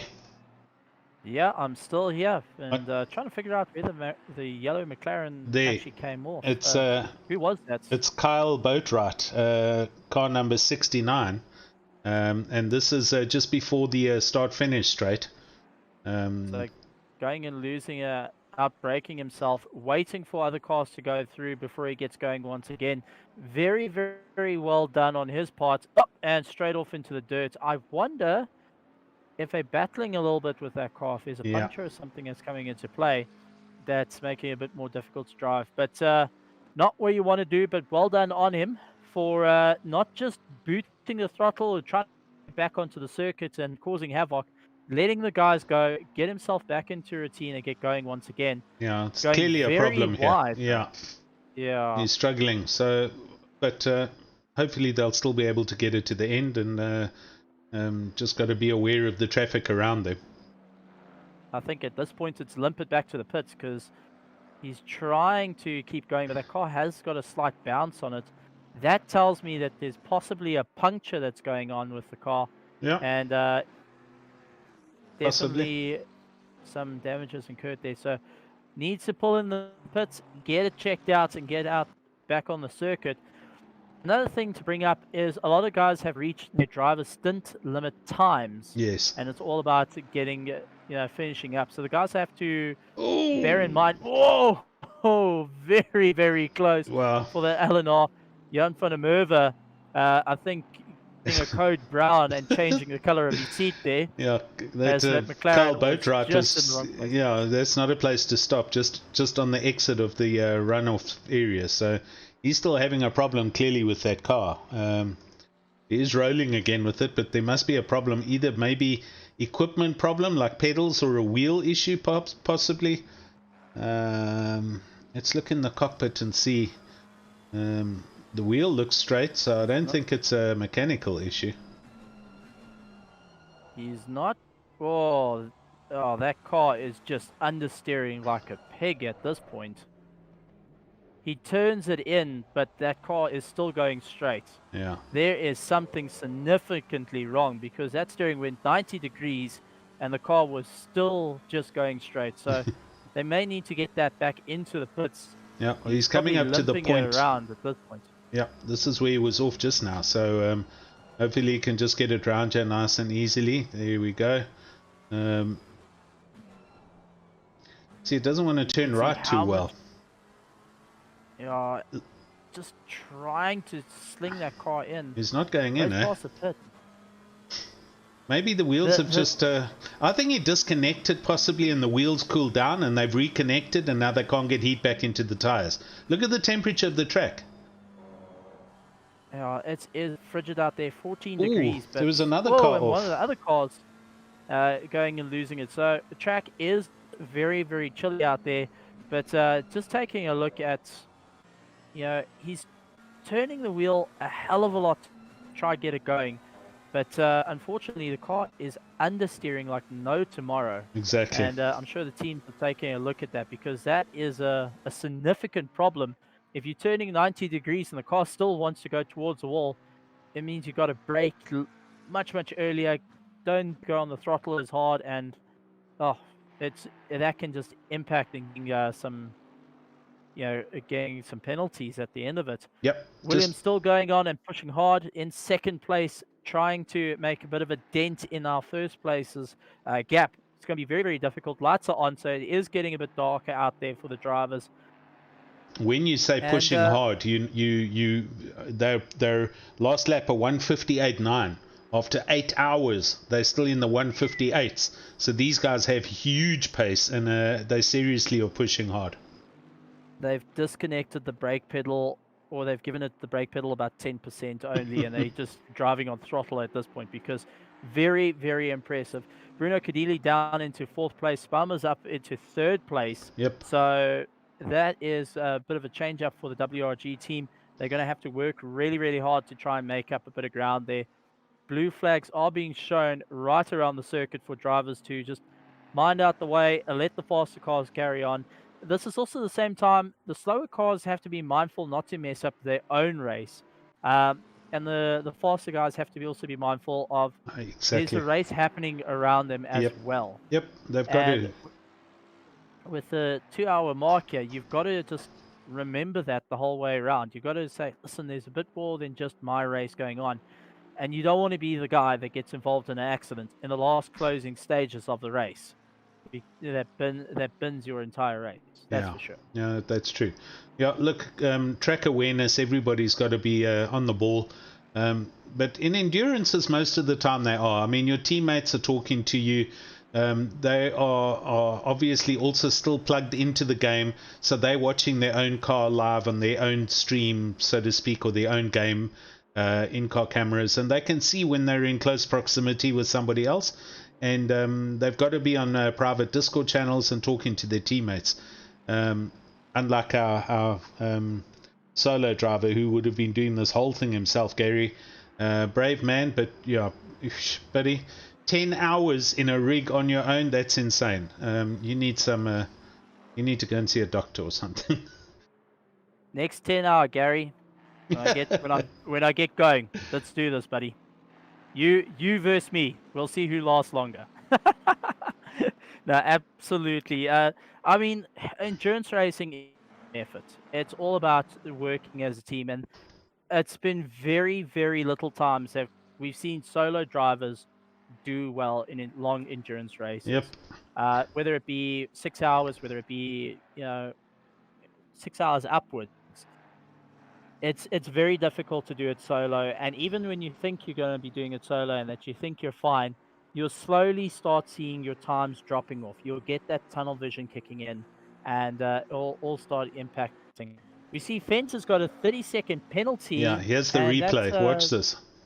This is the replay of what happened. There was a contact with him. Yeah, I think it's with the Bentley. It didn't last long enough. So that was where it was going to happen. So it looks like the Bentley was trying to get past him. Yep. And a bit of contact made. 30-second penalty, stop-go penalty actually given to him. So that is going to knock him down the field as well, because he's got Bego Krobler, who's only 7 seconds behind. Now, they've only got, if I'm corrected, they've got 3 laps to serve that stop-go penalty. Yes. Before they get a disqualification.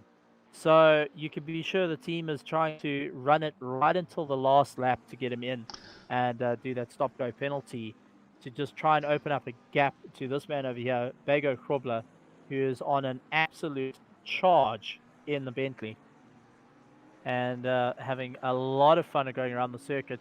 Now, I've got to say, from a team principal point of view, Alan, if your drivers land up with a stop-go penalty of 30 seconds, I mean, that's a massive, massive impact on the race. Yep. What would be the strategy for you guys? Get it done as fast as possible. Yeah. Try and carry on. No, I mean, to get away from Berger. Listen, if you've got a penalty, you've got a penalty. It's not going to go away on its own, and you got it because you did something wrong. Get in the pits, get it out the way, and carry on. Simple. Staying out there and trying to drive a distance away from the guy that's nearby you, that's a pointless exercise. The stop go is still going to put you behind them. The drive in and the stop for 30 seconds and the drive out of the pits, you're losing over a minute. So what do you got? You're not going to, you won't recover a minute in 3 laps worth of driving a longer stint to not do the drive through. And so just get it done, in my opinion. Yeah, I mean, I've got a few of them and I go straight in. It's like, oh dear, well, I deserve that. I've driven off the track one too many times.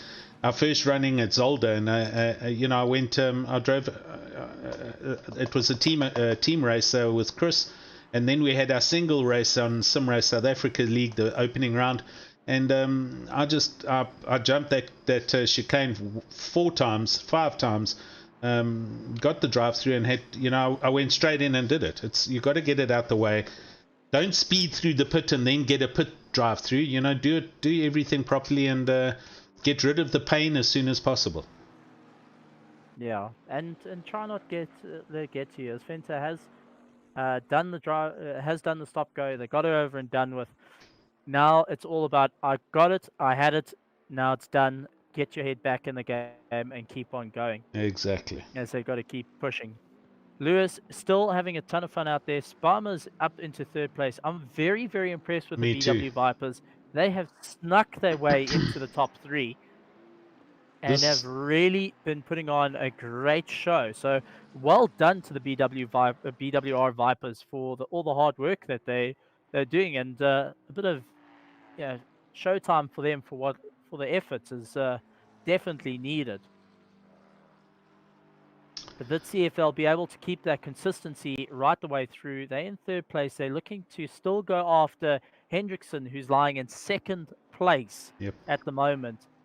BWR Vipers has the benefit of having more drivers to be able to keep going.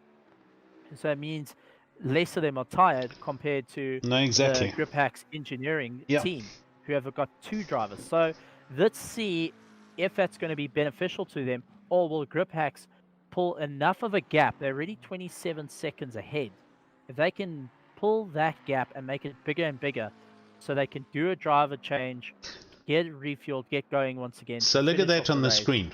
Bruno Cadile in 4th, 12.7 seconds behind Spammers, who's 27 seconds behind Hendrickson.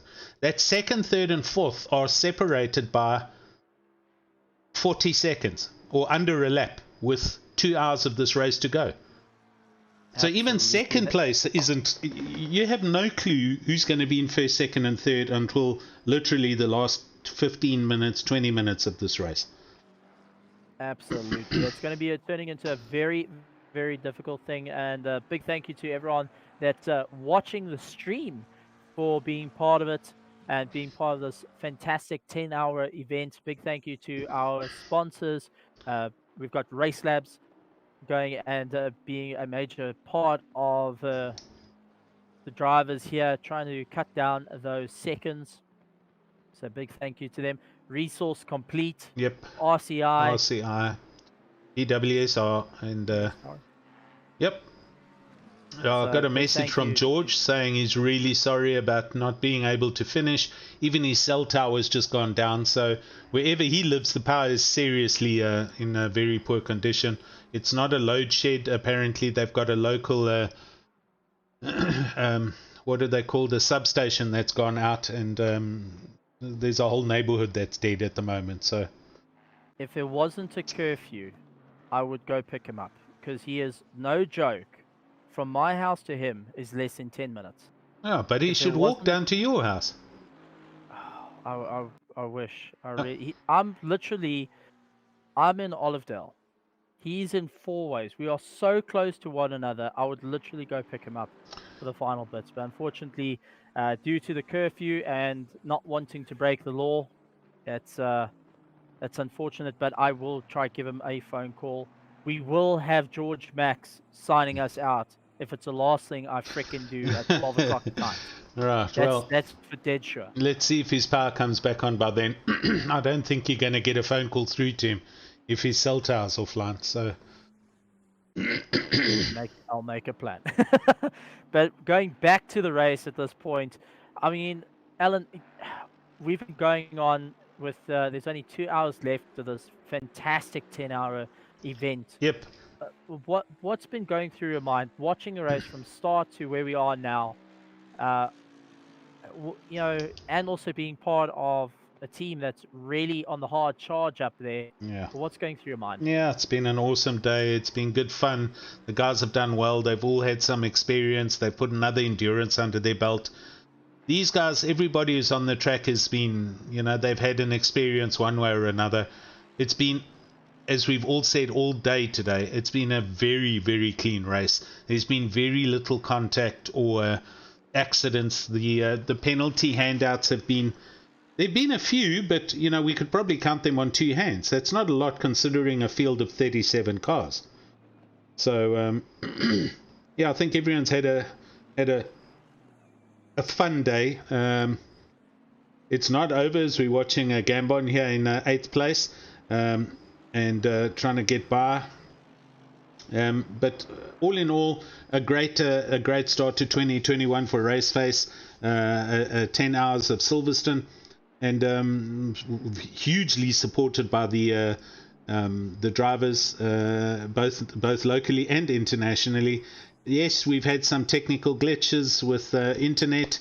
I must say, as we watch them come straight into the pits from 8th place, we've had an endurance already at GRG Esports, and you know, if you want to see glitches, that was a very simple race, and they took an hour to get the race started. There were so many restarts, the server had so many issues, people were in the wrong cars. I mean, I don't understand how they can get it that wrong. It's a matter of set everybody up on the server, turn the server on, and it should go. So I think iRacing beats you with that. Daytona 24-hour. For anyone who was part of that, will remember that we were meant to start at about, I think it was like 3 o'clock. yeah, We eventually started at 8 o'clock at that's night. insane. Yeah, iRacing died. That is rubbish. That's all I can say. Wow. iRacing died. But yeah, it's sim racing. It's using over the internet, but the drivers still pushing on. I mean, the guys are even disconnected, try get back in, and been pushing the whole way through it. So, and even if they have been disconnected, they've been joining us in the chat as well. So glad to have them in the chat with us. Yeah. Being part of it. So, yeah, that's the thing. It says something about the sim racing community. Even when stuff goes wrong, they still stick together. They still cheer on their friends. Exactly. And we got every single one of you for it. We got 116 likes on this video with 61 watching at the moment. Mark Antel also lives in Four Ways and he's got power, so he's just laughing at all of at George and everyone who doesn't have power. Damn It Apparel also saying they disconnected for almost 10 minutes. So wow, it's extremely unstable. I don't know what to say. I mean, I don't want to state the obvious, but wow, you live in Africa. It's you know, third world. All right, look, I mean, I can have power failures here. I can run no problem. I do have backup inverters and I've got batteries and all the rest. And you know, if we have load shedding, I sit here and I walk out to go and speak to Dee, and I can hear her beeping, and I go, "We load shedding?" She goes, "Yeah, didn't you know, I don't even know it's happening anymore." So it doesn't bother me that much, but it is pathetic, to be honest. Really, it is. Well, you got AM Racing ZA saying, "So happy my stint is over. I This saw is a that. long race." Yeah. It definitely is, and we spoke about the guys just going to chuck a blanket over their rig and forget about it tomorrow. Who is AM Racing? I'm trying to That's find. one of the statements I'm expecting. I'm not sure. AM Racing ZA. Send us who you are or what team you're with. Yeah, come on, tell us. Or else come have a word with us in the commentary box. Yeah, if your stint's over, why are you there? Come here. These buggers. Promise you, Alan doesn't bite. He's friendly. Definitely. So we're now sub under 2 hours left, 1 hour 54 minutes to go, and there is the first drive-through I've seen in a long time for Greg Hunted. Old Greg Hunted has finally been issued a drive-through penalty for driving in the veld somewhere one too many times in the yellow Mercedes. For that drive-through and got it. He did. So Greg, well done. You deserve that. What else is happening? Ryan van der Walt, Ruan van der Walt saying Carl 149. He's finished with his stint, so he's happy to be out of there. Oh, look at that. Sorry to interrupt you. No problem. Jason just messaged us, Gathril. JC Krobler, the leaders, have got a stop-go 32nd. Now, we did talk to Daniel Rowe saying, do you feel nervous of handing the car over and to there JC he goes. Krobler? Yeah. So you see, and he said, no, I don't mind at all. Oh, okay. So he's serving it straight away. So here we go. We're now going to see what happens. They were a lap and a half ahead of the field. So, Jason, thanks for bringing that to our attention. I'm sorry we were talking rubbish further down the leaderboard. So William Henderson. Say GeeMax cursed JC. I don't think so. Did GeeMax make JC a comment? Did say in the, no, JC in the comments turned around and said he told them he was going to give it everything she's got, and he gave it everything she's got. Yeah. Now she needs a little bit of a break. Daniel Rose saying the game froze as they entered the pits. Oh man.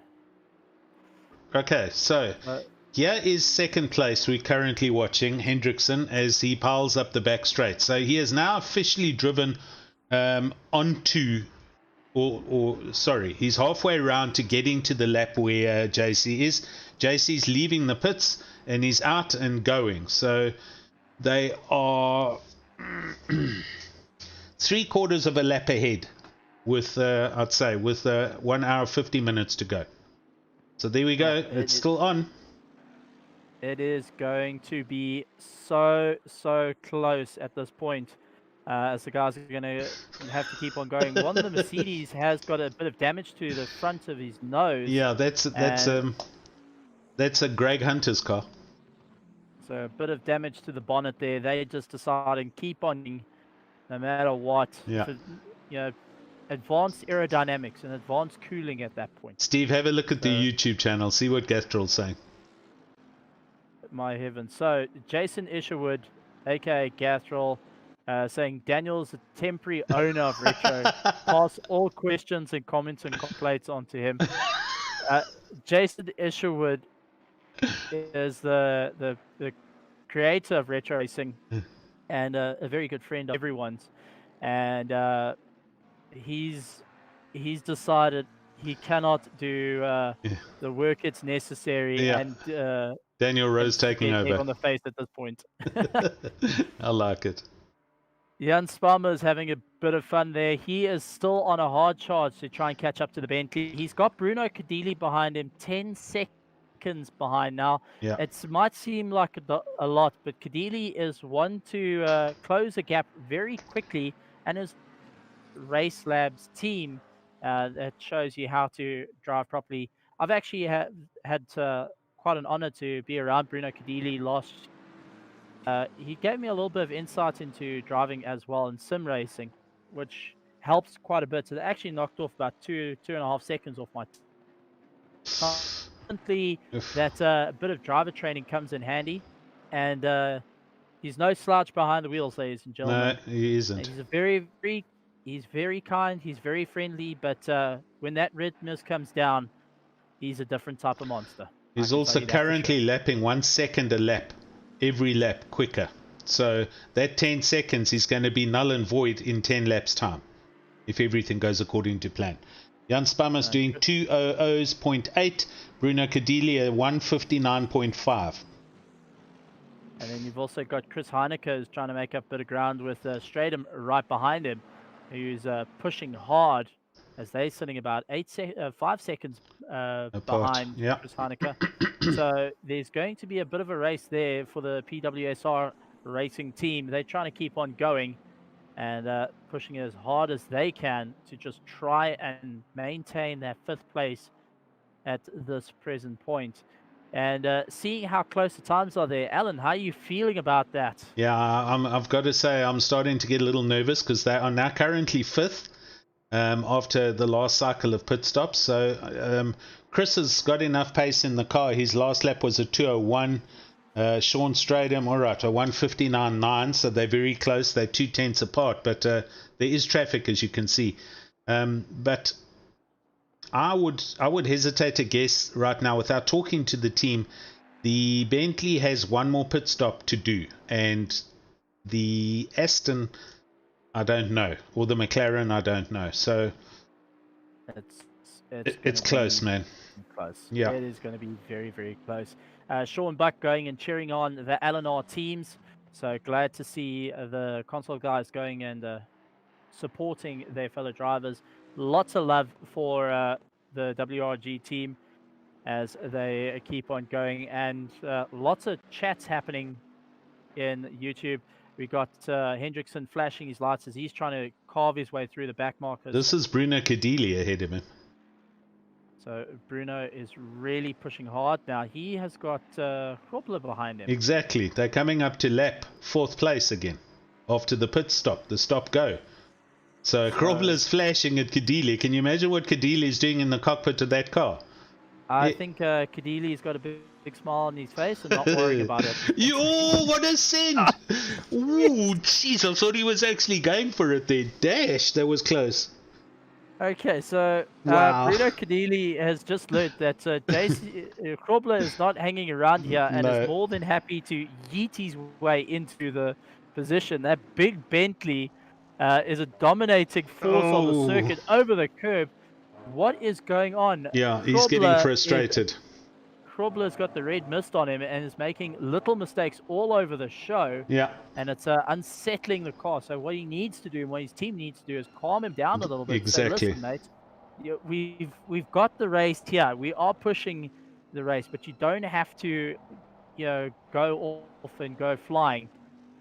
And that's the thing. They've got enough of a gap. JC just needs to settle down at this point, take a deep breath, let that anti-inflammatory help with the broken toe, and keep driving.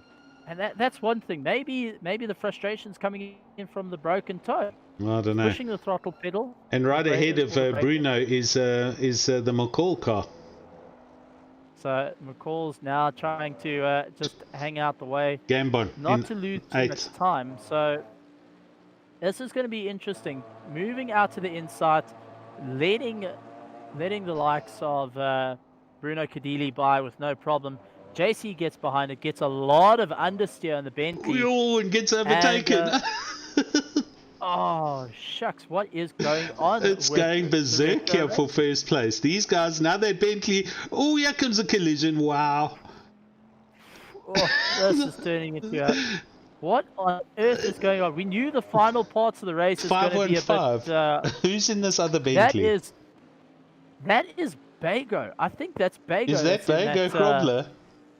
I think that's Bago who's giving a good run there.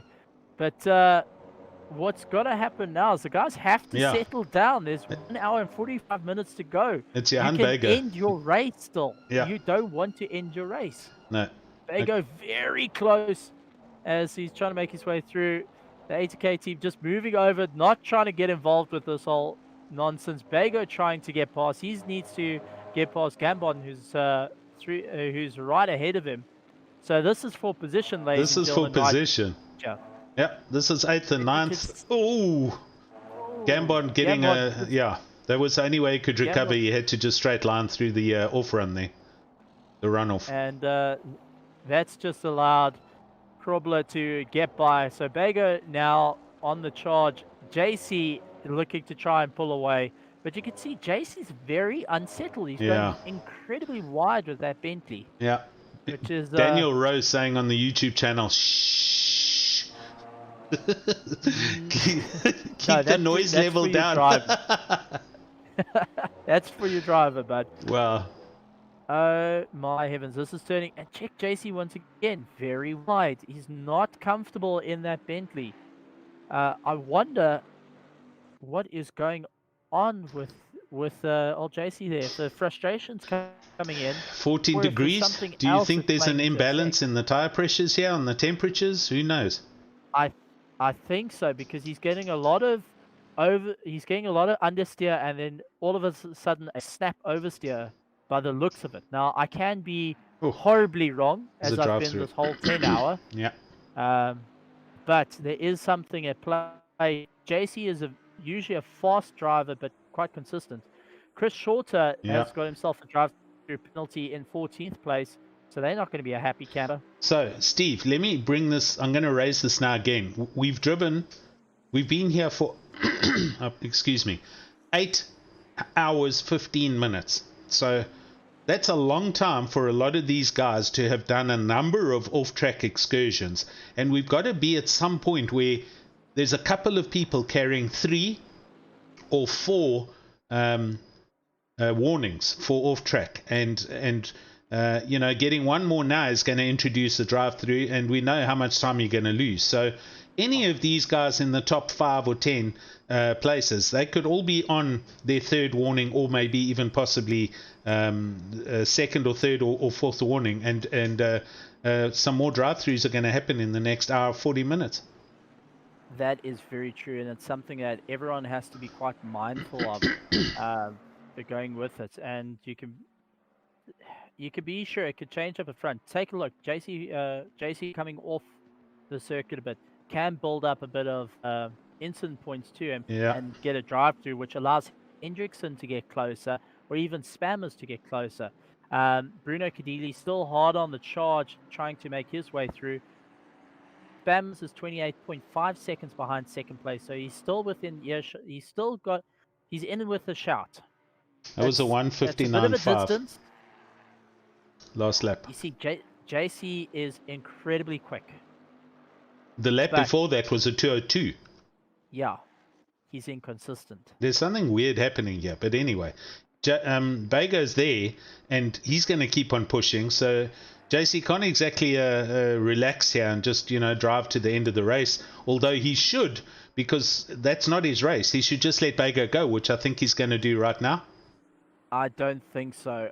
I think JC and Bago have the race driver problem. Visor comes down, red mist is showing. You can see they're both terribly late on the brakes. Yeah, but Bago's passed him already. Well, let's see for how long. No, he's I passed highly him. doubt JC's going to keep that going. Because JC, late on the brakes and really trying to get in there. He's passed him. He's letting go because he can't drive at that pace. So I'm convinced there's an issue there, and I think the best thing for JC is to actually let him go, not get involved in that, and risk pushing the car or going off track and so on. Jordan Sherritt on the YouTube shouting for JC, doing really well. Oh, where is JC? JC's down. JC has fallen right off the back. So something went wrong with that car, and he has lost a considerable amount of time. because in the background, I'm looking on the stream as well. It looks like JC outbraked himself terribly, Oh yes, and I you can see see him it. off in the background. Yeah. So not a happy camper there, and that is going to also play into effect. So JC losing some serious amount of time, and okay, so the Gas saying JC spun. So Yeah. Jason Isherwood just saying hooking the marbles and spinning out. So not a not a happy camper there No. to deal with, and the frustration is going to be coming into play. So that last lap at 208, it wasn't a big spin, but it's not a 159 like the previous lap. So again, I've got to say, and there's a possible problem with this car. There's something wrong either with the tires or somebody's not happy with something. Exactly, and Yep. you can see how he's throwing that car in, just trying to chuck it in and out of the corners, and I'm sure the weight transfer is not playing a nice feature to the Bentley. Bentley can usually take quite a lot of abuse before it eventually starts falling off, but unfortunately not this time.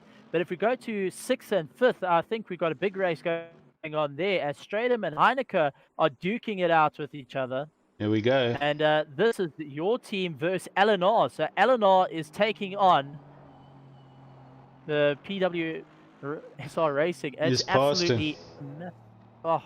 You passed him already as we change camera view. So Chris has run a little bit deep there. C. Fenter, he has another drive-through, as you see, for 11th place. So people are going to start getting them. And as the temperature... Steve, this is what's happening. As the temperature goes down and the track gets colder, the handling of the cars is getting different.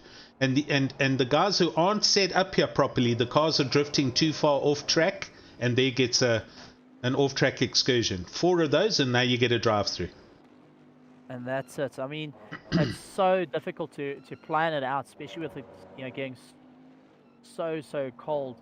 You got to make sure your setups are absolutely on the money. And remember, these drivers, a lot of them set up that they can handle rain and for dry. Yeah. So they're kind of in between everything at this point. And a jack of all trades, but not a master. So that's definitely coming into effect. And the guys are having to work really, really hard to keep it going. But definitely a straight up change from Heineke and Stratum. Yep. And Stratum is on the charge to try and catch up to Bruno Dealey. The Eleanor team making quick work and now looking to try and go on the charge. But you can be sure that Heineke is not going to let that go too easily. He's going to keep on fighting. Just going through Vega Krobler having a lot of fun lying in 8th place. Trying to find some close positions on the timing sheets, but there isn't too much at the moment. Everyone's pretty well spread out. So this is coming down into the final hour, and you don't want to do too many pit stops at this point. You want to just try and keep on going for Lost Hill, but these cars can do 90 minutes on one tank on full race tilt pace. Yep. That's for sure. So maybe what guys are going to try to do is turn the engine mapping down slightly, which is going to slow them up a little bit so they can try and utilize all the time on the circuit. 1 hour and 37 minutes to go. Do you think that would be a good idea, or do you think rather push it right until the end and have that extra pit stop? I don't know. I think it's... Steve, it depends on where you are on the leaderboard and how close your competitors are. Those kind of things will answer your questions. Krobler, I mean, he's just done a 159.9, so the car is pretty good. But then, I said 5 minutes ago that the car's all over the place and maybe the tires are off. I don't know what it is that's causing the problem, but he's not as stable or consistent. Maybe there is fatigue setting in, who knows. But they're still the best part of a whole lap ahead. They're not, though. Krobler, Hendrickson, and Spammers and Kadile all on lap 247. So there they've just gone on to 248. So if we see them going over the line now, let's see where Hendrickson is. And Hendrickson is halfway around the track at the old start-finish line. So, that gap is... it's going to be at least 30, 40 seconds. And then Spammers behind them. They've just gone through the long back straight, and they're coming up to that start finish line, and that gap's another 30 seconds. So that's what's going to answer your question. You know, if a car, if somebody's 3 seconds behind you, you certainly can't change your ECU down and drive conservatively. You've got to get on it and get going.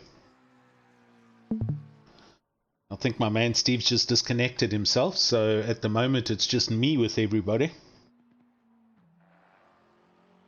Let's just go and have a look at Sean Stradham here in 5th place, and there I think Steve's back. Yep, my computer decided to have a panic attack at this point, so apologies for that. All good. Definitely, I will get it some calmatives to try calm it down. Don't worry, little computer, you're doing well. So no, George GeeMax George is on the YouTube, and he's saying he's using some candles to start an electricity summoning circle for four-ways. If any of you is near Four-Ways Mall, please feel free to bring some candles along. I would, George, but I think the Douglasdale police station in between us might get a little bit angry with me on the road. If you call me saying you have a heart attack and I go in uniform, that might fix it. Just saying. At least you're online with us there, George. Yeah, I'm glad to have you here. And still, you're getting a phone call at 12 o'clock, so don't think about falling asleep, buddy. I'm calling you. You will finish this out, definitely. And this is going to be interesting. JC losing a little bit of time. Bruno Cadilli gaining time as he's trying to catch up to Sparmers as fast as possible. Vego Krobler has been on a hard charge. I give him lots and lots of props for that. Really doing really well. Yeah. To keep on the charge there. So that's how it's going. Bruno Cadilli is 11th. Yeah, Steve, your connection's terrible again, buddy. Bruno Cadilli 11.2 seconds back in 4th place behind Spamas. As we watch him go over the new Formula 1 start finish line, and that's Johan Bega Krobler just behind him in the Bentley, and Johan's pushing everybody around the track at the moment. He's on huge pace again, and dipping and flashing lights at Bruno. So this is round number 2 of what happened earlier. We'll go to the are you there? This is the interesting part here. Bago is in 8th place. Cadilli is in 4th. Yeah. Getting frustrated with the driver does not, does not help. Yeah, it's used to getting frustrated. Rather keep in the tow, pull yourself along, take it easy. He's not in your race. Don't bin your race. Don't bin the other guy's race. Rather just keep going. And I think that's one thing that needs to be brought home to everyone is frustration leads to accidents. So just relax. Yeah, fair. But I think Johan's also in his own race. He's trying to chase down a position to Krokkamp further up the road. But Cadilli doing a 2:01.5 and Johan doing a 2:0.8. He is a lot quicker. You can see he's gone through Maggots and Beckett's, and he's much quicker on the back of Cadilli here. Right up the draft, and he's throwing it up the inside, and Cadilli is now doing the right thing and just letting him go. It's not his fight, and it's not for position. So the intelligent thing is just to let Bruno go by, and at least Johan Bega Krobler go by, and let him go and do what he wants to do. Now, this is the thing. Rather utilize and keep in the guy's toe and just try and lift off slightly to save a bit of fuel. I mean, if you look, Cadilli is 11.8 seconds behind Spammers. Yeah. But if he can just keep up the consistency, he will make up a bit of time. He knows, you can see Bago is a little bit quicker. So try and keep with him and utilize the toe to get yourself pulled along. And that's definitely it. George, yeah, my internet seems to be on a good fritz at this point. It's out in Nowhereville.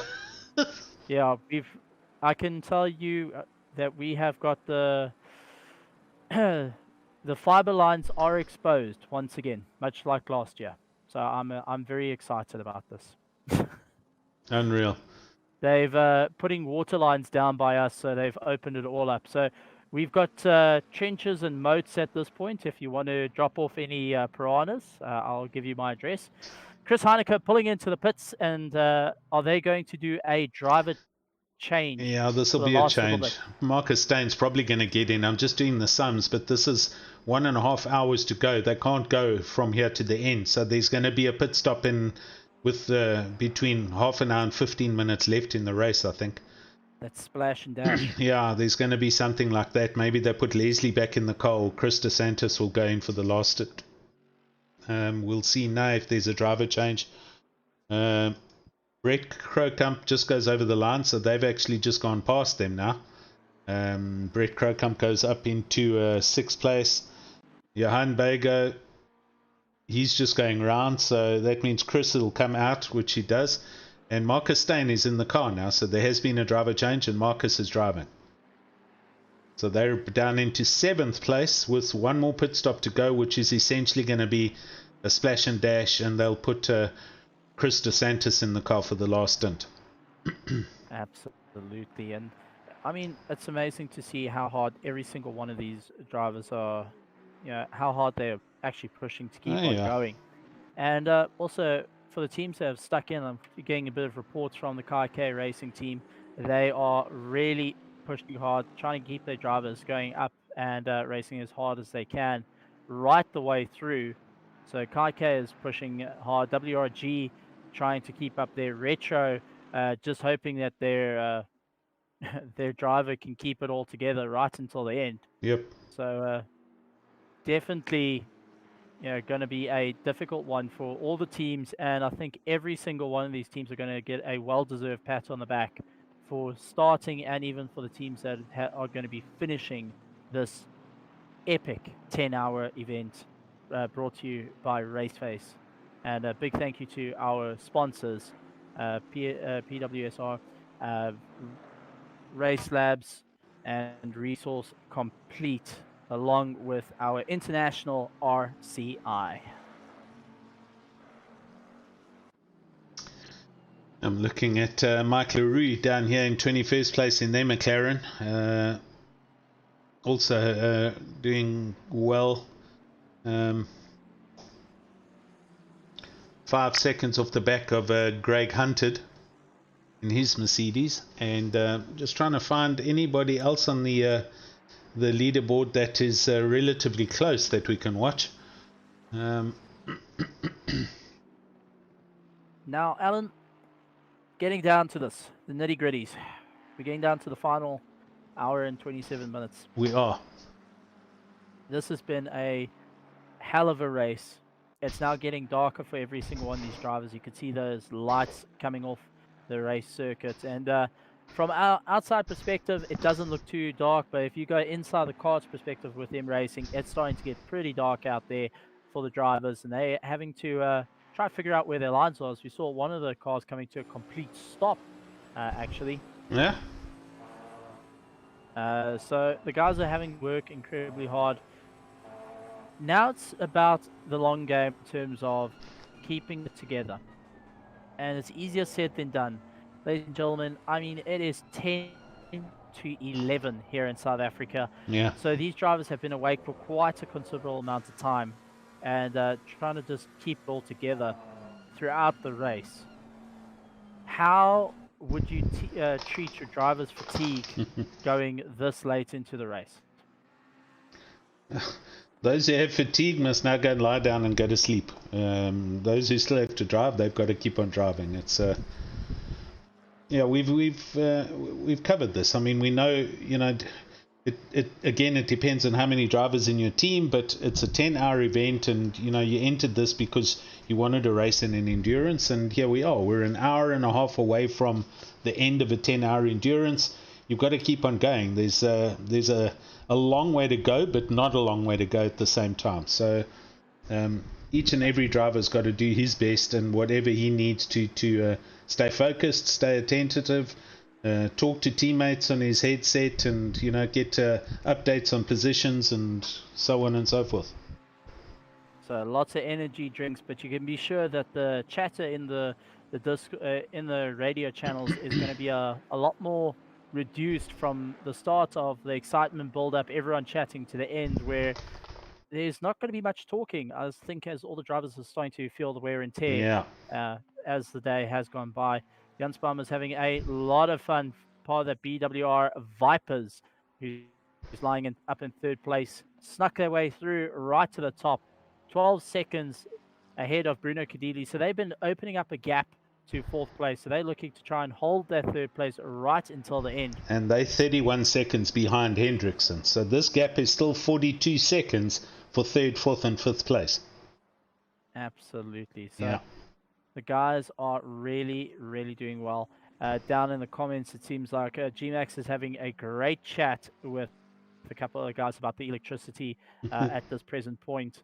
And no salt added, just lots of pepper at this point. Guys, remember, we're going for those like streak counters. They got to keep on coming. We already got George at his first date. So GeeMax has got his first date, ladies and gentlemen. Let's see if we can crack it for a second date. We need 150 for a second date. All right, he's finally got someone there. 150 likes before the end. It is possible. Go and send it to everyone. Whoever's still around, even if they're not around, just go and turn on people's phones and start liking. That's second date, 150 likes on the stream. George GeeMax. That is a goal counter there. We got to send this man off properly. It's his last time he's going to be in South Africa, and we want to send him off properly with a prop fly for the second date. And Steve, you're going through tunnels again, buddy. You're blobbling under your swimming pool. I hate your internet. It's horrific. I don't understand why it just breaks up all the time. Plug a cable in, man.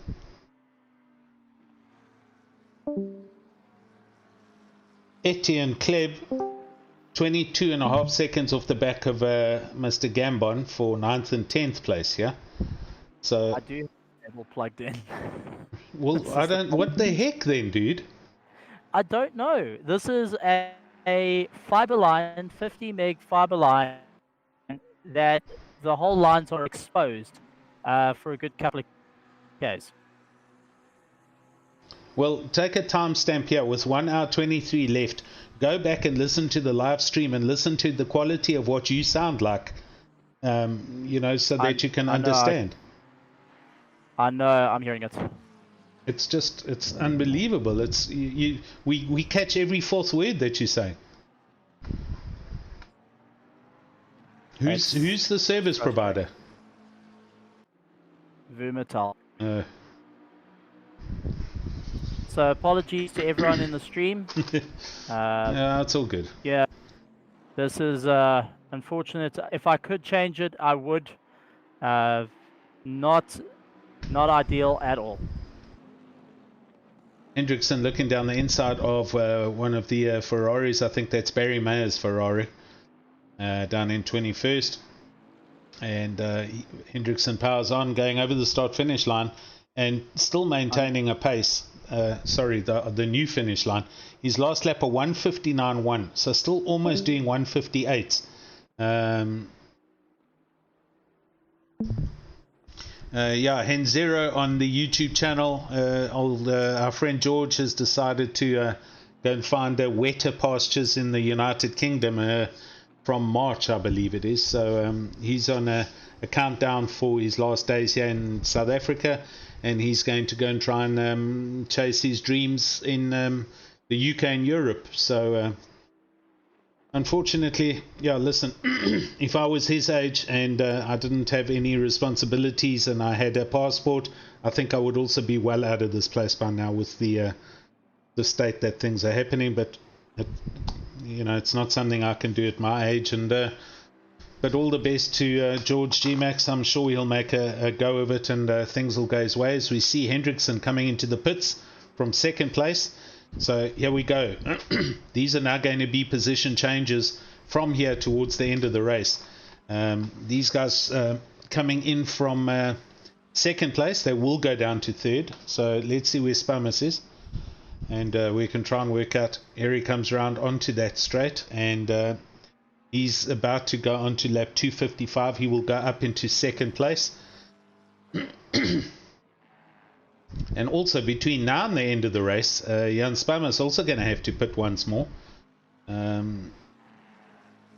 So we're going to have to see what happens here. I think Steve's disconnected completely, so he's either rebooting something or he's had enough and he's gone to bed. Let's wait and see if he comes back and joins us. Oh, there he comes. You there, buddy? Yeah, just try restart the router for the 4th time.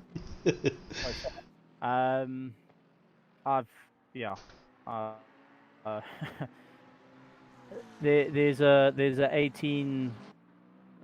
age 18 content on my voice off stream. Tell you that. Okay, I can imagine. But every one of these drivers doing an absolutely bang-up job. Thank you very much to everyone that's joining and watching. Up to 66 people watching us and watching fantastic race. Thank you very much for doing it. Catch that like down to 150, guys. We want 150 so we can get George his 2nd day before he leaves South Africa. So while you were bouncing your router, William Hendrickson did come into the pits. They have gone from 2nd to 4th. Spamas and Kadili both going past. And as I said, these are now the fundamental pit stops. They're going to have to come in once more between now and the end of the race, as will Jan Spamas, etc. So all these drivers have one more pit stop between now and the finish, and that'll then decide the final results. Not taking into account anybody that gets a drive-through penalty for going off track, and that can certainly happen. Bruno Kadili currently in 3rd place and coming over the start-finish line. He is 13.8 seconds off the back of Jan Spamas, and Hendrickson is only 15 seconds behind Bruno. So it's all still on. The racing's not finished yet. That's for 100%. No, the guys were absolutely giving it everything they got right until the end, and hats off to them pushing it. Can you believe it? Arno Vasaki in that car did a 156 around the circuit. Their fastest time in the car for the race has been a 158, 2 seconds slower than the qualifying time. But yet they are absolutely hammering their way around the circuit. Arno from Monsberg also having a bit of fun out there from the Kinetic SimWorks Racing in the Bentley. They're trying to keep it all together and maintain a good pace. JC Krobler still going a little bit wide, but seems a bit more under control now. He's got into the rhythm of the car and is pulling himself along, and saying that, hooking the curb and throwing him out a little bit. Something you don't want to do, and I think that's one thing we got to talk about, is you don't want to hook the curb with the inside of your tire, because you can get some nasty punctures. If your tire pressures are wrong, or a pressure loss. I think that's one. Yeah, and I mean, as soon as you get a pressure loss or a puncture that comes out of nowhere, it changes the whole car's dynamic, and midway through a corner, that can put you in a wall. And I think that's another aspect that people have got to be very, very careful of heading into the later part of the race. Is you've got to know where the limits are and how you're going to push those limits without damaging the car. I mean, you don't want to be the guy who puts it in the wall this close to the end of the race. No. Just currently chase camera here on Marcus Steyn from PWSR, looking ahead at Crocump. So this is for position. This is for 6th and 7th place. And Marcus Steyn closing in on the back of Brett Crocump very quickly here with a slower car ahead of Brett. And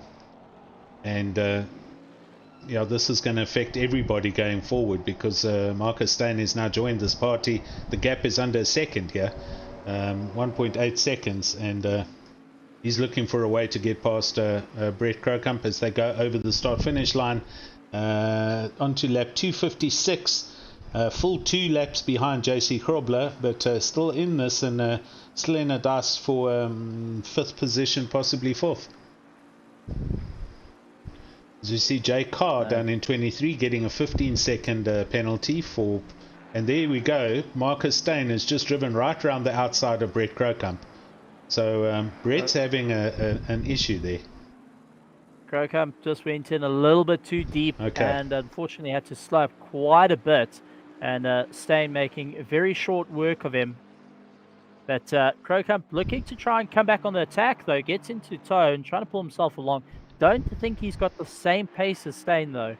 Because Steyn's already trying to open up that gap and make his way through. So definitely going to be some hard work to get it. The Grumpy Monkey team, they're not game over yet. They are going to keep on pushing right until the end.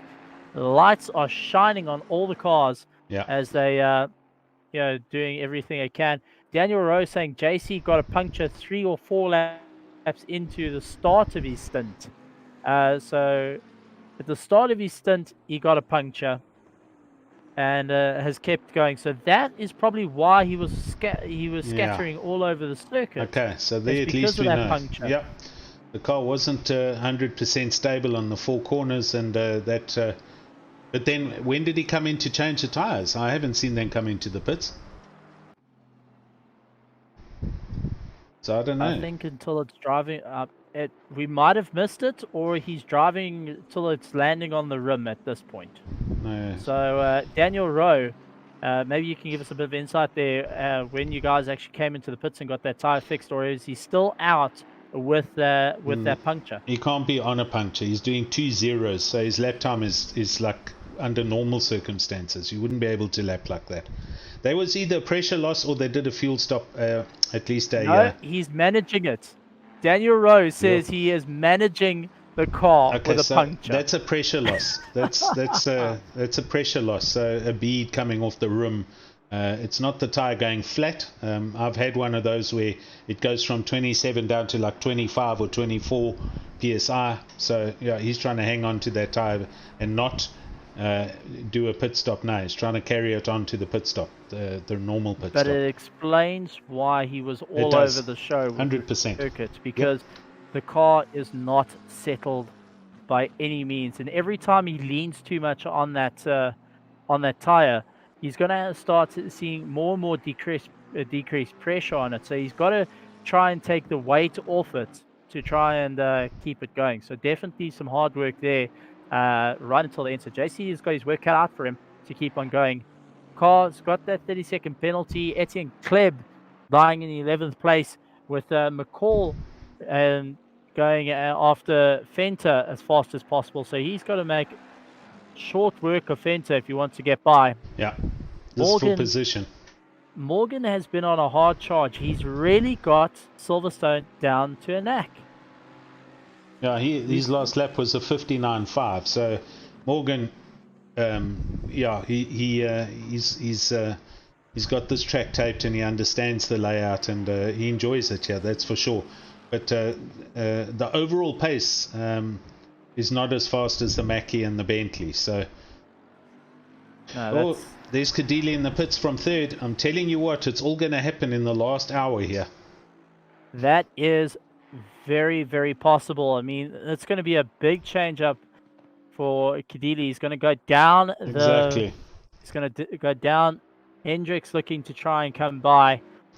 So they are by. So they've gone through Maggots and Beckett. So Hendricks is up. Hendricks is now into 3rd. Where is Stradum? Okay, Stradum's still coming to the start-finish line. So Stradum's on his way to pass Kadili, and Kadili now is rolling. So Kadili down to net 4th. But it's not Bruno Kadili in the car. It's Arno Fasaki climbing in. There we go. So the pocket rocket comes in, kills off the speed trap sign on his way out. So Arno leaving a trail of destruction as he exits the pits for the White Rabbit Gaming. and is now the pocket rocket back out onto the circuit to go and absolutely try make it right until the end. So it's a very interesting choice, putting in one of the quicker drivers. Are they going to keep him in the long haul, or are they going to pull him in a little bit sooner? Yeah, I You can don't see know. Arno trying to build up a little bit of heat into those tires before he gets into the next corner. So just trying to weave it back and forth. This is to an get hour friction. 10 to go. Can this car go in hour 10 minutes? Is You the can tank go big enough? You can go 90 minutes, but then you're going to be taking a rag that's been soaked in petrol and putting it over the carburetor. They've done it. So that's what's happening. Look, Spammers is in the pits from second. So these are now the last stops. This is going to be a lot of touch and goes for every single one of these drivers. And for the teams, this is the final make or break for it. William Hendrickson having a fun time. He's now in third place. No, he's up into second. He's just gone past. He's gone past, so now he's up into second place. So Spammers is there. Where's Fasaki? Here's Fasaki. He's coming towards the final chicane and still moving around to try and get heat into the tires. Is Spammers moving? He's not moving yet. He's off the jacks and he's rolling now. So Hannes van Wyk taking over the wheel and is heading out onto the circuit. Oh, there's traffic ahead. And one of the Lexuses ahead. And you can see that poor pit board has been run over by Arno, by one of the Lexus. And here comes Arno Fasaki in fourth. So he's not far back, buddy. No, not at all. Managing to fly by with a hell of a pace. So there's Jan Spammers going through Maggots and Beckett's, and Arno Fasaki is coming into Maggots and Beckett's. So this gap is probably about 6 seconds now.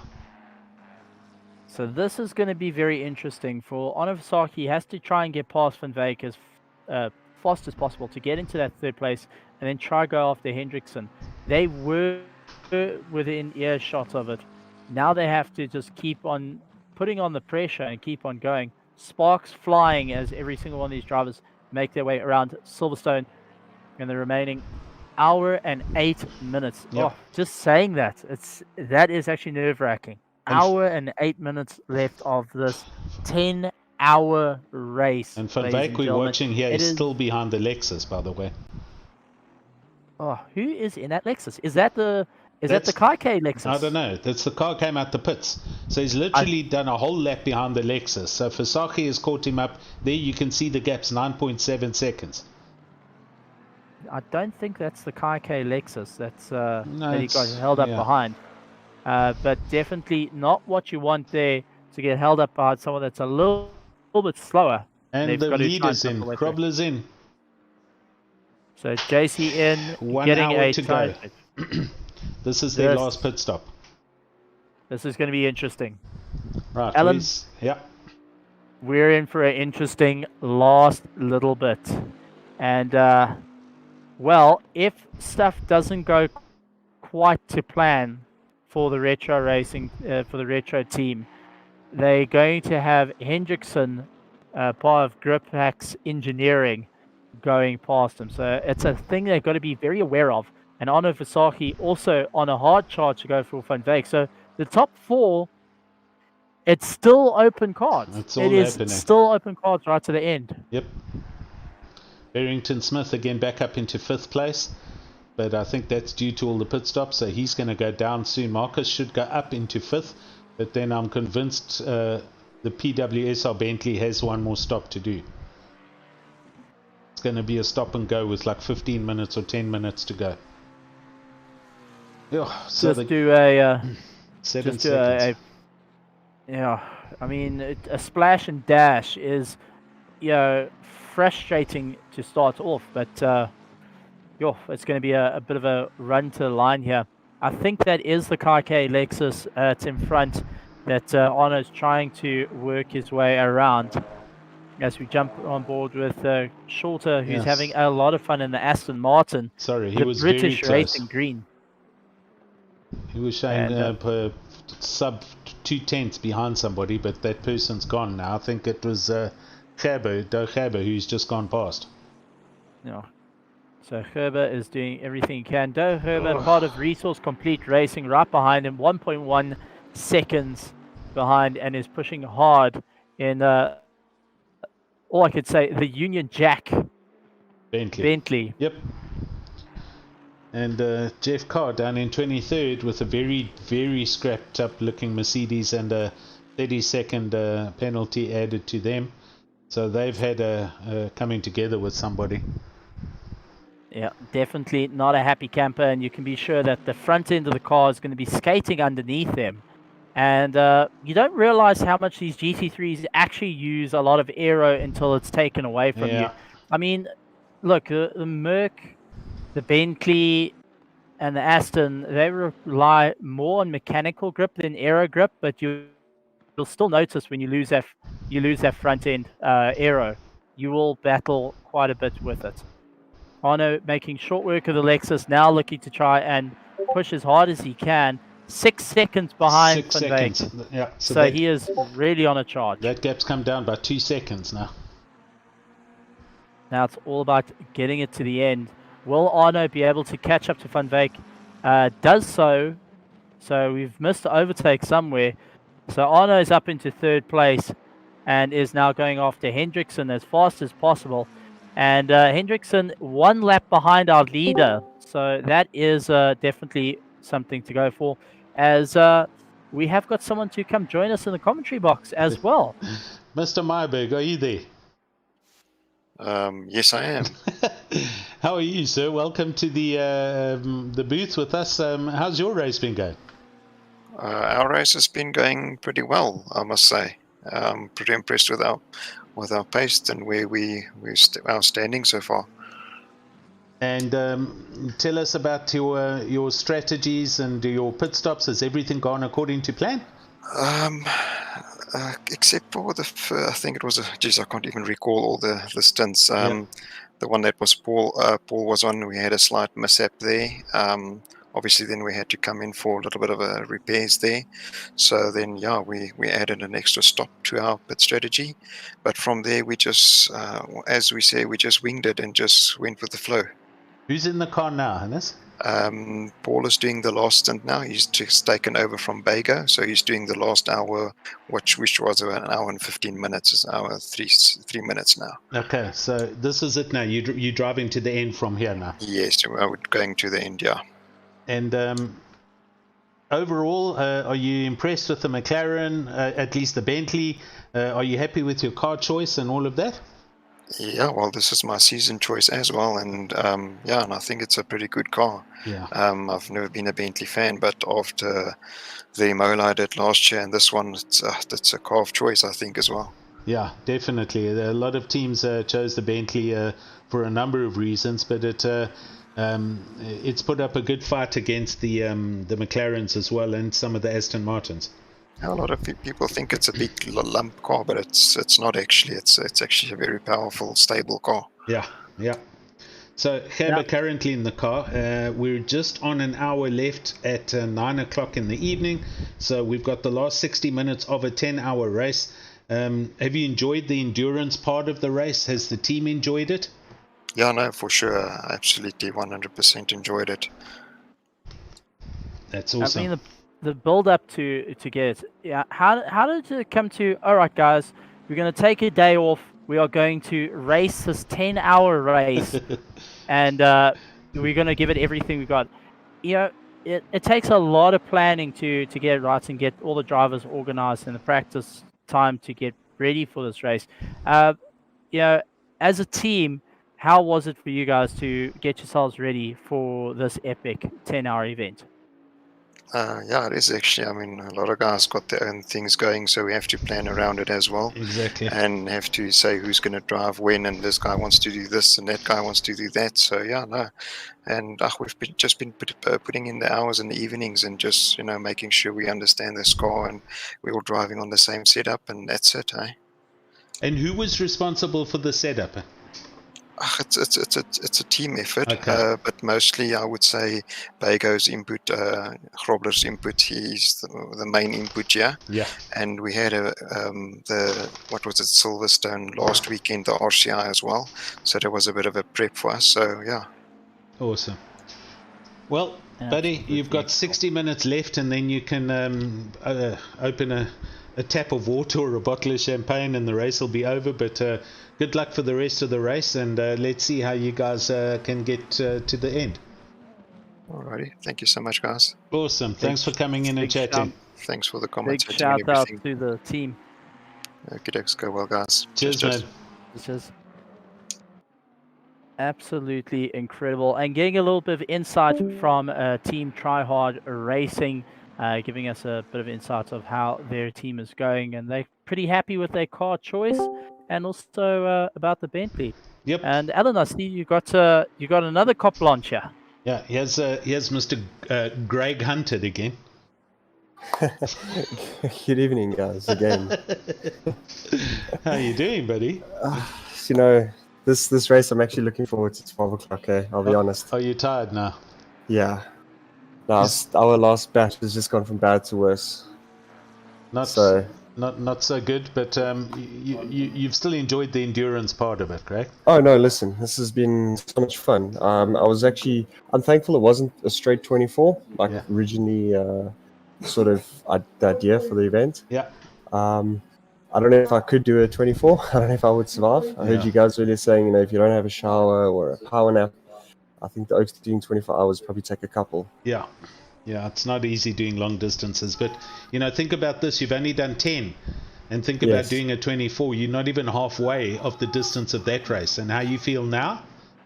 Yeah, it's I'm not mentally easy. drained, I tell you. Well, you've done well, and the car's still going. Where do you think you guys are going to finish position? Where we are. We might catch 21st, but we still need to make another pit stop, unfortunately, because Jeff he's 10 seconds short to finish the race. Okay, so you've got to do a splash and dash. Yes. Okay. And serve our 15-second penalty, which I unfortunately got for parking my car on a curb. You mean a 30-second? Is it 30 seconds? It's 30, buddy. It is 30 seconds. Okay, sorry guys. 30-second penalty. No problem, man. We see the first flash in 15 seconds. I was like, oh no, here we go again. Yeah, it's all good, buddy. Well, but guys, I just wanted to say thanks for the stream, though. Hey, awesome, man. It's been awesome. Thanks for making yourself available, and I hope you enjoyed it. There's probably going to be many more, and it's up to you guys to help keep the industry running and the races happening. So glad you enjoyed it, man. Thanks a lot, and definitely, and hopefully going forward, my name shall be corrected on the streams. Okay, cool, man. Thanks, Alan. Cheers, Craig. Ciao, ciao. Bye. Cheers, Mr. Hunted. Thanks, cheers, Steven. See ya. Okay, Steve. Yes. I don't know who this is. Who is this? Hello. I am not familiar, actually. Me either. Hello. Hi. Hi. You mind introducing yourself? Kwaka 23. Yeah, it's actually Richard Strauss. Mr. Strauss, how are you? Well, yourself? Very good, thank you. And how are you going? How's the team going for this 10-hour? And how are you guys feeling in the cars? No, I think it went well. There were a few incidents here and there. Yeah. But overall, we decided with the last stint for each driver to push it out a bit, trying to see if we can make one stop less. So at this stage, it's a combination of keeping the tire temperatures up while also saving fuel to get to the end, not to have to do a splash and dash at the end. Okay. So that's always the tricky part to do. Derek Peters in the car at the moment. So is he driving to the end? Yes, that's the idea, to let him drive to the end. Do you have to stop again or not? No, we're not planning on stopping again. No. Okay. So this is your last stint all the way for the last. This will be the last stint, but he's spending much of his driving time in engine mode 6, so trying to save some fuel. Okay, all right. So he's in fuel save mode. Yep. Lift and coast. And I mean, how was it for the build-up again? You guys all ready to enter such a massive event like this 10-hour race? Was it tricky to get everyone all together, or was it hey guys, this is happening, and everyone going and jumping on board? No, I think with the affiliation with BWR, I think a lot of guys know each other, and we wanted to enter a few teams, so it was not a case of having to struggle to get a few guys together to enter. There would have been a 24-hour race in any event, so we sort of see it as bonding and team building. Heading into a season. But yeah, it was for me personally, it was a first endurance race. I did enter the 6-hour Spa last year. Okay. But unfortunately, we got kicked. Say about just after the first stint, and we couldn't get back in. Oh dear. So yeah, this has been a nice experience. Definitely looking forward to the up and coming events. More of them. So you've enjoyed the endurance aspect of the racing? racing? No, I definitely enjoy the endurance aspect of it. Okay, Richard. And you guys, I mean, it's a big team. Eh? There's 5 BWR cars in this race. Yep. Sure. No, it's a big team, and there's a few guys that you can really learn something off. So so we're trying to leverage it as much as possible, and the guys are open to sharing. For me personally, I'm quite new to ACC, so yeah, I'm enjoying it. Cool. And how's Jason been in the car? So you can just repeat that? How's Jason, your other driver, been doing? Oh yeah, Jason is doing well. He was actually driving his first stint without force feedback. For some reason, his wheel didn't have force feedback, but he did still manage decent times, given that he didn't have force feedback. But yeah, he's been going along as well. Unfortunately, he's only done 2 stints. When we decided to push it out, obviously one of them had to sit out the stint, and he'll sit out his last stint. Yeah. Okay, good man. Cool. Well, thank you very much for coming in and having a chat, Rekot. And yeah, good luck with the next hour, and hopefully you guys will finish strong. Yep. Thanks so much, and thanks for the stream. It's really awesome, nice man. to watch. Cool. Enjoy Take it evening. easy. Bye. Cheers. Bye. So, Steve.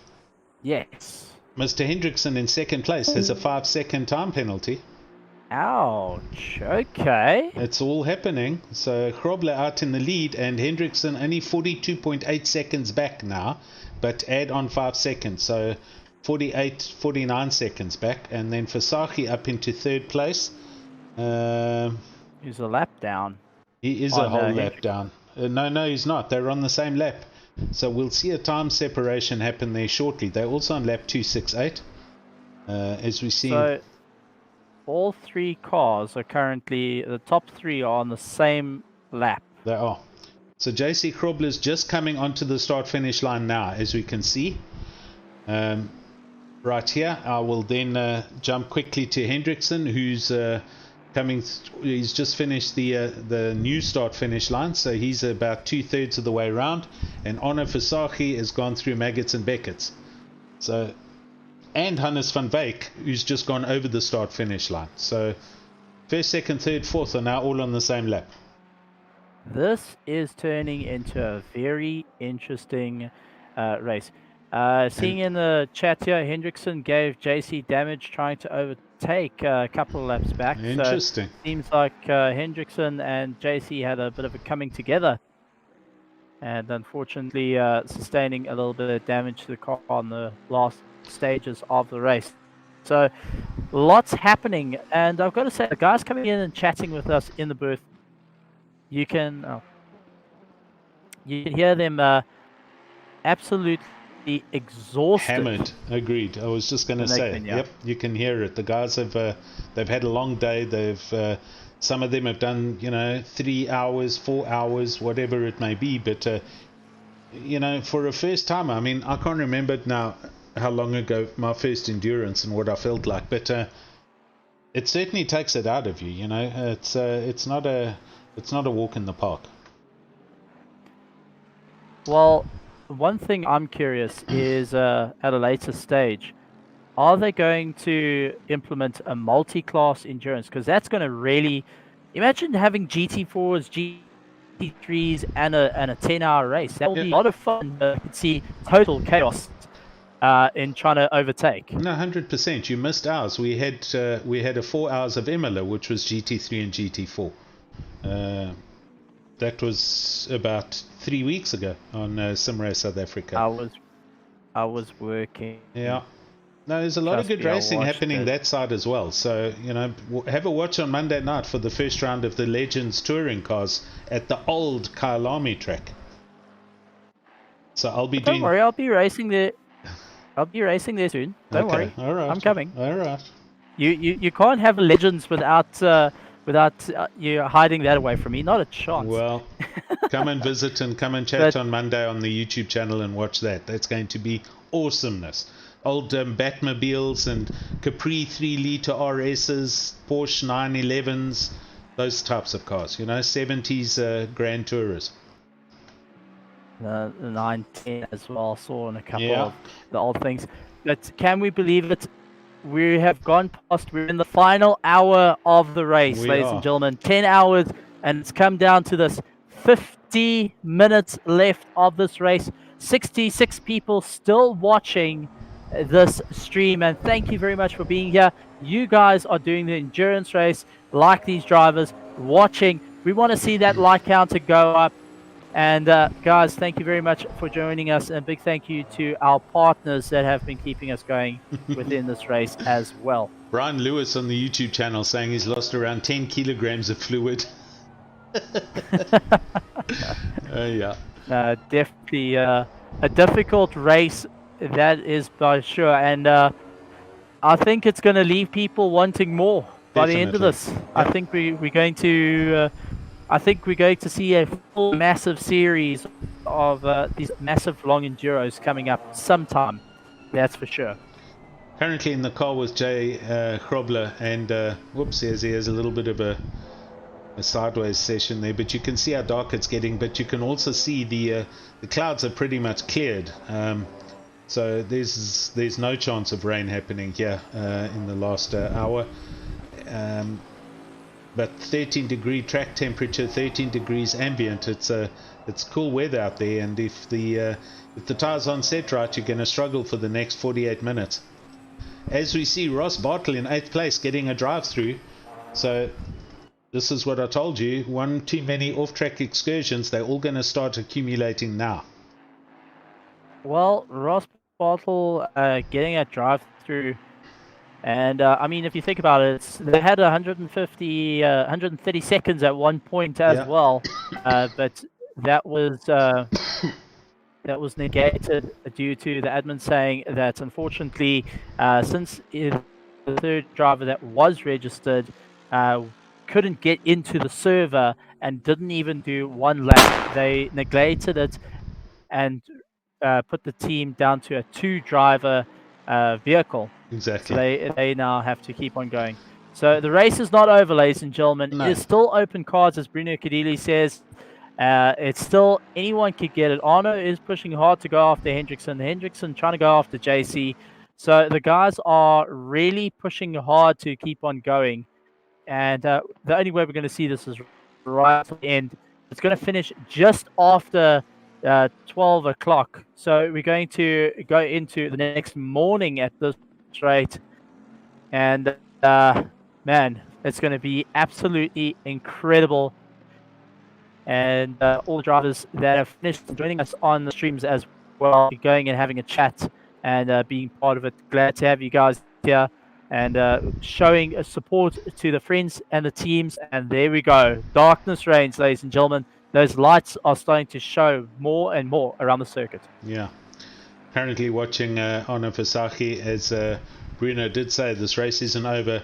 Anybody with a splash and dash required in the last hour, now if you need to start calculating when, how long you need to stop for, if you are going to stop, or if you're going to lift and maybe run a different engine mapping to try and save fuel. But the gaps between 3rd, 4th and 5th, they are not huge gaps anymore. 5th to Marcus Steyn, that's 19.8 seconds, and we'll see the other ones as they do come up on the screen. Hendrickson carrying their 5-second penalty behind Krobler. I think that gap was about 45 seconds just now. So let's just wait and see what we can see on the timing screens. Positions on the track at the moment. So here's Krobler. And he's just going over the line now to complete lap number... Oh, sorry, he's halfway around the track, so that's the new start-finish line. Currently on lap 272 with 45 minutes to go. And we'll go round with him and see when he gets to the start-finish line. And Hendrickson, there's the gap, so it's 40.7 seconds, so 45.7 seconds between first and second place, with 45 minutes left of the race. Hendrickson he's gone through the first sector, up through Maggots, Beckett's, etc., etc., and Arno Versace's just gone over the start-finish line. So that gap is... they're all on lap 272, and he must... Versace's probably about 40 to 50 seconds behind Hendrickson. So... Well, just doing a bit of calculation here. Yes, sir. With 272 laps down, underneath... They've done 602.3 kilometers of driving. That is absolutely insane amount of driving. And you can be sure that the drivers are definitely feeling that 1,000+ kilometers at the moment. Yep. Not an easy race, not for the faint-hearted, but all the drivers putting on a great show right the way through, and the front end is open up for anyone to do it. The stewards are keeping a very close eye on everyone. Just look at the cars in the background. It's a beautiful shot to see the lights on for these drivers as they make their way around the circuit, and you know, this is what we come for: the great action, and also seeing some of the great cinematic shots of all the cars coming around. I mean, this is racing. This is sim racing at its finest. Yeah, it is. Having a good chuckle at Brian Lewis saying he's got one Heineken left in the fridge. He's scared to open it. He's been holding on to that for a long time. It's a fermenting well, Brian. He says alcohol ban should be lifted after this race. This is the thing that the drivers are all starting to, you know, get the chuckles in, chat to one another, coming towards the end, and yeah, Brian, if you had to open that now, I'm not sure if it's gonna drink you or you're gonna drink it. Depends how long it's been in that fridge, buddy. But this is going to be an absolute cracker right till the end. William trying to hold it all together. He's really battling with that Bentley now as it's coming down to the last little bit. He must absolutely exhausted in the car, considering he's been in it for getting close on to 5 hours. Morgan McCall in 9th place and not too far behind Ross Bartle now. 4.9 seconds. So these guys have had a dice the entire day, if memory serves me correctly. They've been in close proximity on more than one occasion. Jake Carr down in 21st, still carrying a 30-second penalty. And I'm just trying to see anybody else that's pretty close by, but I can't see anything. Van der Merwe in 22nd place. Robin van der Merwe. This is full position. The LNR Fnatic team trying to keep it all together and really push their way to the top. Car with that damaged bonnet is still chasing him down now. He hasn't got as much aero as the LNR team, but is trying to keep it going. Devon Dalport lying in 23rd. He needs to try and catch up to them as well. He's in the Lexus. But Jeff Carr is really pushing hard for the Flying Gypsies despite the damage. So really well done on his part. But 30 seconds, it's still going to throw him very, very far down the grid, actually. It is. Oh, there's a disqualifier. There's a DSQ for 30th position. Coda. Wow. Oh my heavens. Is that a driver stint thing? F's in chat, ladies and gentlemen. F in chat. That's Christian Coda getting the getting the disqualification. That is no, because they would get 100 and odd seconds. Well, for they didn't drive. have a warning. It just popped up as a DSQ. So he's currently in the pits, as we see here, sitting in the pits. Not too sure what it's all about, but What went on? Yeah. So it is what it is. Leon Leroux is disconnected from 19th place. Okay, I have been summoned by the great beyond. I'll be back. There you go. I will find out what happened. Right, as Steve goes to try and see what's going on there, we with Hendrickson, William, and oh, I've got to sneeze. Hold on.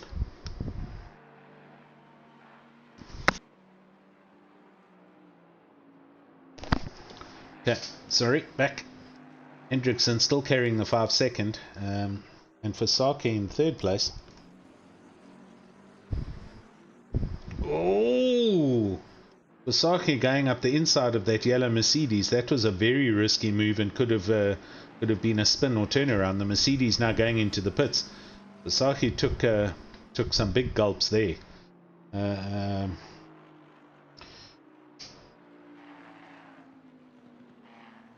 He's over the new start finish line, so he's on lap 275. Hannes van Wyk still 274, Barrington Smith 274, and Marcus Steyn 274. So those 3 cars on the same lap. With 39, just under 40 minutes left to go. Temperature and optimum ambient temperatures at 13 degrees. So we're it's cool. It's cool. It's cool. Noor Hendricks on YouTube saying 3 laps without lights equals a DSQ. Seriously? Did that man drive without lights on and he's been disqualified?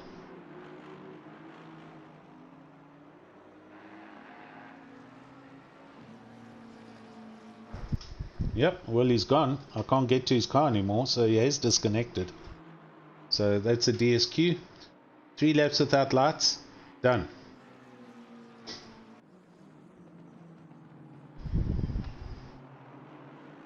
Sorry, Nora, I didn't read that your messages, buddy. But thanks for the heads up there. Right, Mr. Krobler, 276 laps.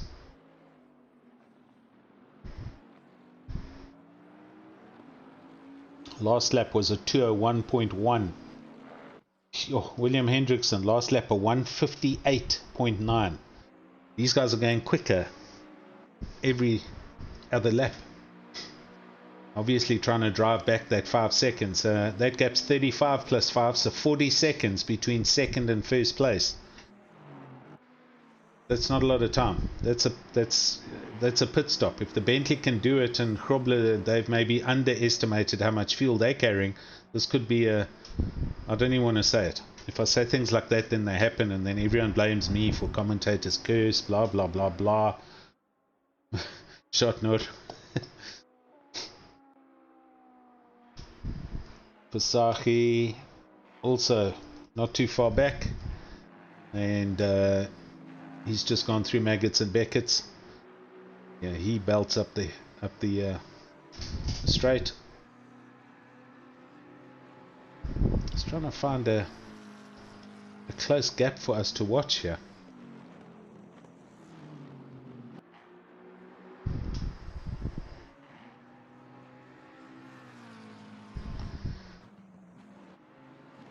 Blown 277 laps now, so 36 minutes left. 9 hours and 24 minutes have gone by, and the guys have done 277 laps around this track. That's incredible. 62 people still with us watching. The likes up to 121, so long time past where George was hoping. He was around when we got to the Nelson 111, and then unfortunately due to power problems in his local neighborhood, George had to go and play with some candles. Amp ZA asking Noor, how did the McLaren feel? Yeah, being packed in an elevator during a COVID lockdown. Ish. So, you drove around, Steve? All right. You didn't have lights on? No, Oh. that's not the case. What happened? That's not the case. So, what actually happened, ladies and gentlemen, and having a bit of a chat to the stewards, it's a little bit complicated.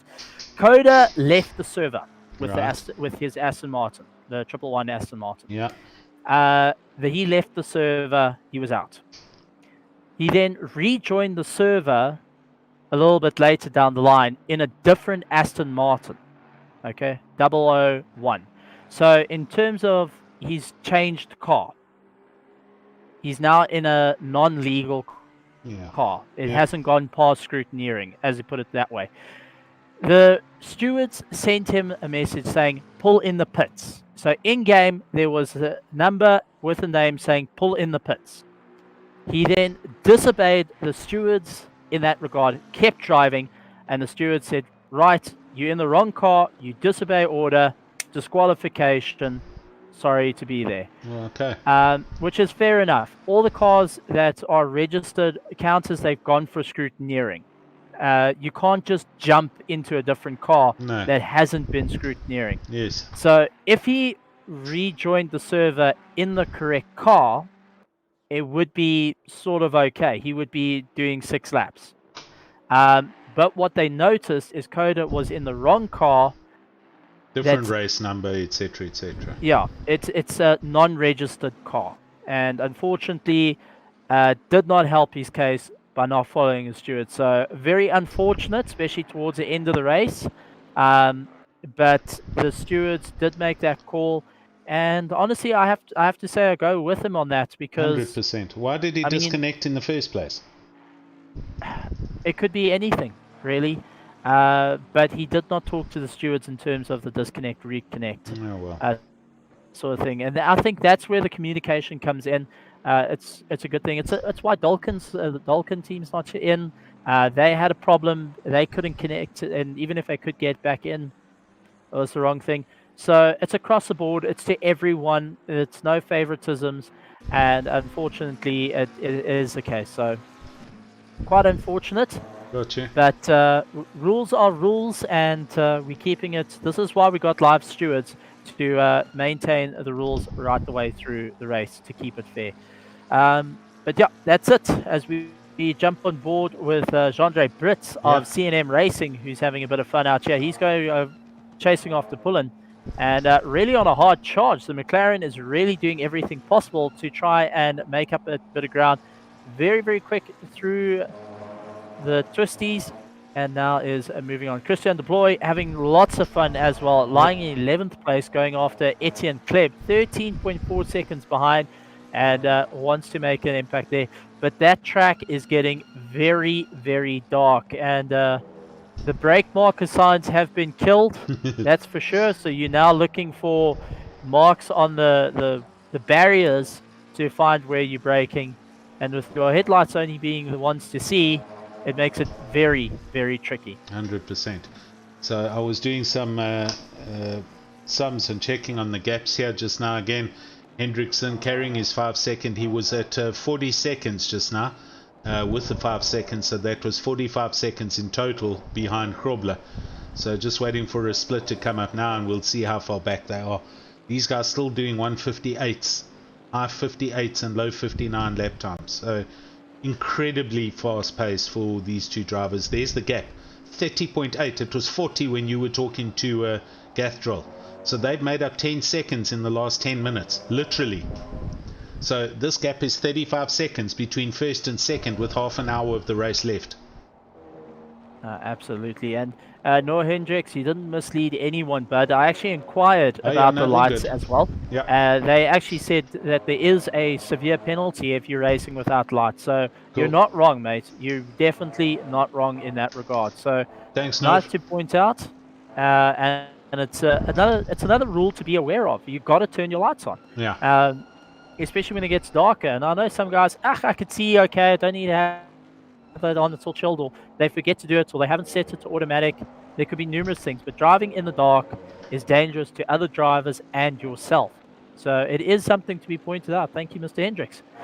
JC Krobler still giving it everything he's got right until the end, and he's got a fresh pair of tackies on the car that hasn't got a leak on it, and is really looking a bit more stable now. So JC a lot more stable in the car, looks a lot more comfortable, but still taking quite a bit of curb there actually. Yeah, look, he's that was the line through Maggots and Beckett's, but look at the time, down to 28.9 or 29. I'm blown how quick Hendrickson is closing the gap down. So these guys in second place, they definitely believe that this. I was joking about this 4 hours ago, if you remember. They were talking about definitely getting, or somebody was. I'm not sure if it actually was Hendrickson, that they were going to be charging for the lead, but. That was Fasahi, Bruno, Kadili, yeah, but sorry, WRG team. They were making dead sure that they were going to climb up through there. Look, and 28.4. Watch how quick this time drops. Seriously, it's 28.4 now, as he's just gone over the new start-finish line. Watch by the time he gets to the start-finish line what this gap is going to be. And there's traffic. Massive amount of traffic. Now he's got to work through one of the LNR cars that unfortunately went off the circuit. Keeping onto the inside, just trying to stay away. JC trying to work his way around, not to lose too much time. And managing just to get by. But loses quite a substantial amount of time there. It has to keep on going. So it was 28.4, hey? I'm just reminding you. Yeah, so, if the Grip Hacks engineering team keep up this pace, JC, part of the Retro, GeForce Retro, are going to have a problem. 26. 2 seconds. 2 seconds through one sector. GeForce Retro, if you guys are in chat here, bud, start screaming at JC to hurry up, because he's about to have a Hendrickson problem coming up very, very quickly. Seriously, people. I think we might actually see a fight. Oh no, JC going off into the dirt, slowing up quite a bit there. He's under pressure. If this keeps going on, I'm gonna say it now, Alan. We're going to have a Bentley fight in the last lap. That is going to make or break this 10-hour. So here's William, and he's coming into Maggots and Beckett's, where Krobler had a little wide session here. So that gap was 26 seconds just now. It's been killed. It's been absolutely killed. This is not what the GeForce Retro team were thinking of having. Grip Hacks have pulled their way. They've clawed their way 23. Back up to the top. Grip Hacks Engineering. These two drivers have clawed their way back up to the top. They didn't just drive, they clawed. They had to work hard for it. And honestly, if they get first place, I won't be mad, because they really did earn it in this race. And Krobler's stuck behind slow traffic here. Oh no. He's this, ladies and gentlemen, guys in the chat, we want to see who's going to get it. I want everyone to go and choose between the two Bentleys. Yeah. Will GeForce Retro be able to hold the lead until the end, or will Grip Hacks Engineering take the win? This is it, ladies and gentlemen. You guys are going to make the call. Noah Hendricks, you better answer. Daniel de Villiers, you're going to answer. Who are the gamblers out there? Come on, this is it, guys. Gaps, the dice is rolling. 22.6 plus 5, so 27.6 seconds with 26 minutes to go. They've got that 5-second penalty, which they can't afford to extend that. No, but I've added that onto it. So with the 5-second penalty, it's 27 seconds, the gap between first and second. This is going to be close. It's all on, dude. This is on the cards, ladies and gentlemen. And I'm sure the teams are starting to realize this. I'm sure Jason Isherwood, who says he's distanced himself from his team, is suddenly now glued to his monitor to watch it. Nero Hendricks saying Hendrickson catches him, but loses on the 5 5-7. Yeah, but might be able to get ahead.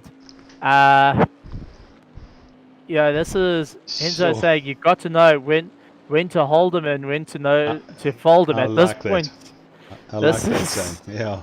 this is going to be close. Oh my heavens! So Alan, your prediction, yeah, but let's go all cards on the table. It's for a packet of chips now between you and I. Who do you think's going to get this between Hendrickson and and JC? I think Hendrickson's going to be within sight of Krobler's Bentley. But I don't know if he'll have enough time to get past him. Well, I can tell you, stuff is getting real because a person that's just exited the steward's room, and let me just take a quick glance over. Ooh. Yep, and has dived into Retro at this point, is the team captain of Retro Esports. Jason Isherwood has dived out of the steward's room, dived in, and he is probably giving JC a mouthful at this point, saying, "Go, but go." That gap's now under 20 just- seconds. I've literally just taken a look at their Discord, and Isherwood is there. He is telling his team, just get going. You guys have to floor it now. There's no stuffing around. Yo. This is turning into a race right till the end. Daniel De Villiers saying JC Krobler lost a bit of focus, but anything can happen. Hendricks is very hungry for a win, but slow and steady wins the race. JC Krobler will take the victory. Well, it is going to be literally a run for the line at this point. JC Krobler's last lap was a 202.2. William Hendrickson's last lap was a 159.0. That's 2.2 seconds quicker. Oh my heavens. Are we going to see a finish that is going to blow us? This That's is going 3 to seconds quicker, actually. This is going to be the race that is going to start my morning very, very well, I think. As we take a look at the time, it's nearly 5 to 12 here in South Africa. Yep. Everyone is staying awake and holding on to the edge of their seats at this point for it. Arno Fasaki still hard on a charge to try and catch up and make a bit of a way. They had a disconnect issue. They then got reconnected and back out there. He's been doing absolutely a splendid job. Look how dark it is as he's got one of the K cars in front of him. That's Devon Delport ahead of him that he's trying to get by. And Devon just moving right out the way. But you can be sure that the darkness is not helping them at all. It is now who remembers the circuit and try and not outbrake yourself. Exactly. As they battle their way around.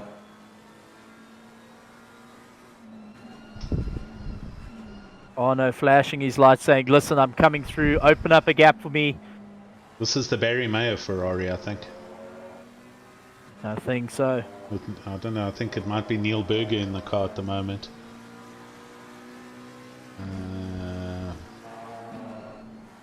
And Daniel De Villiers saying at this time he's got no more nails to bite for the two teams. It's getting tense.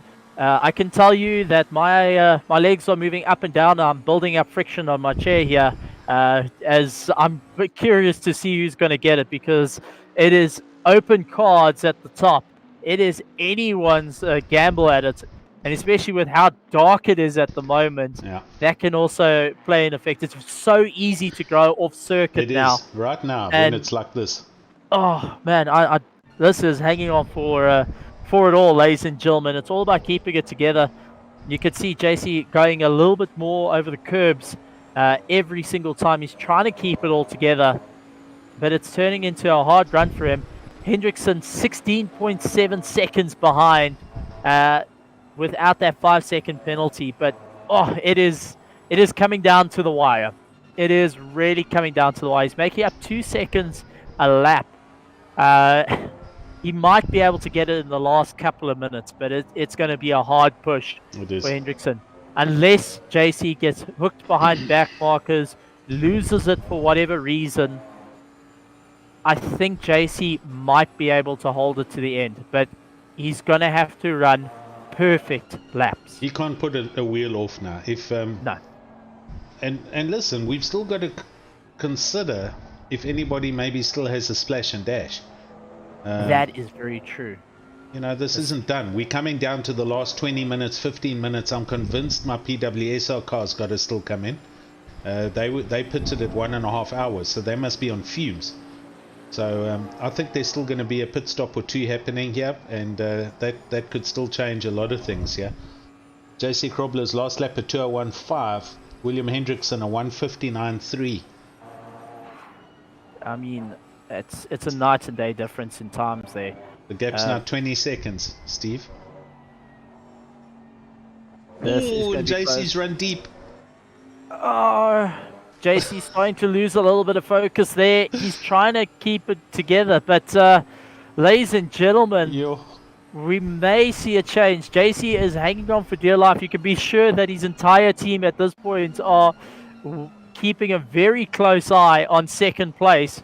And we've also got Christian Deploy, who's trying to make his way around the back markers. He's going after Etienne Kleb, who's in the McLaren just ahead of him. He's trying to look left and right, looking for a gap to get by. McLaren versus McLaren. Kleb trying to squeeze him out a little bit, has to move out a bit. Side-by-side action between the two, but it looks like Christian managing to get by Kleb and is now keeps on going. De Villiers saying, come on, blue flag at this point. So the guys are definitely keeping an eye out here for the leaders, and every single one of the racers are really pushing as hard as they can. JC doing everything he can to just keep on going. There's Patterson Works in the pits, I told you. We had a splash and dash. Marcus is in, so that might be a driver change. They might be put Chris DeSantis in the car for the end, but they had to put. They couldn't run from 1 hour 30 minutes to the finish. As Krobler's trying to negotiate past this McLaren. Oh, getting very unsteady with the car. Oh, not comfortable doing that. No. That Bentley's starting to kick out from underneath him, so he has to be wide awake to keep on going. 2:02, slower on that lap than his previous. 2:02.4. So he is a little bit slower, and he's got to try and make his way through. Hendrickson. Yes, Hendrickson over the line. 12.4. Oh my heavens, Alan, buddy, we're about to see an absolute change between them. It is the two teams for first place in a 10-hour race. It is open cards right across, ladies and gentlemen. No misshifts. Perfect laps need to be run. And JC cannot have this. Daniel De Villiers is shouting in the YouTube comments. At this point, the capital letters are not big enough for him. So the team 12.2 plus 5. That's 17 seconds with 17 minutes to go. Oh, man, this is turning into quite a situation for every single one of them. Do either of these guys have to pit still? Can you remember? I can't remember. I honestly can't remember. If they have to pit, that is going to be flipping it on its head. You can be sure that they're going to be running it right until it's dry. They're going to run it until it splutters into the pits 100%. to try and make it go. And they're calculating fuel to the absolute milliliter at this point. It is quite a race, ladies and gentlemen. I'm on the edge of my seat. I would stand up, but I then won't be able to see the screens, and I really don't want to. I want to see the end of this race. 16 and a half seconds. This is what we call. And Alan, I just want to tell you something very, very important. Now what? Good morning. Good morning. Hey, Steve. Good morning to all our viewers as well. Wow. We've literally hit the 31st, ladies and gentlemen. This is like, it is time. It is the morning. Guys have been awake from early hours of yesterday morning already. I got to get used to saying it. Yesterday. And it has been a crazy 10 hour. This has been a really crazy 10 hour from Our stewards having a fun time. Our drivers having a fun time. Teams and family having a fun time. Even here in the commentary box, with George having his own little sprint race until the batteries ran dead. So it has been it's been quite a thing. Daniel de Villiers saying, "Good morning, Good morning, blue flags." Lights flashing. JC really hunting down now to try and get past the back markers. My opinion's changing with the gap now at 15 seconds and 15 minutes of the race left. That we're talking. Oh look! Oh, he's spun! Oh no! Oh no! This is it. He manages to keep it out the wall. But ladies and gentlemen, JC has lost it, and that means the person that's coming right onto the back of him and has him in earshot. Jeez, oh no! This is. I started shouting. I'm sorry, I've got to try and keep my voice down because people are sleeping in the house, but now I'm getting excited. That was major. I will do the shouting for you because holy cow, this is an upset, ladies and gentlemen. This is it. Daniel de Villiers, if you can hear me, but tell JC to go and find that car has a 7th, 8th, and 9th gear at this point. Because he's got Hendrickson right on him. 7 seconds, buddy. Oh, my heavens. So that's him in front of the yellow car. We did not expect this. That's your Patterson Works team. That is the buffer at this point. That was a fantastic save from JC. And that could have been in the wall. That really could have been in the wall. He managed to keep it out of there. But the pressure's on. Alan, are you getting any DMs from from a certain team saying, "Listen, buddy, as a fellow South African, you mind just acting as a buffer at this point?" No, I'm not. And even if I was, I wouldn't be looking. No. my eyes are firmly put to the screen here, and essentially the Patterson Works team is the only buffer between first and second. No, he's past them there. As we see Van Rensburg in 18th getting their drive through for out of track. I really thought a lot more people would get them, and it hasn't transpired. But yeah, Williams passed the PWSR car, so Marcus is letting go. So this is it. That's the lead in front of you, people. This is it for the 10-hour race. This can make or break it. I don't know whether to be heart sore or super excited. It's like Hendrickson, the Grip Hacks engineering team have really worked hard. He's off. JC came off. It's done. There he goes. It's changed, buddy. I'm sorry to say, but JC went off at the end of the new main straight. Hendrickson has gone past. Hendrickson is halfway down the straight to the hairpin. Change camera, man. There he goes. Are you there, Steve? JC's still there. He's hunting.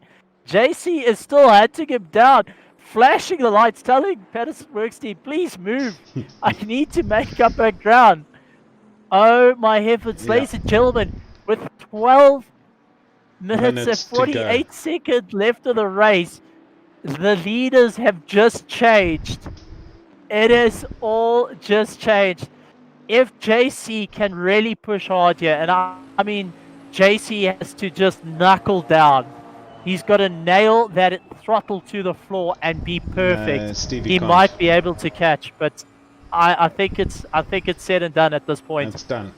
The car's been overdriven, all the tires are wrong pressure. He's been under pressure for the last half an hour. We've watched this time come down from 30 seconds to 3 huge mistakes, and it's done. That's it.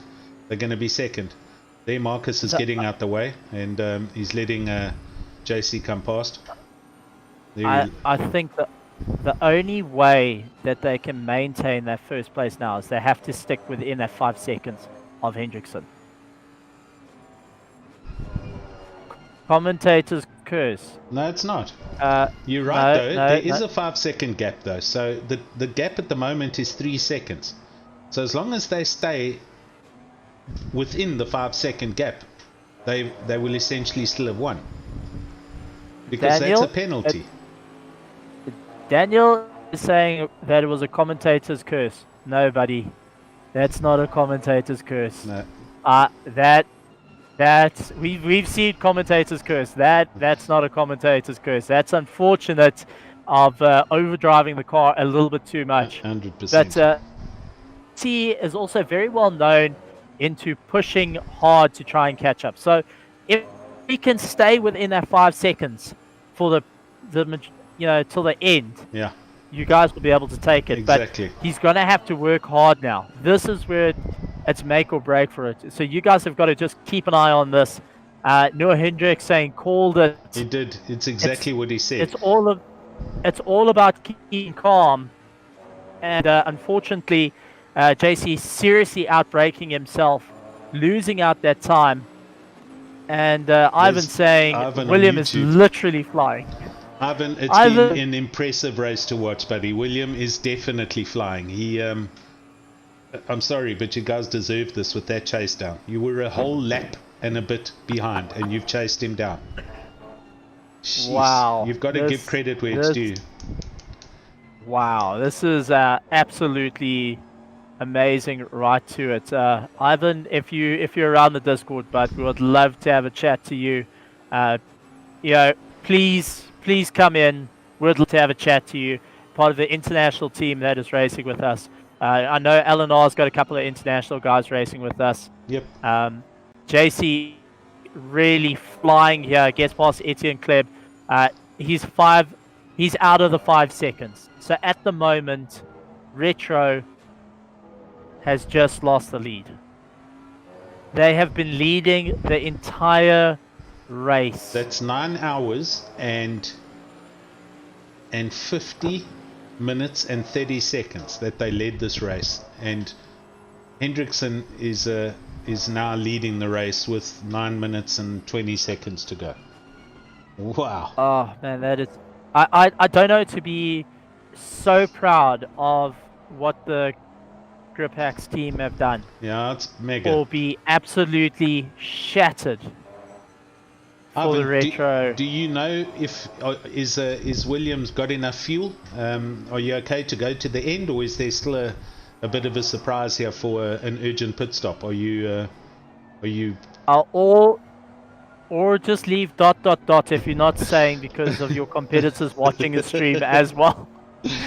Just say ... if you don't want to divulge any information.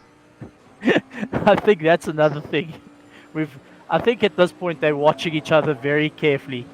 I'm not even changing cars. I'm not. It doesn't matter going to look at anybody else. We're going to finish here.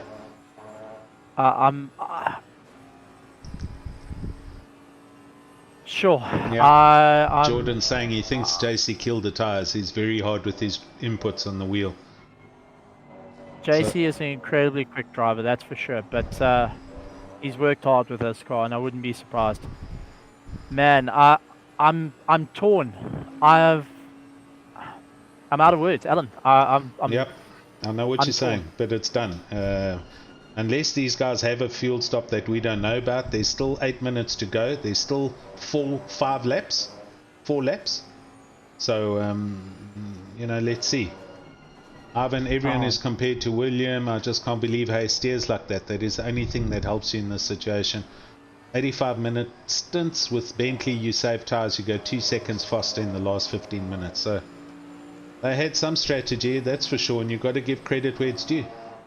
Yeah, that's definitely it. I mean, I'm proud of the team, and at the same time, I'm sad for the GeForce Retro team, because from the early start of the race, they got ahead and they started just opening up that monstrous gap and maintaining it for a long period of time. And in the final bits of this race, they've lost it. I mean, this is what we were talking about in the beginning of the race.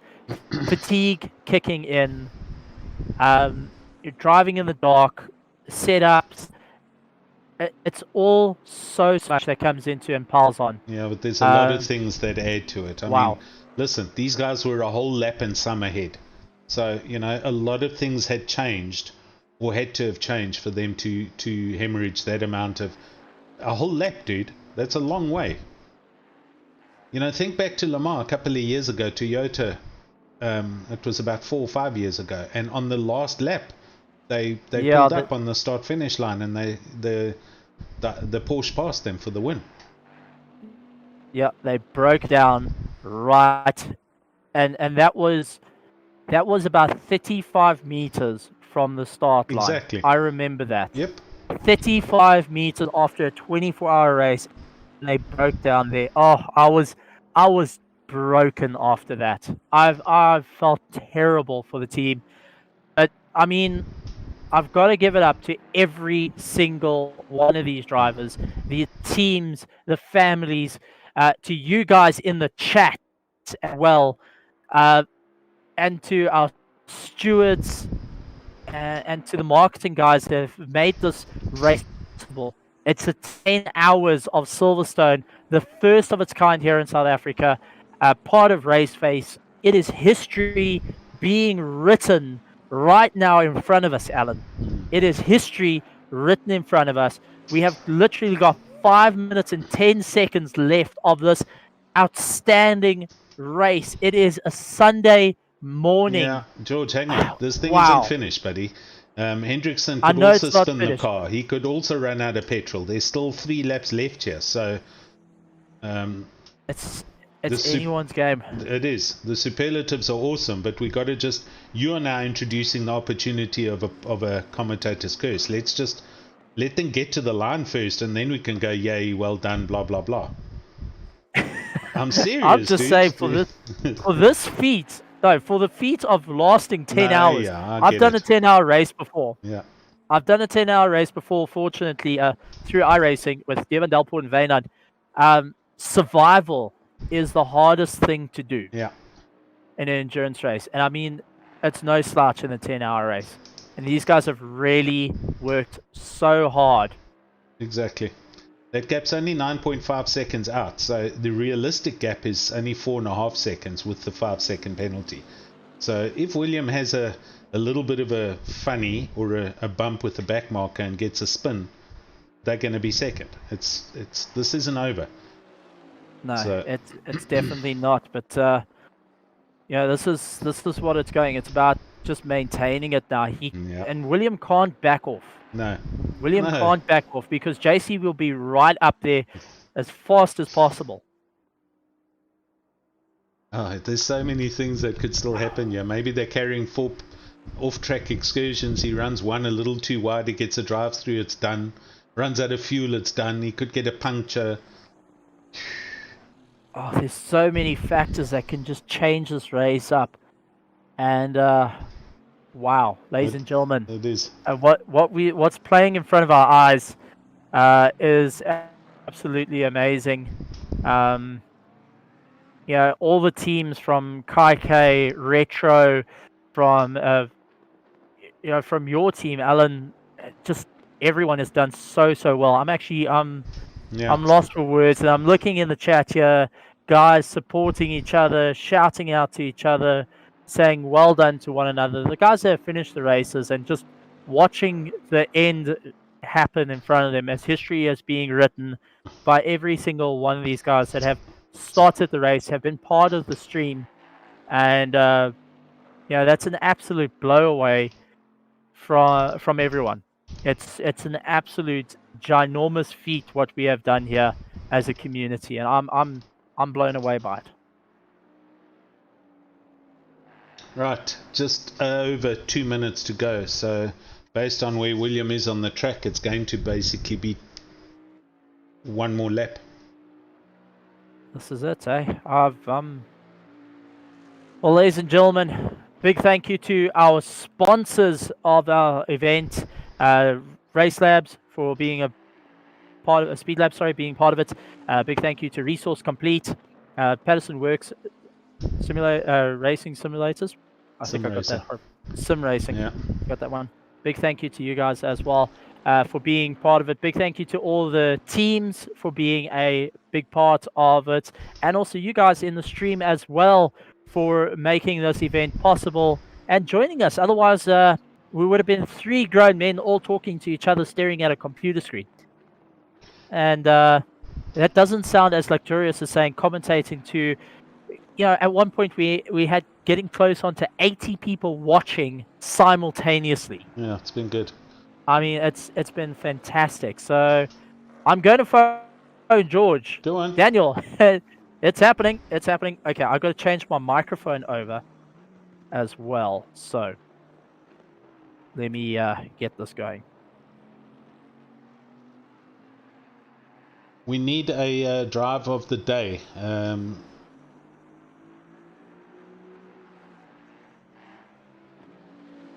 Are you trying to get hold of George? I would.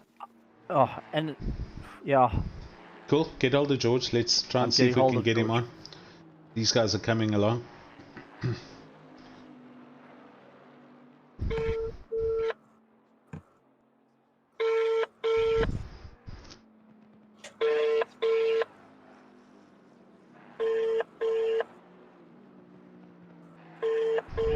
He's sleeping, man. The telephone number you called is not available at the moment. George, we did try and call you, buddy.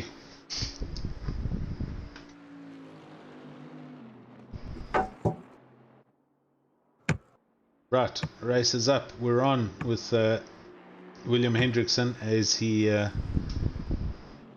Alan, I have literally tried George. That's fine. We heard. Doesn't matter. It's his line's off. I think that cell tower's still down. That's... Oh, shucks. What an incredible race. Ladies and gentlemen, final lap is out for our leaders to come across the line.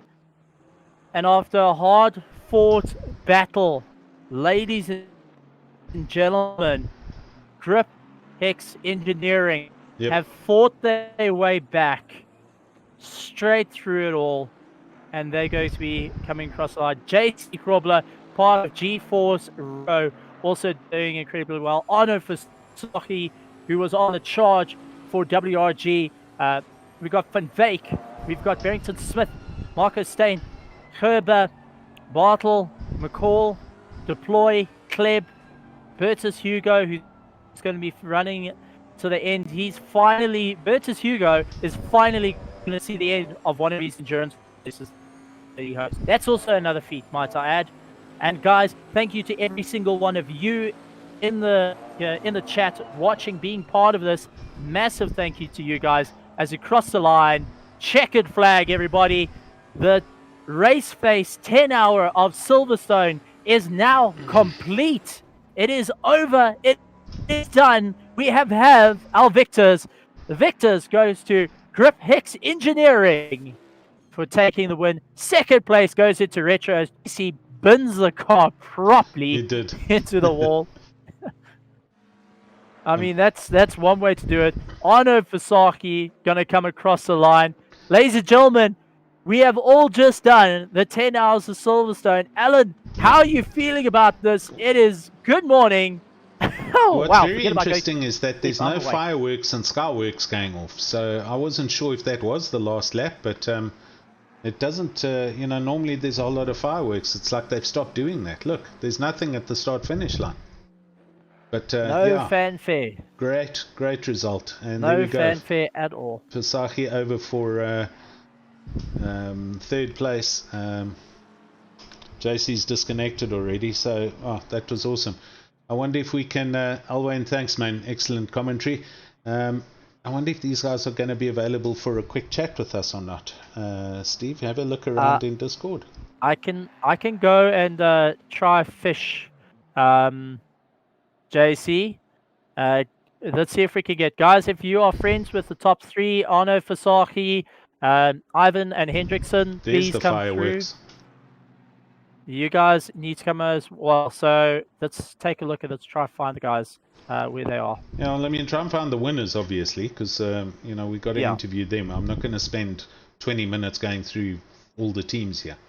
No. I'm trying to look. I don't see them in our chats. Let me go and I'm going to go fetch JC and let's have a chat to him.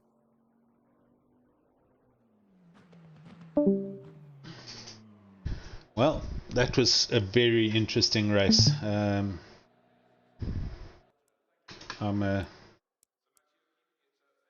Yeah, cheapers. William, Hendrickson, Neil, you guys did an awesome job. Not Neil, sorry. My screen's just changed, so I've now lost everybody that we were watching.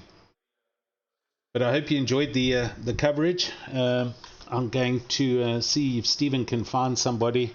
We'll put a...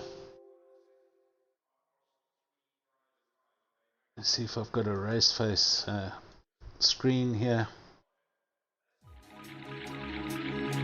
I know it's the wrong track, but I'm just going to leave this here for now.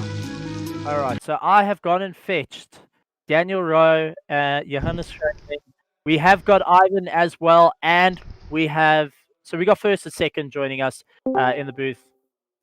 Starting Alan, I'll leave it up to you. Ivan Shimmertaniski, how are you, sir? Oh, I'm out of my words, by the way. Buddy, wow, that's all I can say. Is your teammate here or not? Yeah, he's Interview Room Pro, the Wilder Dinosaur. Hold on, I'm bringing him in here. William, you there? He probably takes a rest on something. I can ask you now. I think he fell asleep. I think the excitement has got to him. William, come on. Are you there? He went to get... Oh, he's here. Okay. Well done, my friend. How are you? Thank you. I'm dripping with sweat. Wow, guys! I mean, you've driven down that car from a whole lap and a half to winning the 10 hours of Raceface. How do you feel? I feel amazing. You know, to come back from a disconnect, it feels really great. That is awesome, Steve. I've got to take hats off to you guys. You had that disconnect. You came back and you fought so hard. Did you guys even expect to land up in this position, or did you guys feel that you were going to be in the top 5, or was it on the cards that you felt like, yeah, we're going to get first place? We kind of understood after some short time after the disconnect, when we did some math and recalculated our strategy, that we are probably will still have to do one pit stop less than the McLarens. So we knew that we are already in top 3. And then at some point, like 3 hours before the end, we realized that we are still doing one pit stop less than the McLarens, and we were only like a minute behind them. Yeah. So we understood at this point, so that we are already P2. But the gap to P1 was too much, and we also we can only hope for something like what happened actually, for disconnect for them. But I don't know, the stop and go 30 seconds worked for them. They did a mistake and lost like a whole minute. Yes. And then William was just driving. I don't know how to describe this driving. It's like God. It's like the point is that with the 85-minute stints with these Bentleys, or even 87, you have to really watch your tires, because if you're not, it's gonna like ruin your last 20 minutes. You will lose not 1 second, not 2, but even 3 or so. Yeah. And at Silverstone as well. And the difference between William and the other guys, the other Bentley cars, was so significant at the latest time of the stints that he was just getting too much. And after like about 2 hours before the end, when we realized that they got stop and go, we started to push like hell, because we realized that we might have this opportunity. And after all, we did it somehow. I still cannot believe this story. I can't either. It was a great drive back. Seriously, guys. You guys have done awesomely well. Fantastic work. And I got to say, from the South African side, we're looking forward to having you guys racing with us a little bit more often. And come bring your mates on. Let's see what you guys can do versus our fellow South Africans. Yeah. I think we might. Thank you guys so much for hosting this, and it's a good race. Awesome. Well done on that last stint. You can now go and have a shower, cool down, and have a good rest. And you guys did very well. Congrats on the win. Yeah, thanks guys. Cool, man. Thank you so much. Thanks for joining us in the booth. Yeah, well, like that, we definitely are coming back with Awesome. some mates with us, Good. and we hope to fight the Jordan Sheridan track because he got away too easy this time, but by retiring before the race started. Exactly. I think he's on the YouTube, or hopefully he's still here. So hopefully you heard that. But yeah, we'll yeah, I hope so. Awesome, Ivan. Thanks very much, Ivan, man. sorry for butchering your surname. Just ahead. Sorry for butchering your surname. Everybody does that. It's nothing serious. Cool, All Ivan. right, and Alan, we have got second and third place in the interview room as well. We've got Daniel Rowe and Johannes Kreiling, who came second. They were part of JC. I don't know if you want to bring them up and have a chat to them. And we've also got Bruno Kadili for WRG, who finished up in third place. So, Daniel Rowe, buddy. Hi. We're going to bring up Kreiling as well, yeah. How's it? How are you, man? I'm good, and you? Yeah, man. Jeez, how was that finish of a race? Giannis, are you there? Yes, I am. Yeah, buddy. What can you say, hey? It was a tough race. It was a tough race, man. You guys certainly provided a pile of entertainment for everyone watching, bro. Seriously? Yeah, I think we didn't expect to be fighting in the top three, really. I thought we might have a chance, but yeah, the first 45 minutes of the race was quite entertaining with everyone fighting for the lead. I thought that was spectacular. Yeah. It's a shame that Van Orman and them fell out because I think they would have been in the battle as well. But yeah, this is what racing brings you, eh? This is it, and you partook in a 10-hour endurance, and you guys did awesomely well. I mean, you didn't anticipate to be where you were. You asked for the lead, close finish at the end. You know, it was best effort for 10 hours. So you guys got to pat yourselves on the back, and congrats on an awesome event, man. Thank you. Thank you. This is my first 10 hours as well. So. Oh, check, even that, Johannes. So, jeez, bro, well done, Jay.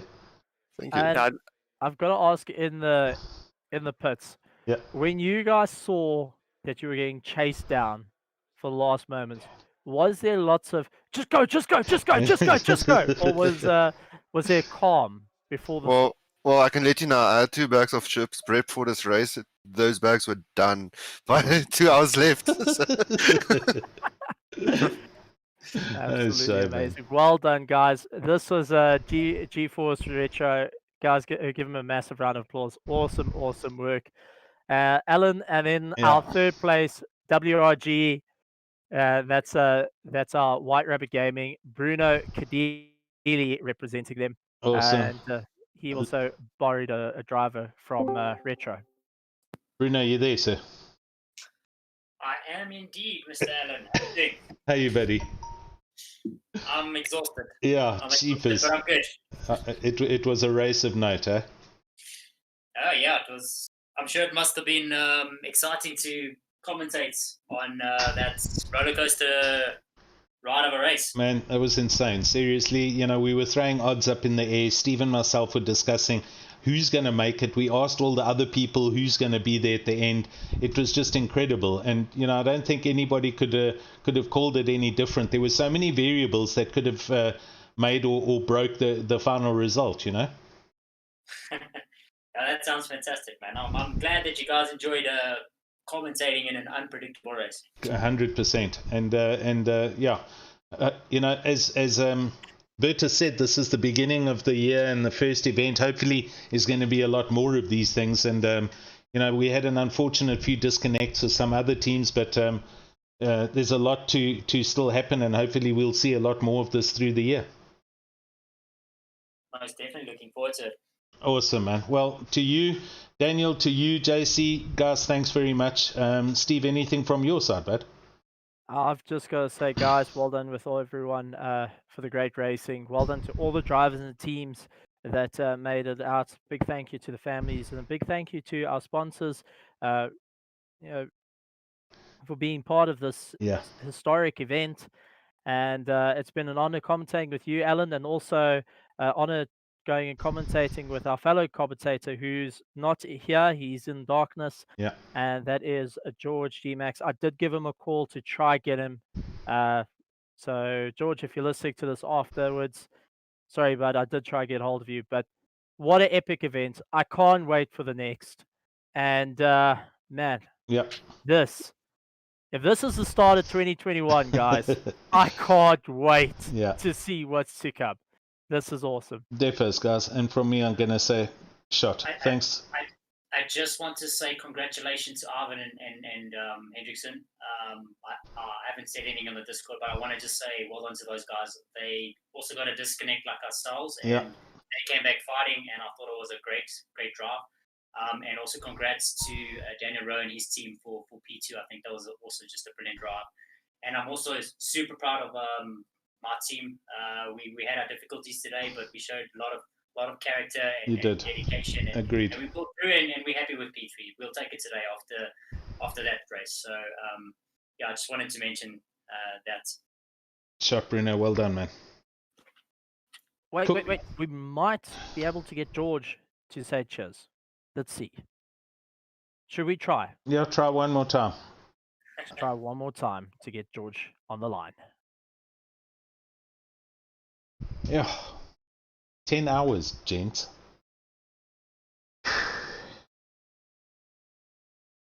Steve, put it on speakerphone, man. It's on speaker. Okay, there we go.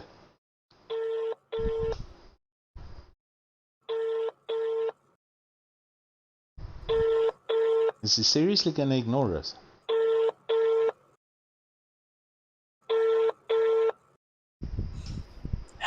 The telephone number you called is...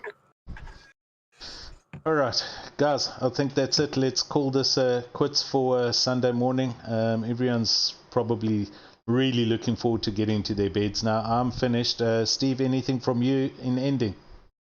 Guys, thank you very much for joining us. Really looking forward to what's to come. Keep an eye out. Make sure you subscribe and hit that bell notification icon on the YouTube page. Go look us up on Facebook as well. Like our page. And thank you very much for being part of it. From myself, Stephen Koenig, and George GeeMax, we'd like to say thank you to you guys, and we'll see you guys next time. Alan, anything you want to say in parting? That's me also. Thanks, everyone. Thanks to all our sponsors. Everybody that has been here with us, joined us on the YouTube channel. Richard Herring, who's there. Thanks for earlier being online with us. Was it Mike in the US? Yep, Mike Jones. And George, Bertus, the whole team. Guys, well done. And we're going to say that's it from us. And cheers. Have a good evening. GG.